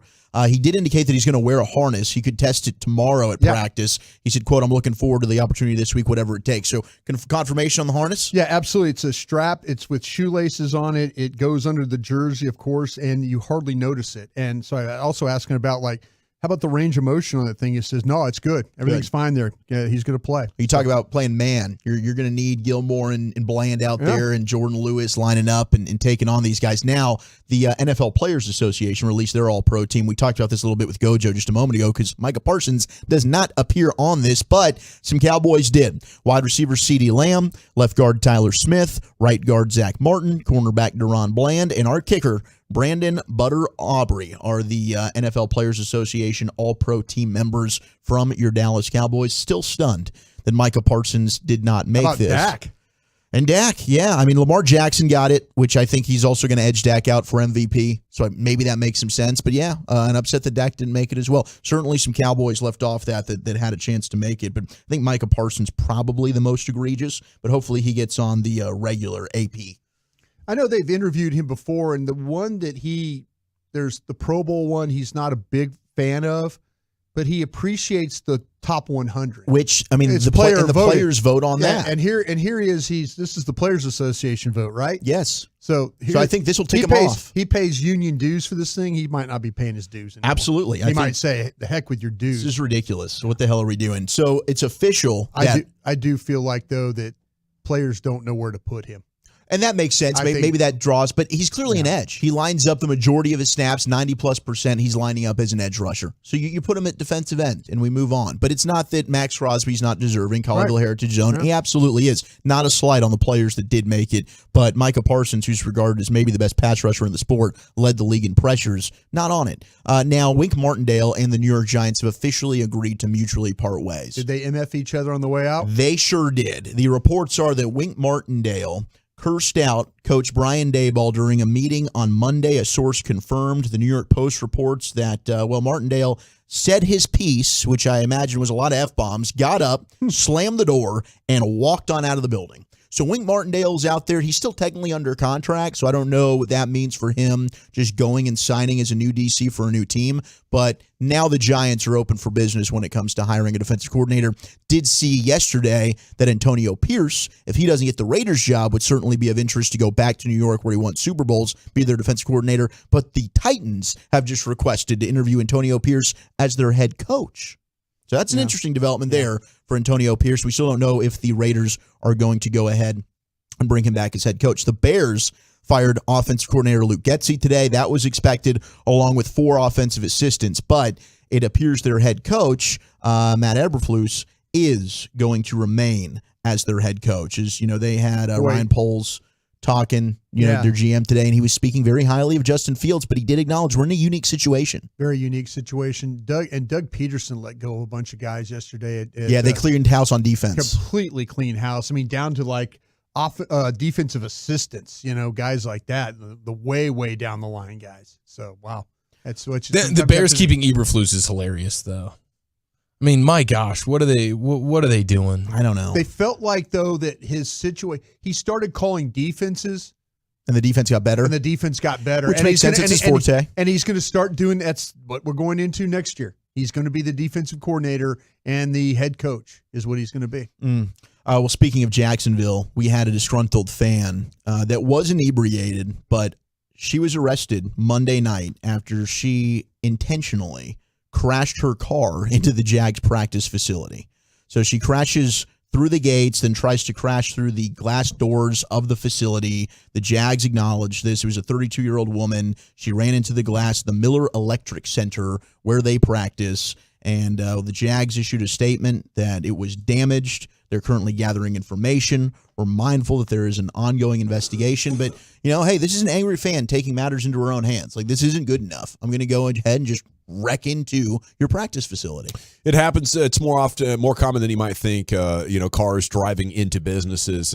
We were doing radio about 15 years ago at 95.5 The Game in Portland, and I'd left my shift at Morning Drive, and some psycho drove through the front lobby area. Oh my god! Pulled right up on the receptionist's desk. She pulls out her 380 semi-automatic. No. She was a concealed carry gal, and points it right at the guy. And he put it in reverse and drove away. Turns out it was mental illness. Wow. And he thought the guy that I had replaced, who did like a morning music show, a dude named PK.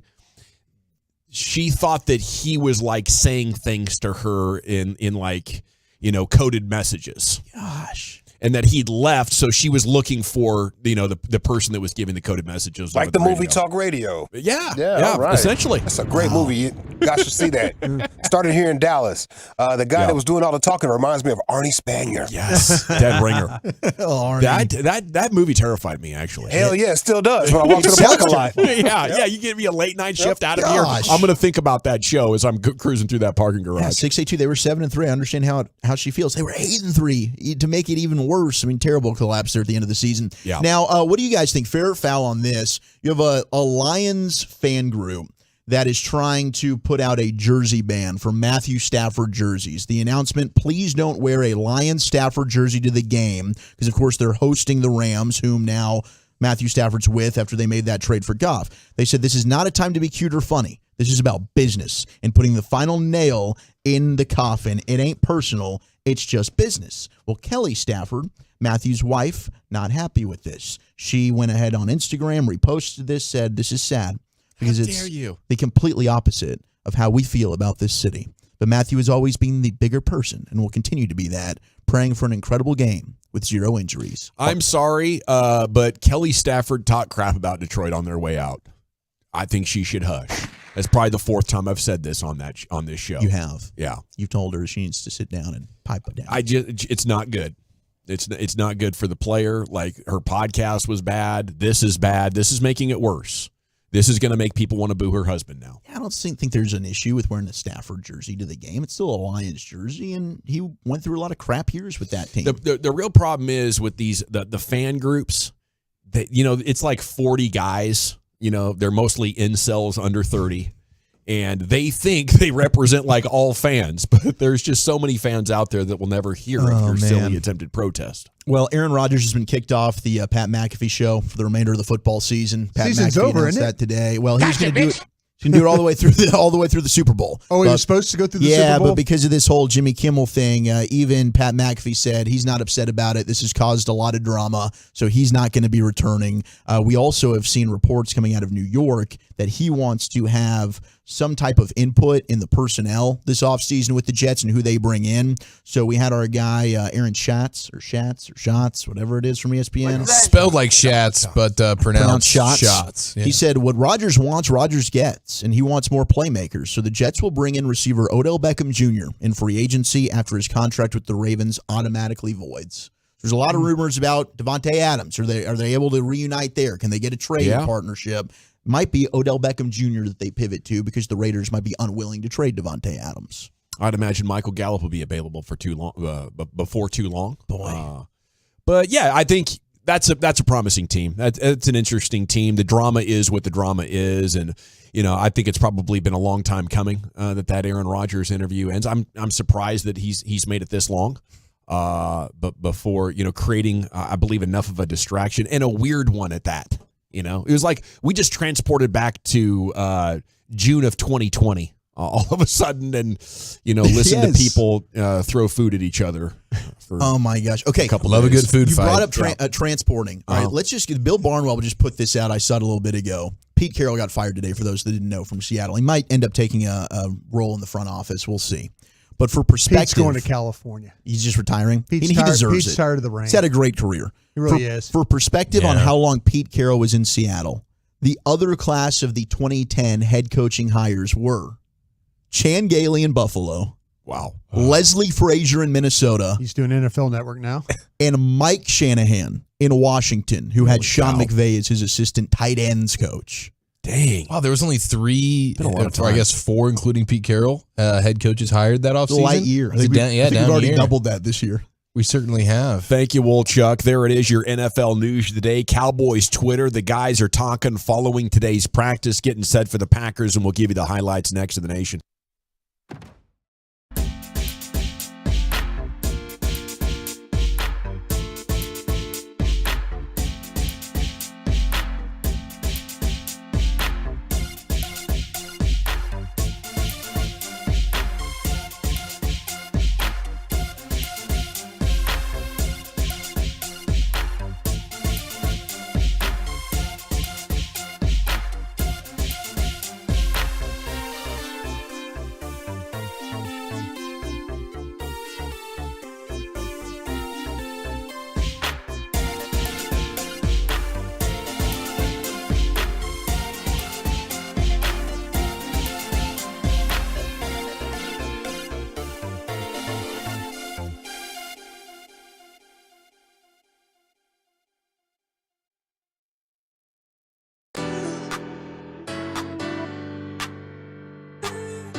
Sean. So Sean's sick, or he's got the sniffles? Sean Sharif calls in sick. It's little sniffles, little allergies. But Coach McCarthy is right there with the empathy. Pretty good time in a week off and miss another week with sniffles. Sounds like he's got a good agent. Oh, no one is safe in this clubhouse. Your home of the Cowboys, Rangers, and a couple of laughs is right here on The Fan. Why do so many Texans love classic Chevrolet and Grapevine? They've got the goods and more new Silverados with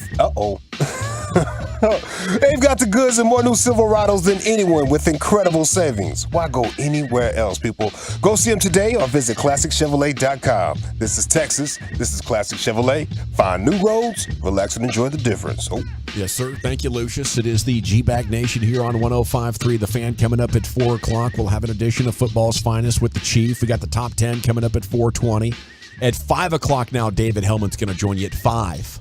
One of the all-time Dallas Cowboys media members. He did quite a run there at DallasCowboys.com. Then he went Hollywood on us. Now he works for Fox, doing a big podcast, appearing on TV, and he's agreed to join you coming up at 5 o'clock here. We'll talk Cowboys-Packers with Brian's old buddy there, Dave Helman. Okay. And he saved me a lot of days. Yeah, he did. Oh, He's a miracle worker and an angel. Yeah. The Cowboys players are talking following today's practice. Micah making big waves yesterday, picking the Eagles and the Lions to lose, and we'll have that a little bit later on in the show for you, as well as he's gone viral once again. We'll have that audio, but man, it's interesting, this space that the podcast puts players in, because I didn't know how it would go. Like, is that bulletin board material? You're not playing them? I think the players understand, hey, you're in your podcast place now. It's not like you're doing a post-game interview or talking about a matchup with us. I think this is cool, right? I know. I think the players have a good understanding of, hey, the guys, doing the podcast thing, we're going to get some spicy opinions, and that's cool. Yeah. So, I mean, it's turning out for the better for everybody. Yeah, we're all looking for content. Yeah, we're all looking, and people tune in to hear your opinion, and Micah is no different. He understands this. I don't think he's trying to create. He's all year long. He's come up with his opinions on various topics in the National Football League. He's no different than anybody else on our station or ESPN or wherever, of picking games. I tip my cap to him. I think some guys, either they like broadcasting, maybe they want to be a broadcaster, or they're just trying to be the best at it, or maybe it comes natural, but you can see him bringing his takes to the table. Like, bang, here's my opinions, like he's getting ready to do, a real radio show, and that's essentially what it is. But he's just getting started. It's interesting to watch young guys get in and go for it. And he's definitely a natural. He's really good at it. Judy Batista here tweeting some thoughts from the Pete Carroll press conference, longtime Seahawks reporter. He was emotional as earlier this hour he held a press conference to announce their agreement to move on. He says he competed pretty hard to be the coach still. So he said it's an amicable decision, but clearly he still wanted to be coaching at 72 years old. He says, I'm freaking jacked. I'm not tired. I'm not worn down. He says, what's coming now? I've got no idea, but I'm excited about it. Yeah. For the immediate, he's going to help them transition. But I don't think this report that Pete Carroll is going to retire in the Seahawks front office, or that suggestion, is accurate. I think he's probably going to look to continue coaching in some other capacity. I think he's about to become like the Larry Brown of football, Brian. Yeah, it's one of those things, for John Snyder there, my guy who was the general manager there. He's trying to do something with his team, and I mentioned it in the crosstalk. He's trying to retool his team. There's he's got a good core. With some offensive linemen he really likes. The wide receivers, they've done a really good job with those. They got to figure out the quarterback situation, for sure there going forward. But Pete's 72 years old. I mean, I've heard some whispers, throughout the last couple of years that Pete, the rain and all that of Seattle he's kind of getting tired of that. Pete's a Southern California guy. He's 72 years old? Yeah, 72. Yeah, looks fantastic. He moves around better than me, man. Yeah, totally. Loves the sunshine on his face and all that. And, there was talk that, was he going to be willing to, to keep involved in a rebuild or retooling what they're trying to do. And yeah, Pete's a great guy. John Snyder told me, he goes, I learned so much from him just on, because in Green Bay, we were always kind of the players that might be a little bit questionable about character and stuff like that. Man, Pete's like, no, give me those guys. I can coach those guys. I've been around those guys all my life. I've been around the player that's a little bit, not center. And John's like, man, he taught me a lot in that way, that, that he honestly could. He could coach those guys. And, we had a lot of success doing it that way. So it surprises me it happened now, because I thought it was going to happen 2 years ago. I'm surprised. When things are really hitting the fan. Yeah, and I'm going to ask you this: that Vulcan group that owns the team, they're about ready to sell, right? And are we about to have They're new trying owner? to. Yeah, like the lady, she's probably going to tie it up in court. Yeah, Paul Allen's, is it his sister? Yeah. She owns the Trailblazers and the Seahawks, and in his final will, he's talking about they have to. She has to sell. And that group is fighting it. That's a group of lawyers and tech guys and some sports executives, and they have, a nice place to work right now where they're running two teams. They're like, you're saying what now? We're selling? And so I wonder if if we're starting to get to the point of making this team more attractive for a sale. Very interesting. Yeah. Okay. We do have to also include, I know we talked about it extensively at the top of the show, but this does, provide now the clear out for Dan Quinn. If there wasn't a blinking light over the Chargers job or any other job out there, this Seattle job where he won a Super Bowl as the defensive coordinator appears to be, the most likely destination for Dan Quinn here for 24. We need to kind of figure out too, though, and Zach, you said this, and I need to run this down. Did maybe Pete Carroll resign from this job with the thought that Dan Quinn is going to be the next coach? If there's a friendship there, is it, okay, if you're going to replace me, who are you going to replace me with? Yeah. And it's like, well, we're going to try and go after Dan Quinn. Okay, I see what you're doing. I totally understand what you're doing here. Send my money to, Southern California, and I'll be happy. If you need me to come in and visit, I'll be happy to do that. But other than that, I'm going back down to, back south. And if you want to call me, I'll be happy to take your call. This is just how they do it so they don't have to fire him. Yeah. Yeah, we're not firing him. He's just doing something else for us. He's consulting. Yeah. You fired him, but you still got to pay him, and you don't want to say you fired him. Exactly right. Yeah, you don't. And it just looks better. And we bring him back, and he becomes a Ring of Honor guy and all that stuff like that. Yeah. Probably, what do? They raise the 12th man flag he gets to raise the definitely. 12th man. He is now the third shortest firing after winning a Super Bowl, though, with Doug Peterson being the leader of that club at 3 years with Philadelphia. Running back Tony Pollard on the feeling going into the playoffs this year compared to previous seasons feels like we're more ready for the moment, ready for whatever adversity that we may face in the upcoming weeks. We're just ready to go out there and get it. On if the team is hungrier now than the way the last two seasons ended, definitely just the way people are have bought into the details, the way they're prepared throughout the week. I do feel like this is a championship mindset the Cowboys have. Now, what's that get you? I think that gets you your best consistent effort. Will that be good enough to win 3 games and get to the Super Bowl? We'll find out.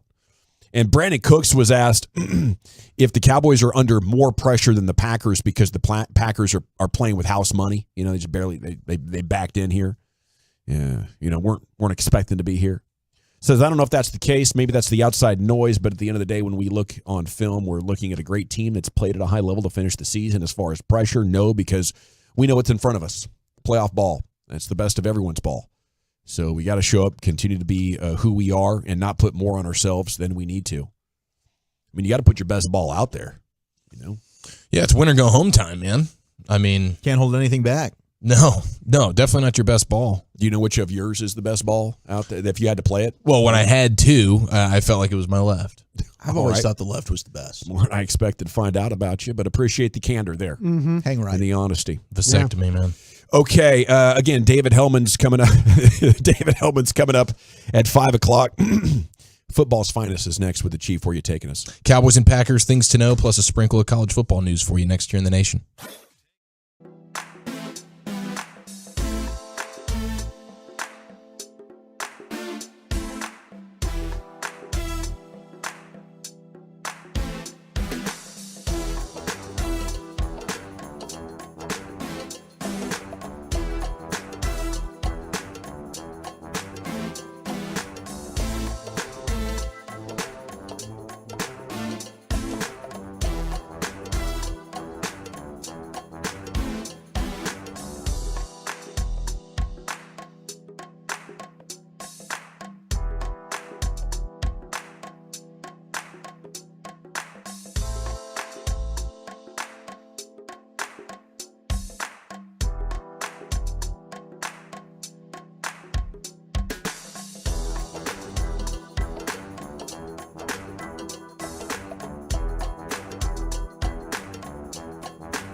Fan Studios, secured by DFWsecurity.com. You're rolling with the G-Bag Nation on 105.3 The Fan. Here we go. It's hour 3 of the G-Bag Nation on 105.3 The Fan. That topic and more coming up in the rim session, boys. I'm going to go ahead and bring it to the masses. Let's go, baby. Top 10. Cooking up a top 10 list. Yeah, we got a new top 10 idea. Oh, you got a top 10 on it. Yeah, All Bobby right. Belt Saunter might be number 1. I want to know who's outside the top 10. Oh, man. That is coming up in 20 minutes. It's time now for an edition of Football's Finest. And here is Eric with the details. Okay, so yesterday the Ringer gave us a couple of things to look at when it comes to the Packers. They tried to strike a little fear into us about the coverages that Joe Barry throws and how, Dak is generally less good versus those coverages, the cover 2s, the cover 4s, the cover 6s. But I think we'll get some good news on that front today as we start to pick apart this Packers team. Now, the other thing that I am teeing up to ask you boys is, have they, since the Bills game, have the Cowboys got a firm grip on this run defense situation? I mean, Aaron Jones is sort of trending in a hugely positive direction for the Packers right now with the way he closed out the season. We know what he's done over the years, Aaron Jones, versus the Cowboys. Yeah. So there's some fear there for sure. But after that Buffalo game, it's definitely gotten better. I mean, you're talking about in that game giving up 266 yards, right, versus Buffalo. And then when you add up the totals versus Miami, Detroit, and Washington, you get to 266 once again. So you give up 266 yards on the ground to Buffalo. Since then, every game combined, you've given up the exact amount, except you've done it over the course of 74 attempts and 3.6 yards a carry. So the run defense post-Bills game has been pretty impressive. And they've done, the Detroit game I think is the one that's most impressive. But Miami impressive as well. You give up 91 yards to a Miami rushing attack that could explode for a 50-yard touchdown run at any moment.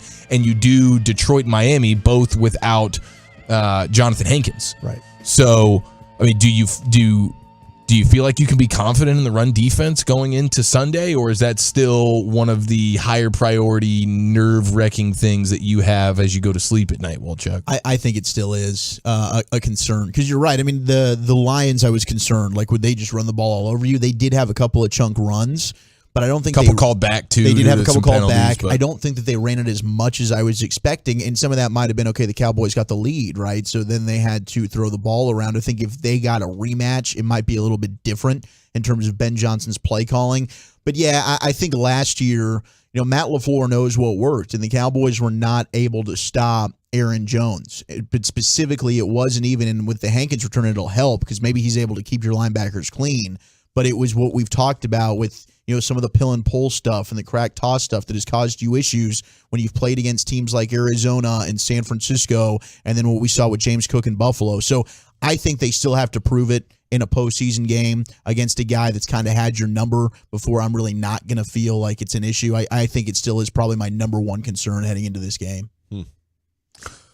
Didn't you do the pill and pull with Favre back in the day? Wasn't that a common move? It's really just that was more in the locker room than the field, though, right? Yeah, the pill and pull. You were the puller. I had to think about what you were saying. It's pretty nifty. I was not the pillar. I was the puller. I was the provider of beverage. You don't have to lie to us. Oh, you're the beer guy. I was a beer guy. So what I would do? How else are you going to wash down your opioids? That's what beer. I am guilty of. That I am actually guilty of. All right. Appreciate the honesty. Yeah. Hell of a friend. Pills, Yes, me. Pills in shoe, beer cup and Gatorade cup above the locker. So, yes. Okay, I am curious, too, because when you look at the next-gen chart for Aaron Jones, just from last week's game, it was a really good game for him. 22 carries versus the Bears, 111 yards, plus 16 yards, rushing over expectation. But when you look at where a lot of the damage went, there were definitely some – it was kind of all over the place, but there's plenty of his 5 yards or more gained, like, in between the guards, where I think a lot of it is they do that toss – it's a toss, but it's like an A-gap hitter. It's something you've seen over the course of the last like 2 or 3 years that offenses have implemented, but I'm seeing a lot of green chunk 5, 10, 15, 20-yard runs inside. It looks like from sort of maybe B gap to B gap versus the Bears, where it's like, okay, maybe they are more willing than ever with Aaron Jones to hit it right down the spine of the defense. Yeah, what they really want to do is they do a lot of trapping. And I mean the trapping of they'll pull 2 guys. I've seen him pull the guard and I've seen him pull the center actually, and then trap and try and kind of hit things inside there. But he's certainly a threat on the edge without question. There's plenty of stuff getting outside, but I was pretty impressed with chunk plays here, lighting up green on the next gen chart, and it's just right like from guard to guard. Yeah, it's a group that when they hand him the ball, they're trying to create an opportunity for him to search where he wants to hit it. Does he want to hit it back all the way? Yeah, because that's the thing. If Dallas is bad in this run game, if Dallas is bad, and that's why they trap or they block the backside, because they don't want you chasing. They don't want you chasing the ball. So if Dallas is bad, it's going to be on the backside of the defense, where all of a sudden they've got say Hankins takes care of the center and the guard, and now they cut the backside off, and now there's that cutback area where he can hit it. That's what he's trying to do. They're giving him the opportunity to find where he wants to go with the ball. So Dallas, it's that backside is going to be huge, and they were able to hit some big plays against the Bears because the Bears were slanting their front, and then they were running away from the slant, so they were catching them right. So say the Bears were all slanting to their left, they were hitting the ball on the right, and it caused a problem for them. Yeah, I did see as well. You talked about how the Packers are one of the best teams in the sport when it comes to not giving up pressures. They're keeping Jordan Love pretty clean. Yeah, they are. And, a part of that, too, is, him, I guess, throwing on the run. I saw from Mina Kimes and Aisha Morrison, 31st in QBR on the run. Yeah, it's been a problem. Jordan Love. It's been a problem, yeah. So you keep him in that pocket, and he can beat you. But when you fluster him and get him outside the pocket, all of a sudden he's a lesser version of himself, which is surprising because he's got some of the acrobatic throwing. Oh, that was bad mechanics, but the arm got it there. That's a problem though for him. Like when his footwork, he had a pass on the goal line on a 4th down that they had the receiver wide open on the play to the flat, and his feet were so bad on the throw that he just trying to kind of Aaron Rodgers flip it out there, and it went just way he sails on him. Yeah, he misses high. His ball kind of floats a little bit too.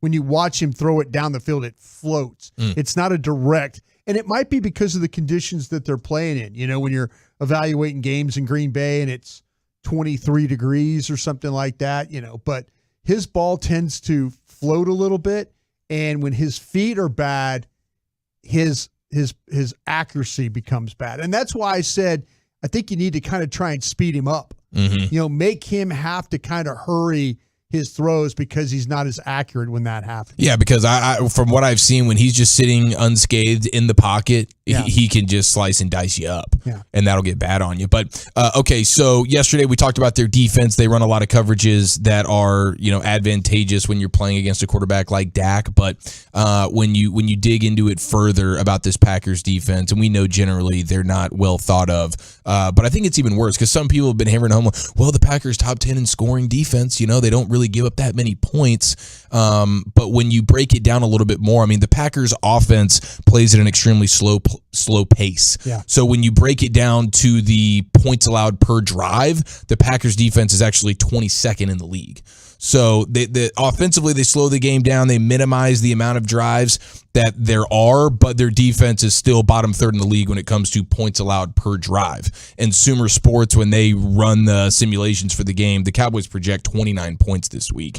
And when you see their pass defense for the Packers, especially in the middle, and then on the right side deep, like I'm expecting some Brandon Cooks deep down the right sideline action, CeeDee Lamb, of course, but the middle of their pass defense is bottom 3rd in terms of expected points added at every level, like short middle, intermediate middle, deep middle. They can be had in a huge way. And so I'm super excited. I mean, they also rank 20th or worse in all 4 coverages that they run the most. So they run the cover 2, they run the cover 4, the cover 6, whatever, but they're bottom 3rd compared to every other team in the league when it comes to those coverages. So I'm extremely optimistic about how the Cowboy offense is going to look, especially being at home. I think this is going to be a Dak Prescott, CeeDee Lamb, Ferguson, Cooks laser show. Yeah, and that's why I'm not too worried about, defensively. And there's a number of things to be worried about. With the Packers offense. But even if the Packers offense gets the best of the Cowboys, I still think we have a better than 50% chance of winning this game just because you could outscore them. 2 ways to win it, Chief.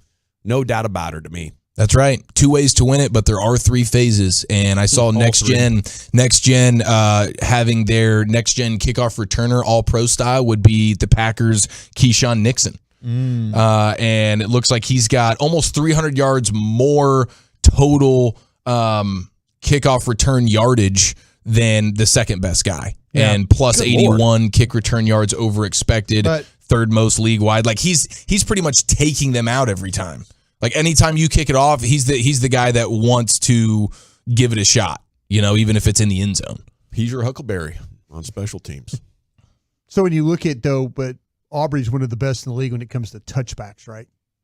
And I guess that's your that's kick it all probably that's your neutral. That's the way you. That's so you just mash that kick thing. it out of the back of the end zone every time. You don't have to worry about him. Yeah. Is he their punt returner as well, Keyshawn Nixon? I haven't. I'm gonna look at their special teams tonight. Okay, because I always try and find some place to maybe block a kick and see if somebody's done something creative to maybe create opportunity. Rich Bisaccia is their special teams coach, former Cowboys. One of the best in the league. Yeah. One of the better ones, yeah. Okay, very good. Now, moving on here, how do you guys like this as a tactic? Because when you see this at first glance, you're going, what are we doing here?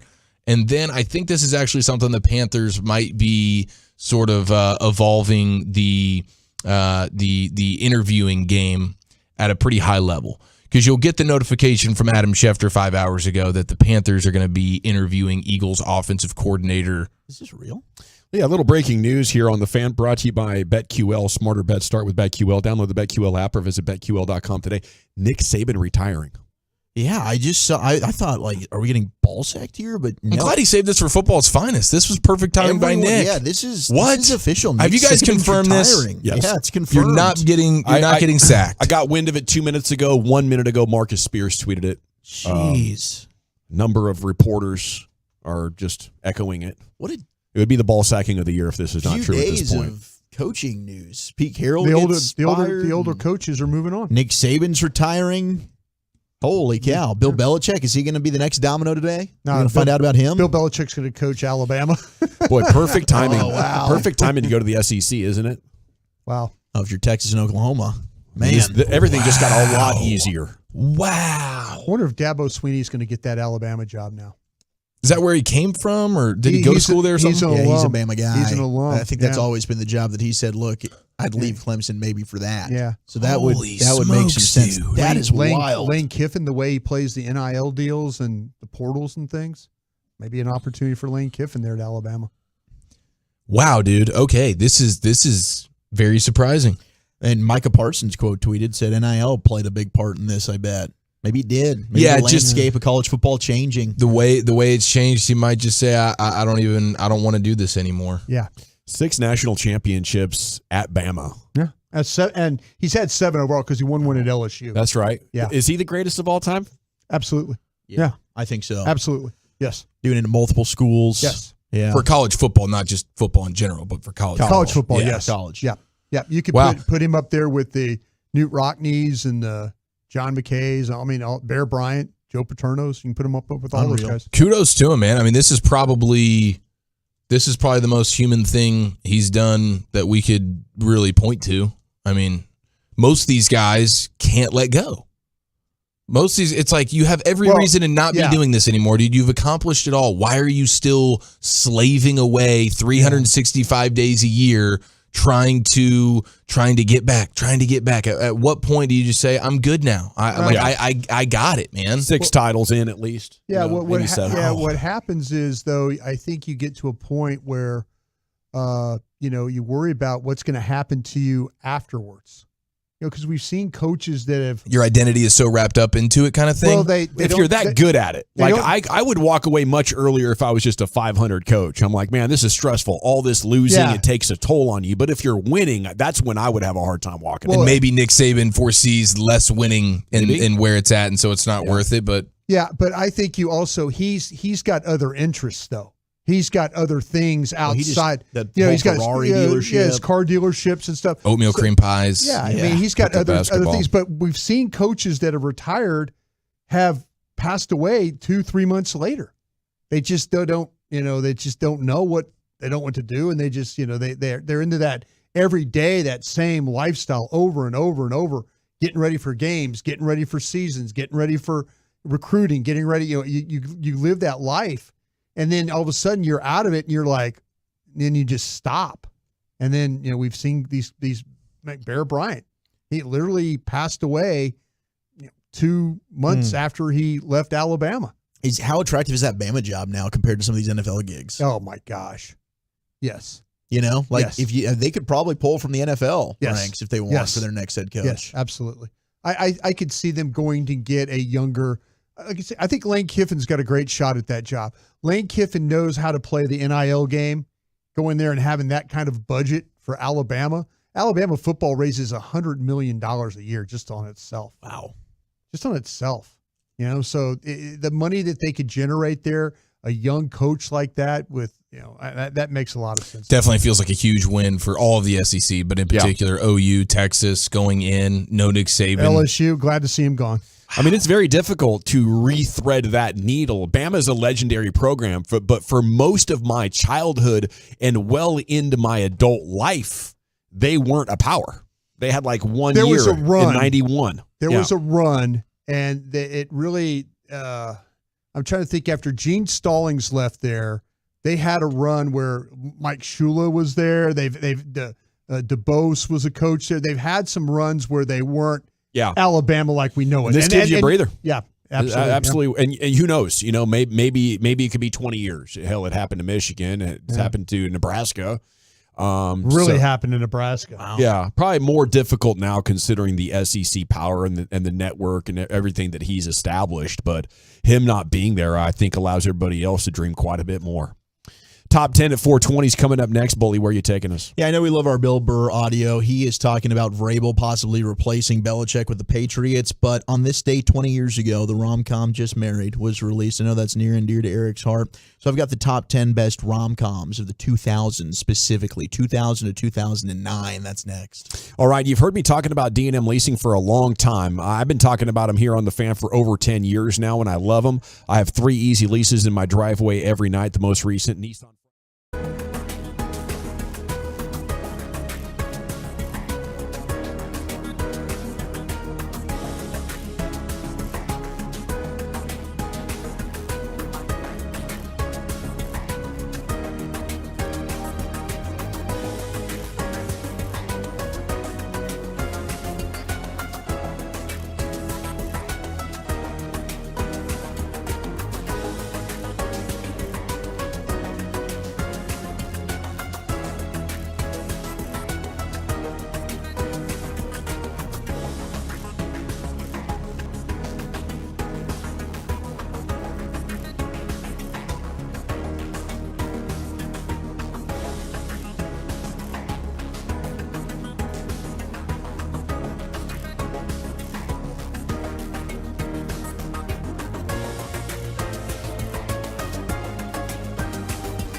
it's unpredictable. Accidents happen. Frankel and Frankel, the go-to attorneys for car and truck wrecks in DFW. If you or a loved one's been in an accident, contact Frankel and Frankel for a free consultation, 214 or 817-333-3333. Go online to truckwreck.com. Nick Saban has retired. We spent the last 5 minutes of last segment breaking that news. There's one report, Chief Dan Lanning, coach at Oregon, is the top candidate. According to Brett McMurphy of the Action Network, he's a pretty plugged-in college football insider. He says that's going to be the number one. A lot of names getting thrown around, but according to him, Dan Lanning, Oregon, is the top dog. I guess he was a grad assistant there in 2015. Okay. And then he was under Kirby Smart. He went with him to Georgia. So he's got that type of report with the SEC. Washington has Bama ties, DeBoer, and of course Dabo as well, and then Steve Sarkisian at Texas. Lane Kiffin there were some as well. people throwing out, "Hey, Texas, you might need to give Sark a raise, keep him away from Alabama." Yeah, I think it'd be an interesting list. Like, how many coaches out there wouldn't leave their job for Bama in this opportunity? Anyway, here's Woolchuck, the top 10. You're Wooly Bully. Absolutely nuts right now what's going on in the world of coaching. We'll get to the top 10 best rom-coms, the romantic comedies of the 2000s here in just a moment in honor of Just Married being released 20 years ago today, which is an underrated film. I think it's quite good.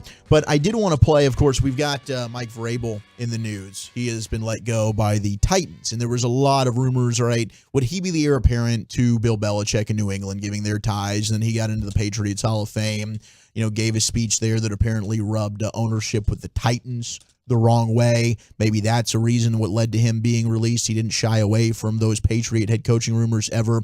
But Bill Burr, noted Bostonian, big-time Patriot fan. He was with Rich Eisen, and they were going back and forth about, what about Vrabel taking over for Bill Belichick? Would you like to see that, Bill Burr? The Titans just fired Mike Vrabel, and the Patriots are apparently meeting in short order, the Krafts and Belichick.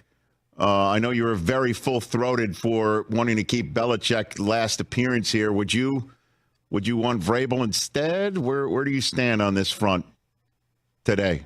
I don't know. So much of this stuff was just media driven and everything, and just because they just like saying, what did I see? I saw the other day on Instagram, are the Beatles overrated?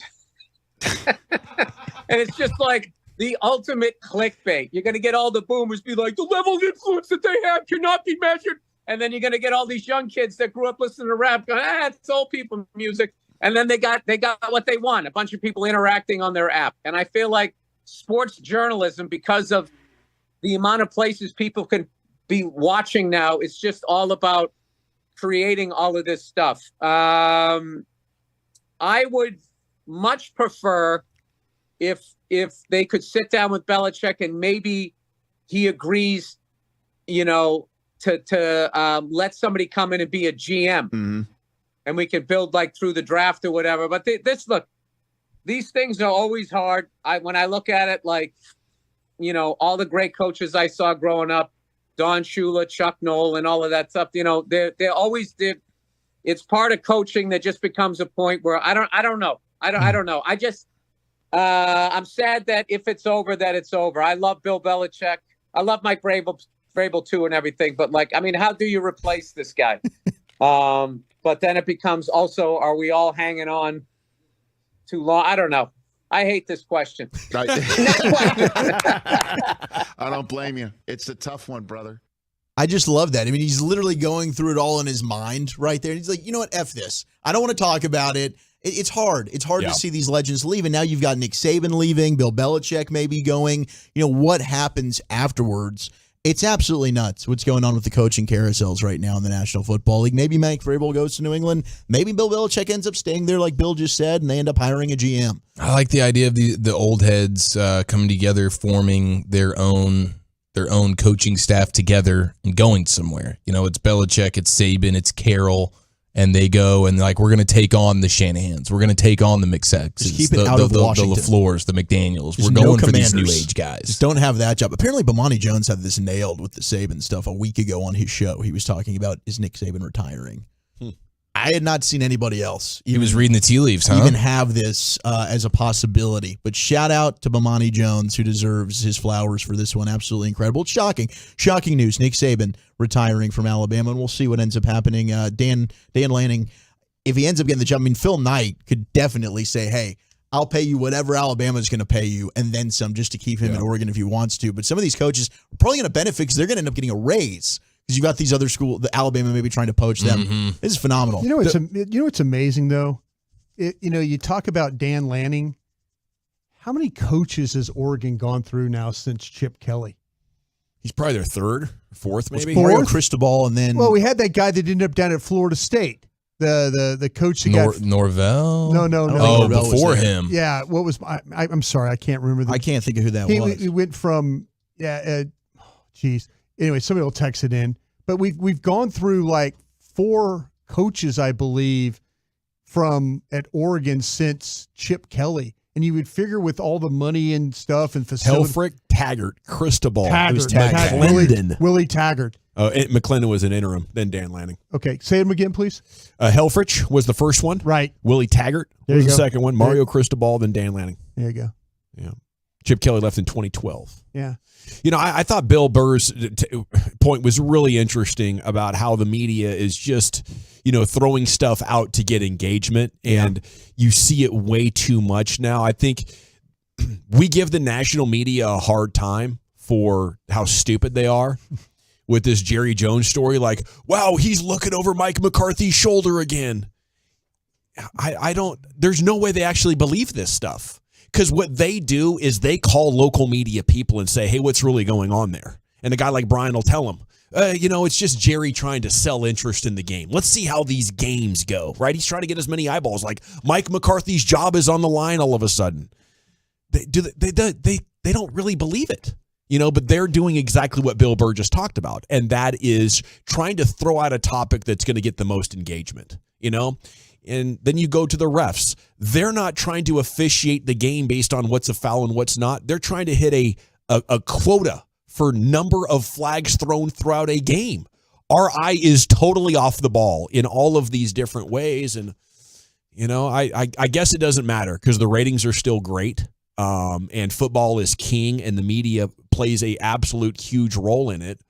And I guess it's funny when it's sports. There's my point. It's all right when it's sports, but that's how the real world media operates as well, and that's the terrifying thing.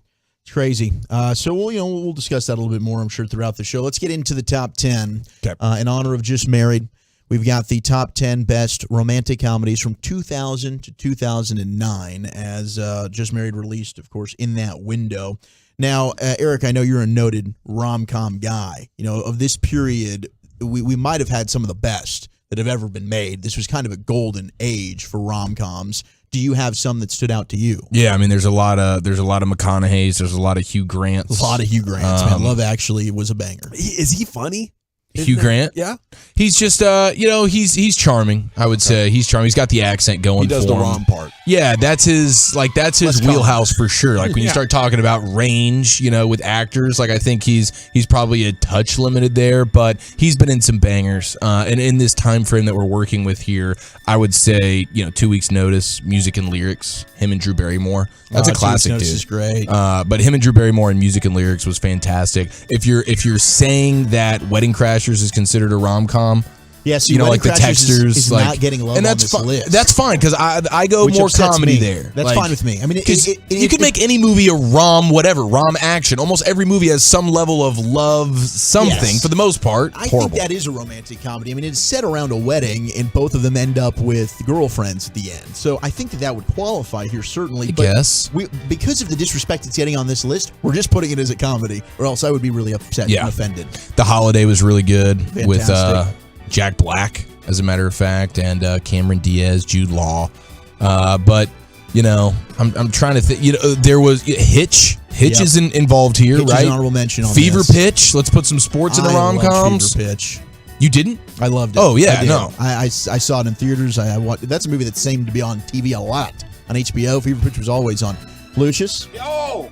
What's up, baby? Top rom-coms from 2000-2009. Yeah, so this is not really my genre of movies. It's an upset to me. But I did watch some rom-coms in that little old window. Yeah. Now, you might not be familiar with them, though, because I got to stick to my roots. Let's do it. Brown Sugar. Brown Sugar gets a love Fantastic on this movie. list. The Wood. It's a great movie. The Best Man. Best Man's good. Yeah. Love Jones. Love Jones is amazing. Boomerang is so funny. Damn it, I've not seen it. Love and Basketball. Dude, Love and Basketball is great. Thin line between love and hate is hilarious. Okay. Poetic Justice. Poetic Justice. Yeah. Tupac movie there. Yeah. I would think is Coming to America a rom-com? Yes. Yes. He's finding the romance. Put it on the list. Yeah. Coming to America, absolutely. Eddie Murphy. And Brown Sugar was an honorable mention. He's got a good Christmas movie, by the way. That's what made me think of him. Kids really liked it there. I've seen ads for that. Was it good? Worth watching? Yes, unique. Okay. Unique. Yeah. That's good for Christmas movies. A lot of them follow the same formula. Oh, Shallow Hal getting some love. Now, I do love Crazy Stupid Love. I think it's an underrated film. That does not fit this timeline from 2000 to 2009. Good movie, though. Crazy Stupid Love was afterwards. Same with, I believe, Bridesmaids as well. A lot of love for like Bridget Jones' Diary. That was honorable mention on here. The Wedding Planner. Jennifer Lopez. Yes, and Matthew McConaughey. Yeah, that's an honorable mention. How about Made in Manhattan with J-Lo as well? Was 16. And Along Came Polly. I don't know why Along Came Polly doesn't get more love on these lists. Yes, dude. It's a great Yes, that's fantastic, and it has a special place in our heart. Yes. You know, with the rim sesh open and everything No like doubt. that. Are you for Scuba Ruben? How to Lose a Guy in 10 Days. That's- Once again, Matthew McConaughey might getting top it done. this list. Number 10 is Knocked Up, which is hilarious. Oh my gosh! And Okay. definitely a romantic comedy. Yeah, that I was remiss in not bringing that one up. That is as quotable a movie Very as you could quotable. find. Very quotable. The text are going off. Mr. Deeds, yeah, Mr. Deeds was great. You've Got Mail, I think might have been a 99 movie, so that just missed this cutoff. Wedding Crashers, please text that in as much as possible. 40-Year-old Virgin. 40-Year-Old Virgin. There's some rom in there. There is some rom. And there's tons of com, but A lot of com. plenty of rom. That's a fantastic film. Number 9 is 50 First Dates. Very good. Yes. Really good movie. Drew Barrymore and Adam Sandler. It's a good duo. They might be one of the best. That's probably one of those like TV stop and rewatch kind of movies. Yes. Like that with Hitch for me. I've probably seen that movie too many times. No doubt. We got to vote for Stuck on You from the text as well. That was an underrated film. Is there a lot of rom in that or more comedy? That's a lot more common Than rom? Number 8 is My Big Fat Greek Wedding, which when I was a kid, that ended up being a big deal. People loved My Big Fat Greek Wedding. I've seen it one time. I actually never saw it. I can't really call back to that one a lot. Number 7, Miss Congeniality. Okay. Yes. Very good. Sandra Bullock. She Really was, good movie. Yeah. She's a rocket. She looked like Michael Jackson in that movie. Yes, she- Like Michael Jackson in the 90s after like the 5th surgery. With the suit she's rocking with. Yeah. A little nose. The nose. Yeah, the nose. That's how she breathed. Number 6, and I'm surprised this got so much love. She's the Man, which I the liked soccer with Amanda movie? Bynes. Yeah, and I think that might have been like one of Channing Tatum's first ever movies. Yeah. Yeah. Number 5, 13 Going on 30, Jennifer Garner. I'm a fan of the film. And that was Mark Ruffalo's I feel like coming out party. That was the first thing I might have ever seen him in. Number 4 is The Princess Diaries. Anne Hathaway, Julie Andrews. Never went there. Is that on Really? Cinemax? No, that was an old Disney movie back in the day. It came out in 2001, I believe. Maybe it was late night Cinemax? No, that's a different princess one. I'm sorry. That's what I was thinking of. No, that's This is not the Lorno version. No. Oh, okay. No. When you said the Princess Diaries, I was thinking of maybe that late night Cinemax one. American Pie, I also want to say was 99, but some of the sequels would definitely fit in here. Number 3 is Legally Blonde with Reese Witherspoon getting some love. Okay. Number 2, surprises is this high, but is good. The Proposal, another Sandra Bullock movie with Ryan Reynolds. Solid flick. It's good, but I don't know that I'd put it in the top 10. Number 1, though, and I'm not going to fight this because I think it's fantastic and an all-time great rom-com, How to Lose a Guy in 10 Days. Yes. It is was hilarious. popular. Missing Hitch on this Hitch was list. 11. What about Oh, Can't Buy was? Me Yeah. Love? Did you like that one? Can't Buy Me Love? I didn't see that one. You should go get that. Okay. Yeah, take that home. But I was overwhelmed with how many romantic comedies there were, especially in this. Well, 10-year because if period. you're like some of these, I'm thinking It's just crazy. calm, not really rom. I never could quite put my finger on why I didn't like 40-Year-Old Virgin, but I think I figured it out right there. It's a rom-com. There you go. You know, I like my movies with no rom. You know, to each his own. That might have been the first movie I saw with Kevin Hart in it. It was my first Seth Rogen experience. Damn, you never seen Soul Plane, bro? I did see Soul Plane. Paper Soldiers? No, I didn't see Paper Soldiers. Yeah. Soul Plane was funny. Yeah. Hell yeah. Went classic in the Really hood, good. dog. What's that, 03? Bootlegs counted right there, it would have won an Oscar. Bootlegs counted, I'm telling you. Everybody had that joint. David Helman's coming up at 5 o'clock. We'll talk Cowboys Packers with him, get his thoughts and memories reporting on this rivalry over the last decade. But we're getting, wow, I still got that brisket in my throat. We're getting more Wolchuk here as a proper round trip. We'll get the very latest on the Rangers as they set out on a statewide caravan to spread Texas Rangers love. That's next in the nation. Coming up Thursday morning on Sean and RJ, we have a Packers version of High Low during the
Use Maverick Windows and see the difference. Call 800-972-3631 or visit us at maverickwindows.com now.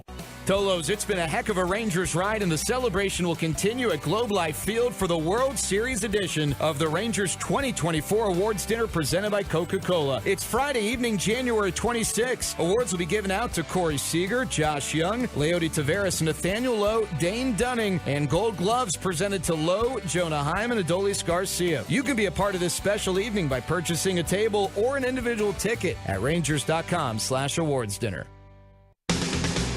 Why do so many Texans love classic Chevrolet and Grapevine? They've got the goods and more new Silverados than anyone with incredible savings. Why go anywhere else? Go see them today or visit ClassicChevrolet.com. This is Texas. This is Classic Chevrolet. Find new roads. Relax and enjoy the difference. Well, thank you, Lucius. It is the G-Bag Nation here on 105.3 The Fan. We got David Helman coming up at 5 o'clock. Wolfshuck's going to get you a proper round tripper here on your home of the Rangers as pitchers and catchers reporting. Creeps closer, buddy. How we doing over there?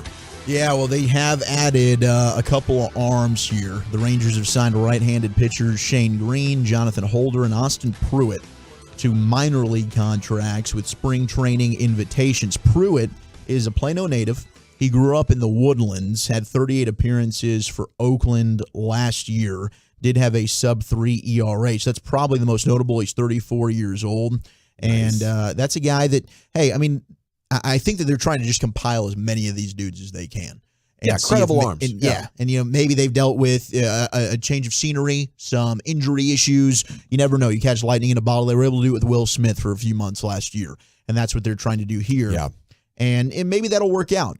I also think there is still, the possibility with Jordan Montgomery out there that eventually happens. And shout out to our friends over at Hurtado Barbecue. They offered Jordan Montgomery over the weekend free barbecue for life if the pitcher re-signed with the Texas Rangers. I don't know. Especially as a big man, like big man Monty, you got to take that offer with some pride and be like, okay, they finally met all my requirements. Of course I'm going to re-sign. I think Ken Rosenthal was on earlier this week with MLB Network. And again, I mean, he re-stressed that while there's certainly a lot of teams that are in the market, whether it's the Yankees, the Mets, the Rangers still seem like the most likely for Jordan Montgomery to go back to. I felt like that the longer this went, the better chance the Rangers had.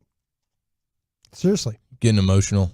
I would very, because I'm thinking about drinking at the World Series parade again. It brings up those memories. I mean, yesterday when we had the Commissioner's Trophy in here, are you kidding me? I don't think there was a dry in the house, other than, of course, we were very excited because we announced our extension partnership as the home of the Texas Rangers, which is exciting. Did you guys like that I was asking about more day baseball, though? Okay. Was that kind of... Took one for the team there. I tried. We got the tease. I was trying to help us. We got the tease from John Blake that the primetime games are going to be announced in the full we did. schedule. That's right, yeah. So I've got those. So the season's going to open against the Cubbies, which will be a national game on ESPN. It'll be a 6:35 start, not a day game. But then on Monday, they're going to take on the Tampa Bay Rays, which will be a national game. That'll be a 5:50 p.m. first pitch. Day games, if you want those that are not a weekend game, how about Monday at Boston? They've got an early start time there. That's a 12:05. That's a nice one. Yeah. Otherwise, the majority of your national day games will be on Saturdays. You're going to get a lot of Saturday day baseball with about 3 o'clock start. I love times. day baseball, Dawson. I don't know about you. I do too, but I just love connecting with the audience and being on this show for as many hours a day, Brian. Yeah. Contracts coming up. I know, but we could think about that because sometimes we have to have day baseball and then we get to connect afterwards. We do. But that is ideal. Yeah, you're right about that. I do love being at the ballpark. You get the earlier start, and then we're able to just hang out with the Tolos and party. I like doing the show here in studio, and it's the thing I miss most maybe about baseball season is every single day walking into the studio and having Broadus go right to the TV remotes and asking, got any day baseball on today? Day baseball on? Knowing good and well that we definitely have some day baseball on somewhere around the sport. It's on television. The Cubs are on every damn day. I love that, dude. He's a creature of habit. We got you. Best champions are. I'm just going to say this, Eric. I'm planning on you and I and others sitting down in those seats again this year, down behind the dugout, letting you spill drinks all over the family, the owner's family, and stuff like that. Never forget our first time down there was the clincher and the DS. That was amazing. It really was. Now, the Astros games, okay, the first time they're going to get the Astros on national TV, Sunday Night Baseball. in Arlington. Dun-dun-dun-dun. April Like 7th. It'll be a 6:10 first go. pitch. And then the following Saturday, they're going to be back in Houston. That'll be a 3:05 first pitch. So everybody's going to want to circle, hey, when do we get the revenge games, Rangers and Astros? I thought you were going to say that stupid thing you always do, the circle the wagons thing. That's only for the Buffalo Bills. Oh, Nobody you started with circles the circle, wagons. and I just kind of went, oh, No, God, I have to no, listen to this garbage again. You love that. Don't you lie to yourself over there, okay? And keep phlegm fighting, and then we'll get back to you in a little bit. Man, this is a struggle right now. It really is. What? The cold season. Yeah, I mean, Gavin's dealing with it too over here. Yeah. I thought it might be the brisket, but It's because of our teammate over there for the last month. Oh, Hawk and the Loogies? Oh, God. It's finally caught up? Yeah. You've done a good job, though. First of all, give me my credit. It's been 3 months of me having to deal with this. Yeah. Okay. And Nothing's changed, Just as damn you it. point the finger at me, I pointed at my children. Nothing's changed. Wow. Such a dad. Rumorooskies about Trevor Bauer, boys. What do we got? Trevor Bauer's getting back into Major League Baseball. This is now kind of Minor gaining league some contract steam. with who? He has not signed with anybody. Oh. There were some rumors about the Rangers and why it would make sense. Well, obviously, they could use another starting pitcher, right? They don't have a lot of their arms until post-All-Star break due to injury. Yeah, that makes it a no-brainer. Yeah, why He'll not? wear out his welcome in 10 weeks. Yeah. And then you just right move when the on. guys Yeah. are getting healthy. That's actually not a bad idea. Now, Evan Grant says that the likelihood of this happening, not high. If the Rangers are going to spend significant dollars on a free agent pitcher, they're going to do it on Jordan Montgomery. And if they want to take a risk on a guy, it's probably going to be Clayton Kershaw because of the connection with him and Chris Young. Okay. So I don't. Hey, pick one of the three. I'd be fine with either one. I'd be in on that. I really just want to get We're Jordan not Montgomery going to back in find here. out about Montgomery until we're into camp. If the Rangers get him back, Boris is going to play this thing out. There's He's no playing reason it for him to be in a hurry. Well, and right now, it's not great. Is it terrible that I want Montgomery, the bad guy, and then Kershaw? You want all of them? No, I want in the order. I would take Montgomery, bad guy, and Kershaw. That's the order. That's the order I would take it. Honestly, it's probably the order in which they are capable of playing right now. Like if you're stacking who's the best pitcher, like I think Bauer right now might be better than Kershaw, and he's not hurt quite as often. Yeah. But I mean, as a locker room guy, that's the question mark. Do they want to mess with that? I mean, I just had the vision of Kershaw in that playoff game against the Diamondbacks. He's just had some losing bad his- playoff moments. Could you go to Bauer and just say, hey, listen, we're going to give you all the money like you never left. Don't talk to anybody. Just don't show up. I'm going to until put it's it in the pitch time? contract. Can't talk to anybody. Can he just show up to pitch? Yeah. Yeah, literally. Yeah. Just show You up can to do pitch. that. If he pitches don't well, cheat. I'll go pick him up every day Because for he's work. a guy that's used the sticky stuff before, and that's why they've had to use those new rules where we're checking the glove after every inning. Yeah, So it's an performance issue. enhancer if I've ever seen it. The Athletic gave out their midterm offseason report. Rangers didn't grade out well. They got a C, really, because they haven't done much. Hey, Kirby man. Yates and Tyler Malley. That's their only It's addition. the C for championship. Yeah, championship, bro. The Wear good that. thing is the rest of the American League really hasn't done a lot either. In fact, the Mariners have been getting rid of parts. You had Teoscar Hernandez end up signing with the Dodgers. The Dodgers are the big team that's been a spender. Then the Braves have made some sprinkle-dinkle moves here and there. But so far in the American League, which is, of course, where the Rangers are the reigning champions, not a whole lot in terms of competition there. The Dylan Cease rumors are heating up, though, as well. And there is a trade proposal for Dylan Cease. I wonder if we'd be interested in this for the Rangers. Yes. Rangers would get Dylan Cease. They'd also get Garrett Crochet, who's a lefty from the Chicago White Sox, in exchange for Justin Foscue, who might end up being your DH if they don't want to go with Wyatt Langford right away. Owen White, right-handed pitcher. Dustin Harris, who can play both first base and outfield. Josh Stefan, and then Emiliano Teodo, the right-handed pitcher as well. So a bunch of just guys that I don't know if they're ever going to develop and do anything in the Rangers organization for an all-star border young Cy Young pitcher. Sign me up for this Dylan Cease trade, please. Yeah, I think I only recognize two of those Ranger names. Wolchuk, you got a deal. And that's important. Thank you, sir. My pleasure. Okay, coming up next here, our Cowboys conversation will resume. David Helman joins us in the nation. Quality sports takes with laughs along the way. Sounds like a show to me. You're rolling with the G-Bag Nation on 105.3 The Fan and the Odyssey app.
Live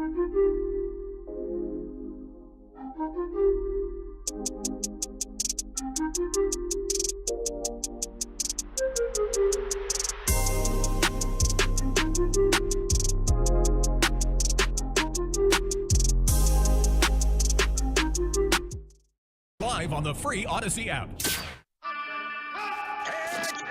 From our fan studio, secured by DFWsecurity.com, you're rolling with the G-Bag Nation on 105.3 The Fan. Here we go. It's hour 4 of the G-Bag Nation on 105.3 The Fan. We're about to talk with David Helman here, formerly at DallasCowboys.com, now with Fox Sports out there in Los Angeles covering the NFL. And here he is.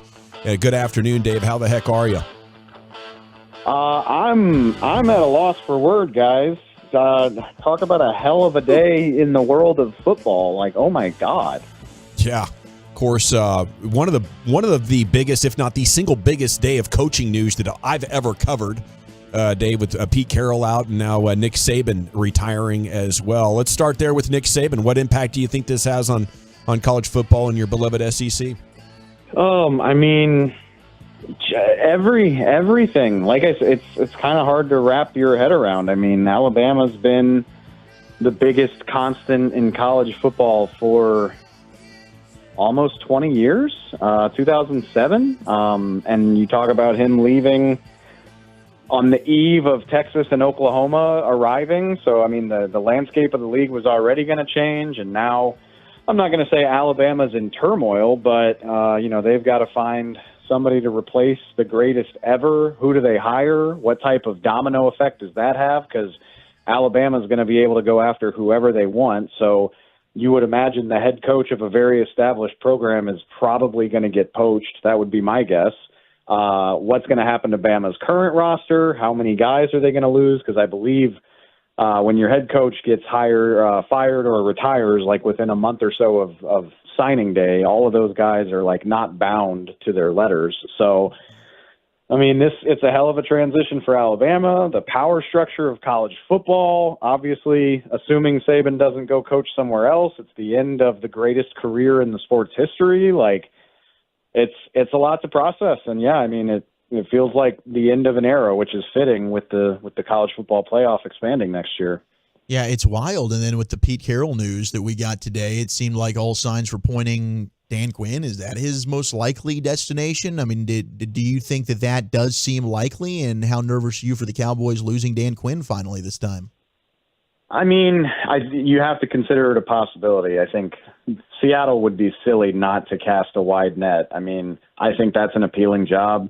Assuming it sounds like John Schneider, the GM up in Seattle, who Brian Broaddus knows very well, it sounds like he's going to stay in town. So that's a guy who's acquired a lot of talent over the years, who's built a lot of good teams. So I think it's an appealing job in the short term and the long term.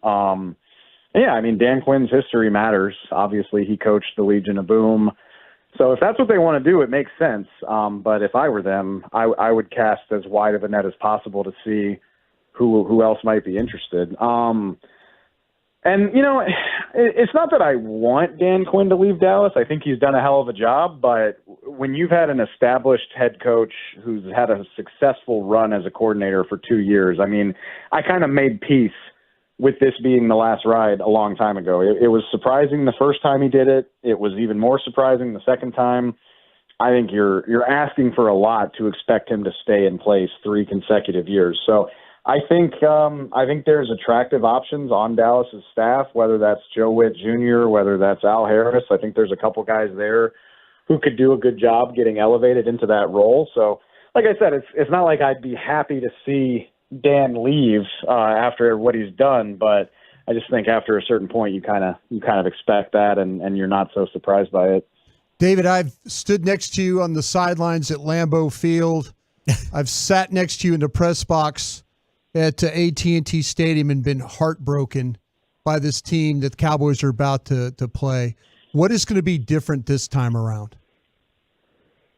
You know what? I'll tell you what's going to be different this time around, Brian. And look, I have a tremendous – I like Jordan Love a lot. Like, not talking about best, But in terms of just like most fun players, in this doing the NFL on Fox podcast, I've watched so much more of the league than I did when I covered the Cowboys. Sure. And Jordan Love, and also I'll throw CJ Stroud in there. Like, they're two of the most fun players going in the NFL right now. Just watching them play is a lot of fun if you like football. But the thing that's going to be different is in 2014 and 2016, the Packers had the boogeyman. Like, they had the undeniably best quarterback, not only in the game, but in the league. Yeah.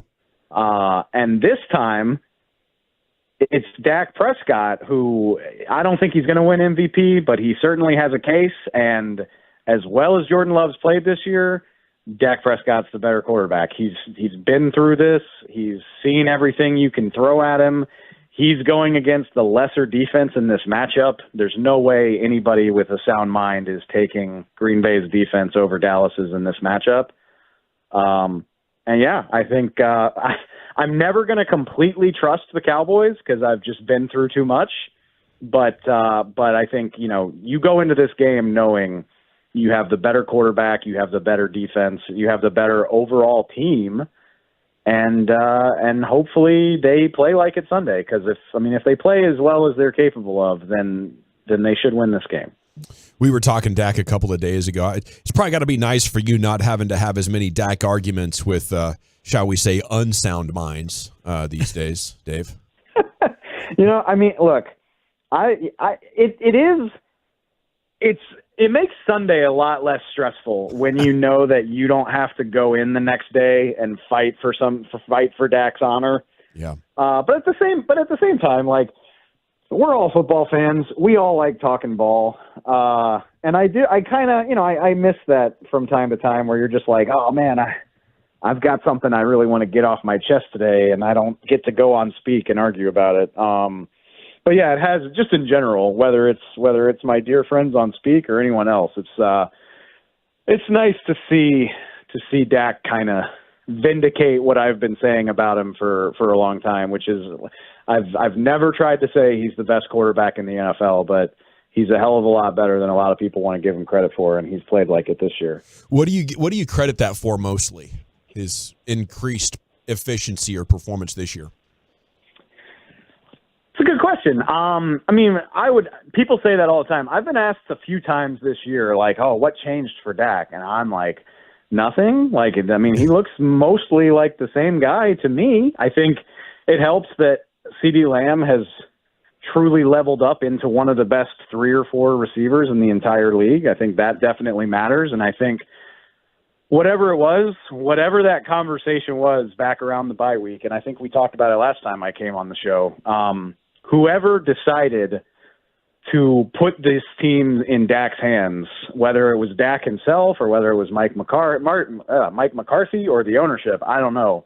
But just giving him that chance to kind of take the lead. And you talk about a guy who's now been starting for what is this, his 8th year? At this point, there's nobody playing in the NFL right now who's seen more looks and gotten more years under his belt than Dak Prescott. Like, all those vets that were in the league when he came in are gone. Aaron Rodgers isn't playing this year. So I think experience, development, and plus having better talent around him than last year, it's just kind of all meshed together really, really well. David Helman with us here in the G-Bag Nation. Watching Green Bay, you talked a little bit about Jordan Love. To me, it's still Aaron Rodgers and the rushing attack that gives me a little bit of nervousness entering the game. Well, what is it for you? If the Packers were to come in and upset the Cowboys, what are they most fearful of? Yeah, Aaron Jones has had some big moments in that building, hasn't he? If I remember correctly. That's a good question. I think it's Matt LaFleur's ability they do such an admirable job of scheming up good looks for Jordan Love, and like, they can be so explosive, and it's wild because these receivers that he works with are so young, but they find ways to get him open. They find ways to create explosives. They do it with their tight ends too. Like, somehow it just seems like they get these guys lost in the coverage, and we know the Cowboys can be a little bit susceptible to that. So, like, I know the Cowboys have not been great against the run, But if Jonathan Hankins can play in this game, like if Green Bay comes in and tries to play conservatively and like lean on the run game, I don't think that's going to work. But I do think Matt LaFleur is a good coach, and Jordan Love has crazy, crazy arm talent. And, if these guys can generate 5, 6 like big explosive plays in the passing game, it could be trouble with, we like I said, we've seen the Cowboys can get caught cheating sometimes in the secondary. And I think this is a bad opponent to try to do that against. Spray tan reference there for you, Brian. Yeah, how about that? Hey, Dave, I've just completely given up on the Cowboys running game. And I think it's going to be on the quarterback's shoulders and the play caller's shoulders, CeeDee Lamb's shoulders, and then Micah Parsons in the defense. Is that the wrong approach, or are you kind of going along with me on this one? I tried to find some optimism because I thought Tony Pollard looked pretty good in Washington the other day, and then somebody both times against the Commanders they've looked pretty good running the ball. And somebody reminded me, look at all of Washington's metrics over the second half of the season, and keep in mind that Jonathan Allen didn't play in that game. I'm like, okay, you're probably right. I shouldn't get too carried away. Yeah. Shouldn't let Carm do that to you, Dave. Yeah, exactly. The funny thing, though, I mean, look, Green Bay's defense has been atrocious very often this year. They let Carolina put 30 on them, and it was Tommy DeVito that ran for like 100 on them on Monday Night Football. I thought that killed their hopes, really, when they managed to lose to the Giants on Monday Night Football. So, I think Green Bay's defense is probably porous enough that you could have at least some success, enough success to generate some balance. And on top of that, even if you can't, I think this is a defense that you can put the ball in Dak's hands in this game, especially at home where he's going to be able to operate and, change calls and change the protections without having to scream over the crowd and all that stuff. I think this is a game where even if Dak has to do it all himself, he can absolutely do that. It's, that I get worried about that when you're talking about playing the Niners of the world and some of those teams. But against this opponent, if Dak has to do it himself, I think he can get away with it. What's the non-Cowboy Packer game this weekend that's going to be the most entertaining, you think?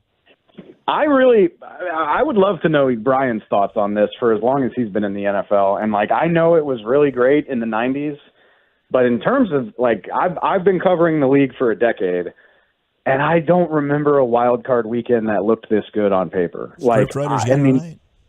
It's incredible, man. And the matchups are good. The storylines are good. Obviously, I think everybody's talking about the Goff-Stafford Bowl in Detroit on Sunday night. But, I don't know. Seeing if Mahomes can reignite the Chiefs at Arrowhead against the Dolphins with the weather down at 0 degrees. I mean, sure. I'm glad I don't have to be there. But that's going to be a really, really fun game. And then even – I feel like people are down on the Eagles-Bucks game, but I can't wait to see, can the Eagles pull out of that nosedive, or, can the Bucks take advantage of it? The Eagles played in Tampa in, week 3. Yeah. And they ran all over them. They ran for, 230 yards. And remember, I think DeAndre Swift ran for, 180. And I was like, oh, my God, this guy's going to rush for 2,000 yards this year. And then Philly forgot he was on their team. So I can't wait to see if they remember that. Mike Evans and Chris Godwin going against that awful secondary. I think Monday night's going to be really entertaining too. How good are the Rams? Very, very good. They're 7-1 over the last half of the season, and their one loss came in overtime on a punt return to Baltimore of all teams. I mean, they run the ball better than anybody gives them credit for. Matthew Stafford he's been one of the 3 best quarterbacks in the league, in my opinion, this year. Not enough people are talking about what Matthew Stafford's done. Their defensive line, they've got obviously Aaron Donald, but they have a couple rookies on their front that have developed into really solid pass rushers. I mean, I know that they're a trendy pick, but I get why they're a trendy pick. And if we assume the Cowboys can handle business. Yeah, that's what I was about to ask you here. I mean, if we assume that happens, then if the Rams can get past Detroit, now you're talking about a divisional rematch in the divisional round. I know the Niners are barely, like, they're unbeatable, and if I had to pick, I'd probably pick the Niners to win the Super Bowl, but I don't know, man. Don't write off the Rams in the divisional round. We've seen that type of stuff before from those two teams. So, yeah, I buy the Rams hype big time. So would you fear the Rams like second most in the conference right now? How would you rank the possible Cowboy opponents? Ooh, that's a really good question. Yeah, of teams that I wouldn't want the Cowboys to have to play, I think it would go Niners, followed by the Rams, followed by the Lions probably, and then everything else is whatever. Okay, as an LSU fan, who's the guy you'd least like to see replace Sabin as head coach? I mean, if I was Alabama, I would get Kirby Smart on the phone immediately and just try to money whip him and say, look, I know that's your alma mater, but we'll pay you this to come keep it rolling at Bama. I would really hate that. Dan Lanning? You took the words right out of my mouth. I think Dan Lanning is a really good coach. That would upset me.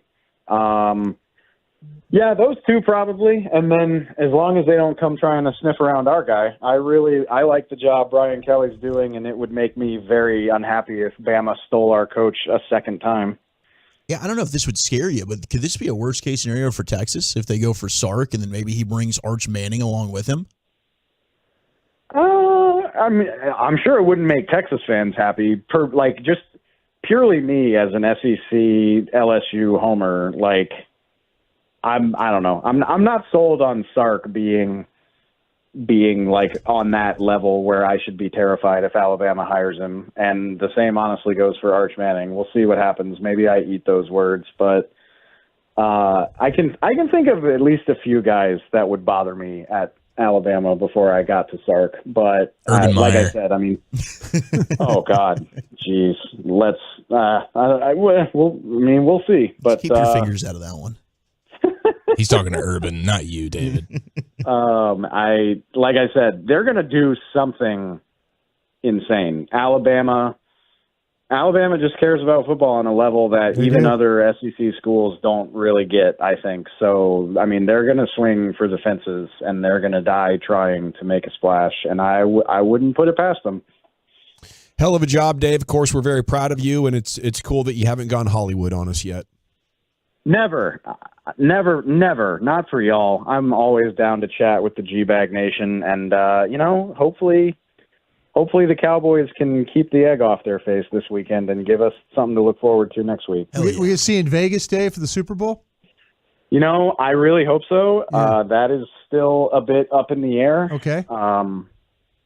So we'll see what happens. But, I mean, I will be busy with wall-to-wall coverage regardless, whether it's from L.A. or Vegas. So, yeah, it's shaping up to be a really fun month. Well, good. We'll see you on the draft show here then real soon. All right? Thanks, man. Appreciate you. I mean, hey, as much as I like talking NFL, please, let's talk some prospects soon. There you go.